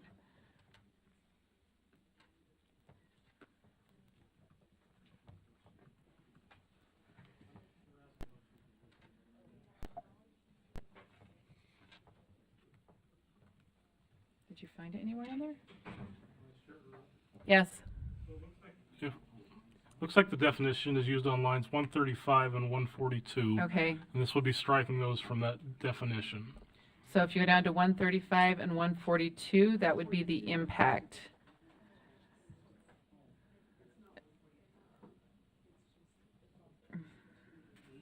Also on, so 135 and 290. Okay, so 135. This section is, if I'm looking up, I'm going up.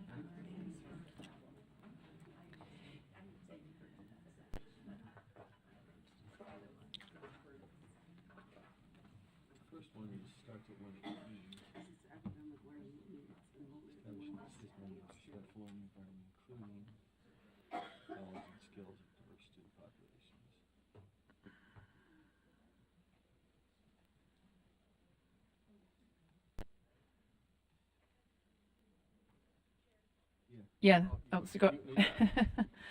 Are you sure? I've been striking out all day, so. Yes.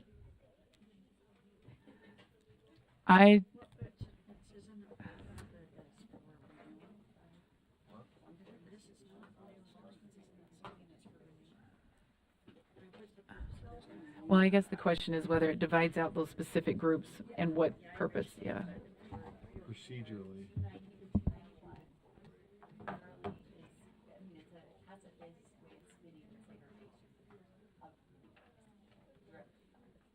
So are there?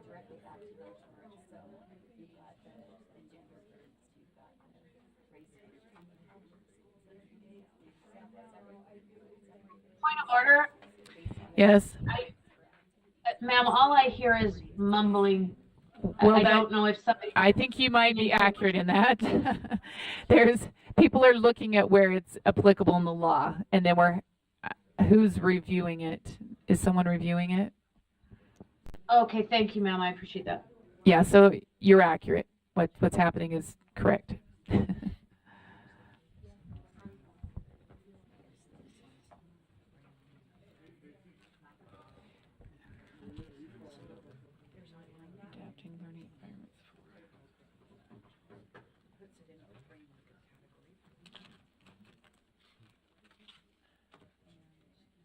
So I mean, I can see this for gender.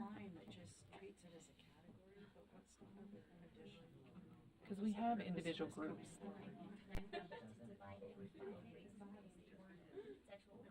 Yeah, those I have a problem, but gender I don't, because I think there are classes that, yeah. Okay, do we?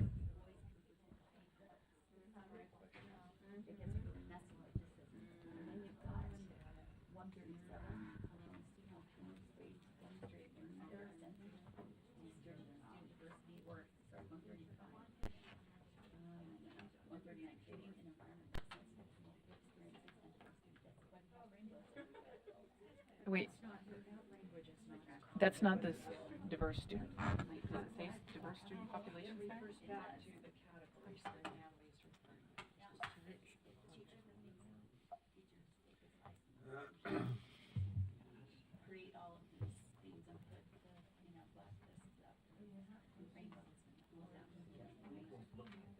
Yeah. I don't. We can postpone till tomorrow. But we can't send it back. It's got to be approved today, tomorrow.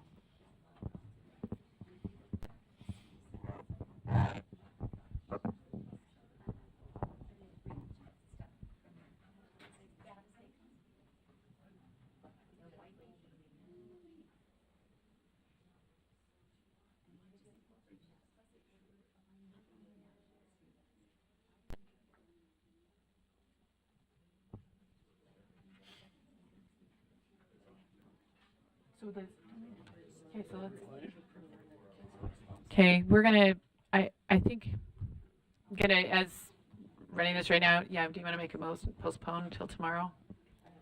Can you turn the light on, Klein?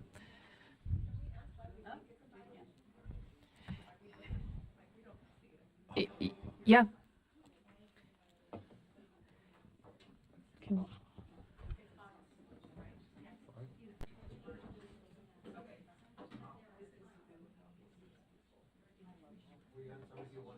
Okay, go ahead. Who's speaking? Angie Stalling?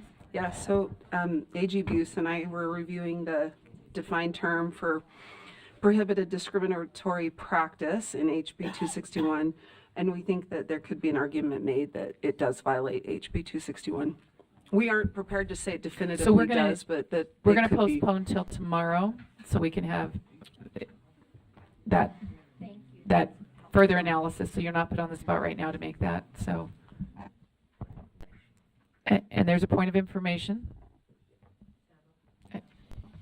Yeah, Vice Chair Earl, will the staff analysis also include specifically a review of lines 290 and 291? And if not, I would ask that they be directed to specifically consider. Can you look at the rule where these provisions are listed, wherever they're at in the rule? That would be the request, and make sure it corresponds. Thank you. Yep. A point of information. Board Member Lair has a point of information. And could you also suggest alternative language that would address the same concerns or similar concerns? If there's alternative language that satisfies 261, weird as it is.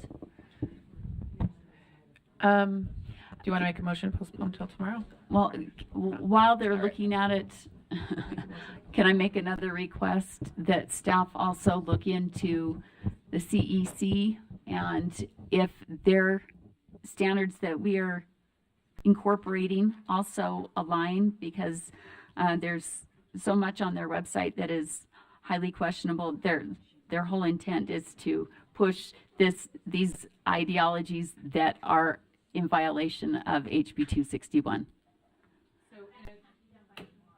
Yeah. Okay. Yeah. Okay. We postpone till next month. No. Do you want to make a motion? Make a motion postpone until tomorrow. Would you call me?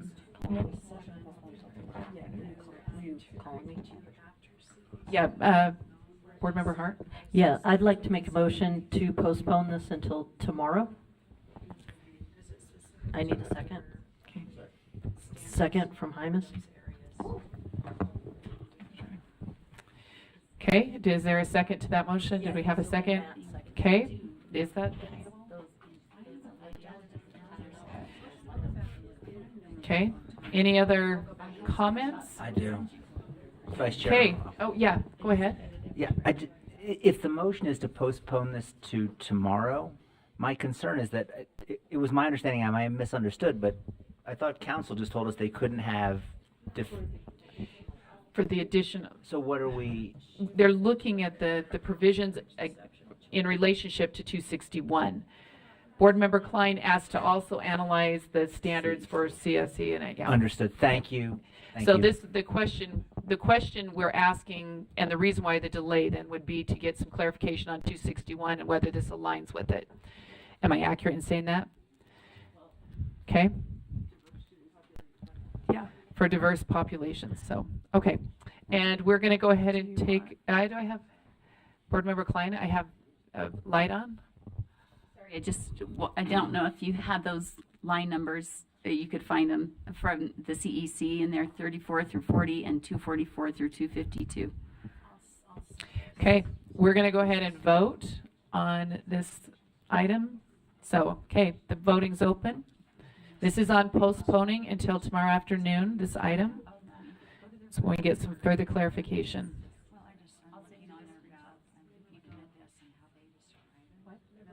Oh, Member Bogus, what is your vote?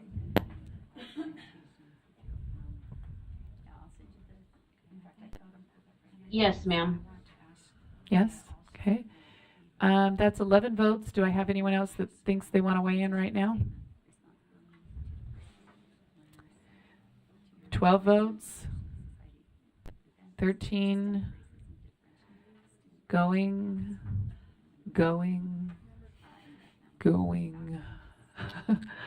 Gone. Okay. Board Member Klein, do you want to vote on this for postponing or not? Okay, that's 14 in favor, and we're missing Board Member Rill. So it passes unanimously. We'll be picking this up tomorrow afternoon, and we're going to move to the next agenda item. And what are we on? I got it. You got it. Okay. Thank you, Vice Chair Earl. The next agenda item is 6.4, request for legislative action under SB 57 regarding U.S. Department of Education Title IX regulations in light of Utah HB 257. The motion that came out of committee is three-part. It says the committee recommends that the board, 1, direct staff to identify where state law is out of compliance with federal law in light of new Title IX regulations.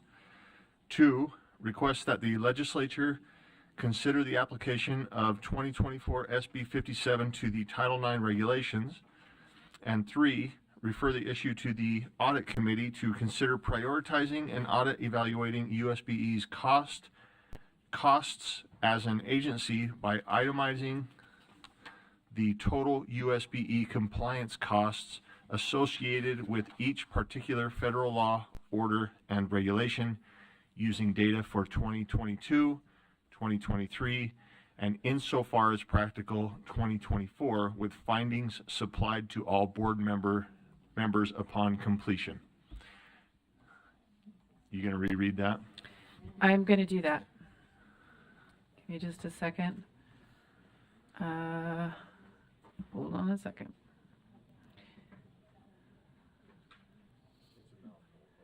Yeah, okay, so the motion came out is that the board requests that the legislature consider the application, is it on the board? Yeah, of 2024 Senate Bill 57 to the Title IX regulations, that the board directs staff to identify where state law is out of compliance with federal law in light of the new Title IX regulations.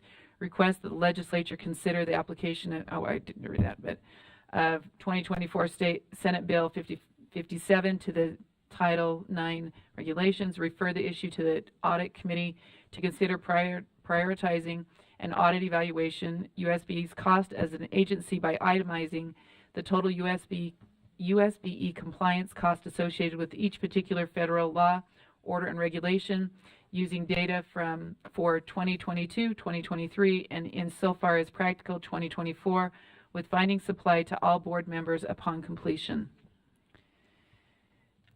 Board Member Davis. Do you want to turn? I'm just asking, Chair, if it would be friendly to the body to, on number 2, add at the end, including potential indemnification if needed. If it's going to be a big debate, I'm just going to pull it off and forget it. But if people can agree that that should be part of their conversation, similar as to what it was the last time we had this topic come up. Well, I'm looking at the body, and they don't look friendly. So, is there anyone that objects? I'm kidding. They're a little angry. But I mean, if you but are you okay if we add this into this? Just so they consider it with the whole, like they did the last time. Okay, I'm waiting I for hear Joe no Carey. Joe objection. Carey's got his mouth open. Oh, okay. So Can we just add that without voting then, since no one well, objected? I can put it before the body. We'll see if there's the recommendation is to add it, including potential indemnification, and that, is there anyone that is in opposition to that? Is that you, or is that? Are there any objections? Do we need to say LEA indemnification, or is that understood? I don't know. I mean, I think it's understood. Okay, there was no, that passed unanimously because there was no speaking against it. Board Member Carol Lear, that's right, not Moss. And a girl with you. Well, I almost said Moss. I will say again what I said in the committee. If you actually read SB 57, the first, after the definitions, the first provision is, the legislature may, by concurrent resolution, prohibit a government officer from enforcing or assisting in the enforcement of a federal directive, and it goes on and on and on within the state. But it says, may by concurrent resolution. We are so putting the cart before the horse. This is not minimal investigation or research. This is extensive research.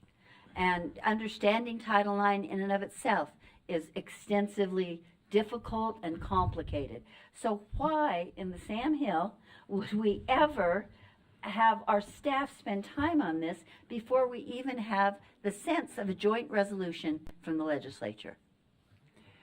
And because, well, I don't know if I can answer that. People are anticipating It has to do with August 1st. It has to do with a lot of things. It may, but we don't have that yet. And if the legislature makes it impossible for us to do that, why are we helping them do this nasty job? I just think that is really irresponsible of us in terms of directing our staff time. This isn't simple research. Have any of you read the new sexual harassment regs? Do you know? Well, but the point is still, they're really, really complicated. Do you want to? Okay. Yep. I've said my piece. Do you have anything else to? I will vote against it again because I think it's an unfair responsibility assignment for our staff until we have what actually starts SB 57. Okay. Chair Moss, did you want to speak to this? Just to, I think, confirm that the legislature is interested in our take on this. So the other part that you're going to is the proverbial cart, I guess. The horse. Do you want to put your, and get called on? I'm just speaking to the legislative part. They welcome our request or invitation for them to look at it. The question is, do we have our staff? Okay. Well, It's they're Chair ready Moss is for it. speaking, so. Legislature's ready for our request or invitation for them to look at it. That would bring them into the loop on doing research, which I presume they would discuss and share with us as we do our own investigations, my understanding. But they're ready to take a crack at it if we ask them to. Okay, any other comments? Yeah. Oh, yeah, sorry, I didn't see it. Yeah, I have an amendment to the motion, and specifically on number 3, which was previously submitted.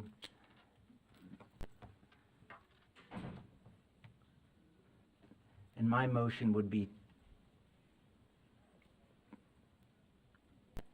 to amend Part 3 of the pending motion to allocate $50,000 from board discretionary funds to retain an independent auditor to conduct an audit with findings approved to the board, specifically determine all federal funds received by USBE for 2022, 2023, and 2024, and evaluate USBE's costs as an agency by itemizing the total USBE compliance costs associated with each particular federal law, order, and regulation, using data for 2022, 2023, and insofar as practical, 2024. And then, Ben, I think that where it says evaluate USBE's costs, I believe that should say direct and indirect costs as an agency. Thank you. And then I'd like to speak to the motion. Is there a second? Well, second. There's a Oh, second? yes. Okay. Let me just clarify. So what you're really adding, I just want to make sure I understand, is the money associated with an independent auditor. Is there anything other that's changed on the bottom? Or you were just reading it out? I was just reading. I Okay. believe that's the same. Okay, Yeah. that's what I wanted to see clarity on. Okay, anybody want to speak to this? Did you want to speak to it? Okay. Yeah, thank you. Yeah, so when this matter came up before law and licensing, at that time, it was proposed, and I thought it was a good idea, let's send this to our internal audit team. It came out during that discussion that given the current workload of our audit committee, this requested audit could take up to 3 years to get those results in. This matter is coming up August 1st if no injunction is put in place by the courts. So I think it's one of timing, and two, I just think it's completely unfair to our audit team to say, look at this in its entirety, whether it takes 3 years or 3 months, it just seems unfair. When that number came up, when the 3-year number came up, I reached out to Deputy Superintendent Jones and I said, do we have the capacity to do this? And he assured me that if they were directed to, they would certainly find a way. And then I asked, well, I know that the board has a discretionary fund. And I want to thank Deputy Jones. He really walked me through, yes, there's a discretionary fund, but some of those monies are allocated to specific things. And just because it's discretionary doesn't mean you can do anything with it. But he reassured me, and I would ask the chair if I can direct this to Deputy Jones. Does this discretionary fund, and it's my understanding the discretionary fund currently has over $1 million in it, is there sufficient discretionary funds that would cover this particular request for $50,000 to hire this independent auditor? Chair, if I may. Sure. Thank you. Take it back. Was that to Deputy Jones? Deputy Jones? Was there a question you asked him? Okay. Yeah. Do we have Chair any? Moss, Deputy Superintendent of Operations Scott Jones, the answer to Board Member Carey's question is yes. There are sufficient funds. In fact, I recommend that the funds come out of the state allocation portion of your discretionary fund account. Does that help answer Board Member Carey's question, sir? It does. May I ask a follow-up? Yeah, that would be fine. And Deputy Jones, why in particular are you recommending that these funds come out of the state portion or the state-provided discretionary funds? Chair Moss, if I Yes, may. go ahead. Oh, I'm sorry. Yep, no, Chair, good. Chair Earl. Because my understanding is because we're asking for an external audit, that would fall into the services category. So it's not the right fit for something like federal mineral lease, which is more for research and development. State funds are unrestricted in that sense, and so I feel that that's a better fit. There's about $121,000 left in the state fund portion of your overall discretionary account. Board Member Carey's right, overall there's $1 million, but this seems more appropriate and allowable for using the state funds out of that account. Does that help answer Board Member Carey's question, ma'am? About 121,000, so 50,000 would be easily covered by that. Madam Okay. Chair. Thank you. Yes, it does answer his question. He has continue. Yeah, and then just finally, just for the board's consideration, it's my understanding, again, loosely, that USBE, and I want to reiterate, this audit would just be on those federal funds that we receive, that USBE receives. This is not going to LEAs and saying, what are you receiving? What are you doing with the funds? But rather, it's how much money we receive and the costs that we incur to comply with in spending those funds and using those monies. It's my understanding that in this year and last year, we receive approximately $600 million in federal money. And it's my understanding that the biggest chunk of that block is about $400 million for the child nutrition program. So I don't think this is very convoluted in that there's thousands of programs, right? I mean, if 400 million is CNP and we're getting 600 million, it's really looking at this 200 million allocation and saying, what does it cost for us to comply? And the reason I think this is important is that we should know how much it's costing us, and are we really receiving a benefit in terms of federal money when we accept these funds? And I want to make clear that it's not that it's questioning the efficacy of these programs, but rather is there a more effective way in meeting the needs than receiving these federal funds? Thank you, Vice Chair Earl. You're welcome. Board Member Lair, is she next? I first have a question on Member Carey's, and then I also have a motion. Ask your question. When you say just the money coming into USBE, even though most of the money, the federal money that comes into USBE, we're a flow-through. And so you want, even though it like special ed money flows through, CTE money flows through, and you want that money, and so I would take issue with your numbers about what percentage of that is CNP, because I think special ed is a lot, CTE is a lot.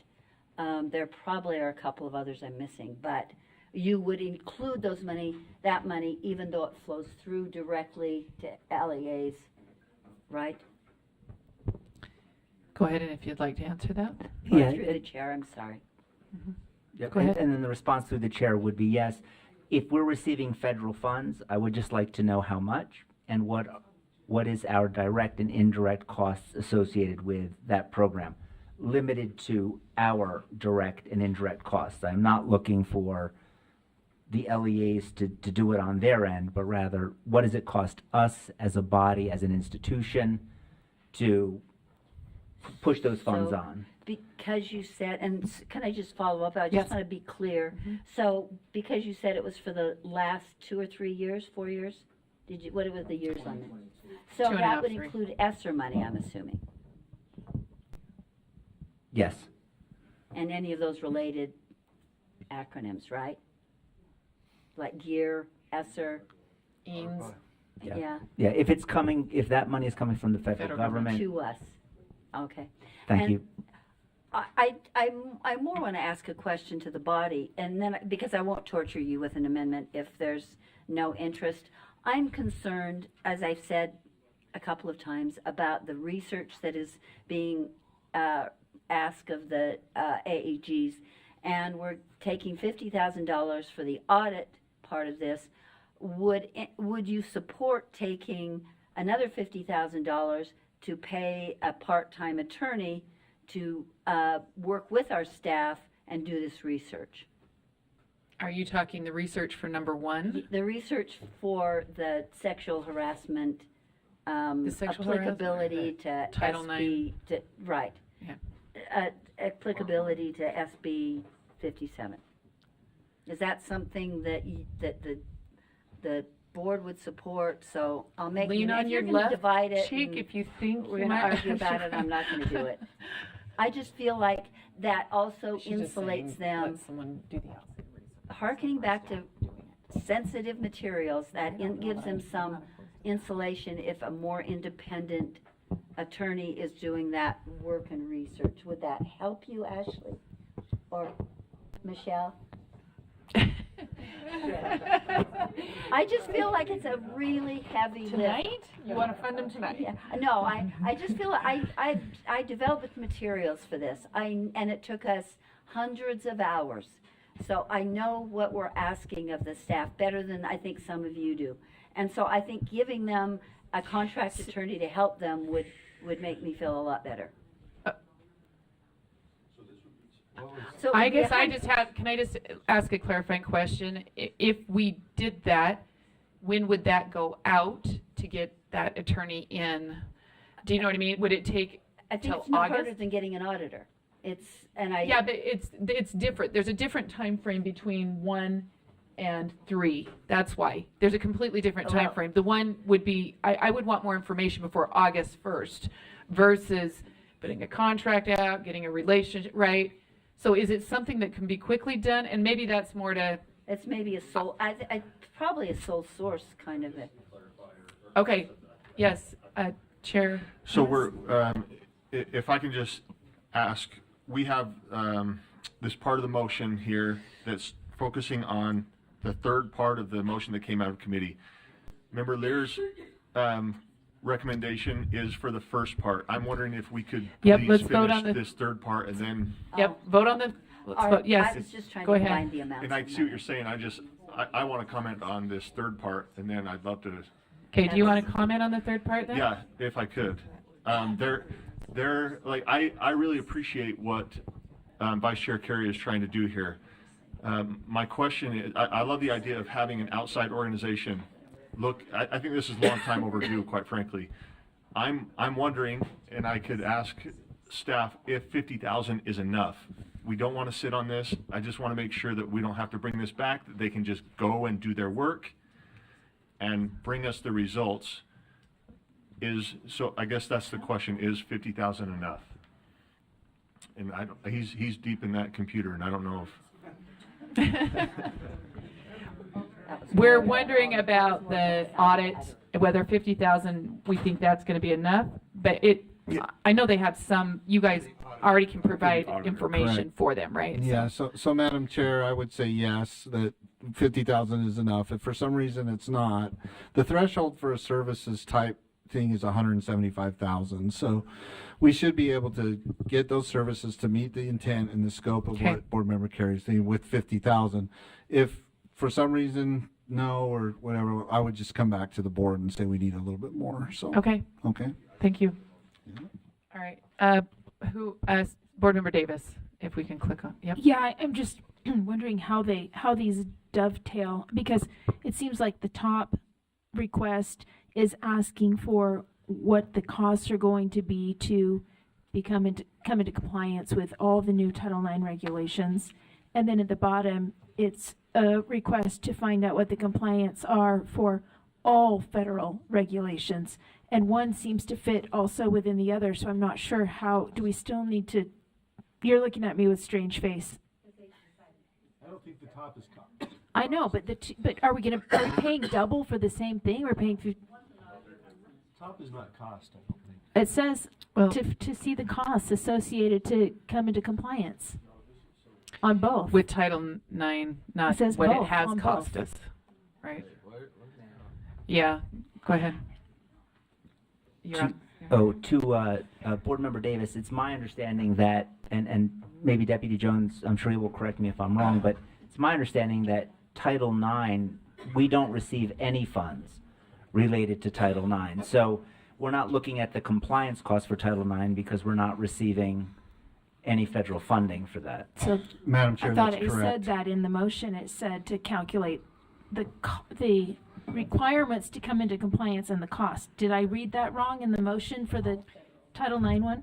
Yeah, but that would be trainings, there's a lot of things associated with that are not what we're getting money for from the federal government.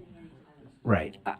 I get that, but there's still costs associated. Okay, so let's keep that. That's fine. If you all want to keep My it separate. apologies. You know what? The top does say where we direct staff to identify where state law is out of compliance with federal law in light of the new Title IX regulations. It isn't into the cost. It isn't into that at all.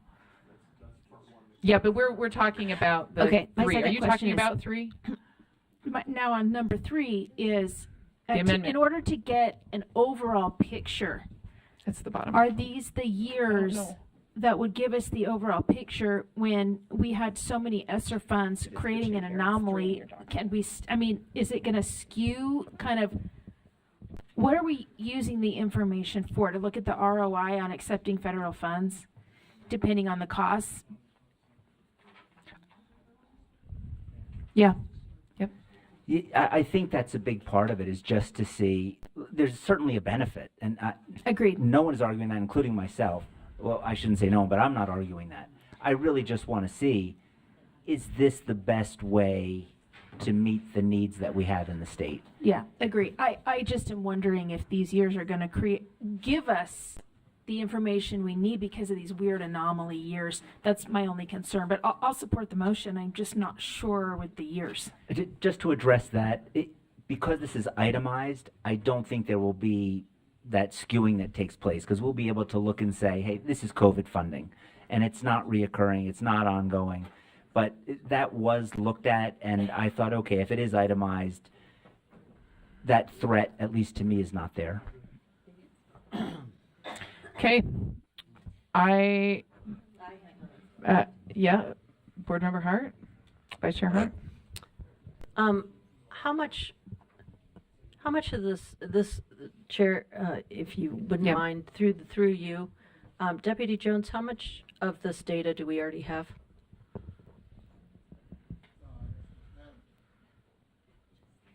Madam Chair, we have all the data related to the administrative costs of administering these funds, right?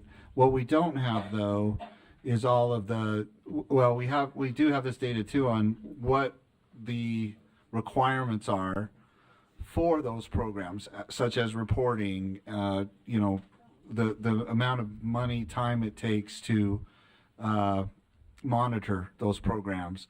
All those types of things are out there, that data is out there, but the time it would take staff internally to gather all that into a report would be astronomical, which is why I would recommend that the board approve Board Member Carey's motion for that use to hire a third party to help us. I mean, we're still going to have to help them, right? But the time it will take to gather that for all of the federal programs is going to take time. So, Okay. yeah. Okay. And, well, and then to report it, right, to put it together. So, thank you, Madam Chair. Okay, Chair Moss.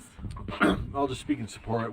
I've just had a couple of discussions with board members and staff about something that came out in finance, which is one of our staff members, and their extreme diligence and effort to comply with the maintenance of equity rule that has been around for about a year.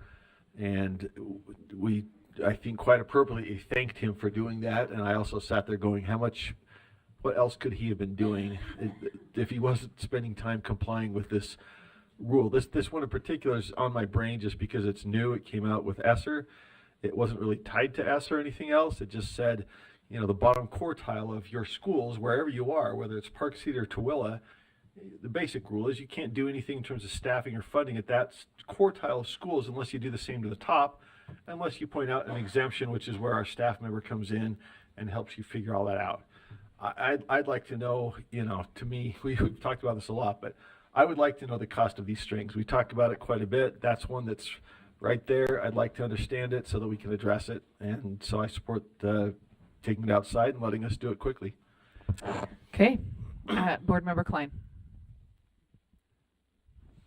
I would just speak in favor of this. This is something information I've wanted gathered for a long time. So thank you for putting it together.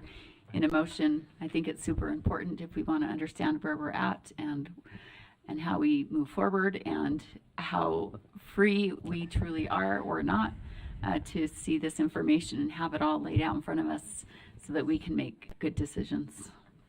Right now, I don't think we have any clue. Obviously, we don't have a clue how deep in we are on these things and the amount of it's costing us in time and regulatory oversight.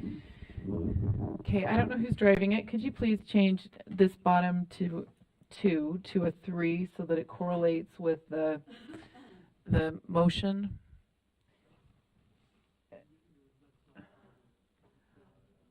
Okay, I'm just saying when people are looking at this, they're going to be reading part 3. Where's the part 3? There we go. Can you just, will you do that so that at least people can see what we're talking about if they're looking at it and they're not confused? Okay, so the motion before the board, the amendment is that the board amend part 3 of the motion to read as follows. Allocate $50,000 from board discretionary funds to retain an independent auditor to conduct an audit with findings provided to the board. 2. Is it for both of those? Oh, okay. To determine all federal funds received by USB for 2022, 2023, and 2024, and evaluate USB's direct and indirect cost as an agency by itemizing the total USB compliance cost associated with each particular federal law, order, and regulation using data for 2022, 2023, and in so far as practical, 2024. Go ahead and vote.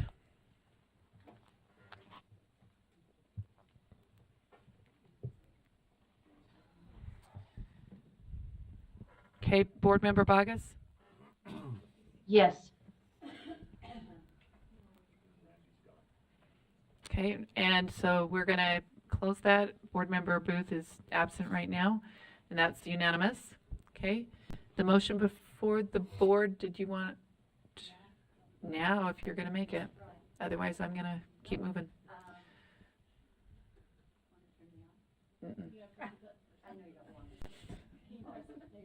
No. Which now I can't read that for a minute, but I'll just articulate the gist of it. So I'd like to move that we also designate $50,000, and I'm thinking that's safe, Scott, from the same source to hire a contract attorney, researcher who can help our AAGs, work with our AAGs to be the primary individual that researches the Title IX sexual harassment issues as identified in item number 1. So it'd be the new Title IX regulations, or you want it specific to sexual issues? No, I want it, they're kind of interchangeable. Sexual Well, there's harassment part of it that's is in there, the Title IX. investigative part of it and stuff, yes, Right. and other pieces. But what we're talking, the new regulations have to do with sexual harassment. So yes, I am blending the two. But I want to know how those, I think what the idea was, the new regulations, how much the compliance is. I can't read that from here, so. It says Board Member Lear's motion is. Yeah, number 1, just Okay, read me number 1. Yeah. Okay, Direct so staff to identify where state law is out of compliance with Title IX, with the new title, and I'm assuming you mean the newest under President Biden regulations, not the previous new ones under Trump. So I would like to, let me try again, move that we allocate $50,000 from the same source to back up again to number 1, to direct staff, to help staff identify where state law is out of compliance, if it is, to determine if it is out of compliance, let's be clear, with federal law in light of the new Title IX regulations.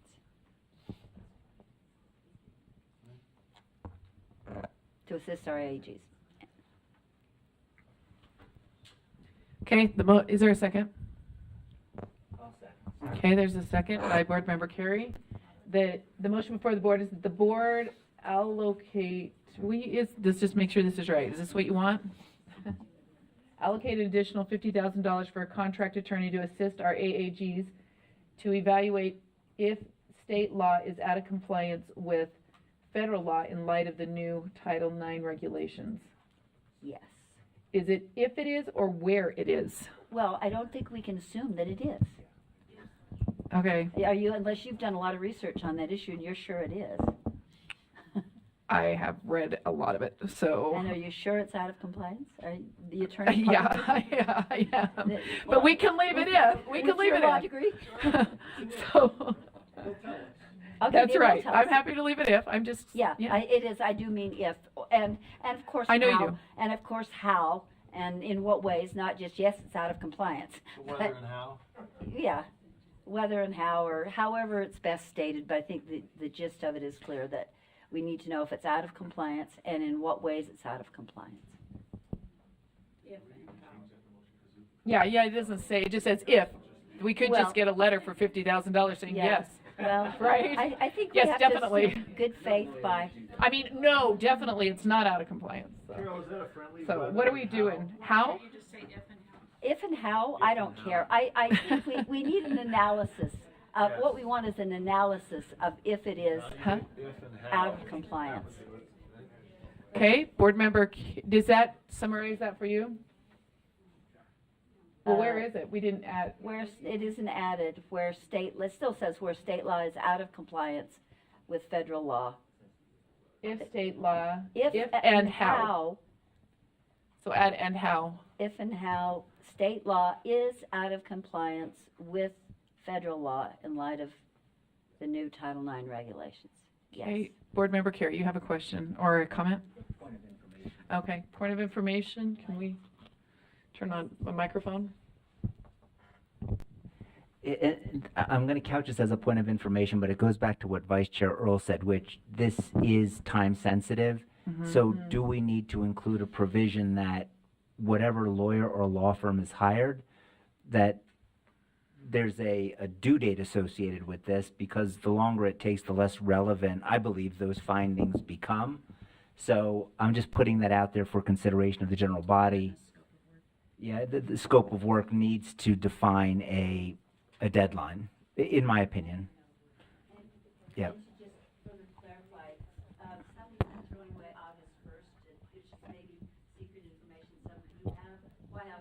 Because that's when the regulations go into place. There's no secret information. That's. There is, but it's federal regulation. Yeah, so therefore, we would want to know if we're out of compliance and how that. So I don't know what the time frame needs to be, though. A month? I would say a month. Okay. You are not. I've got to have you on microphone if you're going to speak. I think if we knew by mid-July, that's reasonable. Okay. I don't think anybody's going to start, I mean, LEAs are not going to start acting on these till school starts in all likelihood. So even if the regulations become effective, the likelihood that there's any concern about how they're applied or executed wouldn't be taking place until into August. And I would argue, I think there's already concern and question, confusion about what then is. even more reason to have some help for our aides. I would agree with that. So yes, Joe Carey, board member Carey. So the way I look at it is that if we're taking this step as a condition, I guess a condition predicate to approaching the legislature, we really would need the legal feedback in time to digest it internally and then present it to the legislature, because the way I understand the motion is that we're using this to say, should you enact the provisions of SB 57? So the closer it comes to that August 1st date, and again, I'm assuming that there's no injunction in this, and if there is, then it buys everyone more time. But I do think that whatever deadline we set to get the legal data back has to take into consideration that we need to review it, digest it, and then present it to the legislature so they know what their options are in regards to SB 57. Sure. Yeah, Chair Moss. I think we can do both simultaneously, frankly. The time crunch here, I feel like we need to ask them to act. They've got their attorneys, we've got ours. I think those two can be working together to analyze. We've got two short months, so. Hence your motion, which I think is a good help, but I think they can correlate. Yeah. Is anybody opposed to putting mid-July into this? Okay, no, I hear no complaints. Can we add just a mid-July see if we can get feedback by then?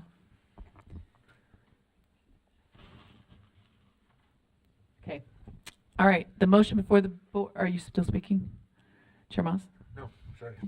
Okay. The motion before the board is that the board amend the motion to add that the board allocate an additional $50,000 for a contract attorney to assist our AAGs to evaluate if and how state law is out of compliance with federal law in light of the new Title IX regulations with a mid-July deadline.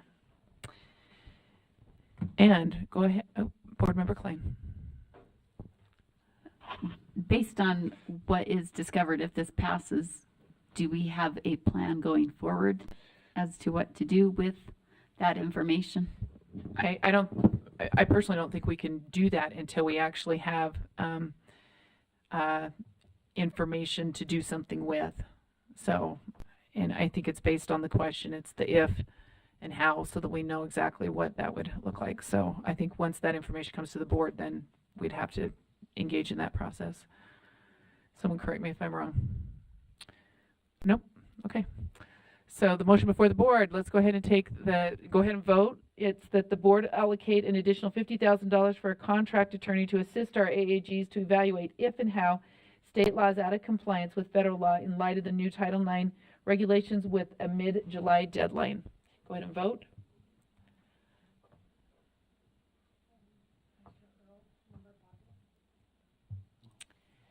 Yes.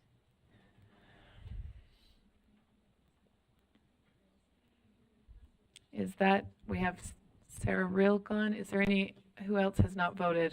That would be me. Okay. That was my vote. Okay, perfect, we've got it. And that's 14-4, and Board Member Real is gone. And, all right, the full motion. The motion is that the board directs staff, this is messy. All right, fine. That the board directs staff to identify where state law is out of compliance with federal law in light of the new Title IX regulations. Request that the legislature consider the application of 2024 Senate Bill 57 to the Title IX regulations, including potential indemnification, if needed. Refer the issue to the audit. Yeah.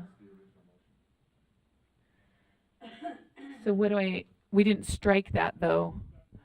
Just skip it down? Okay. Are we saying that replaces that? Is that what that, because we didn't really take it out.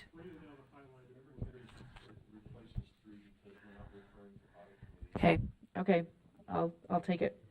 Okay, that the board amend part 3, is this, okay. Gotcha, I'm a little slow. Part 3 of the motion to read as follows: allocate $50,000 from board discretionary funds to retain an independent auditor to conduct an audit with findings provided to the board to determine all federal funds received by USBE for 2022, 2023, and 2024, and evaluate USBE's direct and indirect costs as an agency by itemizing the total USBE compliance cost associated with each particular federal law, order, and regulation, using data for 2022, 2023, and insofar as practical, 2024. That the board allocate an additional $50,000 for a contract attorney to assist our AAGs to evaluate if and how state law is out of compliance with federal law in light of the new Title IX regulations with a mid-July deadline. Do you have that written up? Okay. Okay, ready, steady, Godey.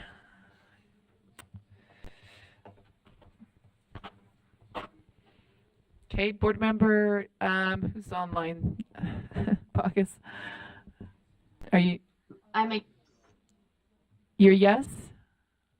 Yes, ma'am. Okay, thank you. That passes unanimously, 14, and board member Rill is gone. And we are going to go, oh, one more motion, go ahead.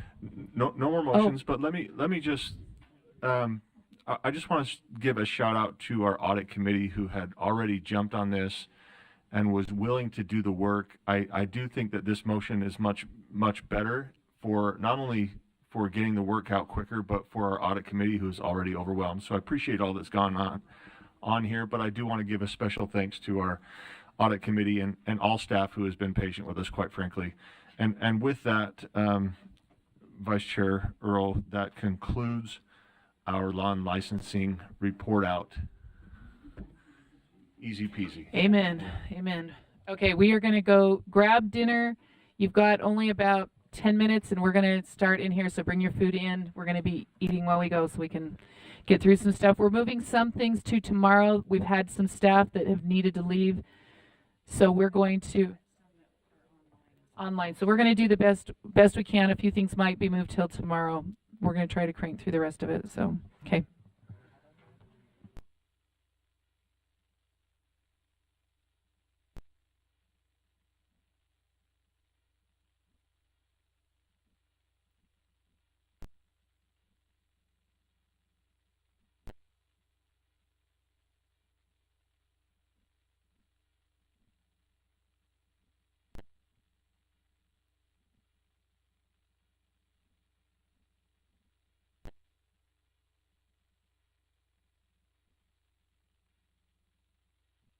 I'll go for a minute here. Yep.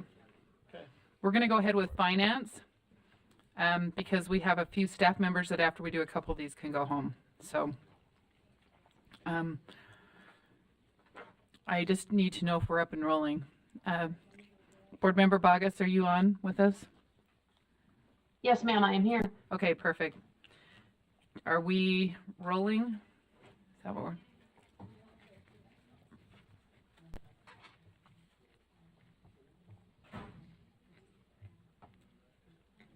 If your question is YouTube, the answer is no. Okay, we're getting staff to get that going. Thank you. You're welcome. Are we waiting for a minute now? Mm-hmm. Hey, Leanne?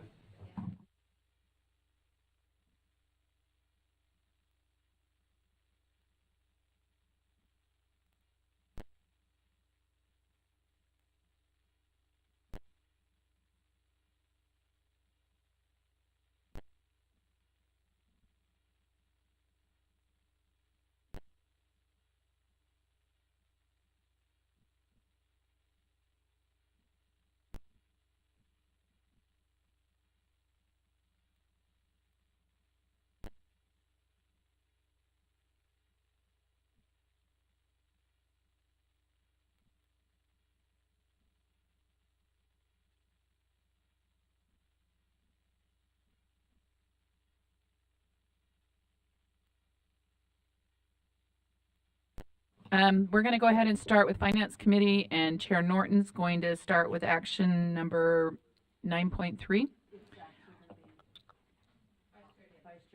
I'm sorry, I meant Vice Chair Davis is going to roll through this with us, so thank you. Go ahead. Thank you. I'm going to go through the action items, the information items you can read in backup. The first action item was we move that the committee approve R277-407 school fees draft 1 and forward to the board for approval on second and final reading. Passed unanimously. Okay, is there any discussion to this item? Okay, the motion before the board is that the board approve R277-407 school fees draft 1 on second and final reading. Okay, we're going to go ahead and take a vote on that. So go ahead and vote. Board Member Baucus?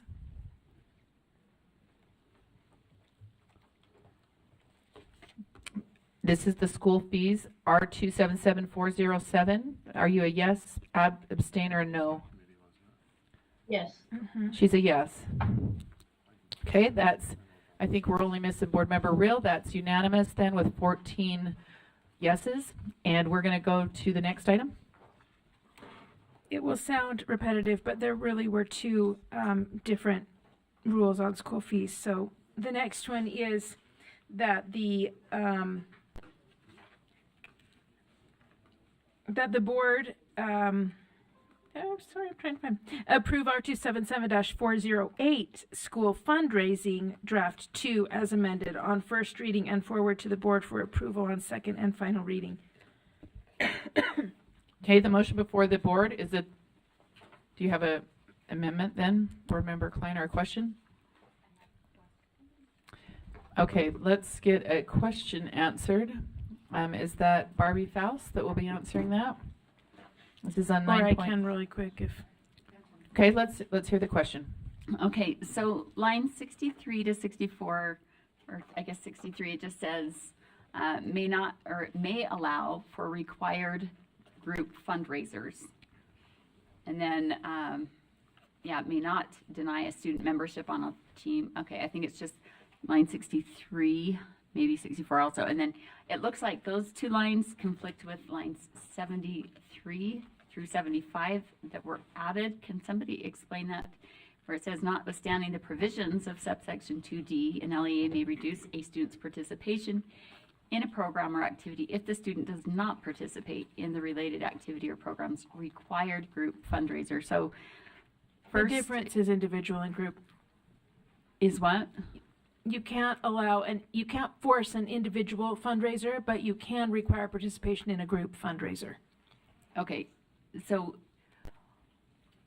what if a student doesn't want to participate in a group fundraiser?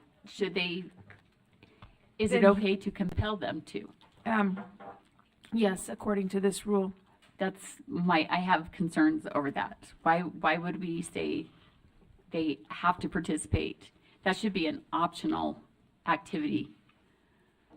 Why would there be such a thing as a required group? Yes, will you please fundraiser? respond to that? Yeah, I mean, the point was that the individual fundraiser would be not appropriate to require for participation, but the group, if the whole group is doing one thing at the same time, just like a class assignment would be, then it would be okay to restrict participation, but not like an individual fundraiser. Say all the kids had their family buying all the gift wrap they're selling. It's not really fair to require everyone to do these individual sell things on the doorstep. But if the whole group is participating in a car wash that day or something, you can require their participation. Or the whole group is going door to door soliciting funds. That would be individual. But I've had kids show up at my door in groups to do, if all 50 like were for Christmas, and kids in the choir, they're all doing it. So my thing is that I would not be okay with my kids going and soliciting donations door to door. Okay, and do you have an especially if amendment it's then, a Board Member required. Klein, or would you like to, Well, are you just concerned? So you would vote no on this. Well, so 63 says may allow for required group fundraisers, and then it says that students, if they don't participate, can be penalized for doing so, for not participating. They can be restricted from, they can have restricted participation in the program or activity if they don't participate, which I don't think participating in a fundraiser should be a requirement in order to participate. That's putting the onus on the child. Kind of goes back to the beginning of this was with school fees, and they were basically saying, you can't, if everybody has to participate in a group fundraiser, the child that's on the fee waiver, that benefits from a fee waiver, still can be required to work with the rest of the team to help pay for the trip to California or whatever it is they're earning for.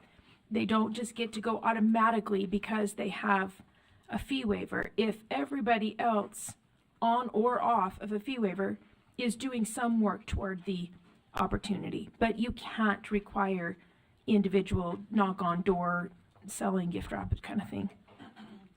It's a thing they do together. Board Member Lear? My recollection, and maybe Barbara, oh, she's online? No, there she is. I couldn't hear through you, Angie, but maybe one of them. But my recollection was also the group fundraisers are often a team building experience. And whether it's a car wash or a run-a-thon or those kinds of things that, and I know we went back and forth on this for a lot of years, but finally I think that we were persuaded by coaches and LEAs that the group fundraisers were team building, about team camaraderie, and that we needed to be, if the students wanted to participate on the team, they had to be part of that team building experience. So I had some of my own reservations, but I think that explains it to me. Board Member Hymas? Thank you. I'm going to speak from my experience as a coach and athletic director, and we have seen, I think we're coming from this space where we had fundraising and then we tightened it and put it into the fee, and we did say, no, you don't have to participate.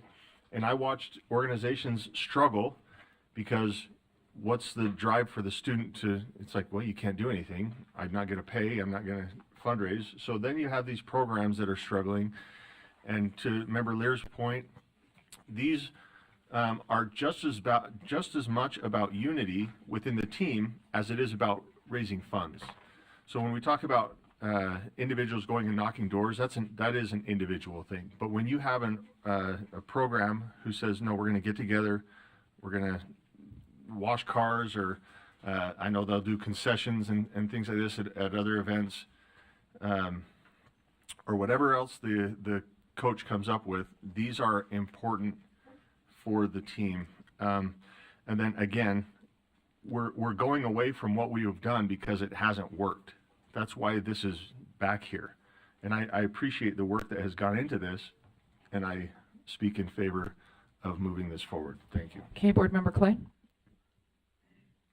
So, like I said, my experience has been groups of students showing up at my doorstep.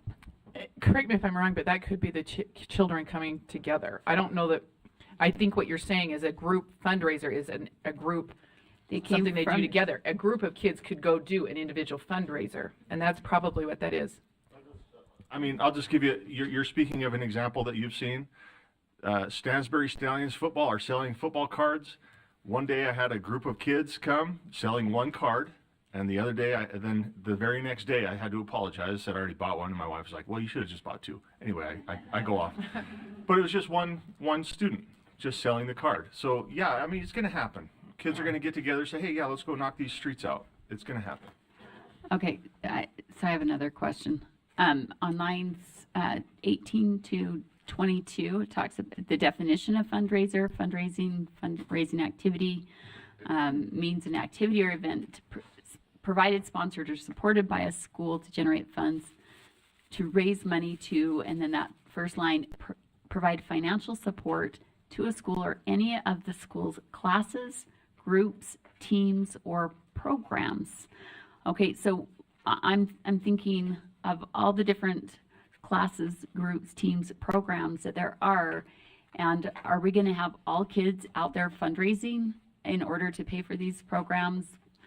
Are they going to be expected to work in order to get an education, or does this go against, the free and appropriate public education idea and groups? Does that include after school clubs? Does that include like raising funds to promote clubs that sponsor based on personal identity characteristics? I mean, I have so many questions about what we're going to be raising funds for, what we're asking the community to pay for over and over, because now it's hard to turn kids down. And so it makes me really uncomfortable to ask kids to do the fundraising. Okay, Board Member Davis? Yeah. Do you have an answer? Well, these aren't going to be curricular programs because we've just had new legislation saying that you can't charge fees for any curricular things in school. If I'm correct, but there could be extracurricular choir trips or clubs or, you know, things like that. But all of those would have to be within the parameters of the law, and that would include 261, which I think are the types of things that you're referring to. So just because they're raising money for their special, the robotics program's going to go to a special competition and they're raising money for it, doesn't mean that they can go outside of the law because they're raising their own money. Board Member Klein, do you have another question, or is this, if this is the same one, do you want to click on that? I'm thinking about clubs and groups in the schools that are pushing ideologies, and them hosting a fundraiser and to put on an activity that then promotes and makes it look exciting in order to recruit other students or make it look more attractive, because now they can do this by law, and they can make a big to-do over it. Yes, Angie Stallings. Thank you, Madam Chair. I just wanted to clarify that this defined term, as well as most of the language that we were listening to, or we were just speaking to about required fundraisers, is all been in 407 since about 2019. None of the language is new. And so just wanted to share, it was just moved from 407 to 408. Okay, Board Member Carrie. Yeah, you to the. Thanks. Thank you, Vice Chair. Yeah, I just have Thanks to one me. question perhaps for council, and that is the line 73 through 75. Clearly, that still must comport with HB 348 right of conscience. So if they want to do a group fundraiser on Sunday or Saturday, and the student has a religious objection or right of conscience, they can't be penalized even with this language. That's my assumption. If that could go on the record as saying that's the case. Yes, all the attorneys back here agree. Okay, thank you. And maybe, Angie, for you, statutorily, in terms of statutory language, would that be appropriate to include that provision here for clarity's sake, or generally that wouldn't be appropriate? And I'll defer to you on that answer. Because if this was pulled from 407 to 408, this may be a perfect time to add that language, because certainly the right of conscience provision wasn't around when it was instituted in 407. Yeah, we could keep this as, we could maybe do on 3, so line 73, notwithstanding the provisions of subsection 2D, and except as provided in cite to the code, you know, section whatever. We could do that. You guys feel okay if I do that? 3G 10205? Oh, 53G 10205. Yeah, if you want me to, I can hurry and do the motion if you'd like me. I mean, draft it really quickly if you'd like. Is there any objection to that? Citation in. Putting the citation in? Thank you, Vice Chair. No, Thank you, we'll just add Deputy that to it Solomons. then. So can we vote on this one? Okay. Yep, we're going to go ahead and make a vote. So the motion for the board is that the board, what am I looking at? The motion for the board is that the board approve R277408 school funding, draft 3 on second and as amended on second and final reading. Wait, I think we're on school fundraising. Oh, no. Yeah. Did I read that? Okay. School fundraising. Go Sorry, ahead I and thought you vote. said something else.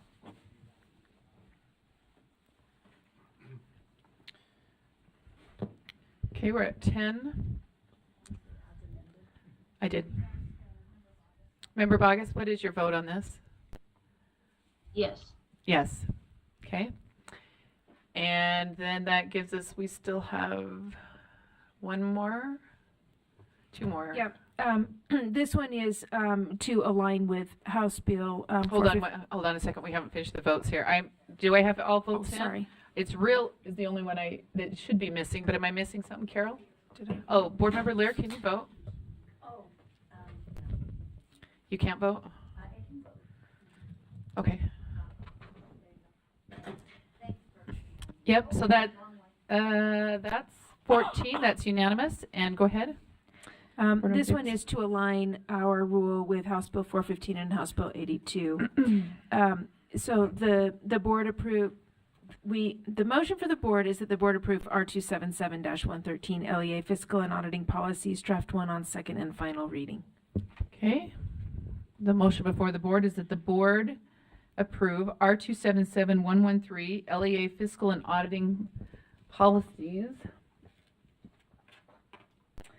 Draft 1 on second and final reading. Was this amended? It says amendment, but maybe not. Okay, yep, got you. Okay, go ahead and vote.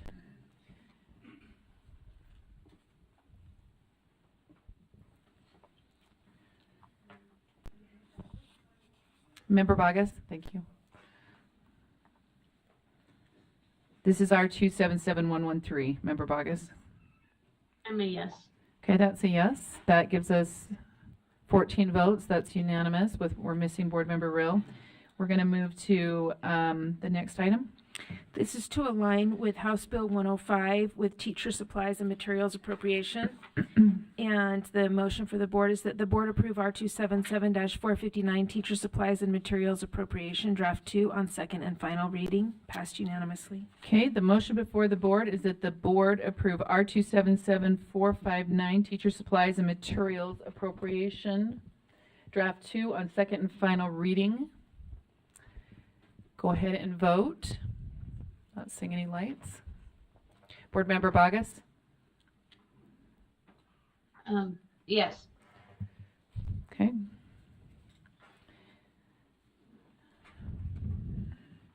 And I'm waiting for one. I'm not sure whose that is. Can you all check?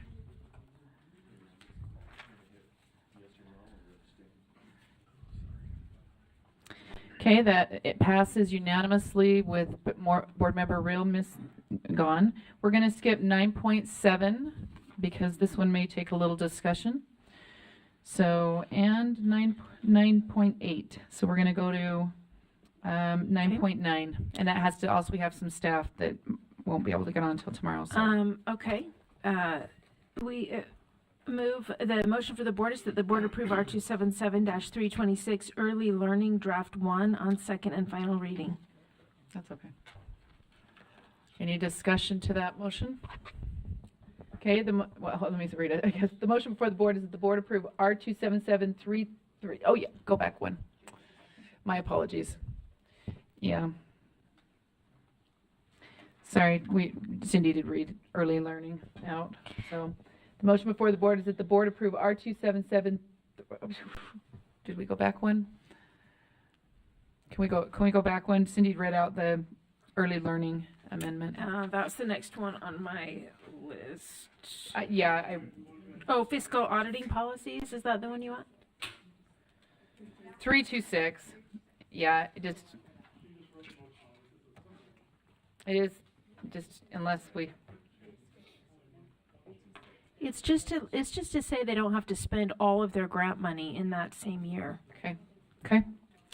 All right, the motion before to the board is that the board approve R277-326 early learning Draft 1 on second and final reading. Go ahead and vote. Not seeing any lights. Board Member Vargas, this is on 326 early learning. No. Okay, that's a no vote. Okay. I need 2 more votes. I need 1 more. I think I did, didn't I? Okay, that gives us 13 yeses and 1 no. Board Member Vargas is a no and Board Member Rill is missing. Go ahead. Motion for the board that the board approve R277-332 Master Pilot Program Grant Application Scoring Rubric incorporated by reference document, Draft 1 on second and final reading. Okay, the motion before the board is that the board approve R277-326. Oh, nope. 332. Yeah, I gotta have it up. Sorry, my document is. You're right. Just hold on. We're just Okay. catching up. It's the Master Pilot Program. Okay, the motion before the board is that the board approve R277332 Master Pilot Program Grant Application Scoring Rubric incorporated by reference document, draft 1 on second and final reading. I don't see any lights. Go ahead and vote. August is a no. Okay. Can I explain my vote while I vote? Yeah. I'm voting yes. I like this. We worked it up, and I like the creation of a new acronym because we need more. But it's a good one. Mentoring and supporting teacher excellence and refinement pilot program. So thank you for a meaningful acronym, and I love what they did with the rubric. Okay. I have one more vote. Okay, that's it. It's 13 yeses, 1 no. This passes. The no is who? August. And then Board Member Rose not here. So go ahead to the next item. Motion for the board that the board approve staff to create the following funding and policy requests to facilitate the preparation and presentation of budget proposals by USBE staff. We need to do 9.10. R277332, it incorporates the rubric into the rule. Okay, my copy. I can, back to page 6. Oh yeah, I just think I have, no, this one here. 6.10. No, that's what I was reading.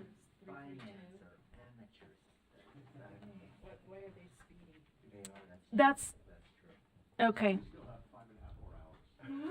This is the same one we just did.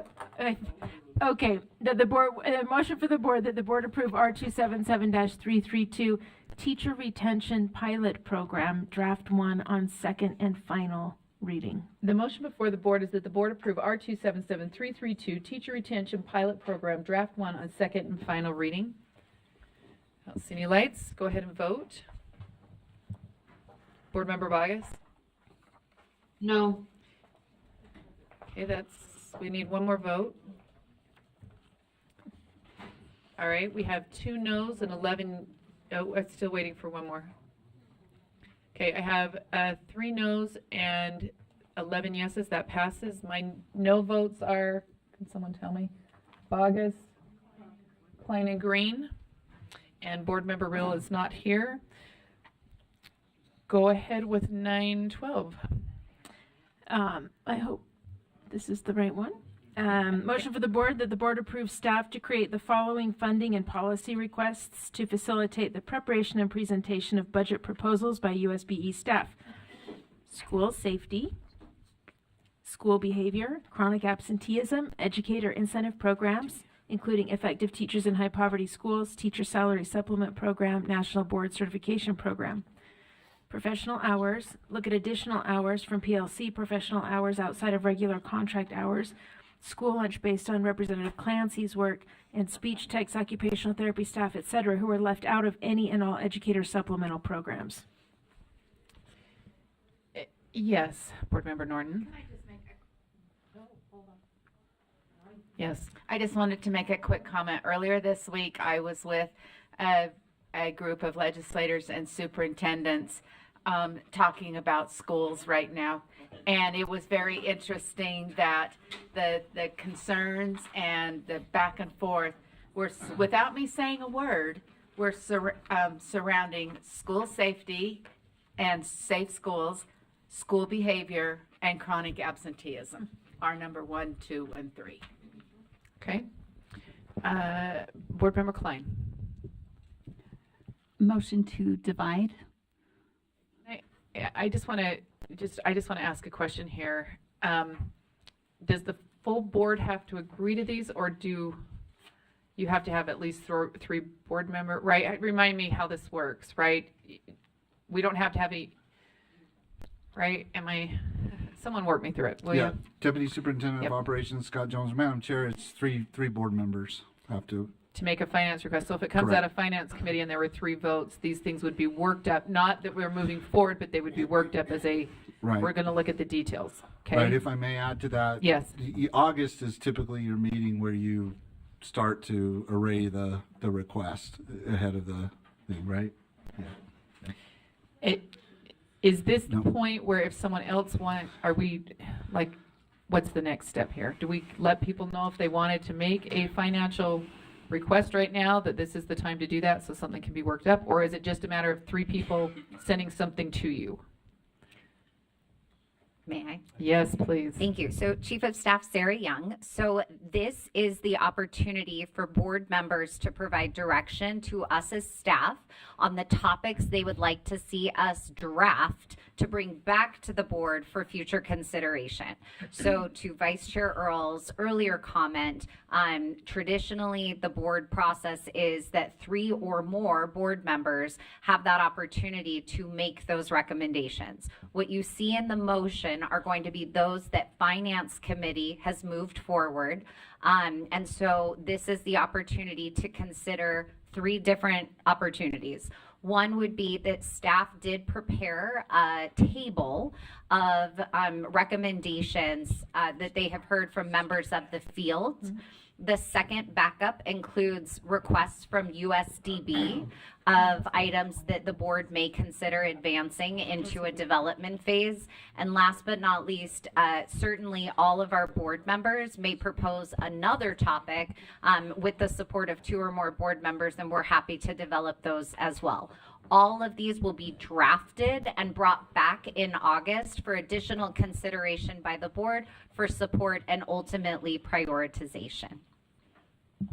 Okay, and I guess my question is this: are we taking a vote on this, even though it's already been voted on? Does that mean we're not? Okay, even though it says that it's not necessary because these will already move forward because they had. Okay, so Board Member Klein, I see your lights on. Did you have a comment? You're not. But Board Member Carey's going to show you what this looks like, right? Board Member Carey. Okay, then when he's done, I'll show you what it looks like because I have a motion. Can you turn on Board Member Carey? I just have a point of information, I guess, a question, and that is, there's a process and procedure for doing this already. So why are we doing this? If board members, if 3 of us get together, we can make an application to the board. What is the rhyme and reason behind this particular process? And does it have to run through finance? It seems like an extra step at worst, and it seems as a duplicative step at best. Do you want to answer that, or do you want Chair Moss to try to answer that? Go ahead, I can follow up.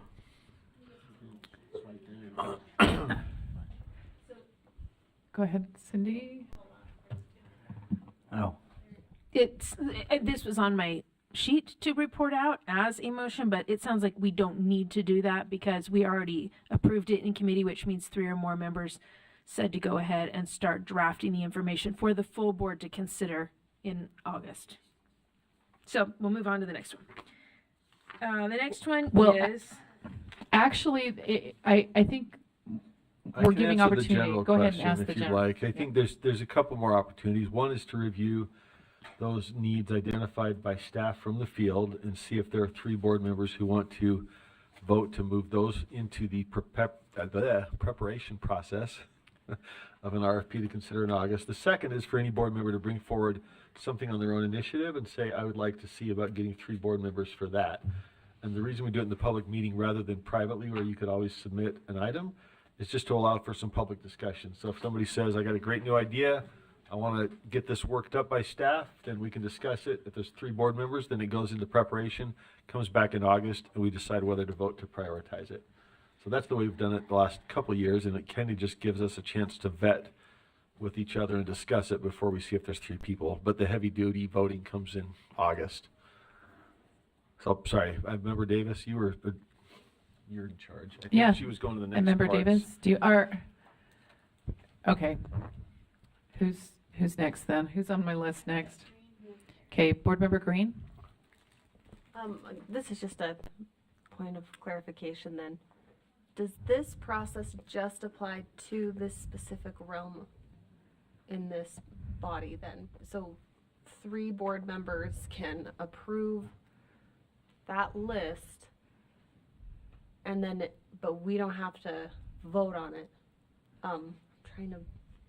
Does that I understand umbrella what you're somewhere saying. else other than this specific like line item with finances or funding? Go ahead, Sarah. Thank you. So, this is the process by which the board can not just approve these items, but also bring forward new topic ideas that they would like to direct staff to draft and develop.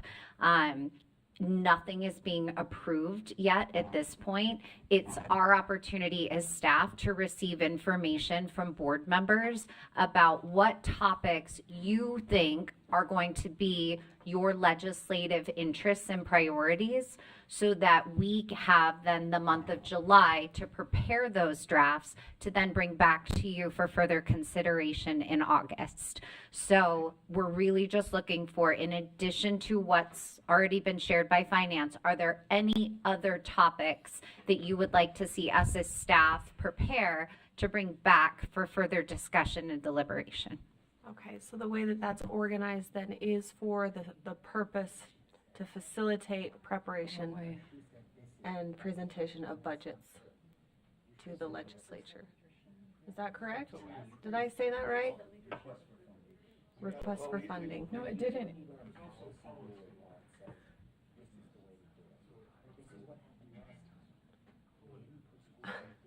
Like, can you expound on Okay. that? You want to raise this? Because I can address it. I think it's important to bring out the opportunities and the timing. Yeah, you want to go ahead, or should I? I've heard your question, but I can. Yeah. Yeah. Yeah. Can you click on Joe's? Thank you. Yeah, so my concern is this was described just now as like this is the process. And when I look at the bylaws, I don't see this being outlined as the process. The process is if 3 members want to bring this matter forward, they can at any time. So to come here and say this is the process, my question would be, where is that in our bylaws? Where is that in board policy? Where is it in our bylaws? Where is it in board policy? Because it's my understanding that at any time, 3 board members can propose this. So I understand that this is a process, but right, but to say that this is the process, and again, it's micro, but I just want to make clear that this isn't trumping what our bylaws currently reserve for members of the board. Then Can I address that? Chair, Yeah. that was my Sure, question. thank you.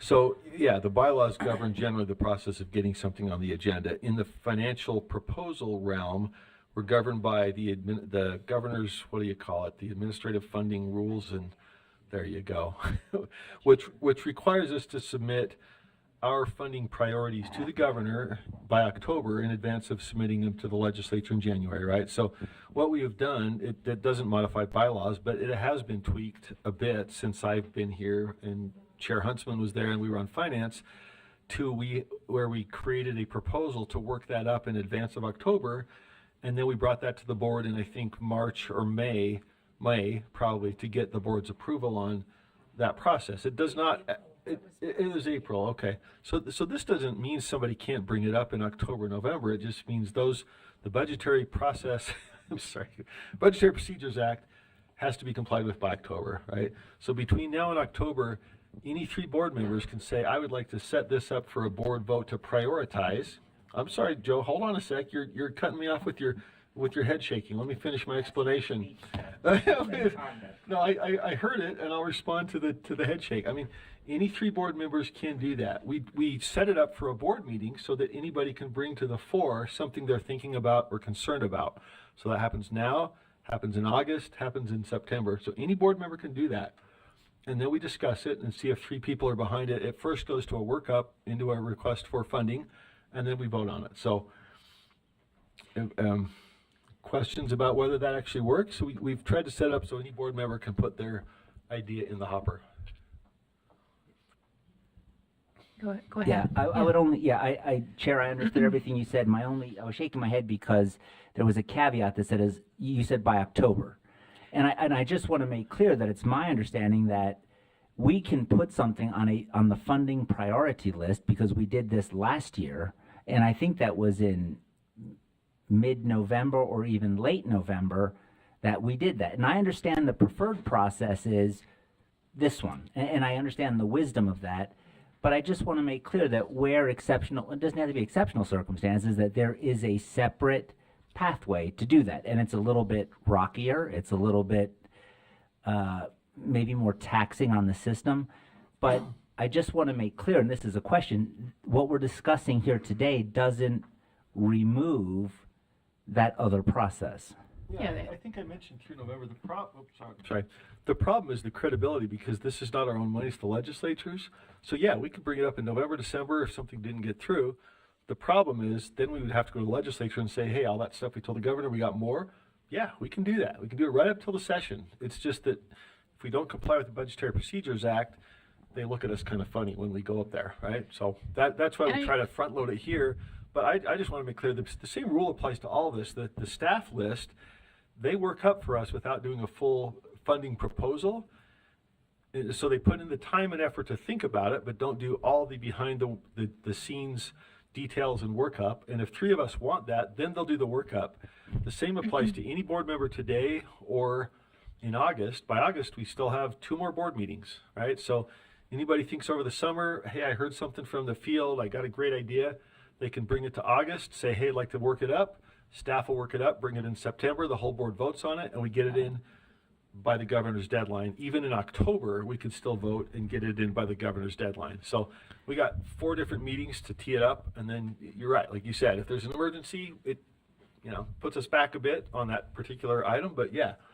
So we tried to set up 4 board meetings to have this open process. And I think just if I can just add a little bit of something, because when I first got on the board, it was, we worked up everything, right? And so you had staff that they worked up all of these different proposals, everything that came forward, that anybody suggested came forward, but then they didn't get moved forward. So I guess the idea is, if you have an idea now, let's figure out what the mechanisms are, not the mechanisms, but what are the what's the word, way to make it work, or what is it going to impact, what does it look like, what does it cost, right? So that we're fully informed as we have to put together something we submit to the governor, right? And you're right, sure, January, even in February, we could probably make a change to our, whatever.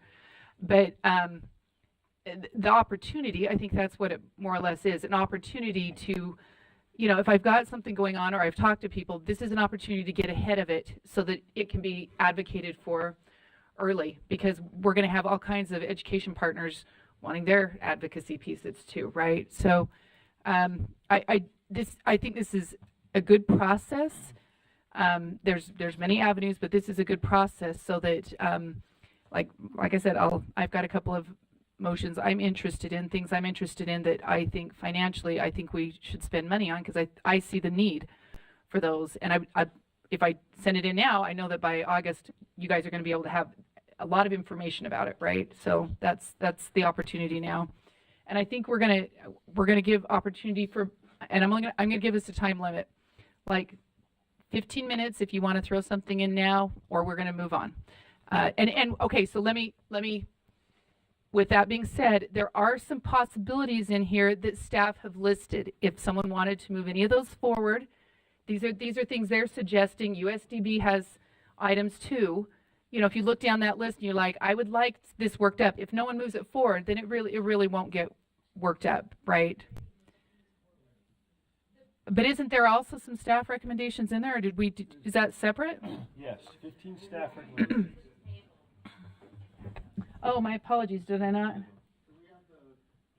But are you moving, did all 15 of those get moved forward? Oh, that's what I'm saying though, right? So if anybody has any of those, they want to move forward, right? And Randy, I'm going to turn the time over to you. You're going to demonstrate how this is done. This really cool program, you may not have heard about it. It's called BTS. And this wonderful lady, Beverly Taylor Sorensen, gave a whole bunch of money, and then her family continued forever. And the legislature's been so good, but then they kind of pulled back this last year a little bit, and it's going to take some real enthusiastic people. So I'm looking for a couple of volunteers that are really passionate about arts for every child in every school across this state. And I would love to suggest that if anybody's interested, that they could just volunteer right now and we could get 3 people to say, Okay. let's work this up. So Randy is one. Are there 2 other people that would like to sign on with that? Okay, Leanne Wood and Joe Carey. So you've got it. It's on our list. Okay, that's quick. Okay, someone else? Is there another? Cindy Davis, do you have something? I have another amendment. Okay, Green, do you want to go now, and then we'll come to Davis? No, Leanne. Can I have a motion too? So I was invited along with a legislator in my area to attend a school visit. We were there for about 5 hours. And the first hour was with the PLC leaders from each grade, and they had a thank you and an ask. And over the ask was that they could somehow have a full-time behavior specialist in their elementary school to help them, because right now all the behaviors are going to the administrative assistants. So they're there to be trained, to be administrators, and instead they're dealing with behaviors at all times. So I would recommend a full-time behavior specialist for each elementary school. I'd like to see what it costs, is it doable, and what that means. So, okay, now I'm just going to pipe in here. Leanne's making the recommendation. That doesn't mean it gets on our list. It means we find out the information. It may cost $2 billion, and she thinks, ooh, maybe this year would not be a good year to do that. Exactly. So, anyways, is there anyone else that would like to sign off Leanne's? Can I piggyback I have a into point of hers? information. Yeah, Board Member Bogus, do you have a comment on this? Well, I do. I'm confused as to what Board Member Wood is actually discussing, because a behavioral specialist is someone who trains and supports, whereas an administrator is the one who deals with the behavior, documents the behavior, contacts the parents. They're actually diametrically opposed in their job description. And so if you're looking for someone to take that workload from the APs or the principals, that's not necessarily a behavior specialist, if you want to put quotes around it. Okay. And so I'm wondering if you're looking for example, like a student administrator or a dean of students, because a behavioral specialist typically doesn't take on those roles. So Leanne is indicating that the behavioral specialist is the entity she wants. So thank you for giving additional clarification, but that she is confirming that is what she wants. Do we have any other? Okay. Are you a sign-on, or are you? I'll sign on, but I'd also like to include in that request that we look at the finances. We've talked about using some of the money we have for to offer online training for a paraeducator already in the school to take behavior intervention training. So I think we could look at that as a piece of this as well. Can we do 2 parts to that? One would be what it would cost to put a behavioral therapist, am I saying that right? Am I using the right word? Specialist in, and the other piece would be to train individuals that are in the school already. And the third is we had a meeting with legislators to look at adding a behavior specialist in the DOPL licensure as the same as a speech tech. So it wouldn't be it would be a person with a bachelor's degree, but not a master's degree. So I think that could be a piece that could be looked at in this as well. Okay, so that would be a Maybe adding to legislative piece, so pipeline, that you're grow just your own. wanting those 3 to be incorporated. Yes. Okay, and are you good with that, Board Member Straight? Yes, and Can you turn Board Member Straight's on? if you look at the list, we put down school behavior, really meant student behavior, but this all kind of fits together. I'd like to explore that maybe we don't have 3 different things here, we have one thing. But it's around behavior, because that's something in the field that's been a big deal. So I think everything that's been said is very good. It's just, I don't think we need to have Okay, 4 I think we've different got things. 3 votes for that, and we know what it is. Any questions, Sarah, on that? Okay, go ahead, Molly. Okay. I would like to see if there's 2 others that would be interested in I know you're all waiting with bated breath. Where'd it go? The item that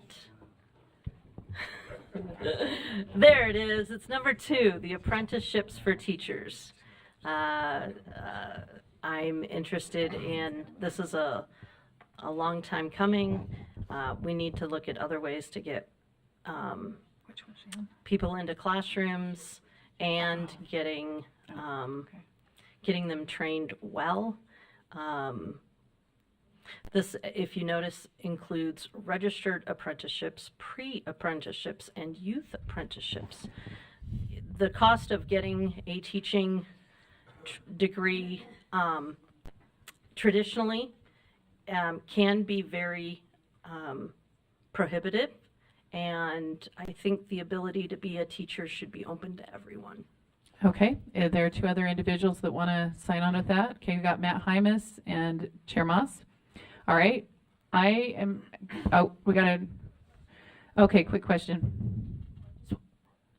Yeah, I just went with 9 other states and studied their apprenticeship programs, and they all actually do involve the teacher prep programs as pieces of this. So you're saying this is kind of a group effort, but they would work as a in a residency or an apprentice in the school, and then still do some of the courses outside as they do this. I am not married to any particular. We study other states, maybe. Just look at other states. I know that we signed on with the Department of Labor for.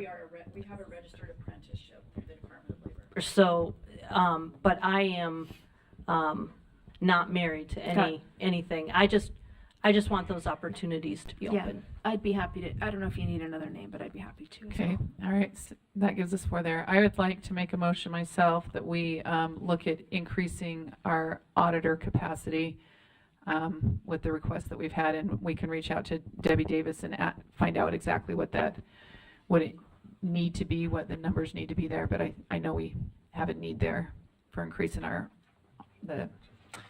audit department. Okay, that's Board Member Carey. Another one? Come on. Okay, Matt Hymas. Any others? You have one? Yeah. Go ahead. Going back to teachers, number 15, grow your own educator pipeline. I was just conferring with Vice Chair Hart that this is not duplicative of the apprenticeship program.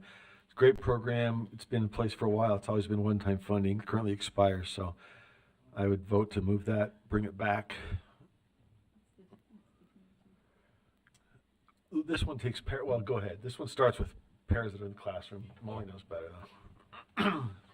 So when you've got a paraprofessional that, quite frankly, is maybe just really good at what they're doing, and in some ways maybe better than some of our beginning teachers, it provides an avenue for them to stay employed and continue to get their certification. It's just cost prohibitive to get a teaching degree, and these folks are meeting a need that we have. We can't find enough parapros, so to have them be parapros and learning at the same time is just a total win for our students, and we can train them in our expectations. This isn't just students though, right? This can be, and I know you're saying pairs in the classroom, but it can be it's others too, right? Oh, sure. Yeah. Sure. I've seen highly I know in a couple of my districts that they have used this with local people coming back into the schools and getting the training and then going into the grow your own literally is working in such a positive way. Yeah. They're helping to train them early, so you're interested too. So's Matt. One's coming out. Yeah, Well, it's like their student teaching. Like grow your own, they generally don't have the degree to be able to do it. Okay, we've got about 5 minutes left. Oh, Board Member Green. Is yours on for this? Did you get your 3? I'm be interested to see about funding for CTE programs. Oh. All of them. No, I'm just kidding. So do we have specific ones listed? Is that what you're? I think it depends though on each So you'd like them district just and developed out to look at, or is there specific? in general. Okay, is there 2 other people that want to sign on to that? Board Member Carey is. Do we have another person? I'll sign on to that. So, okay, that's Board Member Earl. I got 3 minutes left. Yes, Board Member Blair? Kind of thing that we study, or I cannot give up on the idea that we could look for something that where retirement, teachers in retirement could come back in a more effective way. Is that the kind of thing that I think they changed that. changed it to? I thought, did it pass? Well, they changed it as much as they could without bankrupting the retirement system. So really, they come back after a year. They can choose to come back earlier, but they take a hit in their retirement. But they did shorten the window, but you get a. It's a 90-day window now, right? Well, but you take a hit on your retirement. Correct, Deputy Stallings?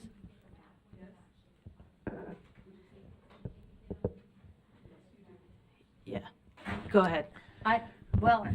Okay, go ahead, Angie. Well, yes, I think it's about 20% reduction is my recollection, and I don't know if anyone else, I could look it up really quickly for you. So you would continue to get your payments, you get a 20% reduction, and you have no COLA increases during the years that you are reemployed. After, and again, that's after 90 days or more. Percent back, and you start accruing COLAs again once you retire again. I feel like they really tried. So maybe to that's about the find best we the can do. Yeah, I feel like the Okay. legislators were really couldn't remember wanting to do that, and they just numbers. It's such an untapped resource, but I guess I'm always kind of reluctant to just believe the retirement people because they're a little greedy about their huge nest egg. Okay, that's good. I'm glad you reminded me. Thanks. Okay. All right, any other requests? And keep in mind, it doesn't restrict, this is just an opportunity to take just a little time to do that. So if you over the next little bit have another request that you want to grab 2 more people, just, let us know and get the, information filled out. So we've got your names on it and you guys can turn it in and we'll get it worked up. Okay. Okay, we're going to move on. Okay. That's good. Next I motion. said 15 and we got 2 minutes. Go ahead. Next motion on the board. Oh, me or? Do you have additional? If I could just clarify, there weren't any actions related to USDB. And I wanted to make sure that wasn't, or that which is fine. I just want to make sure that that was considered. Could I? Yes. Yeah, USDB is going to work up their own. Because we're not at the voting stage yet, they've got their own staff. They'll work those up and bring it to us in August, is my understanding. Okay. Go ahead with the next item. This is with charter-based funding, which passed unanimously with 1 member absent. And the motion for the board is that the board approve a set uniform base amount for charter schools with Hold on. We got this one. Sorry, we don't have the staff here for this one till tomorrow. I apologize. I've got little purple circles and red circles. This is a purple circle one. I apologize. This one is moved till tomorrow. So Okay. Thank you. So we're on standards and assessment. Oh, because the other 2 I have. wait, I have one. I have a liquor tax one. I have For one liquor more. tax? Oh, okay, we can't do the liquor tax one. Sorry, it did have Okay. purple but red.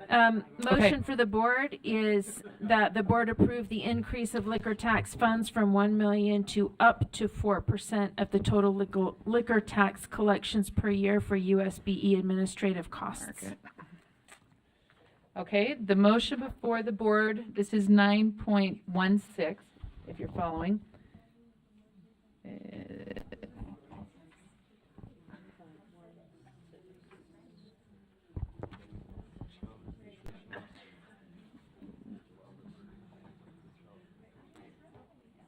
So can you find it? It's 9.16. 16.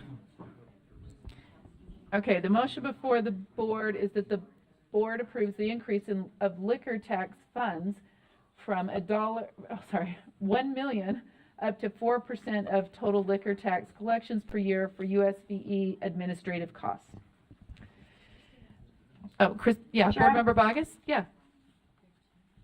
Are we actually poised to levy tax here? We aren't levying a tax. Someone can answer that. It's not a levying of a tax. We already get these taxes. This just is with money inflation. that's come in from the tax that can be used. So we're using the funds that are available, but we're increasing the amount of usage for a specific usage amount. So we're percent. reallocating funding. Yes. Does that answer your question? Yes, ma'am. Okay. All right. Motion before the board, once again, is that the board approves the increase of liquor tax funds from $1 million to up to 4% of total liquor tax collections per year for USB administrative costs. And go ahead and vote. I'm not seeing any lights.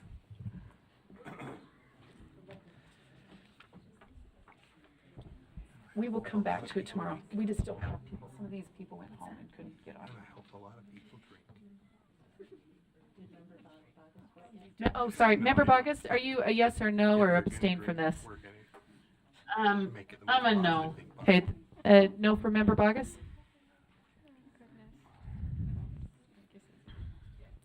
I still have 3 votes. I still have one more vote. Okay. There's 10 yeses, 4 noes. What are the noes? Someone read that. Bogus, Green, Carey, and Moss? Oh, Green, Carey, Klein, Bogus, not Moss. Moss did not vote no, even though I read it that way. So great for the clarification. Okay, we are ready for standards and assessment. That's it, and I'm going to sneak out. I've got a family emergency, so I'm going to run. Very good. Okay, we have 2 more items that we will be, are you going to be getting online, Cindy, on your drive? Okay, you've got a different emergency. Okay, we are starting standards and assessment committee meeting. So, Board Member Booth, are you ready to go? I'm ready. Okay. The first item that we have, action item, is item 10.4. That is R277436, Gang Prevention and Intervention Programs in the Schools Amendment.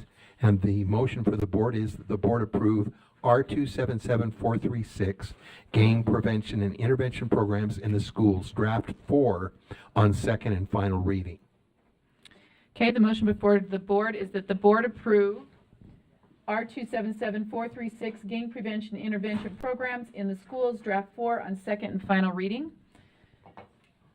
And we're going to go ahead and take a vote. That's all right.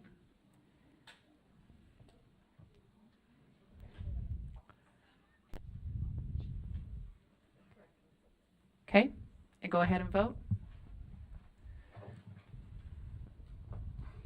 Board Member Bogus, this is, and you probably heard it, R277436, Gang Prevention and Intervention. Do you have a vote? No. Okay, that vote is on that. I'm missing 2 more, or 1 more maybe. I think Cindy left, so 1 more vote. Okay, the vote, is that right? Is, oh yeah, 1 abstain. Oh, okay. Who abstained? Member Klein abstained, and Member Bogus was a no, and then the other votes were 12, 11? 11 in favor. Can we, do we anticipate motions? Can we try these? We're going to go R27, go ahead with 10.5. We're going to try that. I have All a right, circle purple, but we're ready for 10.5, which is R277475, Patriotic, Civic, and Character Education. This is a 5-year review. It will expire in September without this continuation. The staff did not recommend any changes. In committee, we did make a couple of changes, which you've read in backup. And the motion for the board is that the board approve R277475, Patriotic, Civic, and Character Education Draft 2 on second and final reading. Okay, the motion before the board is that the board approve R277475 on second and final reading, draft 2. Right?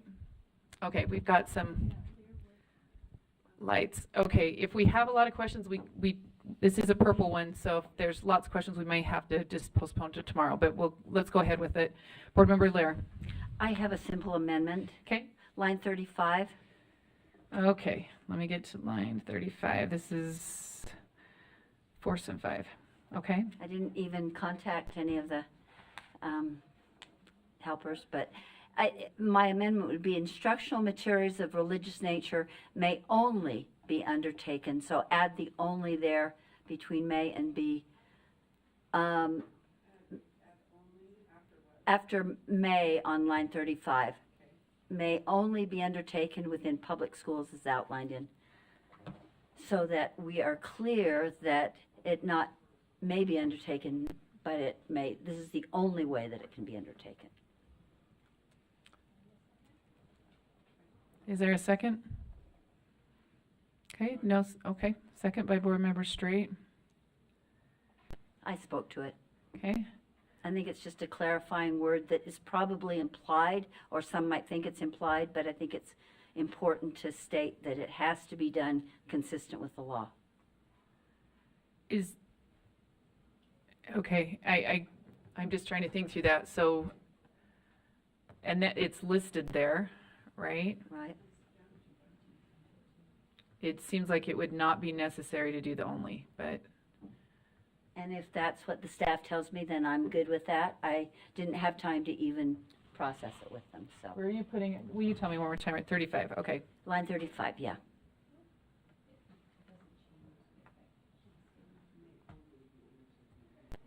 Is there? It's just saying you can do it if you do it according to this. Okay, okay, so people can just decide yes or no on that. Okay, so the amendment before the board is that only is added after may on line 35. And I can read the sentence so that people can hear it online. Instructional materials of religious nature may only be undertaken within public schools as outlined in section 53G10-202. And your lights aren't for this, right? Right, okay. So we're going to go ahead and vote on that. Go ahead.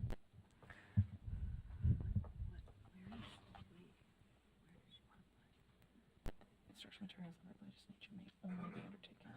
We just included it in here because you can do it as long as it's. Member Bogus? I just voted no. Member Bogus? Yes, sir, what's the question? We're voting on Member Lear's amendment to add the word only such that let me read you the language.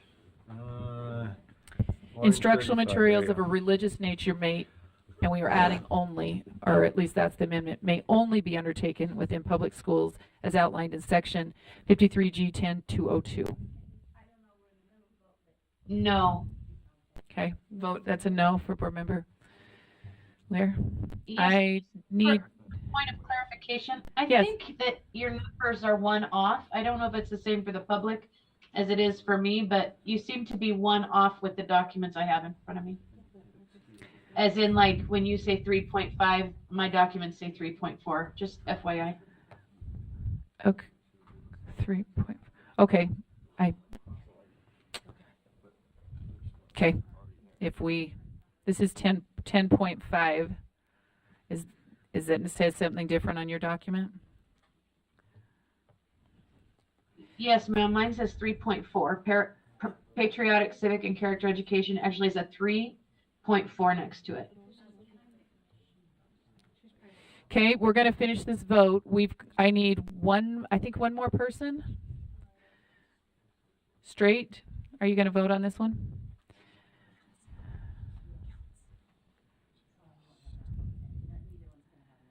Okay, so this doesn't pass. There's, it's a 7-6. We have 2 board members missing, so this one does not pass. I can read off the no's if, well, I can't really, but someone else could read those to me.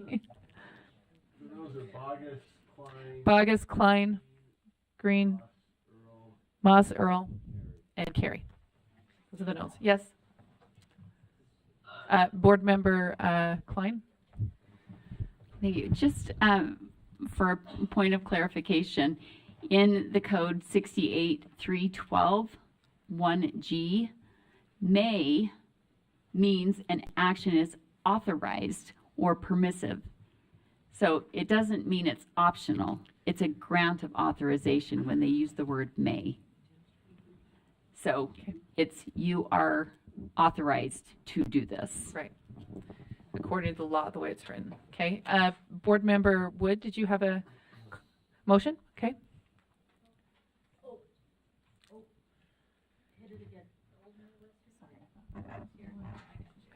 Thank you. I was up. I move to amend line 13 to read this rule R277-475 is categorized as category 2 as described in rule R277-111. Is there a second? Okay. Convince us. I'm throwing it out there. I did listen. Yeah. Because when I first saw the motion, this is what led me to listen to the entire 3.5 hours of standards, was because I was like, why is this a 3? We don't have money for it.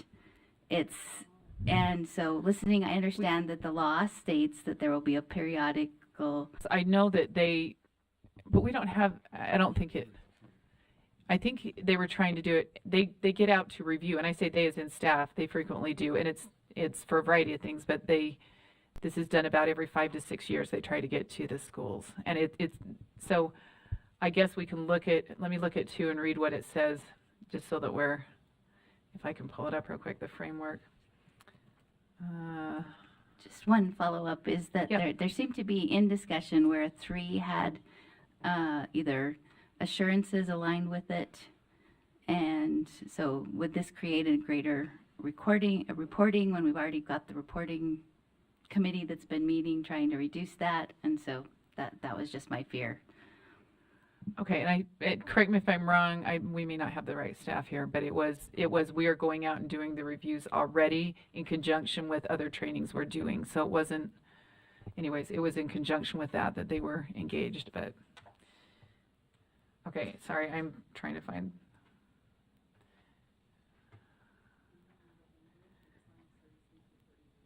Yeah, I wanted to read what 2 versus 3 was in the oversight, just so we had an idea, so that when we voted, we could be like yes or no, right? More oversight, less oversight, that kind of thing. Because we do have staff dedicated to this, if that makes sense, meaning that this isn't all they do, but this is part of what they do. To going out and evaluating. This one, yeah.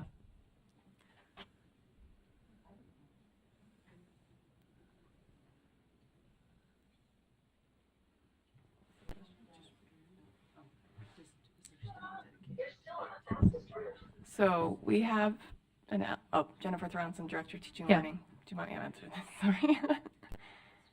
We have 2 staff for social studies. We have an elementary specialist and a secondary specialist that attend to all of the needs in this space. So right, and I think it's over a course of about 6 years is what they said. So it's not. That was on line 33. It states we would do a 6 year, so there's 170-ish LEAs. They would do 1/6 of the LEAs every year to be able to accomplish this at a rate that I think they can handle.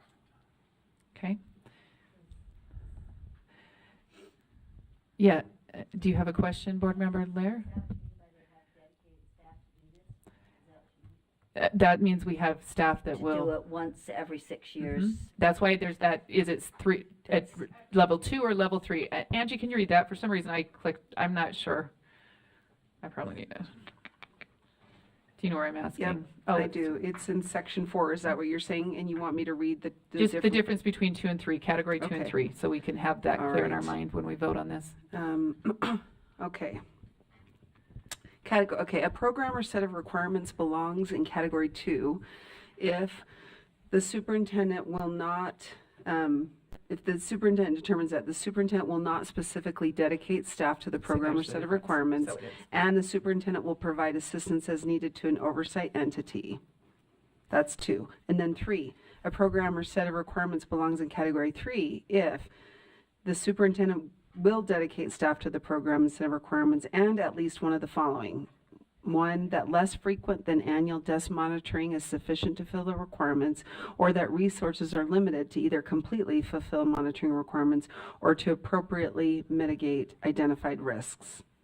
Okay, so I think it does fit more in the 3, but you guys can decide.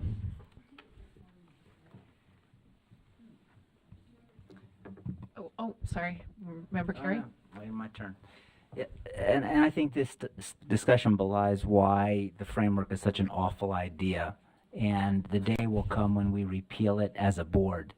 Because look at the discussion that's taking place right now. Instead of saying, well, let me start with this. In our R277628 proposal, which deals with pornography in our schools, the proposal is that we rank this as a 3. When I meet with constituents, one of their greatest concerns is we have pornography in our schools. And this board is saying, well, that's a level 3. That's not even our top category. And we're going to sit there and say, well, it's because, we have 2.8 staff assigned to it and we only spend this much money. To me,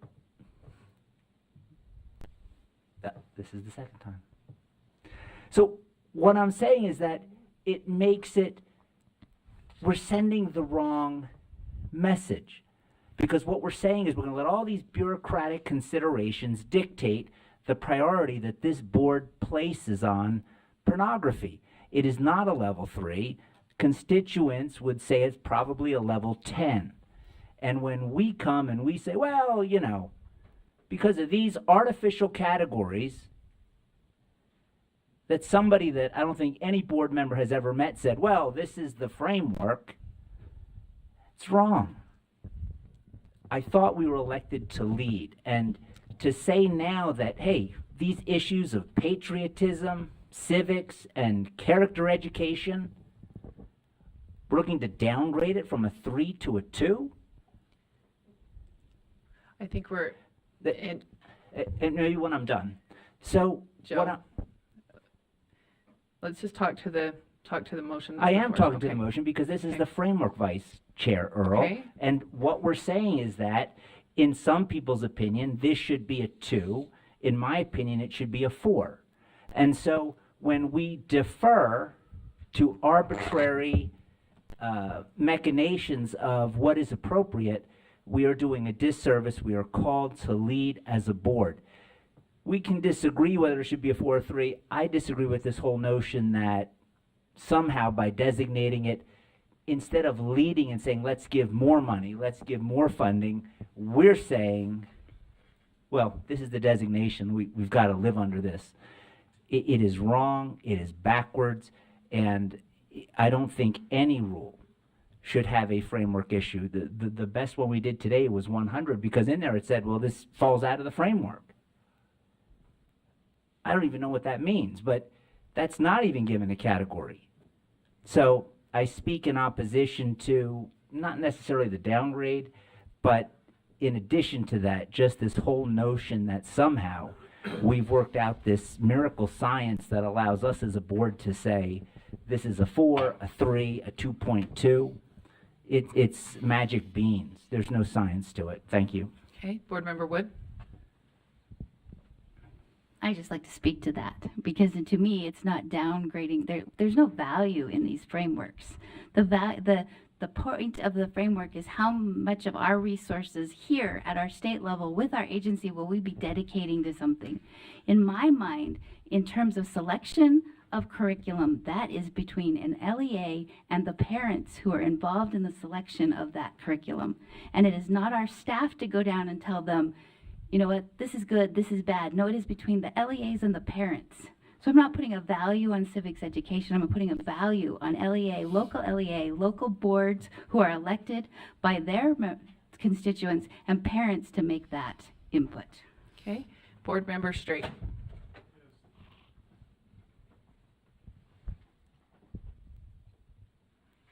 Can you turn him on?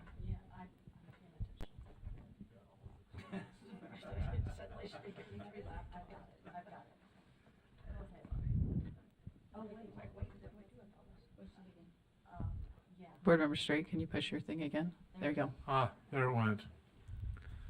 So, I think we're a little bit sideways in regards to what the motion is. As far as the 3 and the 2, he's taken it to another realm. And, you know, each year, the school boards and the superintendents of the LEAs, they sign an assurance document. A lot of those insurance documents assure that what we send to them, the rules that we make, are actually enforced. Now, we have a task force, and we look, it's called reports and requirements, and we try and streamline that, but we're talking apples and oranges in regards to comparing our social studies civics item here with this 3 and a 2 versus pornography in the schools. That's important to all of us. There's lots of important issues, but I think to conflate the two and to make some type of grandstand on it, I think is incorrect. Boy, it's only been in place for 2 years. There's been updates to that law, and in fact we worked on it again today. So there's plenty of monitoring of that very, very, very important issue, which is pornography in schools. Anyway, that's what I had to say to that. Let me speak to the motion now. You know, there's not a whole lot of difference between the two. It's in there. It's something we do. It's a rule. So, you know, I'll vote for it because the every 6-year thing is not that we only care about it one every 6 years. The rest of the years, the districts, they have their autonomy. They're working through this. They're doing what they should. They're assuring us. Every single year they assure us of what they're doing in regards to their responsibilities. So anyway, I'm done. Okay, and I just want to add one piece, just because in law we are actually required to, and I'm trying to remember where it's at, to do this type of a thing. So just, if I, what's not true? To evaluate the social studies standards or the social studies curriculum? No, I didn't say that. Because that was rejected by the legislature. No, I didn't say that. I said that we have that in law we're supposed to go and actually evaluate the civics and social studies stuff, so that it's not just in rule, but there is a requirement in law that it's done periodically. And I can find, I'm looking for it. Sorry. Well, I think that is true. I thought you were saying. I did no, I didn't. Board Member Green.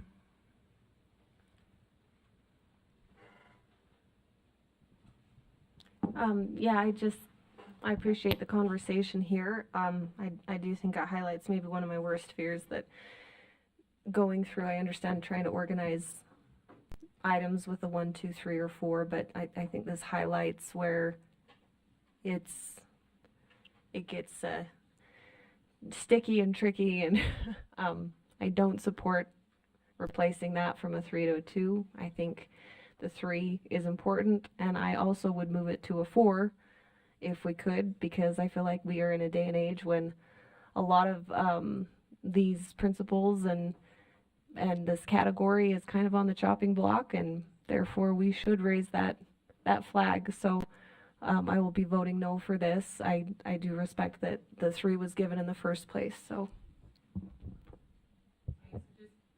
just so that you know, it's in 53G 10 302.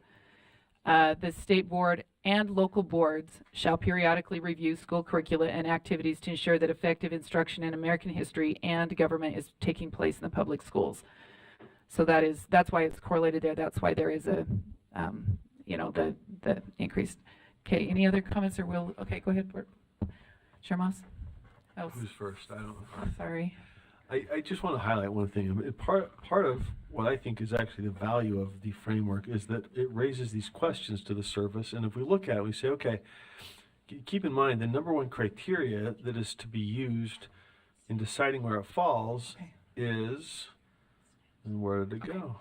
The quantity and content of the legal requirements, including explicit monitoring requirements in state and federal law. So that is what staff are supposed to look to. Rather than deciding what's the value of this subject, it is to look to the legal requirements and say, what do they say? As we're going through this process, I think it raises the possibility to say, okay, why is that a 3? Well, because here's what the code and the rules say. And then we can say, well, you know what? I don't think that says enough. And so then we say, okay, let's go increase what the legislature or rule does. I think that actually is a jumping off, hold on, I think it's a jumping off point for them to map the world and say, this is currently how we see what they've told us to do. And then we can go say, okay, let's beef that up. So I would like to see it kept as a 3 because we do currently have requirements for monitoring and oversight and support. But if there's a feeling we need more of that, now we know. That could be brought up in another context of legislative policy requests or rule. Board Member Norton. Thank you. This conversation, I think, has been pretty fascinating, and I have appreciated the thoughts that have gone into it. As I've been sitting here, I've kind of gone a different direction, and I guess it goes back, I don't want to say PTSD from finance, but those hours and hours and hours that we talked about the amount of work that we were pushing onto our LEAs and the reports, and how can we look at it, and then that when we decided to go with, let's see, what did the legislature require, what does federal government require, all these different things. But as I've been sitting here tonight listening to this conversation, I thought, okay, so really, what wouldn't be a 4 that we do?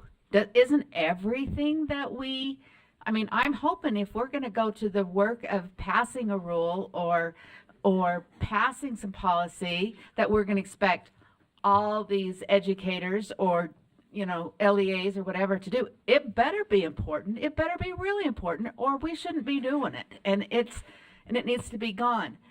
And that made me realize this really isn't about importance. This is really about process. And so I tend to look at the 1, 2, 3, 4 not as an importance metric, but as the process metric. What does this require from our LEAs? What does this require from us to all fit this into place together? Because we do different things with different rules. Okay, Board Member Bogus. And then we'll circle back. Board Member Carey. Yes, ma'am. It's just mostly FYI. There appears to be a camera broken on the east side of the boardroom. He's in a room. I think that's a level 4. But yeah, there it is, right there. That camera is completely broken. Okay, Board Member Carey. Yeah, I think just 2 things. One, if getting sensitive materials, if getting pornography out of our schools is not a 4 on process, and it's not a 4 on importance, it's a 3, the framework is a broken system. To address Chair Moss, because I think, in a way, I think Chair Moss is saying what I'm trying to express, which is the framework could be inspirational and aspirational. As a board, we could look at this and say, wow, why is getting pornography out of our schools only a 3 on process and importance? But instead we look at it, as was demonstrated every time the framework comes up, and instead of saying, how do we move it from a 3 to a 4, we say, we're doing too much. Because just like now, we're saying with the patriotism, Well, it's not really a 3, it's a 2. And instead of being aspirational and inspirational, where we say, hey, civics, maybe this should be a 4. Maybe we should be doing more on process and importance. We look at it and say, we're given too much. This is only a 2 in reality. That's my interpretation of how we act on this. I think the proposed 628 is proof that it's not aspirational. I think the discussion today demonstrates that whether we say it's process or importance, we don't look at this and say, okay, it's a 3, how do we make it a 4? We look at it and say, oh, it's a 3, how do we make it a 2? Because really that's all we're doing. That's my objection to the framework. We were elected to lead, and instead I think we look at the framework and say, well, you know, all these boxes are checked, this one isn't, so this is how we're going to leave it. That's the problem that I have. Thank you, Chair. Okay, we're going to go ahead and take a vote on this motion. So the motion before us is an amendment to change it from a 3 to a 2. And if you want to go ahead and vote.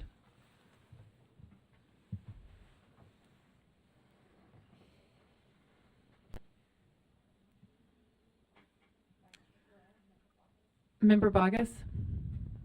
No. Okay. Gentlemen, no. Is that it? We have one more vote to come in, right? Okay, we're good now. All right, that's 1 yes. I lost it. And an abstention, so was that straight abstained, and Wood was a yes? Lear was a yes. Okay. Okay, we're gonna, did we end up amending this? I don't think so, right? Okay, the motion before the board is to approve R277475 Patriotic, Civic, and Character Education Draft 2 on second and final reading. And we will go ahead and vote. I have an amendment. Okay. I would move to amend at line number 53 or 52 and insert a constitutional republic in between those 2 lines with a semicolon. So, and maybe you don't see it on line 60, but it does say the United States form of government, a compound constitutional republic. Do you see that? Or is this something different? 52 is just a Oh, I apologize. I had scrolled. Yeah, it's on the down next past that. page. Yeah. Thank you. Does Never that mean mind. I will okay. withdraw. We're going to go back to the motion again then. Okay, all right, and I'll read it again. The motion is that the board approve R277475 Patriotic, Civic, and Character Education Draft 2 on second and final reading. Go ahead and vote.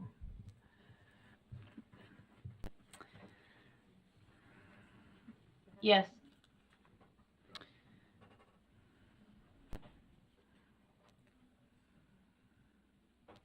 Okay. Is that right? We're missing one.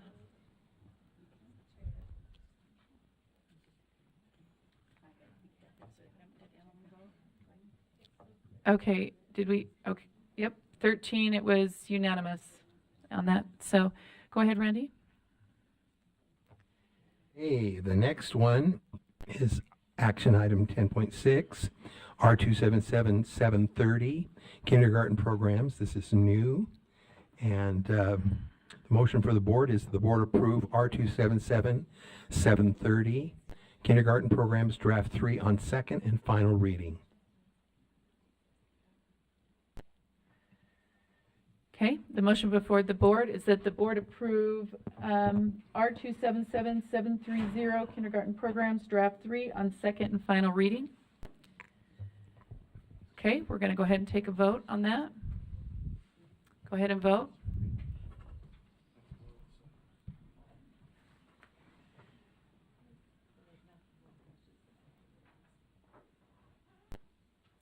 Okay, oh, I'm missing one. Member Bogus, sorry. Member Bogus, are you a yes or no on this one? Do you want me to read it again? Yes. No, I don't want you to read it again. Okay. Oh, you're a yes. I'm sorry. My apologies. So, Okay, and then, yep, can we, Member Green and Member who? Klein? Member Green said. Are you a yes? Oh, okay, Member Green is a yes, so this is unanimous? Yeah, that's okay. Then, does anybody have motions for the next one? If not, we'll move it to tomorrow. You do? We're moving it to tomorrow. It's electronic devices in public schools? Okay, so we're going to move that one to tomorrow and possibly to August if we don't have time tomorrow. So we're going to delay on that one. And then we're at the general, thank you, Randy. We're at the general session legislative preparation. Nope, sorry. That's a purple. We're to the consent calendar. We're going to go to the consent calendar. And I'm looking for a motion.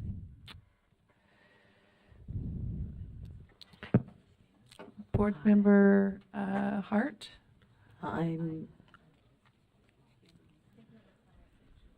Oh, okay. Do you want to pull things first? Is that what you're? Yeah, I just wanted to pull number 3. Okay, we're pulling number 3 from the consent calendar. Now I'm ready for a motion. Ma'am, I need you to tell me, please, what number you're on the agenda. Okay, my apologies. We are on general consent calendar. It's section 13. The other items will be tomorrow. So, sorry. You want me to wait just a minute for you? Can I pull number 5? Yes, please. Okay. I apologize. Apparently, I got stuck in one of these things. You're like okay. 3. We'll give you just a minute. We're pulling number 5 and number 3 so far. Let us know when you're ready. I would like to pull the BTS out. Okay, and number 6 on the consent calendar. Is that it? Okay, go ahead. Sorry, so that was number 5 in the contracts.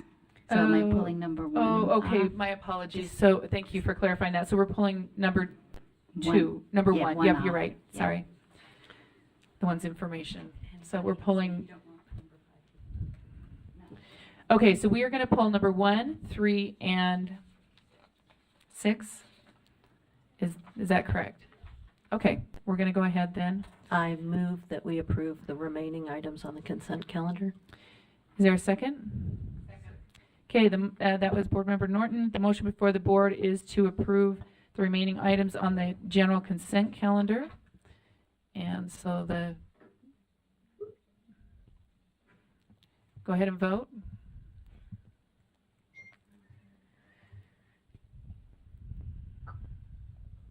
Vice Chair Earl? Yes. I'm a no on this, but I want to explain my vote in that this is the first time in my time on the board that I have ever seen rules put in the consent calendar, and I just think it's poor form and a lack of transparency to do business like this. So I'm a no, and I will continue to be a no as long as these things are grouped in omnibus fashion. So that's my reasoning there. Thank you, ma'am. Data standards R277484. Yeah. Okay, so let's see. Who's talking to me? Angie, do you want to speak to that? I'd be happy to. Thank you, Madam Chair. Yeah. Just wanted to refresh for those who may not remember, but R27744 went through committee in April, was approved by the board in May, and shortly after the board approved it, we realized there was a date that was missing, and we added the date in the document that's incorporated by reference. So if you scroll through the rule, you'll see that draft 2 is says, there's red and blue, and you scroll through and you're like, where's the red and blue? And that's because it's only one date that was added. And this was required by code, and we just missed incorporating it into the table of dates. So the only substantive change was to add one date to the table to make sure that LEAs understand they're expected to submit some data by a certain date, which is required by code. Everything else went through committee in April and was approved by the board in May. And that is why board leadership advised putting it in consent calendar. Okay, thank you. And normally consent calendar items are ones that we normally don't have a lot of discussion on, or they've already, so I just want to clarify. Sorry, I just wanted to show Yeah. the only date change is on line 92. Okay, thank you. Just for your information, I appreciate the questions and the answers. Okay, so we are missing votes. It looks like we have 10, so that means we've got 3 out still. Booth, Straight, Carey.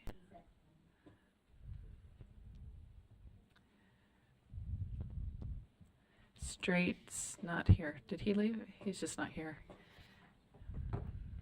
Okay, that passes. 8 yes votes, 4 no votes. Do you want to give me the names on the no votes? Klein, Green, Bogus, and Carey on the no votes. Okay, and we pulled item number 1. Is there a specific question you have or something you want answered on that one, Leanne? There's one item I want to vote no on. Is there a way to do that? You can pull that specific Okay, one. I just want to pull the PBL works off. Okay. So let's just pull that one up. Make sure.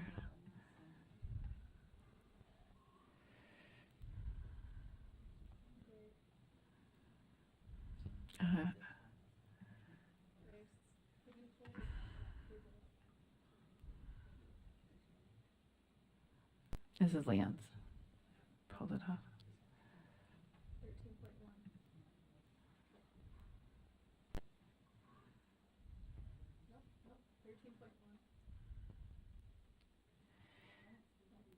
I don't either. Can you tell me what? Is it Summit Partner? Oh, Buck Institute. Okay.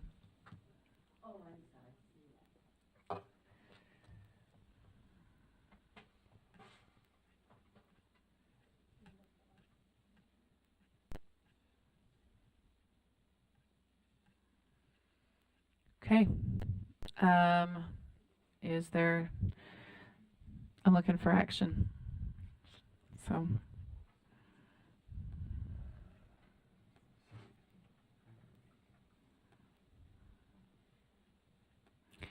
Which would be all the other contracts or the PBL contract. That would be the possible motions, or no motions at all, and then none of the contracts get passed. So just throwing that out there.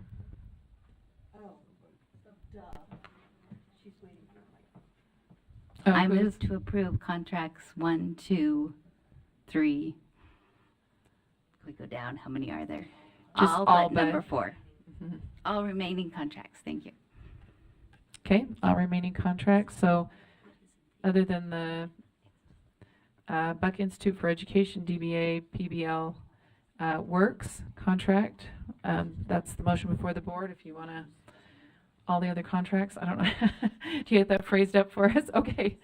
Okay, go ahead and vote. Oh yeah, I need a second for that. Do I say second? Okay.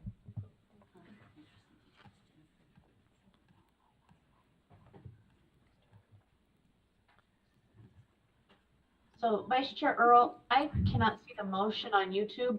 Oh, So there it it's is. all, okay, you got it? And do you want me to clarify, or are you good? No, I believe I have it. I'm a no. Okay. Okay, so we have, are we missing a vote, or is that it? Okay, we have 8 yeses and 4 noes. The noes are who? Carey, Bogus, Green, and Klein. Okay, that leaves one contract there if someone wants to move it. If not, it won't get moved forward. So, is there, can we ask, is there a specific reason? Do you mind if I ask? This? I did some research with, just didn't wonder if this was legislatively driven or, you know, what the purpose is. And I just have a fundamental opposition to sometimes just new vendor bills. Just it's just that we're constantly spending money on vendors. And so I wanted the opportunity to vote no. Okay. Okay, there's that item that's pulled. Yeah. Oh, I'm sorry, my light went off. Go ahead. I just wondered if we could hear from Jennifer Thronson, if she's the right person, Yeah. about what the purpose is of this and maybe the value, because it clearly doesn't necessarily explain it in the contract. May I respond? Yes, please. Okay. Jennifer Thronson, Director of Teaching and Learning. This one is meant to create sample project-based learning and performance assessment tasks for K-12 science and social studies to help create more engaging learning and instruction in schools and to model best practices within science and social studies.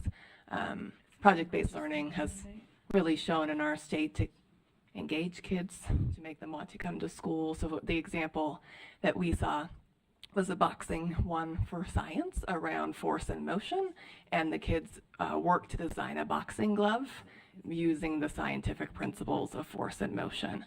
And so they learn the science, but they actually get to implement. So the lesson can be tweaked to, like, you have a bunch of kids who like soccer, great, design a soccer cleat. Like, it just gives the kind of starting to get teachers to think, how do I teach these concepts in more meaningful, relevant, engaging ways that will pique my students' interest while teaching the content that goes with them. And what does performance assessment look like to really see if a kid understands the task and can transfer their knowledge to a new novel situation.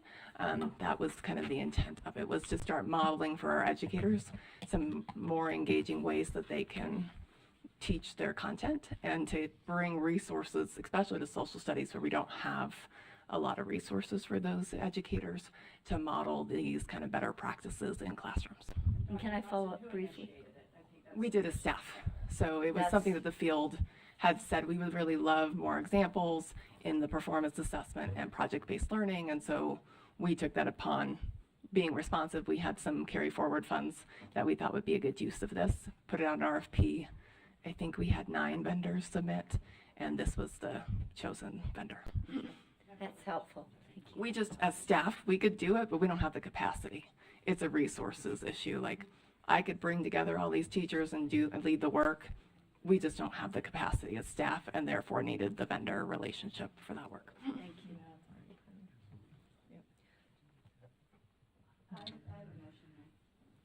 Okay. Oh, yeah. Go ahead. Sorry. Yeah, may I direct a question to the witness? The witness? Yeah, sorry. Sorry. Yeah. No, you may not. Sorry. But if you'd like to, for Director Thronson, yes. Well, on that note, I'm going to withdraw. I'm not going to pursue it. Thank you. Thank you, Chair. No.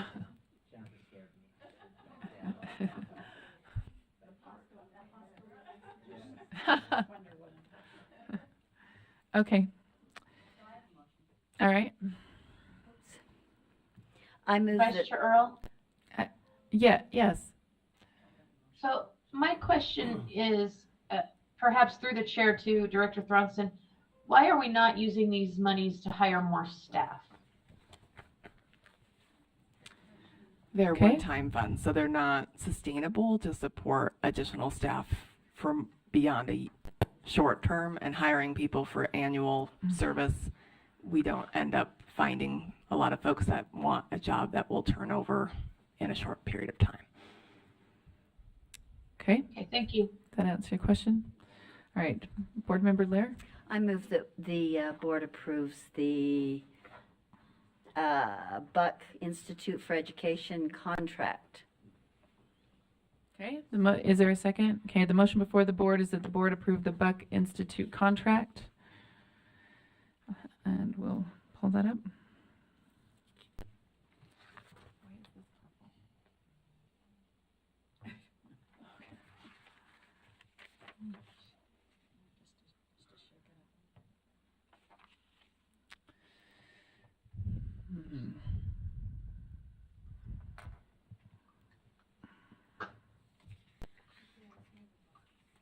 Member Bogus, do you have a yes, no, abstain? No. This is a no.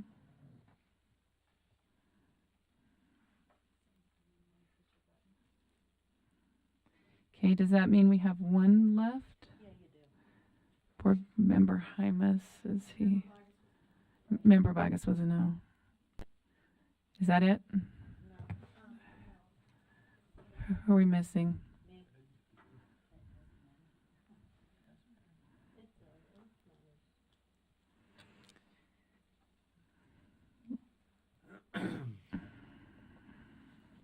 Okay, the motion fails. We have, and I'll just read off, there's not enough votes to move it forward. 6 votes in favor, 5 noes, and 1 abstention. I can read off the names here. Looking for motion on the minutes. So yes, I'm going to. The no votes are Bogus, Green, Wood, Carey, Klein, and abstention is Vice Chair Earl. Okay. And looking for a motion for the minutes.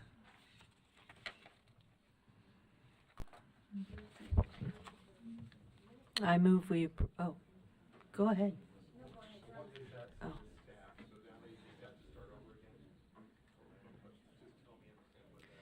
Well, we didn't approve that contract, so they would need to either go back and look at the contracts and decide if there is another one, or I guess carry on some discussion and evaluate what to do. So yeah. Yep.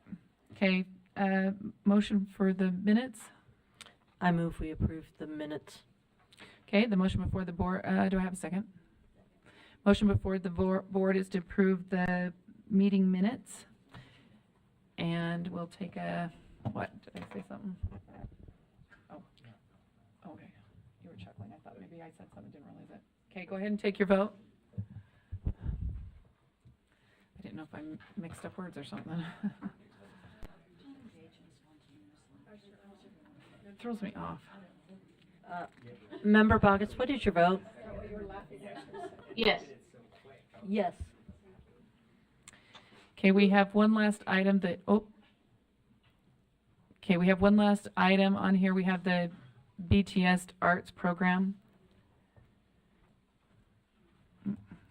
If someone wants to make a motion for that. Or not.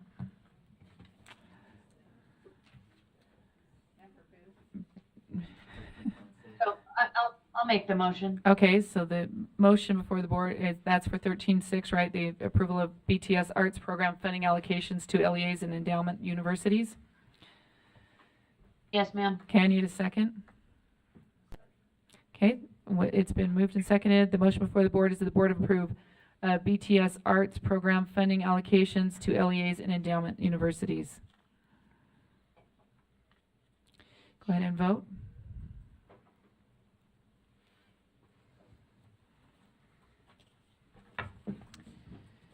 I'm a yes. Okay. And let's see, we're at 12, so that's it. Or 13, right? 12? 13. There's one no? Who is that? I can't see. Member Klein is a no on that. And we're going to go ahead and I'll take a motion to go into executive session. Okay, the motion before the board, that's not the motion. I got to read something specific, right? Is it? But it doesn't say. No. Sorry, let me get the actual language. Okay. Oh, it's on that one. The motion before the board is that the board go into executive session for the purpose of discussing the character, professional competence, or physical and mental health of individuals and pending or reasonable imminent litigation. And I'll take a voice vote on this. Give me just a second. Board Member Rill's not with us. Board Member Booth? Yes. Board Member Bogus?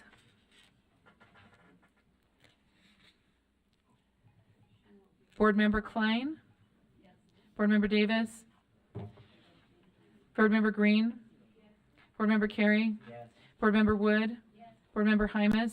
Yes. Board Member Lear? Yes. Board Member Norton? Board Member Straight? Vice Chair Earl's a yes. Vice Chair Hart? Yes. And Chair Moss? Yes. Okay.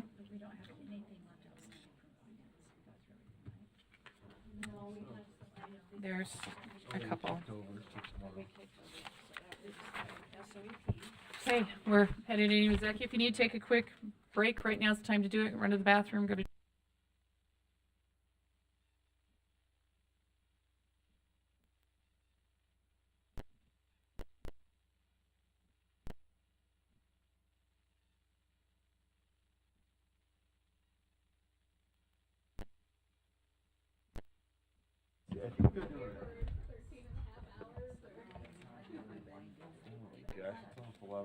Hey, Kelsey, who's taking notes of the vote? Are you? The votes? Are you? You're noting the votes in the count, right? Okay. I will note the votes. Nope. The votes. All right.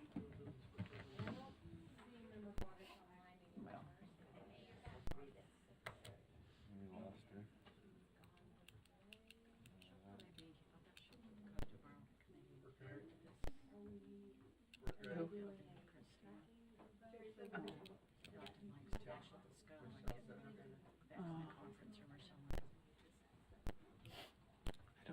I don't know why she wasn't here today. Okay, are we up? Okay, we're good. We're gonna, someone might have to help me. I'm a little, we need to make a motion to come out of executive session. Okay, the motion's been made. Do I have a second? And seconded that we come out of executive session. Do I need to do that individually, or can I just say, is there anybody that doesn't want to come out of executive session? All in favor? Any opposed? Okay, that was unanimous. Yes, we're ready. Are you going to do that? Uh-huh. Okay. Do you prefer that we do the licensing or the, I don't have any preference. okay, then we'll start with licensing. Okay. I move that the board approve the UPAC consent calendar. Okay. The motion before the board is that they approve the UPAC consent calendar. Okay. All those in favor? Aye. Any opposed? Okay, that was unanimous. Okay. I move that the board approve the UPAC recommendations for case number 17-1438. The motion before the board, ooh, I need a second. The motion before the board is that the board accept the UPAC recommendations for case number 17-1438. All those in favor? Aye. Any opposed? That was unanimous. Oh, sorry. Board Member Hart abstained from that one. Okay. I move that the board approve the UPAC recommendation for case number 21-1795. Second. The motion before the board is that the board approves the UPAC recommendation for case number 21-1795. All those in favor? Aye. Any opposed? Okay. I move that the board approve UPAC recommendations for case number 22-1883. Second.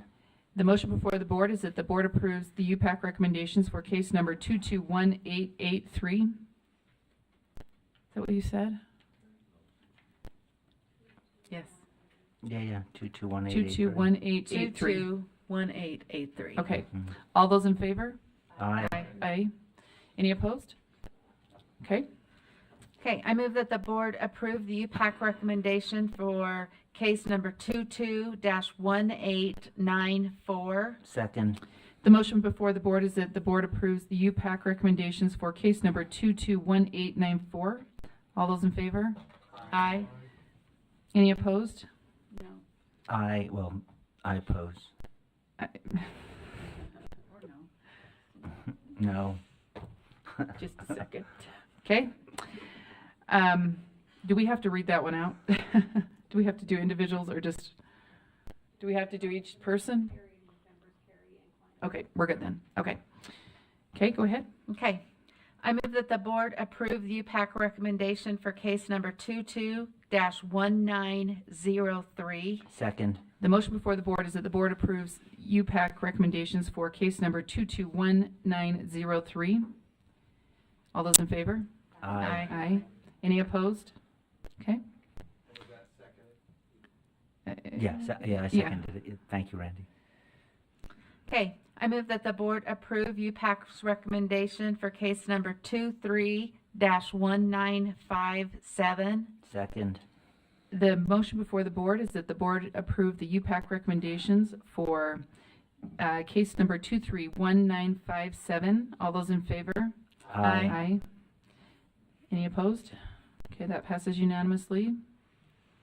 Okay, I move that the board approve the UPAC recommendations for case number 23-1977. Second. The motion before the board is that the board approves the UPAC recommendations for case number 231977. All those in favor? Aye. Any opposed? Okay. Okay. Is there one more? Baxter. Yes. Yeah. Okay. I move. Sorry, that I the- just don't have it on my list. It's down. Oh, sorry. Yeah, it's not on your list. Oh, okay. Go ahead then. Okay, I move that the board approve the UPAC recommendation for case number 24-10. Second. Okay, the motion before the board is that the board approves the UPAC recommendations for case number 24-10. All those in favor? Okay, we might have to take this one roll call. Do you want me to do that? Okay, Booth, I'm just gonna, is a yes. Bogus, I don't think is on. Klein? No. Davis, not here. Green? Carey? No. Wood? Yes. Hymas? Yes. Lear? Yes. Norton? Yes. Straight? Yes. Earl is a no. Hart? Moss? Okay, so that's 1, 2, 3, 4, 5, 6, 7, 8, 9 yeses, and then Klein, Carey, and Earl are no. That passes. And I will take a final. Oh, no, we got some. Oh, yeah, appointments. sorry. Okay. Okay, I move that the board appoint the following individuals to the Student Advisory Committee. Elena Addy, Anna Clayton, and Preston Laris. Second. Okay, the motion before the board is that the board approve the several student advisory committee members, Elena Addy, tell me if I get these right, Anna Clayton, and Preston, what was the last name? Laris. Claris? L. Laris. Okay, Laris to the student advisory committee. Did we get a second on that? Yes. Okay, all those in favor? Aye. Any opposed? Now I'll take that final motion, I think. Right? Motion to adjourn. Motion to adjourn. The motion to adjourn has been made. All those in favor? Aye. Have a good night. Please remember to badge out as you leave the building. Thank you.